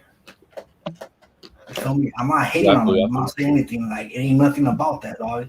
And as far as the dad, it was just more about like let Canelo do his thing, dog. Like, cool, dog. You got it, whatever. That's props, dog. Props to you. You're the best coach, whatever. But why, that's kind of like, you feel me? Like, don't forget about my son. Like, we know who your son is, dog. Props, but let Canelo enjoy his shit, dog. That's how I took it. Whether you take it as different ways, it's on you. As for Virgil Ortiz, he's a heavy hitter, and if he can develop a defense, it's over, dog.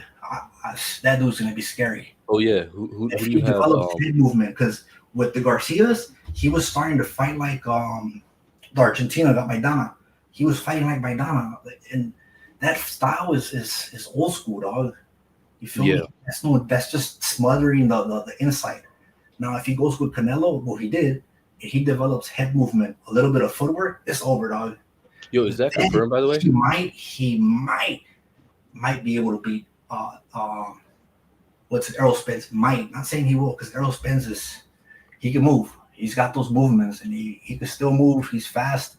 He's got a high ring IQ, and he can jab like a motherfucker. But wait, is he really with Canelo though? Yeah, he did. The Garcias made a video about it. What did they say in the video? Yeah, because the dad, I guess, remember how his last fight, the Garcia wasn't at his corner? Mm-hmm. It was something about that shit. But because he tweeted, he said that it wasn't true that he's not with Canelo. Nah, he is. That shit came out. The Garcias put a video like his son and the other one. But yeah, I think if he's with Canelo, that's a good move. Like, yeah, it is. But they're gonna still say something. They're gonna hate somewhere, some other. They're gonna find something to say about. But Ortiz is good. I think he's got a good future. But it's gonna see that's where it goes back to what I was saying. Like, now you got Ryan Garcia. You got what's his name, Valdez.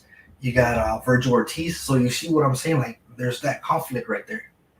So you can't really make those good fights. So how do you get them to get those fights when they're both in the same gym? So that's what I was trying to say earlier. Like, it's just so many conflicts, dog. And I get it that Floyd, like, he's gonna protect Davis. He has to, dog. That's all he has left, really. I mean, yeah, he could, but I mean, the thing is, like, for example, the last fight with Rolly, there were so many options that they were trying to choose. Like, it was also rumored that they wanted Jojo Diaz when Jojo Diaz was trying to get on a fight with Devin Haney, so it didn't really make sense. Like, if you wanted Jojo Diaz, you could have gotten Regis Prograis, you could have gotten Devin Haney, but you fell back on Isaac Cruz, so it doesn't really make sense to me. No, I get that. I want Teofimo to knock out Haney just because he's a bandwagon hopper. He just talks too much shit, dude. And I think Teofimo will knock out Haney. Yeah. I mean, for sure. That's and I think he would also knock out Ryan Garcia. Yeah, I think so too. Like, but I'm not gonna hate him too. Like, I give him. I just think Tank should leave TMT. He needs to get out of that fucking. But you know how it's gonna go. They're probably gonna blackball him and shit. You know how Floyd is. Yeah. I still think that Rolly got blackballed, dog. That shit's just too sketchy. Because, like I said, I felt like maybe Rolly could have got one fucking heavy punch on this dude, and that's all it takes, bro. Really. Yeah, I wanted to see that fight. Because Rolly is fucking. He's not a good boxer, but he's just wild, bro. And I thought a wild boxer like that is like, how do you strategize against a wild boxer like that? You feel me? Like. Yeah, but I mean, I think I think he had a puncher's chance too, but Rolly, he did. He's fucking wild. Like, yeah, he makes you uncomfortable and irritated. He's like, how do I say? He's like Paez. Remember Manuel Paez, the Mexican boxer, that would come up with like different haircuts, mohawks, and he would come riding and doing flips and all. He's just kind of he'll smother you. Like, it's just irritating, and he'll just find a way. Paez was like that, Manuel Paez. He used to do that shit all the time. He would get knocked out, but he would just annoy the fuck out of the boxers. Camacho used to do that shit. Camacho, no, you know who used to, I'll take that back. That dude that used to smoke a cigar before he would fight. Oh, I have no idea. My God. And that fool would punch. Oh my God, he's from Nicaragua. Fuck. Oh my God, what the fuck is his name? Oscar De La Hoya fought him and knocked him out. And he was just recently on the rehab, but that dude could fucking punch like a motherfucker, but he just didn't know how to box, bro. This fool was fucking street fighting fools, but I'm gonna look him up, dude. He was bad, dog. If he would catch you with one of those punches, it's good night. But he can't box, and that's how I see Rolly like that, like just annoying you and shit until he gets you or you knock him out. But he's entertaining to watch, so I give him that. But it's crazy because like he wanted a Tank fight for years.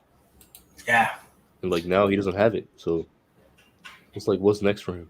You gotta remember, even Teofimo didn't want to spar Rolly because of the same thing. Not because he was afraid of him. It's just because it's an injury. Like, I'm not gonna get fucking injured with this dude because he's just like that. Dude. He smothers you. He's fucking hugging you, trying to like slam you. It's just it's dirty. Yeah. Yeah, I predicted like if that fight was to happen, that Rolly would probably get like disqualified, bro. Maybe he'll probably do a virtual Ortiz, headbutt him and shit. Yeah, he throws elbows. He does everything wrong, like fucking headbutts. Yeah, he does. So I think he probably would have annoyed the shit out of Tank, and Tank probably would have like fucking anybody. Yeah, that's why Ryan Garcia didn't want to spar with him anymore. He's like, fuck this dude. He's gonna fucking injure me and fuck that. But that's his way of doing shit. Like, it's just, I'm trying to look up that dude, dog. I can't remember his name. He had a punch, bro. Like, and his stance was like a street fight stance. Like, you know, when you're in the street and you square up with somebody, that's how that dude would square up. Like, and he would cock that right and just give it to you. And he had a punch, bro, but he had he had no footwork, no nothing. Was he like Prince Nassim? Nah, that's dude, what I think of when you say street fight. He was more like sort of. He was all right. kind of like he was sketchy but entertaining. But this dude was different. Let's see if I can find him right now. I can't remember his fucking name. Oscar fought him though. Oscar, oh yeah. That's his name. Let's see if I could look him up. You're talking about Mayorga. Mayorga, there you go. Mayorga. Oh, Mayorga. Remember Mayorga? Look at his. Yeah. Like, regardless of all his fights, look at his punch. That fucking power, dog. If he could have like, if he would have developed some kind of fucking footwork and some defense, oh my god. But this fool was smoking a pack of cigars and shit right before the fight. You know what I'm saying? Like he had a punch, dog. That motherfucker had a heavyweight punch, but he would gas out by the 6th round because he would smoke a pack of cigarettes, have a bottle of Jack. Right before he did that shit right before Oscar De La Hoya's fight. He had a fucking cigar and shit. Wait, wasn't he the who was the guy who fought oh, wasn't he the one that grabbed Shane Mosley's girlfriend's ass before the conference? Yeah, Shane Mosley rocked him. Yeah, he was the one that was that's him. He was a character, dog. She's like Rolly, dog. He was a character, but he was like a little too extreme. Yeah, Mayorga was a character. Oh shit, that's him. Okay. But he could bang. Look at this. He how do I say this? He's not composed, dog. His stance, it's like, but in a street fight, fuck that. That dude puts motherfuckers to sleep. But if in a box it's different, you feel me? But yeah, I can take that shit serious. Compare him to Rolly though. Huh? I could definitely see how you could compare him to Rolly. Yeah, it's just character. He's just there to fucking get that paycheck, and if he gets you, he's gonna give you what he's got. Yeah, for sure. And that's how I was like, Davis is a heavy hitter, and if he tries to go toe to toe, all it takes is just one punch to get through, and it's over. And that's why I was saying like, maybe Floyd fucking blackball fucking Rolly, you know what I'm saying, or whatever, because he was talking all this shit. Maybe Gervonta Davis was like, hey, calm this dude out, because I'm fucking, who knows? And when I say Teofimo and Gervonta Davis, that's why I say that. It would be interesting, and I think that he could get him. But, I mean, only time will tell. Rolly's walking around like nothing, like he wasn't accused of anything.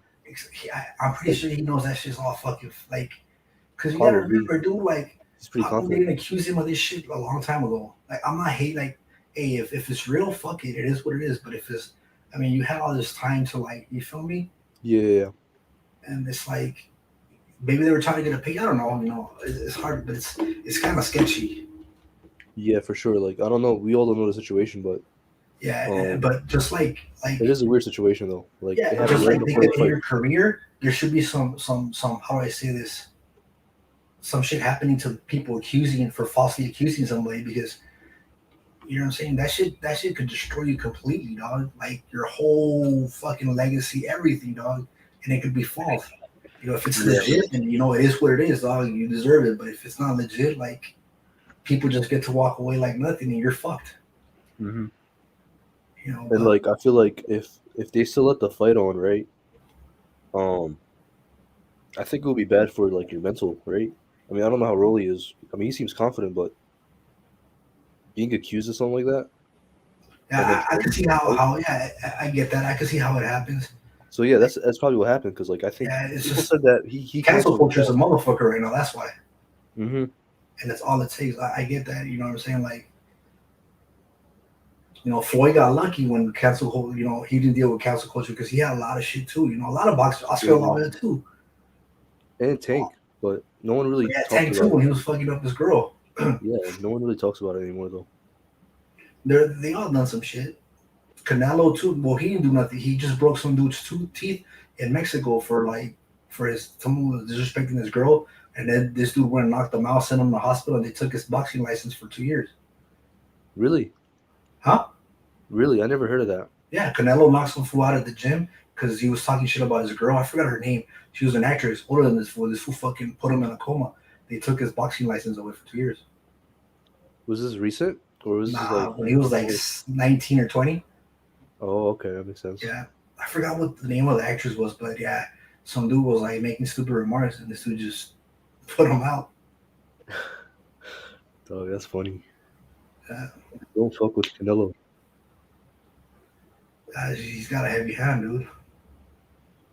Oh yeah. Also, I had a question. You said you like Virgil Ortiz, but do you think if him and Boots were to go down, who do you think would win? Who and who? Him and Boots, Jerron Boots Ennis. Man, how long are you talking? Like, fuck, it's a tough fight. Yeah, it's a very tough fight.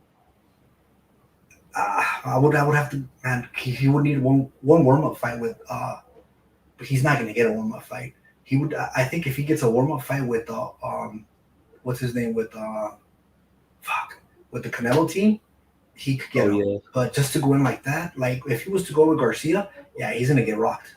It's because Garcia's got that style, that Chavez style, where not saying it's bad, but in today's boxing, is you gotta have that head movement, that fucking footwork, and he wasn't having that. You feel me? Like he's got heart, but yeah, you know, and nothing against Garcia. The Garcias are good boxers and everything.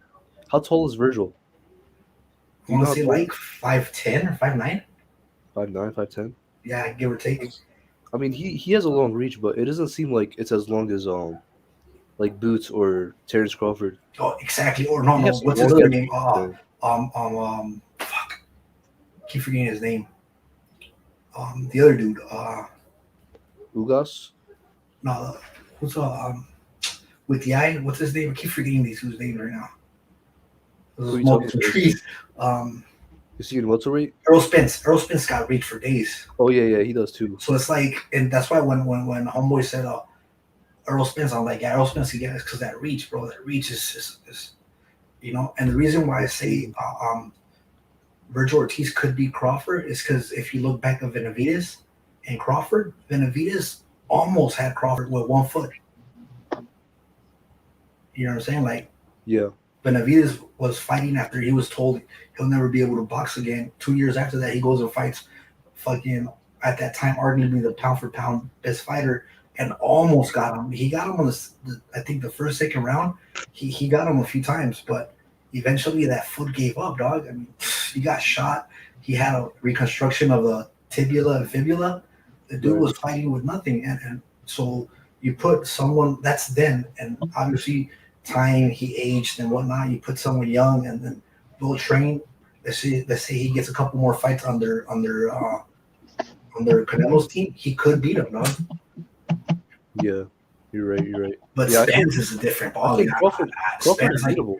Spence got that reach, bro. Yeah, for sure. But the thing is, like Crawford and Boots, they could switch. But Crawford got a longer reach than Spence, though. No, but he knows how to use his advantage. I thought it was the same, but yeah, apparently he does. No, Crawford got 73. No, but the way that Spence uses it is crazy, bro. Like he knows how to use his body. Like it's just crazy how he uses that jab, dog. Yeah. And Crawford's got that game where he studies you. He studies you, times you, and then attacks you. Errol Spence doesn't. Errol Spence is just fucking baiting you and just taking you apart with that jab. Crawford has a similar Canelo strategy where he times you, he studies you, and then fucking takes you apart. And I think Crawford has better punch accuracy. Like that too. Once he hits you in the jaw, the timing that he has. He does. He has good timing. Really good timing. He's timing you the whole fight. Like he'll probably give you a round or two just to study you. Yeah. And then after that is just he'll just fucking. And I give him his props. Crawford is good, but like I said, like Ortiz with Eddie Reynoso, if he can get on like some head movement, just some head movement and a little bit of more footwork. It could be ugly for that division because he could punch. And he got tested already, got back up and everything, and still kept going at it. I mean, yeah, for sure. But I mean, we'll see. I mean, styles make fights. But again, no hate on none of the other fellas about Teofimo. Like that was just my opinion. You know what I'm saying? Like I'm not like these other dudes that are gonna sit here and talk about like the takeover. The takeover. The motherfucking takeover. Undisputed. Lightweight champion. Pound for pound. Teofimo Lopez. The takeover. returns back to the ring November 27th. George Campos is getting knocked out. I promise you that. It's the takeover. I agree. I agree. I agree. See, I'm not gonna Let's go, Lopez. Hey, Let's I go. agree. Lopez in the building. I had to put money. You feel me? I put money on Teofimo on this fight. I'm not gonna. The takeover. All day, every day. It's the takeover. Tell Josh Taylor what's up with Josh Taylor. The takeover coming. We want all the fucking smoke. Tell Josh Taylor to put up or shut up, nigga. We want Josh Taylor. You know what I'm saying? We want Josh Taylor, homie. What's up with it? You know what I mean? What's up with Devin Haney? What's up with that petition? Where Bill Haney at? You still hiding? Devin Haney first, bro. I want Teofimo to knock Devin Haney gonna get knocked out. I promise you that. He gonna knock out Devin Haney. Devin Haney ain't got the power for sure. He definitely don't have the power, my nigga. You know what I'm saying? For real. Where Bill Haney at? Bill Haney, stop hiding, nigga. What's up with that petition? Sign that paperwork, bro. For real, my nigga. We putting pressure on Bill Haney. You seen Bill Haney? We looking for this nigga. He got lucky that fucking last fight, bro. He got fucking wobbled hard, dog. Hey, YB, you hear me? You said, nah, tell me again. Hey, what you said? Man, we looking for Bill Haney. What's up with that petition? Man, Bill been hiding. He been hiding. He don't want no smoke. Hit the link, Bill. You been hitting the link. Now you scared to hit the link all of a sudden? I thought you want to make a fight. Let's make it happen. What happened to that meeting with Bob Arum? I thought you want to make a fight. I thought y'all some free agents. But you talking about the zone. Stop that bullshit, homie. Talking about how many followers you got. Nigga, I don't give a fuck, nigga. I don't give a fuck about your followers, nigga. I care about this legacy. I care about world titles. Are you on a pound for pound? Wait, hold up. Who did Devin Haney beat for his belt? All right, then. That's all I want to know, my nigga. That's all I want to know. He didn't fight anybody for that motherfucking belt, nigga. Yo, H Money. Did you see what's good, bro? The recent interview with Devin Haney? They brought up the petition. He said he doesn't know anything about no petition. That's cap. We told Bill Haney. Everybody know that. Mauricio Suleiman said that. Like he didn't know about the meeting too. Okay. Dog. Look at his Twitter. Dog. I was going through it right now, and you can see where he's talking shit about Canelo, and now he's sucking his dick because he knows what's up, dog. Call him out, bro. Call him out on his bullshit. Look, I wish I could put it on. I wish I could stream it or somehow, but he's talking about no. What is it? No steroids, no life. And now Canelo is the best. I mean, come on, dog. Dang, young Bill. You feel me? Like you can't say that shit, and now he's the best. Yeah, what's up with that? That nigga backtracking like a motherfucker, man. Dang, bro. You just was saying Canelo's whole team was on steroids, bro. Now what? You know what I'm saying? Now you a fan? What's his name? Eddie Reynoso called him out. He told him, like, what did he say? Let me go look that shit up. He called him something. Dang. See that? Devin Haney got that big mouth. You know what I'm saying? Do too much talking. Him, Bill Haney too. Canelo's Eddie Reynoso told him, shut the fuck up or step up. No, step up or shut the fuck up. I mean, come on, dude. And now he's sucking his dick. That's crazy. Can't do that shit. Where's that at? Let me see. Nah, bro. Devin Haney is pretty boy Floyd reincarnated. Yeah, he lied about that. No, we not. There's only one Mayweather. There's only one Floyd Mayweather. And why would you want to be like another man? You know what I'm saying? That's all I'm saying. Floyd talked it and he walked it. Yeah, Floyd said he talked his shit, but he would back it up. Haney ain't backing nothing up. He tried. I mean, I don't know. Like he got lessons from Floyd, right? Like Floyd taught him when he was like young, right? Yeah, he been training with Mayweather since he was young. But you know what I'm saying? That don't make him Mayweather though. You could try to be like somebody all you want, but you're not Mayweather. You're nothing like Mayweather, bro. You know what I'm saying? You don't have the power of a Floyd Mayweather, bro. You want to be this man. You will want to be. You know what I'm saying? Just be yourself. That's what I'm saying. Just be you. Be Devin Haney. You can't be Floyd Mayweather. You're not as good as Floyd Mayweather. You're not on that level. He's not.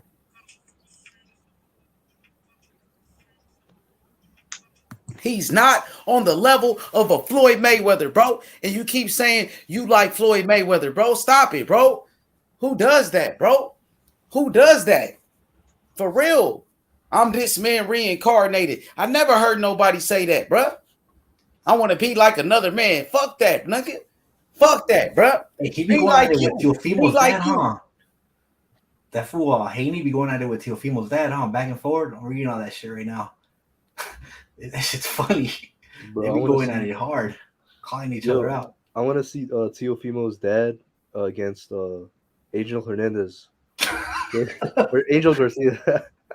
Listen, Devin Haney is not like Floyd Mayweather, bro. That's all I'm saying, bro. Kobe Bryant, come on, bro. Kobe Bryant, bro. The legend, rest in peace, Kobe. He never said I'm Michael Jordan reincarnated. Nah, he never said that, bro.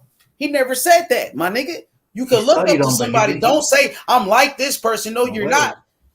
You don't have the power. You don't have the skills. He don't have the skills of a Floyd Mayweather or the IQ. For real. Or the chin. You don't have the chin of a Floyd, my nigga. You don't. For real. You're not built like that. Floyd was on a different level. Floyd Mayweather, one of the greatest. Devin Haney is not like Floyd Mayweather, bro. You could want to be like him all you want, but you're not like him. You're not on that level. You're not that good. You're not that good, bro. For real. Facts.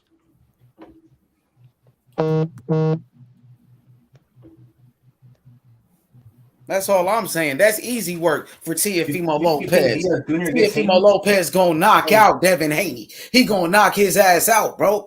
So let's make the fight happen, Bill. If you really want it, nigga. You've been doing all that talking. Let's see. Let's back it up now. You know what I'm saying? Sign the paperwork. Sign that petition. I think Jojo Diaz got a good chance. Like Me too. I think so too. I think he does have a chance, dog. The thing is, right? Is suspect. That fucking shit. And when you're Jojo Diaz, you got the whole world to win and nothing really to lose. You're gonna go balls out. That chin is exposed. Yeah. Diaz. Yeah, he's gonna go crazy in there. I can see it too. He's gonna expose. Right? I'm not saying it's not gonna be an easy fight. I'll tell you that. Haney, Haney and Gary Russell and Tevin Farmer, their styles are similar. So it's not like it's something he hasn't really seen in the ring before. I think Haney got a good reach and he got a good jab, but Jojo can get in there. He could. He's got heart, bro. Jojo's got heart. Yeah. It's just he's gotta fight like never before and shit. But here's the thing: if it goes to the cards, fuck, you already know who's gonna take that. They're gonna favor Devin Haney. Yeah, they're gonna favor him. Facts, unfortunately. So he needs to the judges. In order for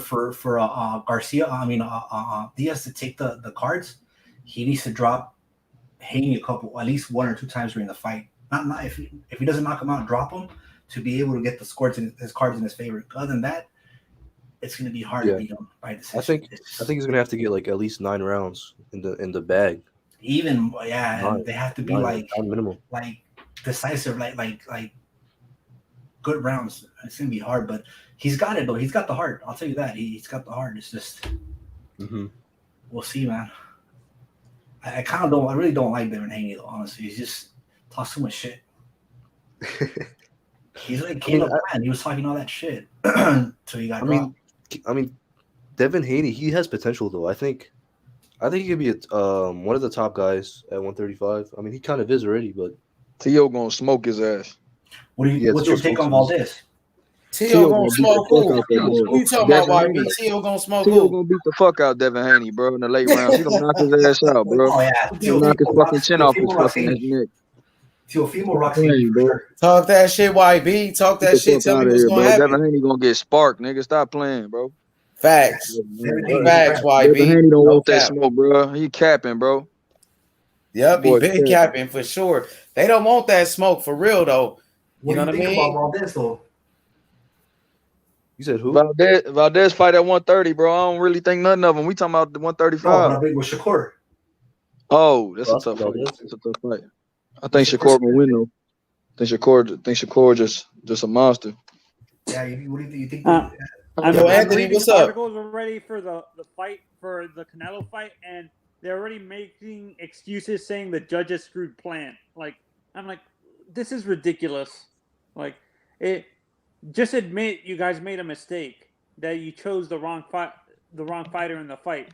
Now they're making excuses that Plant got screwed by the ref and judges, like by Dave Murata.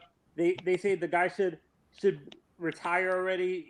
He couldn't read, and they're saying that people are saying they should hire ex-fighters to be the judges. Fuck no, that's the worst thing they could do, because there's that's ignorance and stupidity to me. Like, these fighters, and one of the in the article they said one of the people they should put in is Paulie Malignaggi. I'm like, what the hell? Are you crazy, man? What are you smoking?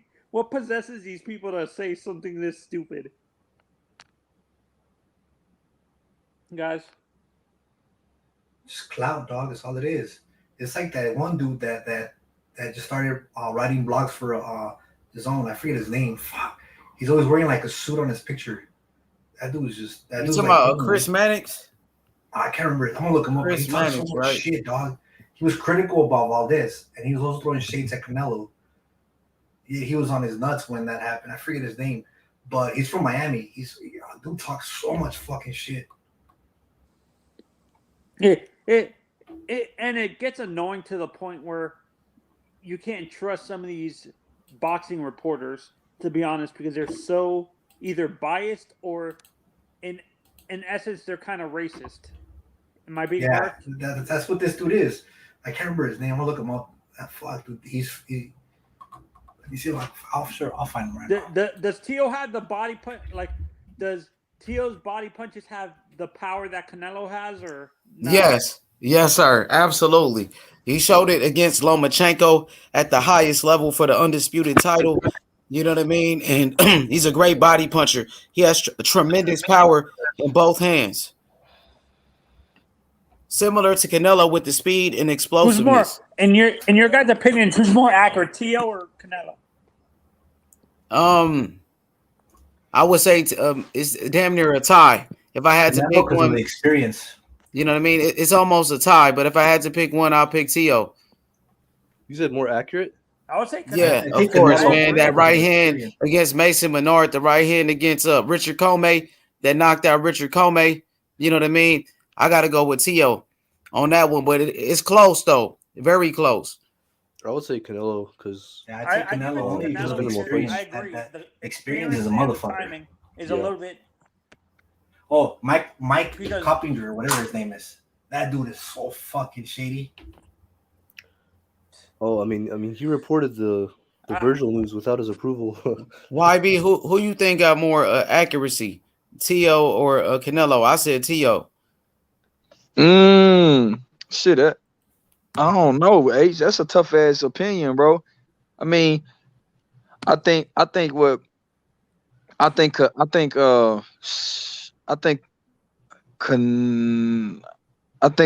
right now. I think Tio it's so like for Tio to be having this conversation that show you that Tio's a bad man.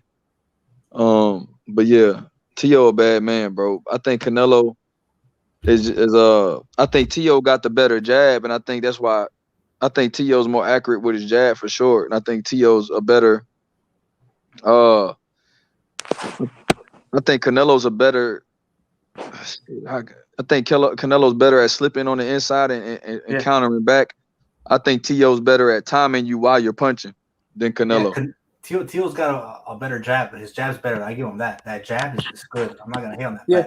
But power punch. And this is why I was comparing. When I looked at Tio, this is why I said multiple times. When I look at Tio, he reminds me a little bit of Oscar De La Hoya. He reminds me of Canelo when I see Tio. You know what I mean? A Canelo type of fighter. That's what I see. With boxing. Listen, a boxer puncher. He reminds me of Canelo because he got the same power. He got the accuracy, body punching, like you said, the speed, everything, skills. He got it all. I would say Tio. he got a lot of different styles. Like Tio in the Nakatani has fight, he came out looking like Mayweather. Yeah, like Canelo. Canelo sometimes looks like Mayweather too. Yeah, he does. He does.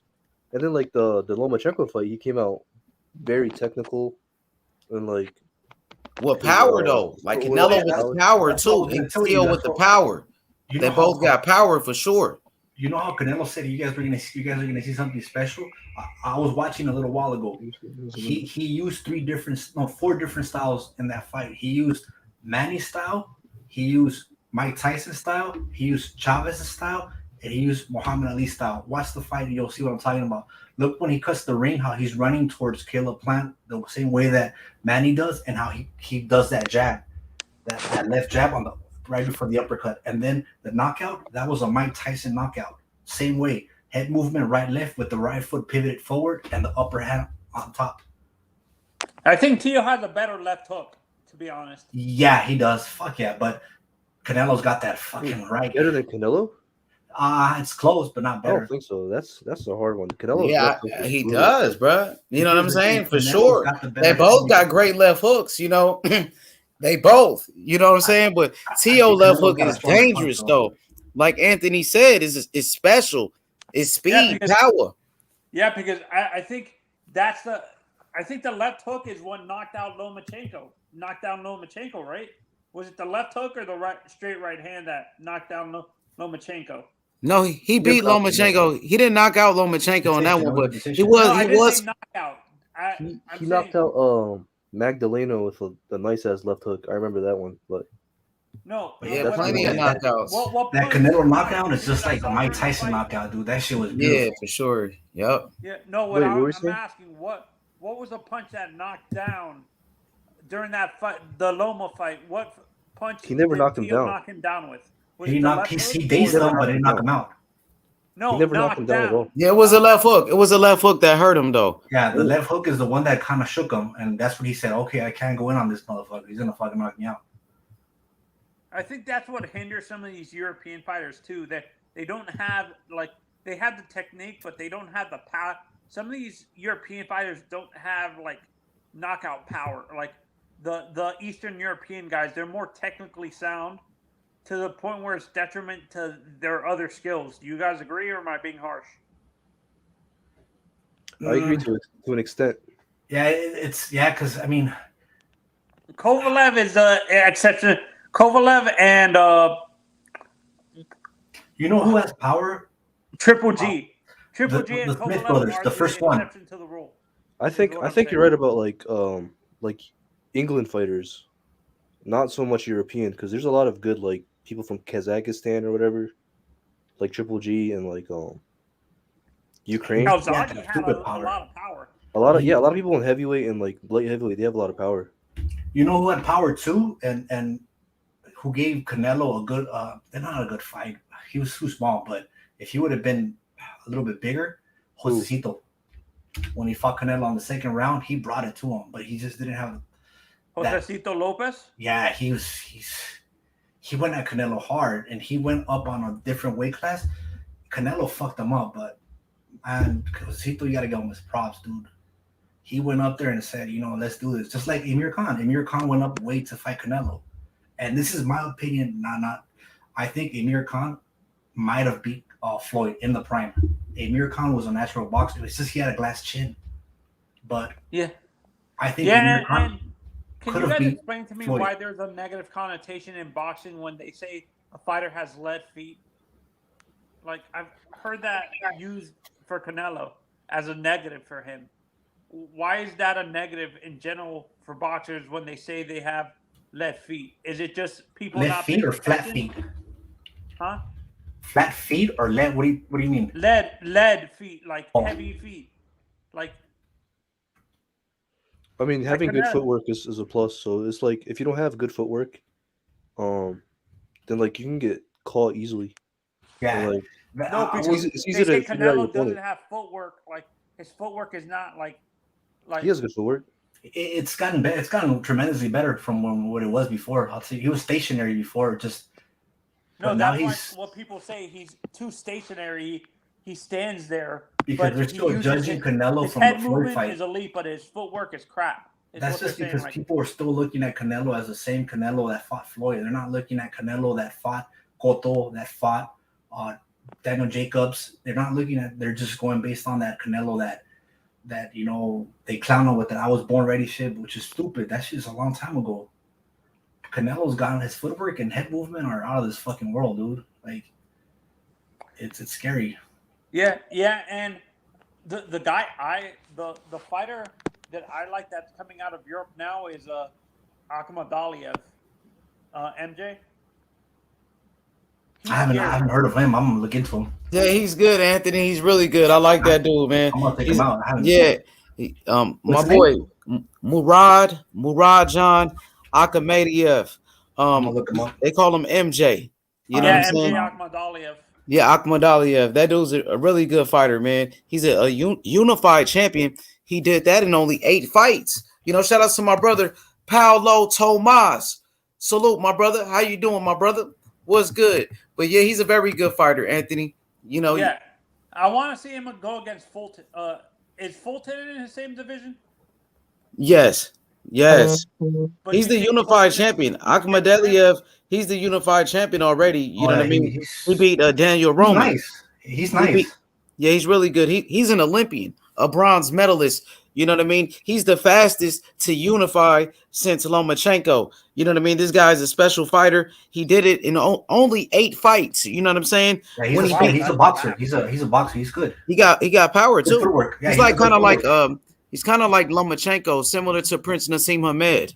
He reminds me of like Prince Nassim. MJ to me I compare him to Lomo with more power.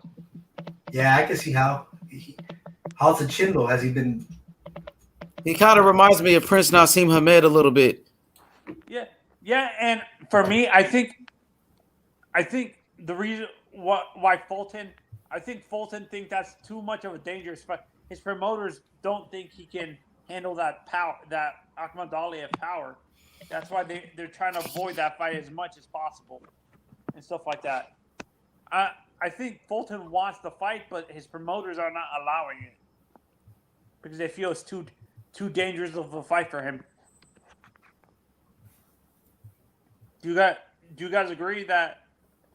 Do you think Fulton actually wants to fight against MJ, or do you think it's just that his promoters are not allowing it because they feel it's too much of a dangerous fight? For who?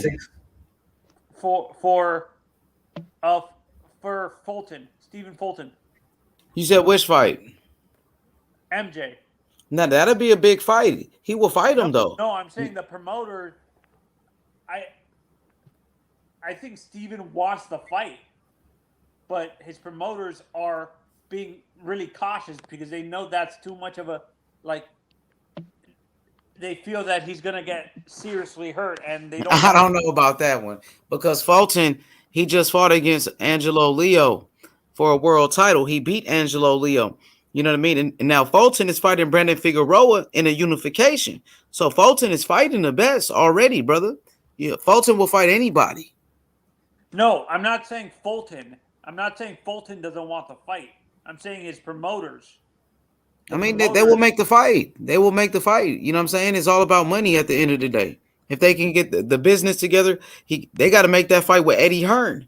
Eddie Hearn has MJ. That's an Eddie Hearn fighter. So that would be PBC with, you know what I'm saying, with Matchroom, with DAZN. They got to make that fight. Let's see if they can do it. Gotta go talk to Al Heyman. Yeah, and for me, the fighter I want to see move up already because I think there's no challengers for him in the current division right now is Navarrete. Navarrete needs to move up to 130 already because I think honestly the fighters that are in his division are either that division seems to be like really bogged down in politics, specifically the 126 division. Do you guys agree with me? That's why those fights are not really happening a lot. Well, they fight at 122 pounds. No, Navarrete's 126. Yeah, Navarrete. Yeah, Gary Russell, Navarrete. They at 126. No, That's what I'm saying. I think for me, I think Navarrete needs to move up to 130 already. Like because I don't think I the mean, he's fight talking about it. He might do it. I think that's what he's gonna do. He's gonna do that next. He's for moving you up. guys, That's even is hurt. 140 the max for when you look at Navarrete? Is 140 the max for him in terms of how many divisions he can go up in terms He's of pretty weight? tall. Maybe that's possible. Shit, 130, 135. But it's possible. No, because people say he can move up to super welterweight. Nah, I don't think so. He probably go to 140 though, because he started off with at 122, so he could go to 140. I'm not sure, but I Maybe think 147 at the max. 154 too big for him. That's too big. I think he can go to a 140, junior welterweight, 140. That's enough for him. Oh, welterweight is too huge, too big for him in terms of weight. Yeah, he's a small ass fighter. I think 130. I thought Navarrete is like 5'9", 5'8", 5'8", 5'9".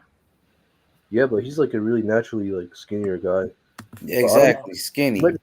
He might blow up though, because a lot of Mexicans do blow up in weight. So yeah, I think 140 max for that dude. 140 maximum. We were talking about Caleb, that I understand it wouldn't make sense for him to do it, but it seems like I know he looks bigger, but to me his body type seems like it's naturally more of a middleweight with how he looked really skinny to me.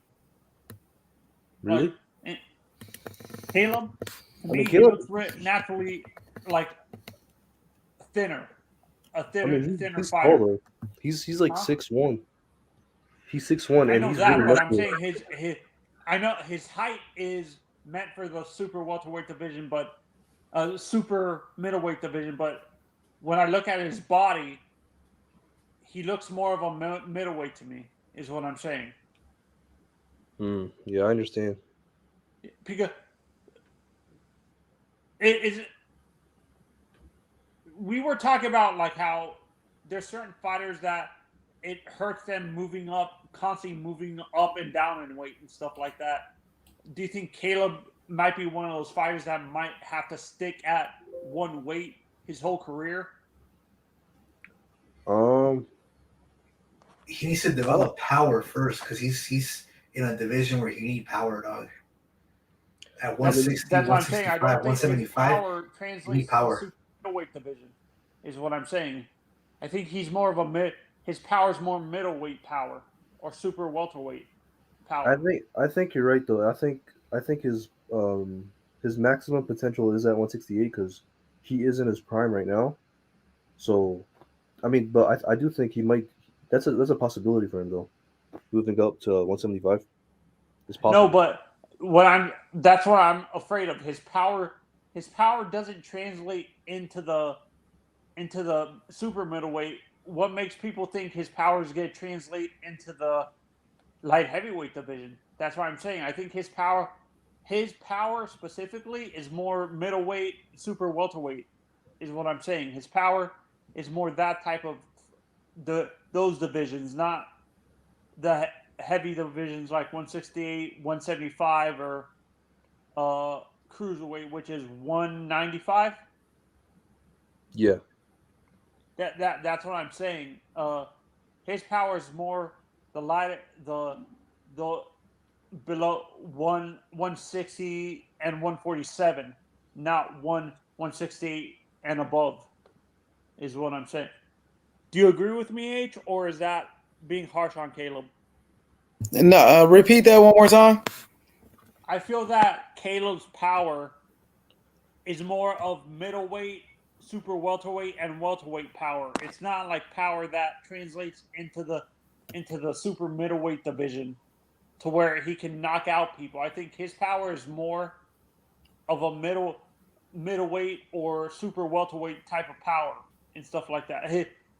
That's why it doesn't seem like his power punches affect that division. His power is more of a middleweight or super welterweight, 154 or 160 at middleweight. Yeah, he doesn't have the power. That's all it is. He doesn't have any power, Caleb Plant. He's a less polished Amir Khan. A less polished Amir Khan. That's all it is. Amir Khan has a little bit more power than him, but Caleb Plant has a better chin. Yeah, Caleb Plant doesn't have any power. He has a speed. He's very fast. He's quick. You know what I'm saying? He does have some boxing skills, but he does not have the power, I think, to compete with certain guys. I don't think Caleb Plant can beat a Benavidez. I think Benavidez is too powerful. I think Benavidez will knock him out. So, you know what I mean? No, that's what I'm saying, H. I think his power specifically is more towards 160. In terms of his power, it's more middleweight, super welterweight power. Yeah, it's not, he's not, I feel you. It's not that good, especially at super middleweight. That's his weight class, though. That he's a natural 168 pounder. You know what I mean? So he's not a power puncher. That's the same thing, Devin Haney. The same thing with him. They don't have any power, my brother. And now when you go against somebody powerful, if he goes down to 160, he's going to be sacrificing the little strength he's got. Yeah, he can't make that weight anyway. He can't. That's why he doesn't fight there. Yeah. He's. You know what I mean? He's too big. He's too big for that weight class, brother. Too tall. You know what I'm saying? Okay. So I understand what you're saying. There's no way he can make that weight class. There's no way he can even fight there. People will eat him. He's too big. Yeah, exactly. But the thing is this. Now, a guy like Devin Haney, he has that same problem as Caleb Plant, where he doesn't have any power, brother. You know what I mean? And to me, I can't believe I'm saying this.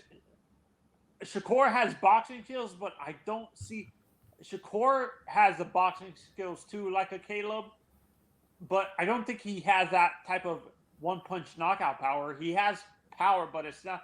It's more accumulative, like TKO punch-out power, where But his jab is smooth. You can't knock him on that jab, dog. That jab is smooth. Yeah, it's good. He got skills, but we just talking about power.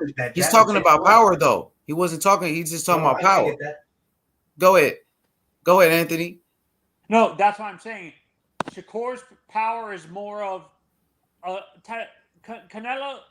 His power is like Canelo's, where Canelo is more about how many punches he can rack up to knock you out. It's more accumulative instead of one punch knockout power like you see it, like a Tank Davis. Like Tank is one punch where he can actually knock you out. Yeah, Canelo got that too, though. He showed it against Amir Khan. He knocked out a Kirkland like that. You know what I'm saying? The motherfucker got power, bro. You see Billy Joe Saunders with one punch broke his fucking eye.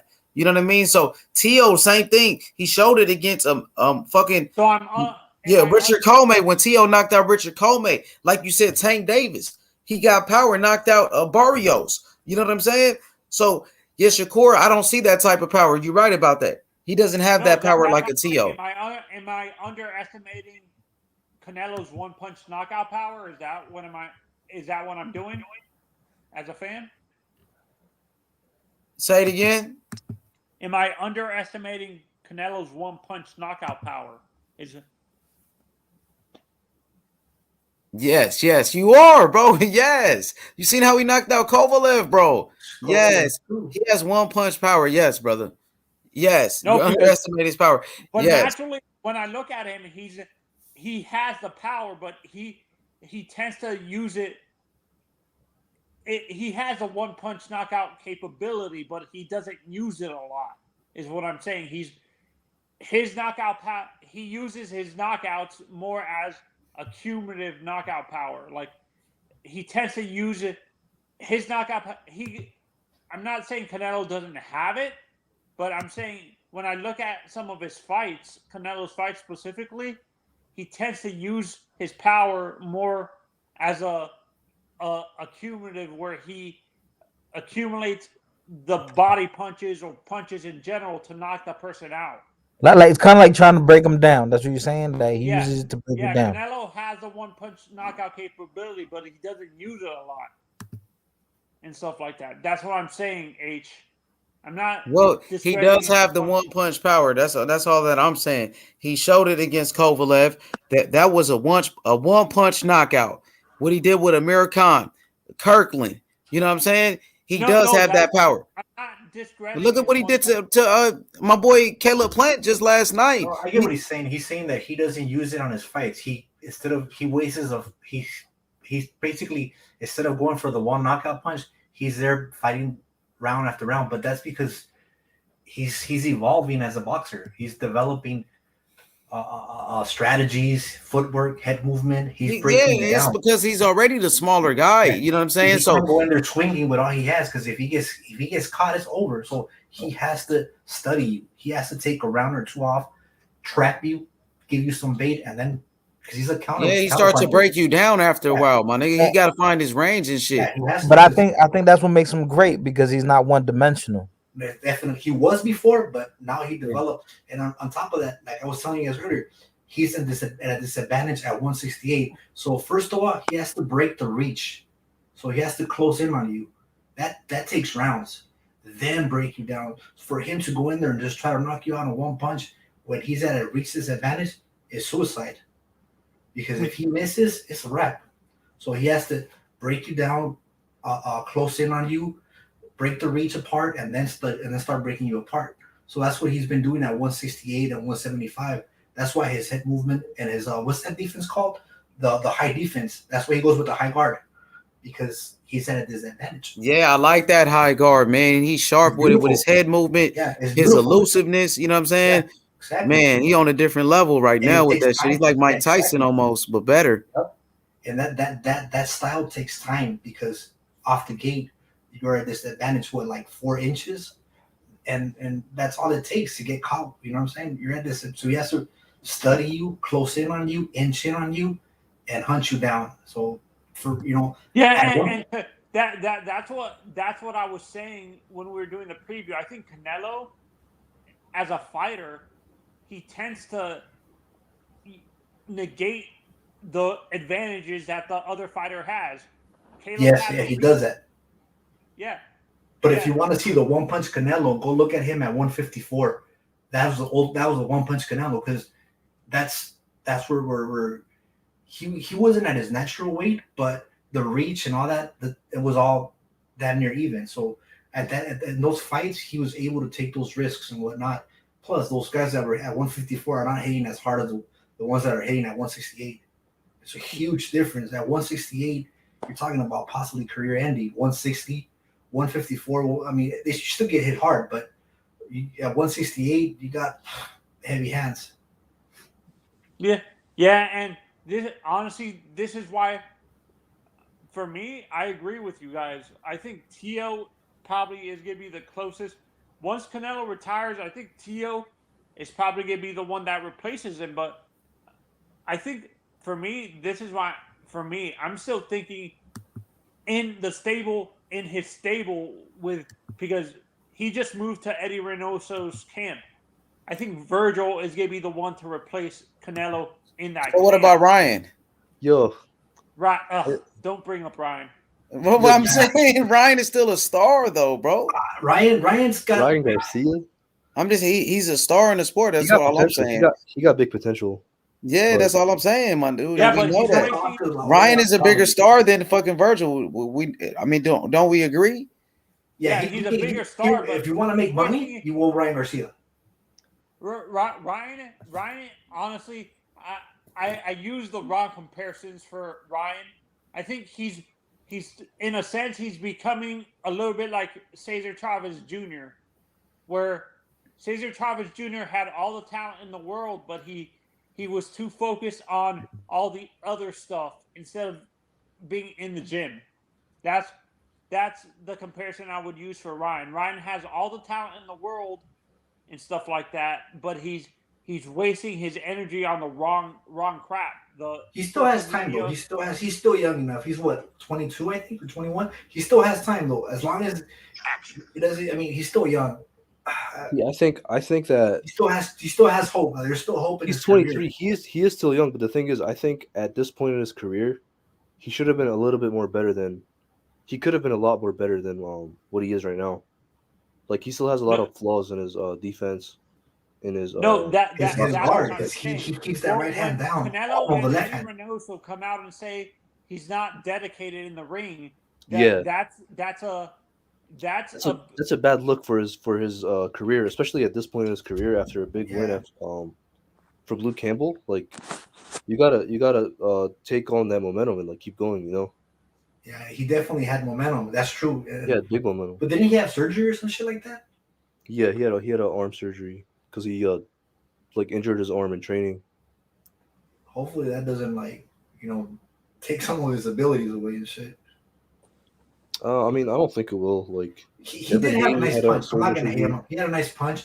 Just his defense was lazy. I feel like he relied too much on that knockout power he has. I'm not gonna hate, but his defense he neglected too much. Yeah, like it's been like that since he was in the amateurs too. Like I saw a video of him when he was like 17 or 18, and his trainer was training him. He was like, "Don't drop that arm when you're throwing your punches." Like, and he was punching the bag. He's really fast, but the thing is, he never had to worry about that because he was always quicker to the punch than his opponents. So it's a thing of like him relearning that. That's why Flores got dropped. Remember, he kept dropping that left. Yeah, he kept dropping it. He kept dropping it. Even after he got dropped, he kept dropping it too. Yeah, I noticed it. And who else? There's somebody else. I'm trying to remember his name. What's his name? The guy from Puerto Rico. Oh my God, the one that was trying to call out Canelo a few times. He's still young. He got Edgar Berlanga. Yeah, he got because the same thing. He kept dropping that guard and he got comfortable with that heavy hitter punch that he has, and they caught him. Sure enough, dropped him. Another fighter who wasted his talent. I bet you guys are going to agree with me. With all the out of the ring stuff, was Felix Verdejo. Verdejo? Yeah, Verdejo. I heard of him. I just told him put a. I don't know much about him. I thought you were gonna say. I thought you were gonna say. What's his name? The dude who was under. He wanted to be Mayweather so bad. I forget his name. Talking about Adrian Broner? Yeah, Broner. I thought you were gonna talk about Broner. Broner. Hey, Broner, man. You know how I'm talking about, right? Man. Verdejo? Yeah, Felix Verdejo from Puerto Rico, the man who I think he killed his wife or something like that. Oh yeah, he's done. Yeah. He killed his wife? No, and this is what I don't like when people like. I have friends who are Puerto Rican.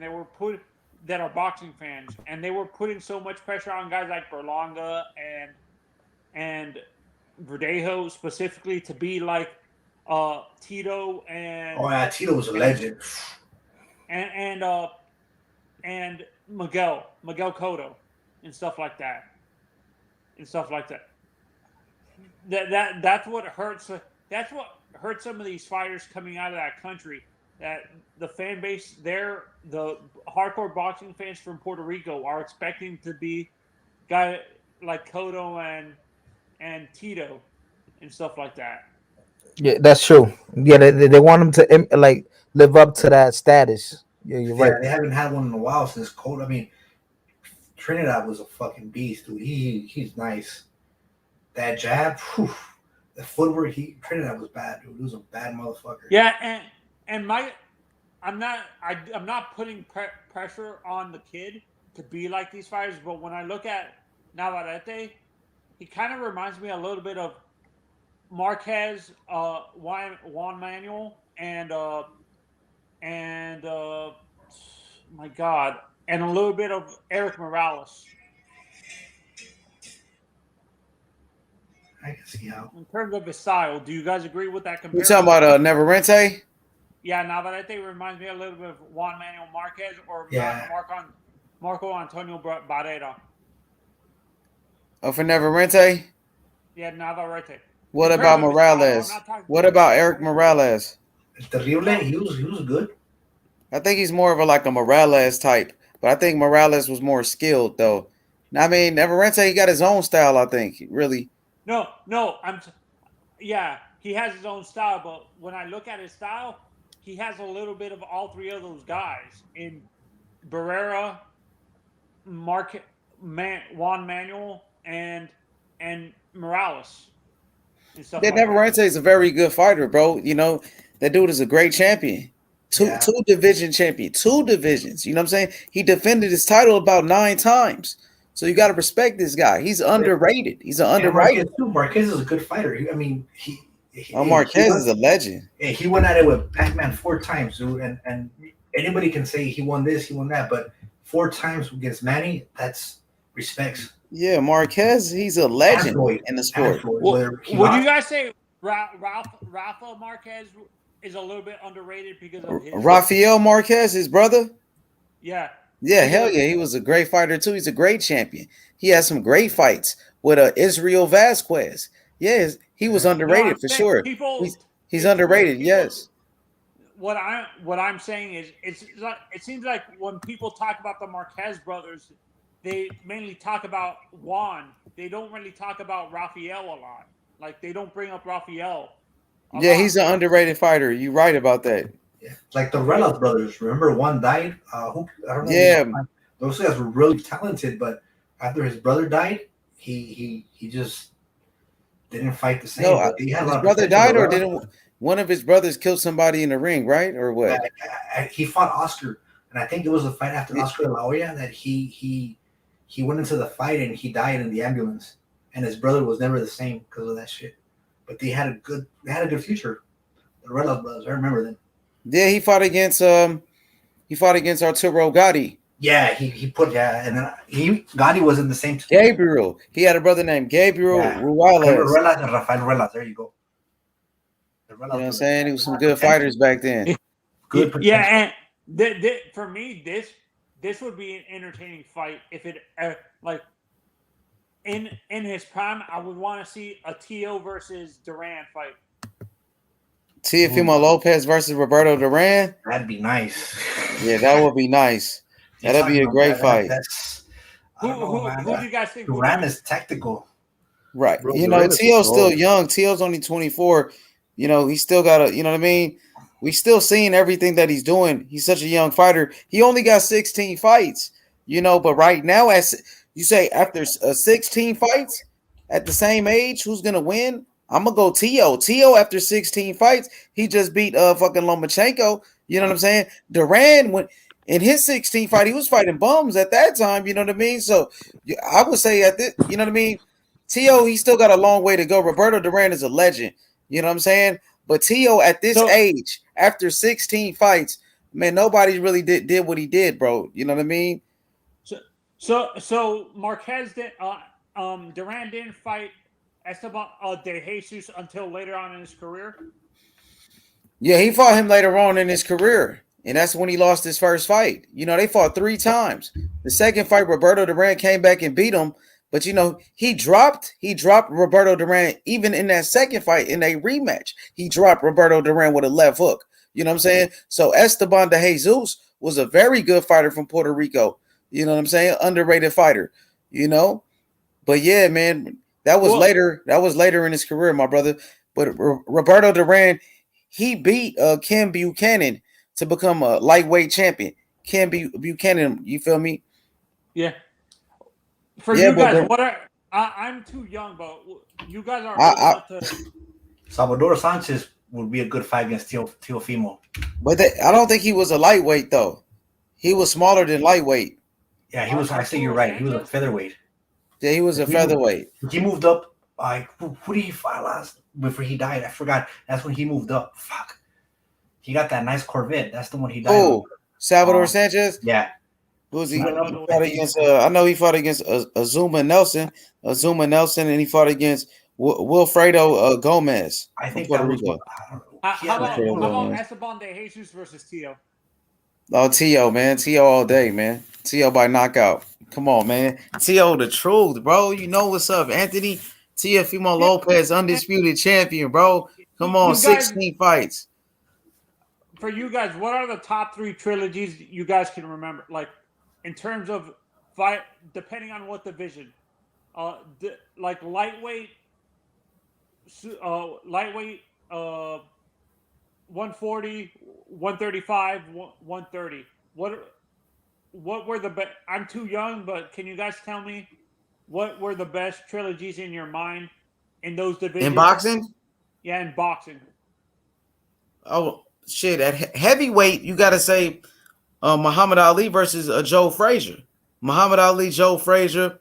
Tyson Fury, Deontay with Ali. Ali and who? Did George and Ali? No, they fought one time. Ali knocked them out. They only fought one time. George Foreman and Muhammad Ali fought one time. Frazier or something else. Yeah, Frazier, they fought 3 times. So yeah, the best trilogies will be Muhammad Ali, Joe Frazier. Then you got Muhammad Ali versus Ken Norton. You know what I'm saying? You got Evander Holyfield versus Riddick Bowe. Deontay Wilder versus Tyson Fury. This is heavyweights. What else? You got some? Lewis, he had a trilogy. Who did he fight? Hold on. He only fought those guys twice. Sorry, I take that back. Twice. He never did a trilogy. No, he did twice. Yeah, Holyfield, Riddick Bowe. Holyfield and Riddick Bowe, bro, was great. You got to watch that. You know what I'm saying? Did Mike have any trilogies during his career? Mike Tyson, no. Yeah. None of them. He fought Holyfield twice, and Holyfield beat him twice. You know? But Riddick Bowe and Holyfield was great. Riddick Bowe, Holyfield, you know what I'm saying? Muhammad Ali, Joe Frazier, Muhammad Ali, Ken Norton. Those were pretty good. That's at heavyweight. Yep. Heavyweight division. You know what I'm saying? The ones we just talked about, Juan Manuel Marquez and Pac-Man, two boxers that knew each other really good. 4 fights. They fought like 4 times, though. Yeah, those fights were good. Like they really fought more. That was more than a trilogy. Yeah, but they're still good more. So what else? Light heavyweight. Light heavyweight? Shit, it's really not that many. Andre Ward and Kovalev fought twice. You know what I'm saying? Andre Ward beat him in the first fight, beat him in the second fight. I thought Bernard had a trilogy in light heavyweight. Bernard fought against Roy Jones. They had a rematch at light heavyweight, but it was not a trilogy. It was just a rematch, and Bernard beat him. You know, not too many at light heavyweight though. I could think of. I know like 3 fights. Nah, they probably had 2 fights, like a rematch. Like Roy Jones, he lost his first fight to Montel Griffin. Had a rematch. He won a rematch. You know what I'm saying? Super middleweight. Super middleweight trilogy. Hagler. Arturo Gotti, Mickey Ward. Yeah, Arturo Gotti, Mickey Ward. That was a good one. Hagler Hearns. No, that was only 1 fight, and Hagler destroyed him. He knocked out Hearns, knocked him out. Let's see, Roberto Duran and the Sugar Ray Leonard. There go one. They fought 3 times because Roberto Duran beat Sugar Ray the first time. Sugar Ray beat him in a rematch. No mas. Remember, Roberto Duran quit in the 3rd fight. Sugar Ray beat him. So they fought 3 times. There you go. Roberto Duran, Sugar Ray Leonard, 3 fights. This is at super middleweight, right? Or I think the last fight probably was at super middleweight, or it was at middleweight, something like that. No, I'm talking about between fighters in that division, not. Nah, they fought in different weight classes. Started off at welterweight and moved up. No, they fought twice at welterweight, and then the 3rd fight, I think they fought at middleweight or super middleweight. Had more trilogies, I think. Pacquiao Morales. What was there? There was Israel Vasquez and them. They fought more than 3 times. Israel Vasquez and Rafael Marquez. They fought. Barrera Morales. Yeah, Barrera and Morales. There you go. That's a good one. I think that was at featherweight. Yeah. Oscar? Yeah. Nah. What did he? Nah, he never did. He never had a trilogy. No. He had rematches though. Rematch with Mosley and shit. That Trinidad should have been a rematch, but I don't know why it didn't happen. Yeah, and to me, I think it seems like in general the heavier divisions, except for the heavyweight division, it's rare that you see a lot of trilogies. It seems like that's more common in the smaller divisions, like from 118 to 130 or 130, like 135 or 140. Not even you don't see a lot of trilogies in the welterweight or super welterweight division. Because they be moving up in weight. Like, people got to move up. They can't make the weight anymore. People outgrow the weight class and shit, you know? Yeah. But check this out. The greatest trilogies, though, Muhammad Ali, Joe Frazier, Sugar Ray Leonard, Roberto Duran, Muhammad Ali, Ken Norton, Evander Holyfield versus Riddick Bowe.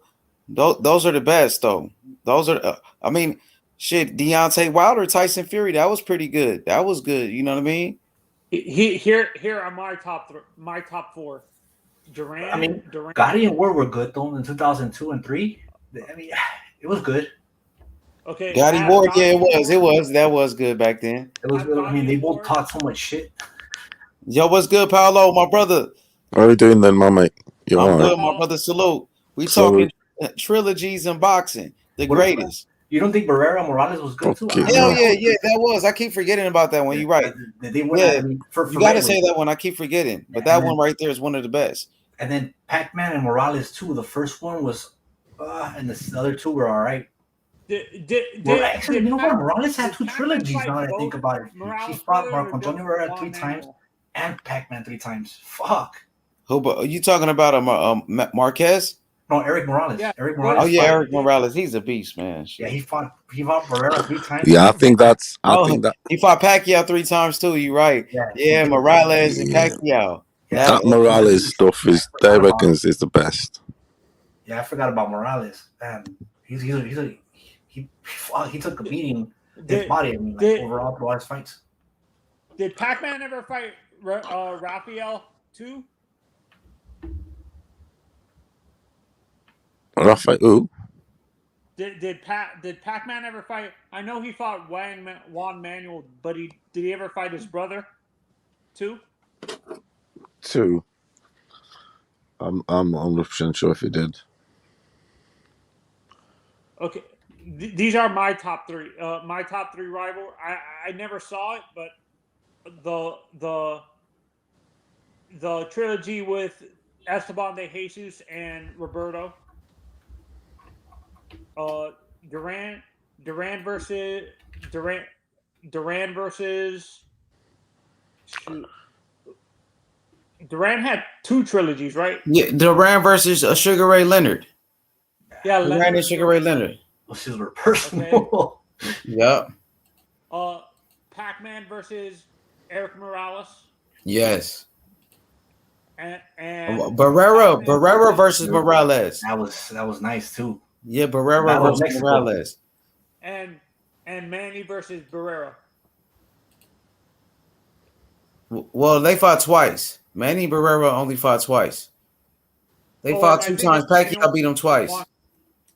Was it Juan Manuel that he fought? Yeah, they fought like 4 times. Manny and Marquez. Oh, what about Manny Tim Bradley though? That's another trilogy. Manny Pacquiao, Tim Bradley, right? Didn't they fight 3 times? They did, didn't it?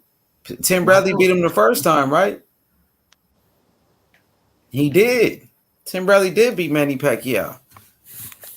Y'all forgot. Off the top of my head, I don't remember that. Yeah, Manny Pacquiao, Tim Bradley had a trilogy. They did. Look it up, bro. I know they did. Let me pull it up. Who you on about, H? Manny Pacquiao and Timothy Bradley. They they fought 3 times, right? Yes. Yes. So that's another one. That's underrated because Tim Bradley really won the first fight, and they said he lost. He really won that first fight. That's the one that everybody talks about. He got stole. Yeah, they stole from him. Yeah, good point. I forgot about that one. Yep. That's an underrated trilogy. Why are trilogy fights more common in the lighter divisions? It seems like that's more common in the lighter divisions compared to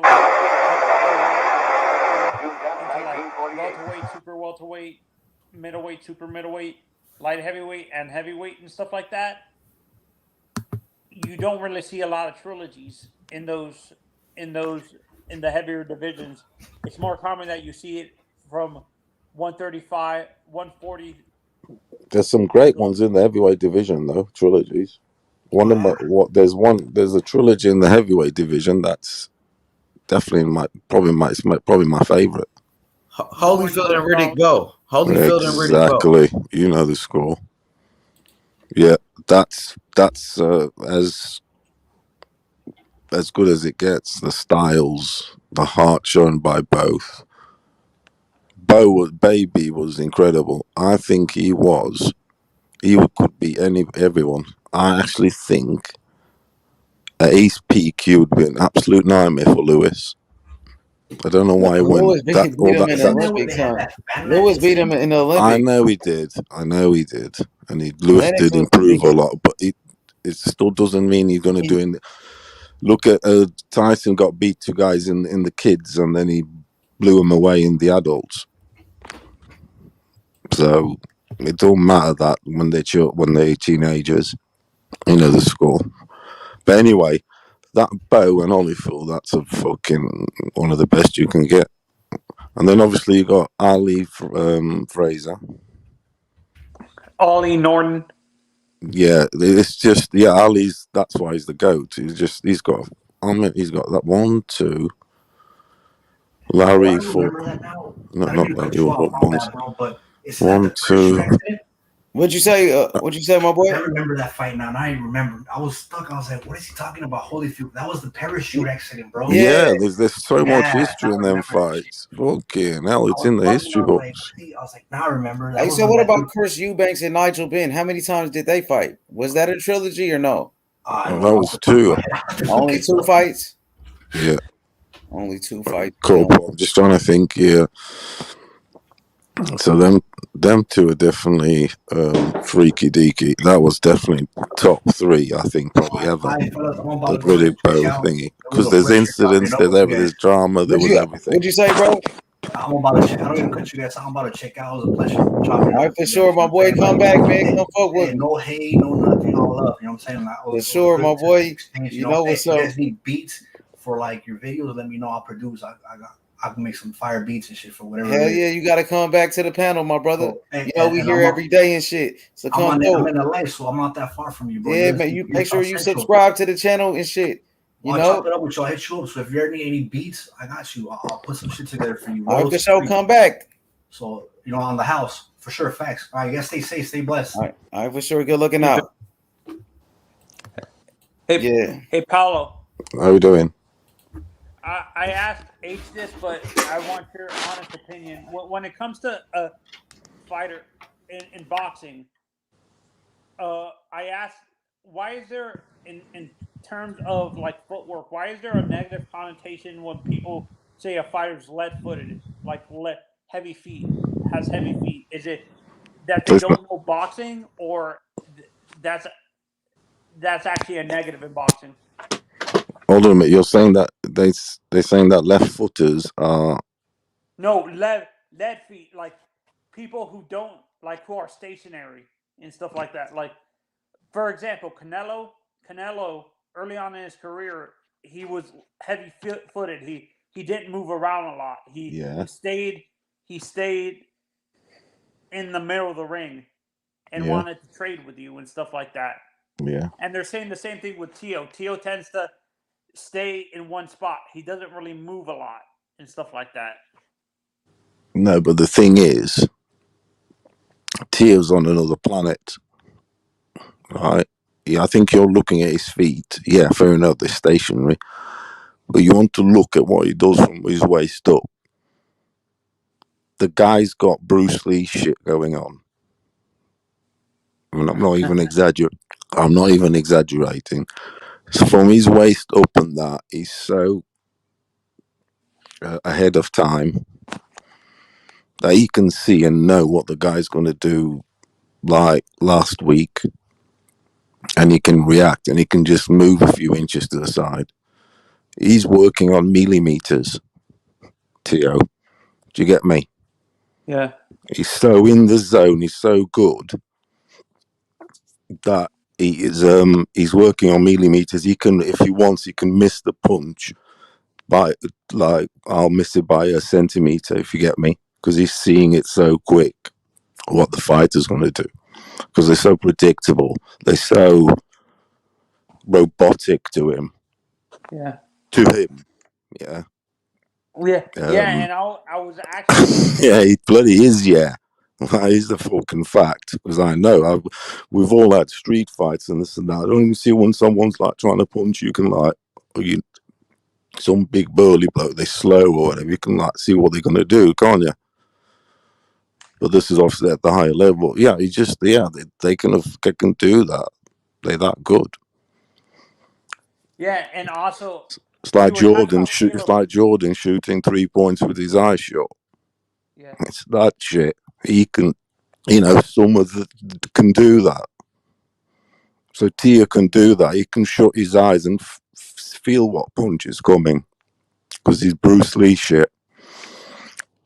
I think he's, I know I'm joking and stuff, But trust me, it's I understand what you're saying. there's some mad shit going on there. He's incorporated loads of stuff.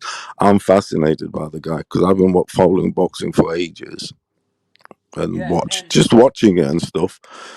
And I've practiced it a bit when I was younger and whatever. I didn't box, but I used to go to the gym and practice and do all that, whatever. we And we were talking about Caleb Plant earlier, Paulo, and I was saying I understand his power, his body. It's gonna be hard for him to go down to like 160 and stuff like that, or 154. But when I look at it, like in terms of his boxing skills, specifically his power, doesn't seem like it translates to super middleweight or light heavyweight. It seems no, like I he's more think, powerful. yeah, I know what you mean. I absolutely know. Yeah, that is fact. But the problem with, not the good thing with Plant is that we're assessing him against Canelo. So you got to No, I'm take straight away a big percentage off and cut him some slack. So what I'm saying is the other guys, I think he can easily go and pick up a championship. Right? Not easily, but he can pick up a championship again. But the guys that are there for him to fight, and he's got loads of fights. There's so many fighters that he's the weight above, the weight below, whatever. Yeah, he he's got loads of good fights there, and I think that power, he's got enough power for them boys not to knock them out cold, but to have good fights and to put some damage and win a fight. Because obviously he's a good boxer. He's got enough power to keep. I think a fight like, say, he fought at Durrell, that would be a good fight. Look, Durrell's got a little bit of pop, but, some things how like about that. Or Beterbiev? he's How got about some. Plant? Yeah, he's got loads of good. Who? How about Plant versus Beterbiev? I think if Batuviev catches Plant, he'll knock Plant out. Dimitri I Bivol. think. Put it this way, I'd put Batuviev to win, but Plant can box him to a decision and stuff. He could box him. I mean, he could, because the most mad thing that got out of it yesterday, that's come out, is how we gone about judging and whatever, and it's so easy to see, and why can they get it so right and wrong? The fact is, across the board, in everywhere, in media, radio, whatever, podcast, it just shows how subjective boxing is.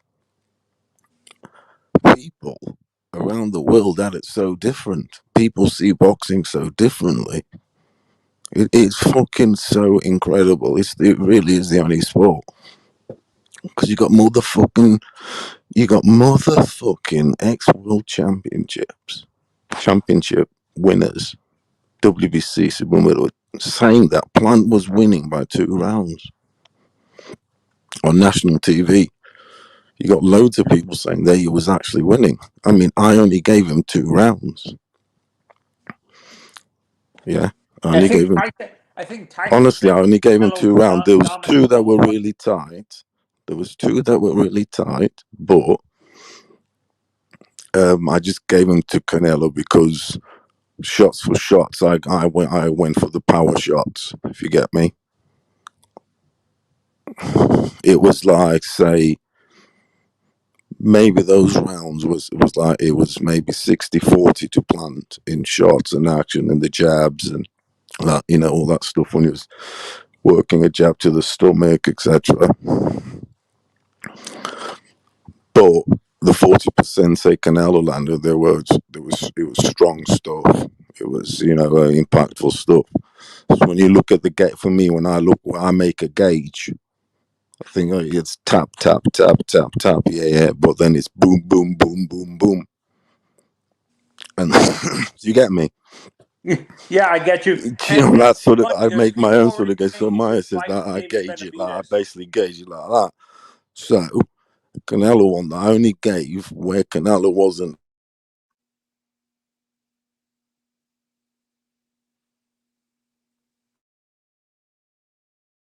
You went out, Paulo. Me. Can you hear me? Yeah, I hear you now. Yeah, I'm just saying the bits where Canelo say wasn't as active in whatever, and then I did give it to Plant where he got more in. He only won 2 rounds, but the fact is, people, journalists, ex-boxers, ex-fucking world champions, people sat on their couches, scratching their balls, whatever it may be, had Plant winning. You know, it really is so subjective. It's mental. That's why it's the most not corrupt, but it's the easiest game sport to fiddle. There really is. You got a million reasons, ways to do it. You got 12 rounds to do it. You've got fucking. It's incredible, and what people see. People saw the opposite to other people. They really did, and it's not just blokes, people from on these YouTube channels or whatever. It was people on the TV, prop on the TV, getting paid fucking whatever in their fucking suits and that, saying our Plant was winning. Where is the subjectivity in that? I don't know what's going on. Can someone help me there? And it's incredible. I think that's why we'll always get. Boxing has always been like that, hasn't it? That's why you've always had some mad, what we call mad cards, but people do actually see things differently. It's incredible. I'm quite blown away by it. Then the scorecards, everything. It's incredible. So there's the answer in the future. Why the scorecards were like this or like that. They do, people actually fucking see the game differently. I don't think people know what they're looking for or what's going on. And I think the judges can also be influenced to look at sometimes what they want to look at. I'm not saying this was the case here. I actually had Canelo winning because although Plant was maybe tapping more tippy taps and getting more of those in, whatever, you had Canelo, a boxer that was chasing the other guy. The other guy was the one on the run. He didn't face up and say, right, let's fucking have it. He had a few chances. Really, let's fucking really have it. No. It was always a retreating approach. Yeah. Because you can tap the other guy on the retreat and run around and whatever, nice moves, this and that. But who's bossing? Who's the boss? Canelo was the boss from the start. Because he went at him gradually, and the amazing thing about Canelo is he actually punches you everywhere and anywhere. He'll punch you on the elbow. He'll punch you on the shoulder. He'll punch you everywhere. Every little indentation is fucking sapping the opponent. He punches you literally everywhere. I like that. He gets it in. Fury does that. That's the fucking. Because you get some boxers that actually just go and try and punch you on the break. I mean, the basic targets: the head, the body, the stomach, sides, whatever. And when they're on the clinch or anything, they actually don't do fuck all. So if you're on the clinch and all that, you should always try and get fucking 1, 2, 3 in or something, something in. Every little fucking dent counts, and he did that, and he does that. That's the way. But one you guys astounded how everyone had it different, the scorecards, and saw it differently. What do you think? No, I had it 2 rounds. I had it 2 rounds for my boy Caleb Plant. I thought Caleb Plant only won 2 rounds in that fight. You thought 2? Yeah, I gave him two rounds. But if somebody gave him 3, I can understand if you gave him 3, but I only gave him 2. But some people had him winning. What do you reckon to that? What's going that's on? some bullshit. But pros, but actual pros, H. Yeah, I don't know. They probably was friends of Caleb Plant, or you know what I'm saying. Yeah, usually that's how it be. You know, fighters got friends in the game, and they like to, you know what I'm saying? They try to just speak highly of Caleb Plant, you know, try to give him some credit, but we know he got dominated in that fight. Yeah, Canelo bossed him. He gradually got to him. And when you guys want about the power early on, he has like developed. He's still not super, but he's developed some really good, some really one punch knockout power. He has got it. But the thing is, he doesn't just start going looking for it. He's obviously chops and does all those things I was saying, fucking marks you up, blah, blah, blah, and then he kills you, because he does carry power to the end. He does, the bugger. He was very, very energetic, even in the 11th round, because the stuff he was doing, it takes a lot of energy, all that body movement and working that left hook. I knew straight away the Plant would get done with it, because he's got one of the best left hooks in the game. I think potentially it's better than Chavez left hook. Because Chavez's best shot was the left hook.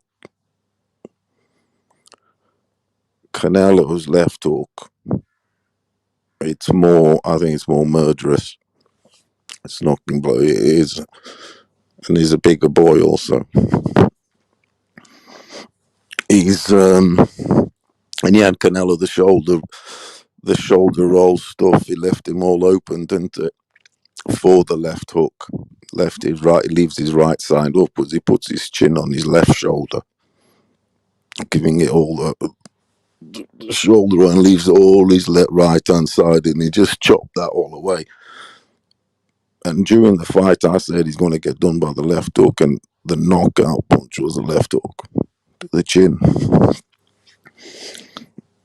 It's all gradual, because he don't want to start going looking to knock you out. If it comes, it comes. But he knows at the end he carries power right to the end. Look at Kovalev. It was exactly like Kovalev, really. Kovalev won a lot of rounds with the jab. He can be done by the jab, Canelo, but it's got to be decent, that winter heavy, and everything else. But you can definitely work him on the jab. That's why Pernell Whitaker would run rings around him, I think. And he could punch it. Yeah. What do you reckon, H? Do you reckon Pernell and the weight and whatever? Someone like Pernell Whitaker versus who? Canelo. Canelo. Canelo might be too big for him. I know. Pernell Whitaker never fought past 147. And Canelo only had a few fights when they were smaller. Yeah, Canelo was real young at 147. So yeah, easy. I don't see that fight happening though. To be honest with you, yeah. I don't see it. But yeah, Pernell could give him a lot of problems though if they did fight. You know what I mean? Andre Ward, Calzaghe. What do you reckon them two? I think Andre Ward would be a tough fight for Canelo. Andre Ward is naturally the bigger guy. In their primes, I think. To be honest, I think Andre Ward could win that fight. I got Andre Ward winning that one, but I think Canelo could beat Calzaghe though. Calzaghe, I give. I got Calzaghe. You got Calzaghe. I'm a big Calzaghe nut swinger. Calzaghe was good though. He was real good. I'm a big Calzaghe nut swinger. I'm one of those that I'll always back him until he is beat, which he obviously wasn't and won't be.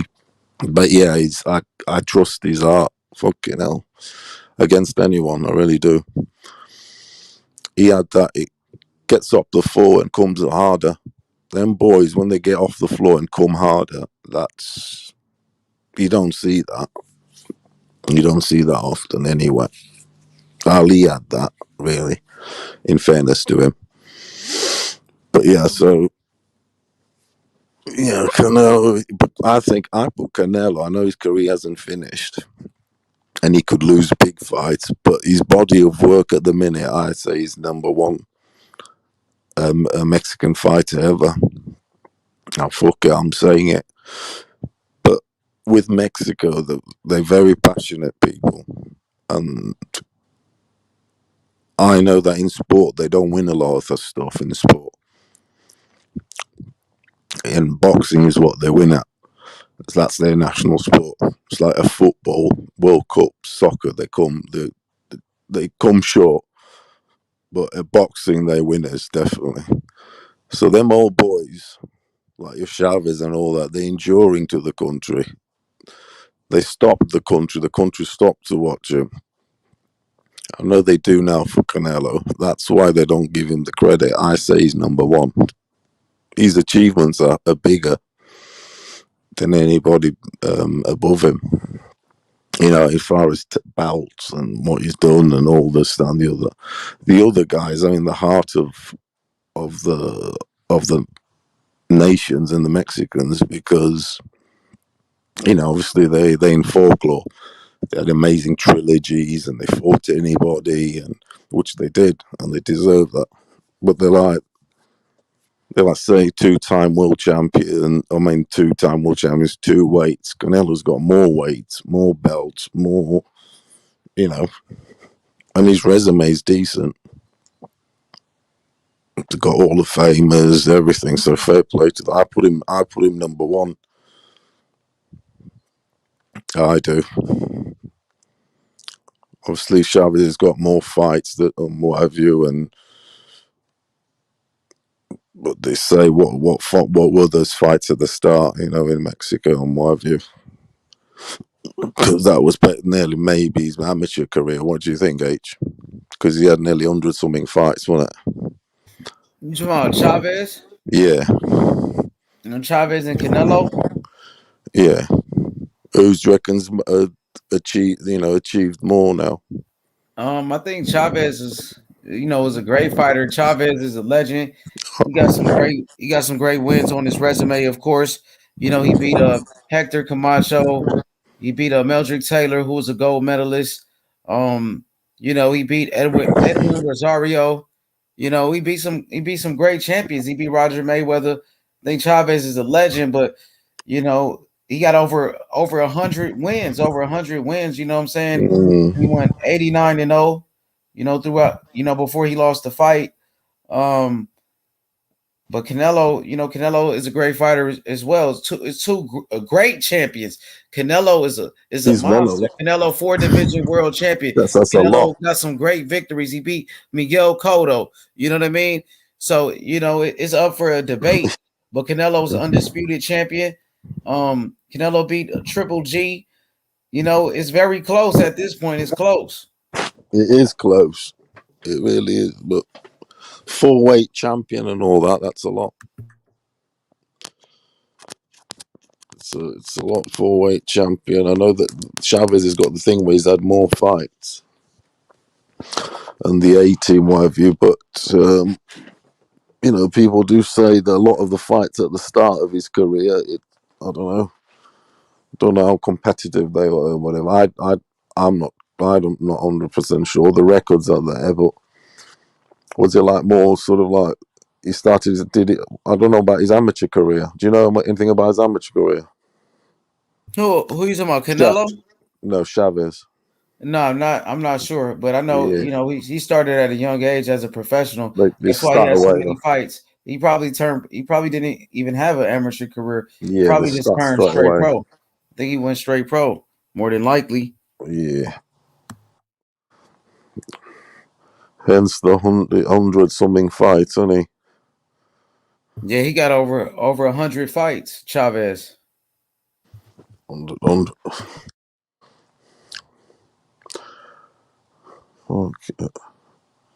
What do you reckon then? Who's on this weekend then? What we got?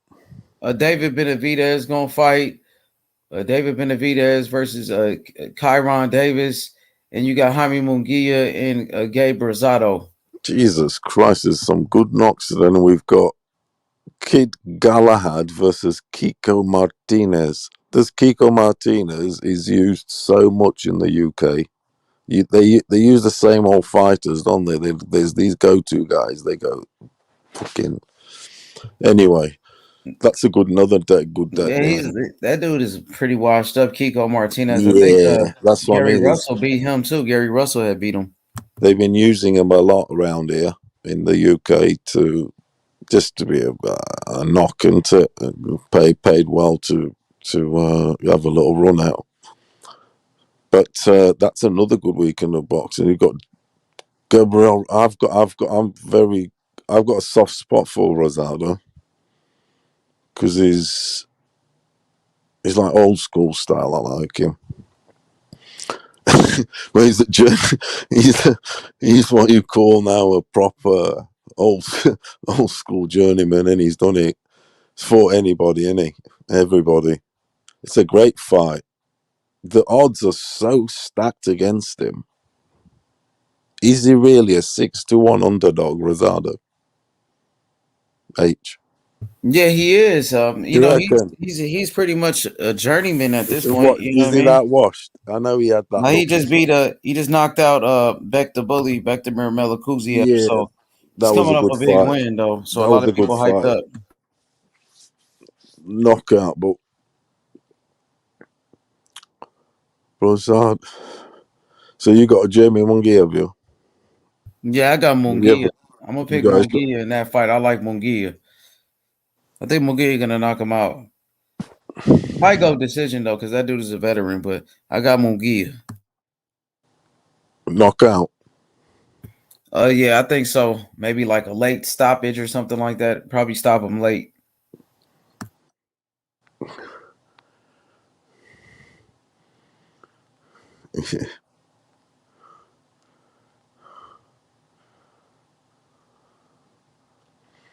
Is anybody on the panel?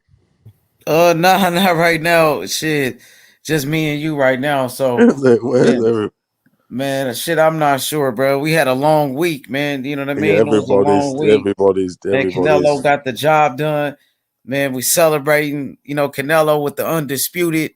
You know what I mean? It was a great week of boxing for sure, bro. So, man, I guess we gonna wrap this one up, and let's wrap this one up, and we'll come back, tonight with another one. You know what I'm saying? So it was a great week, my brother. Congratulations to Canelo. I appreciate my brother Paolo Thomas. Take it easy, my friend. Everybody in the chat, you know what I'm saying? It was a great week. Canelo, my brother. Final words on the It's week, the though. takeover. Yeah, tell me about you know what I'm saying? Just give the fans your final words. It was a great week of boxing. Canelo knocked out Caleb Plant. What's your final words on this great week of boxing? This weekend, we saw history. We saw absolute new potential GOAT of boxing. This guy could go down in history. It was a great fight, history-making fight. Canelo. Plant's still alive. He did well. I thought his stock went up. It rose definitely. I mean, he got knocked out, but he showed some good stuff. There's some good fights going on for him in the future. And the undercard was great.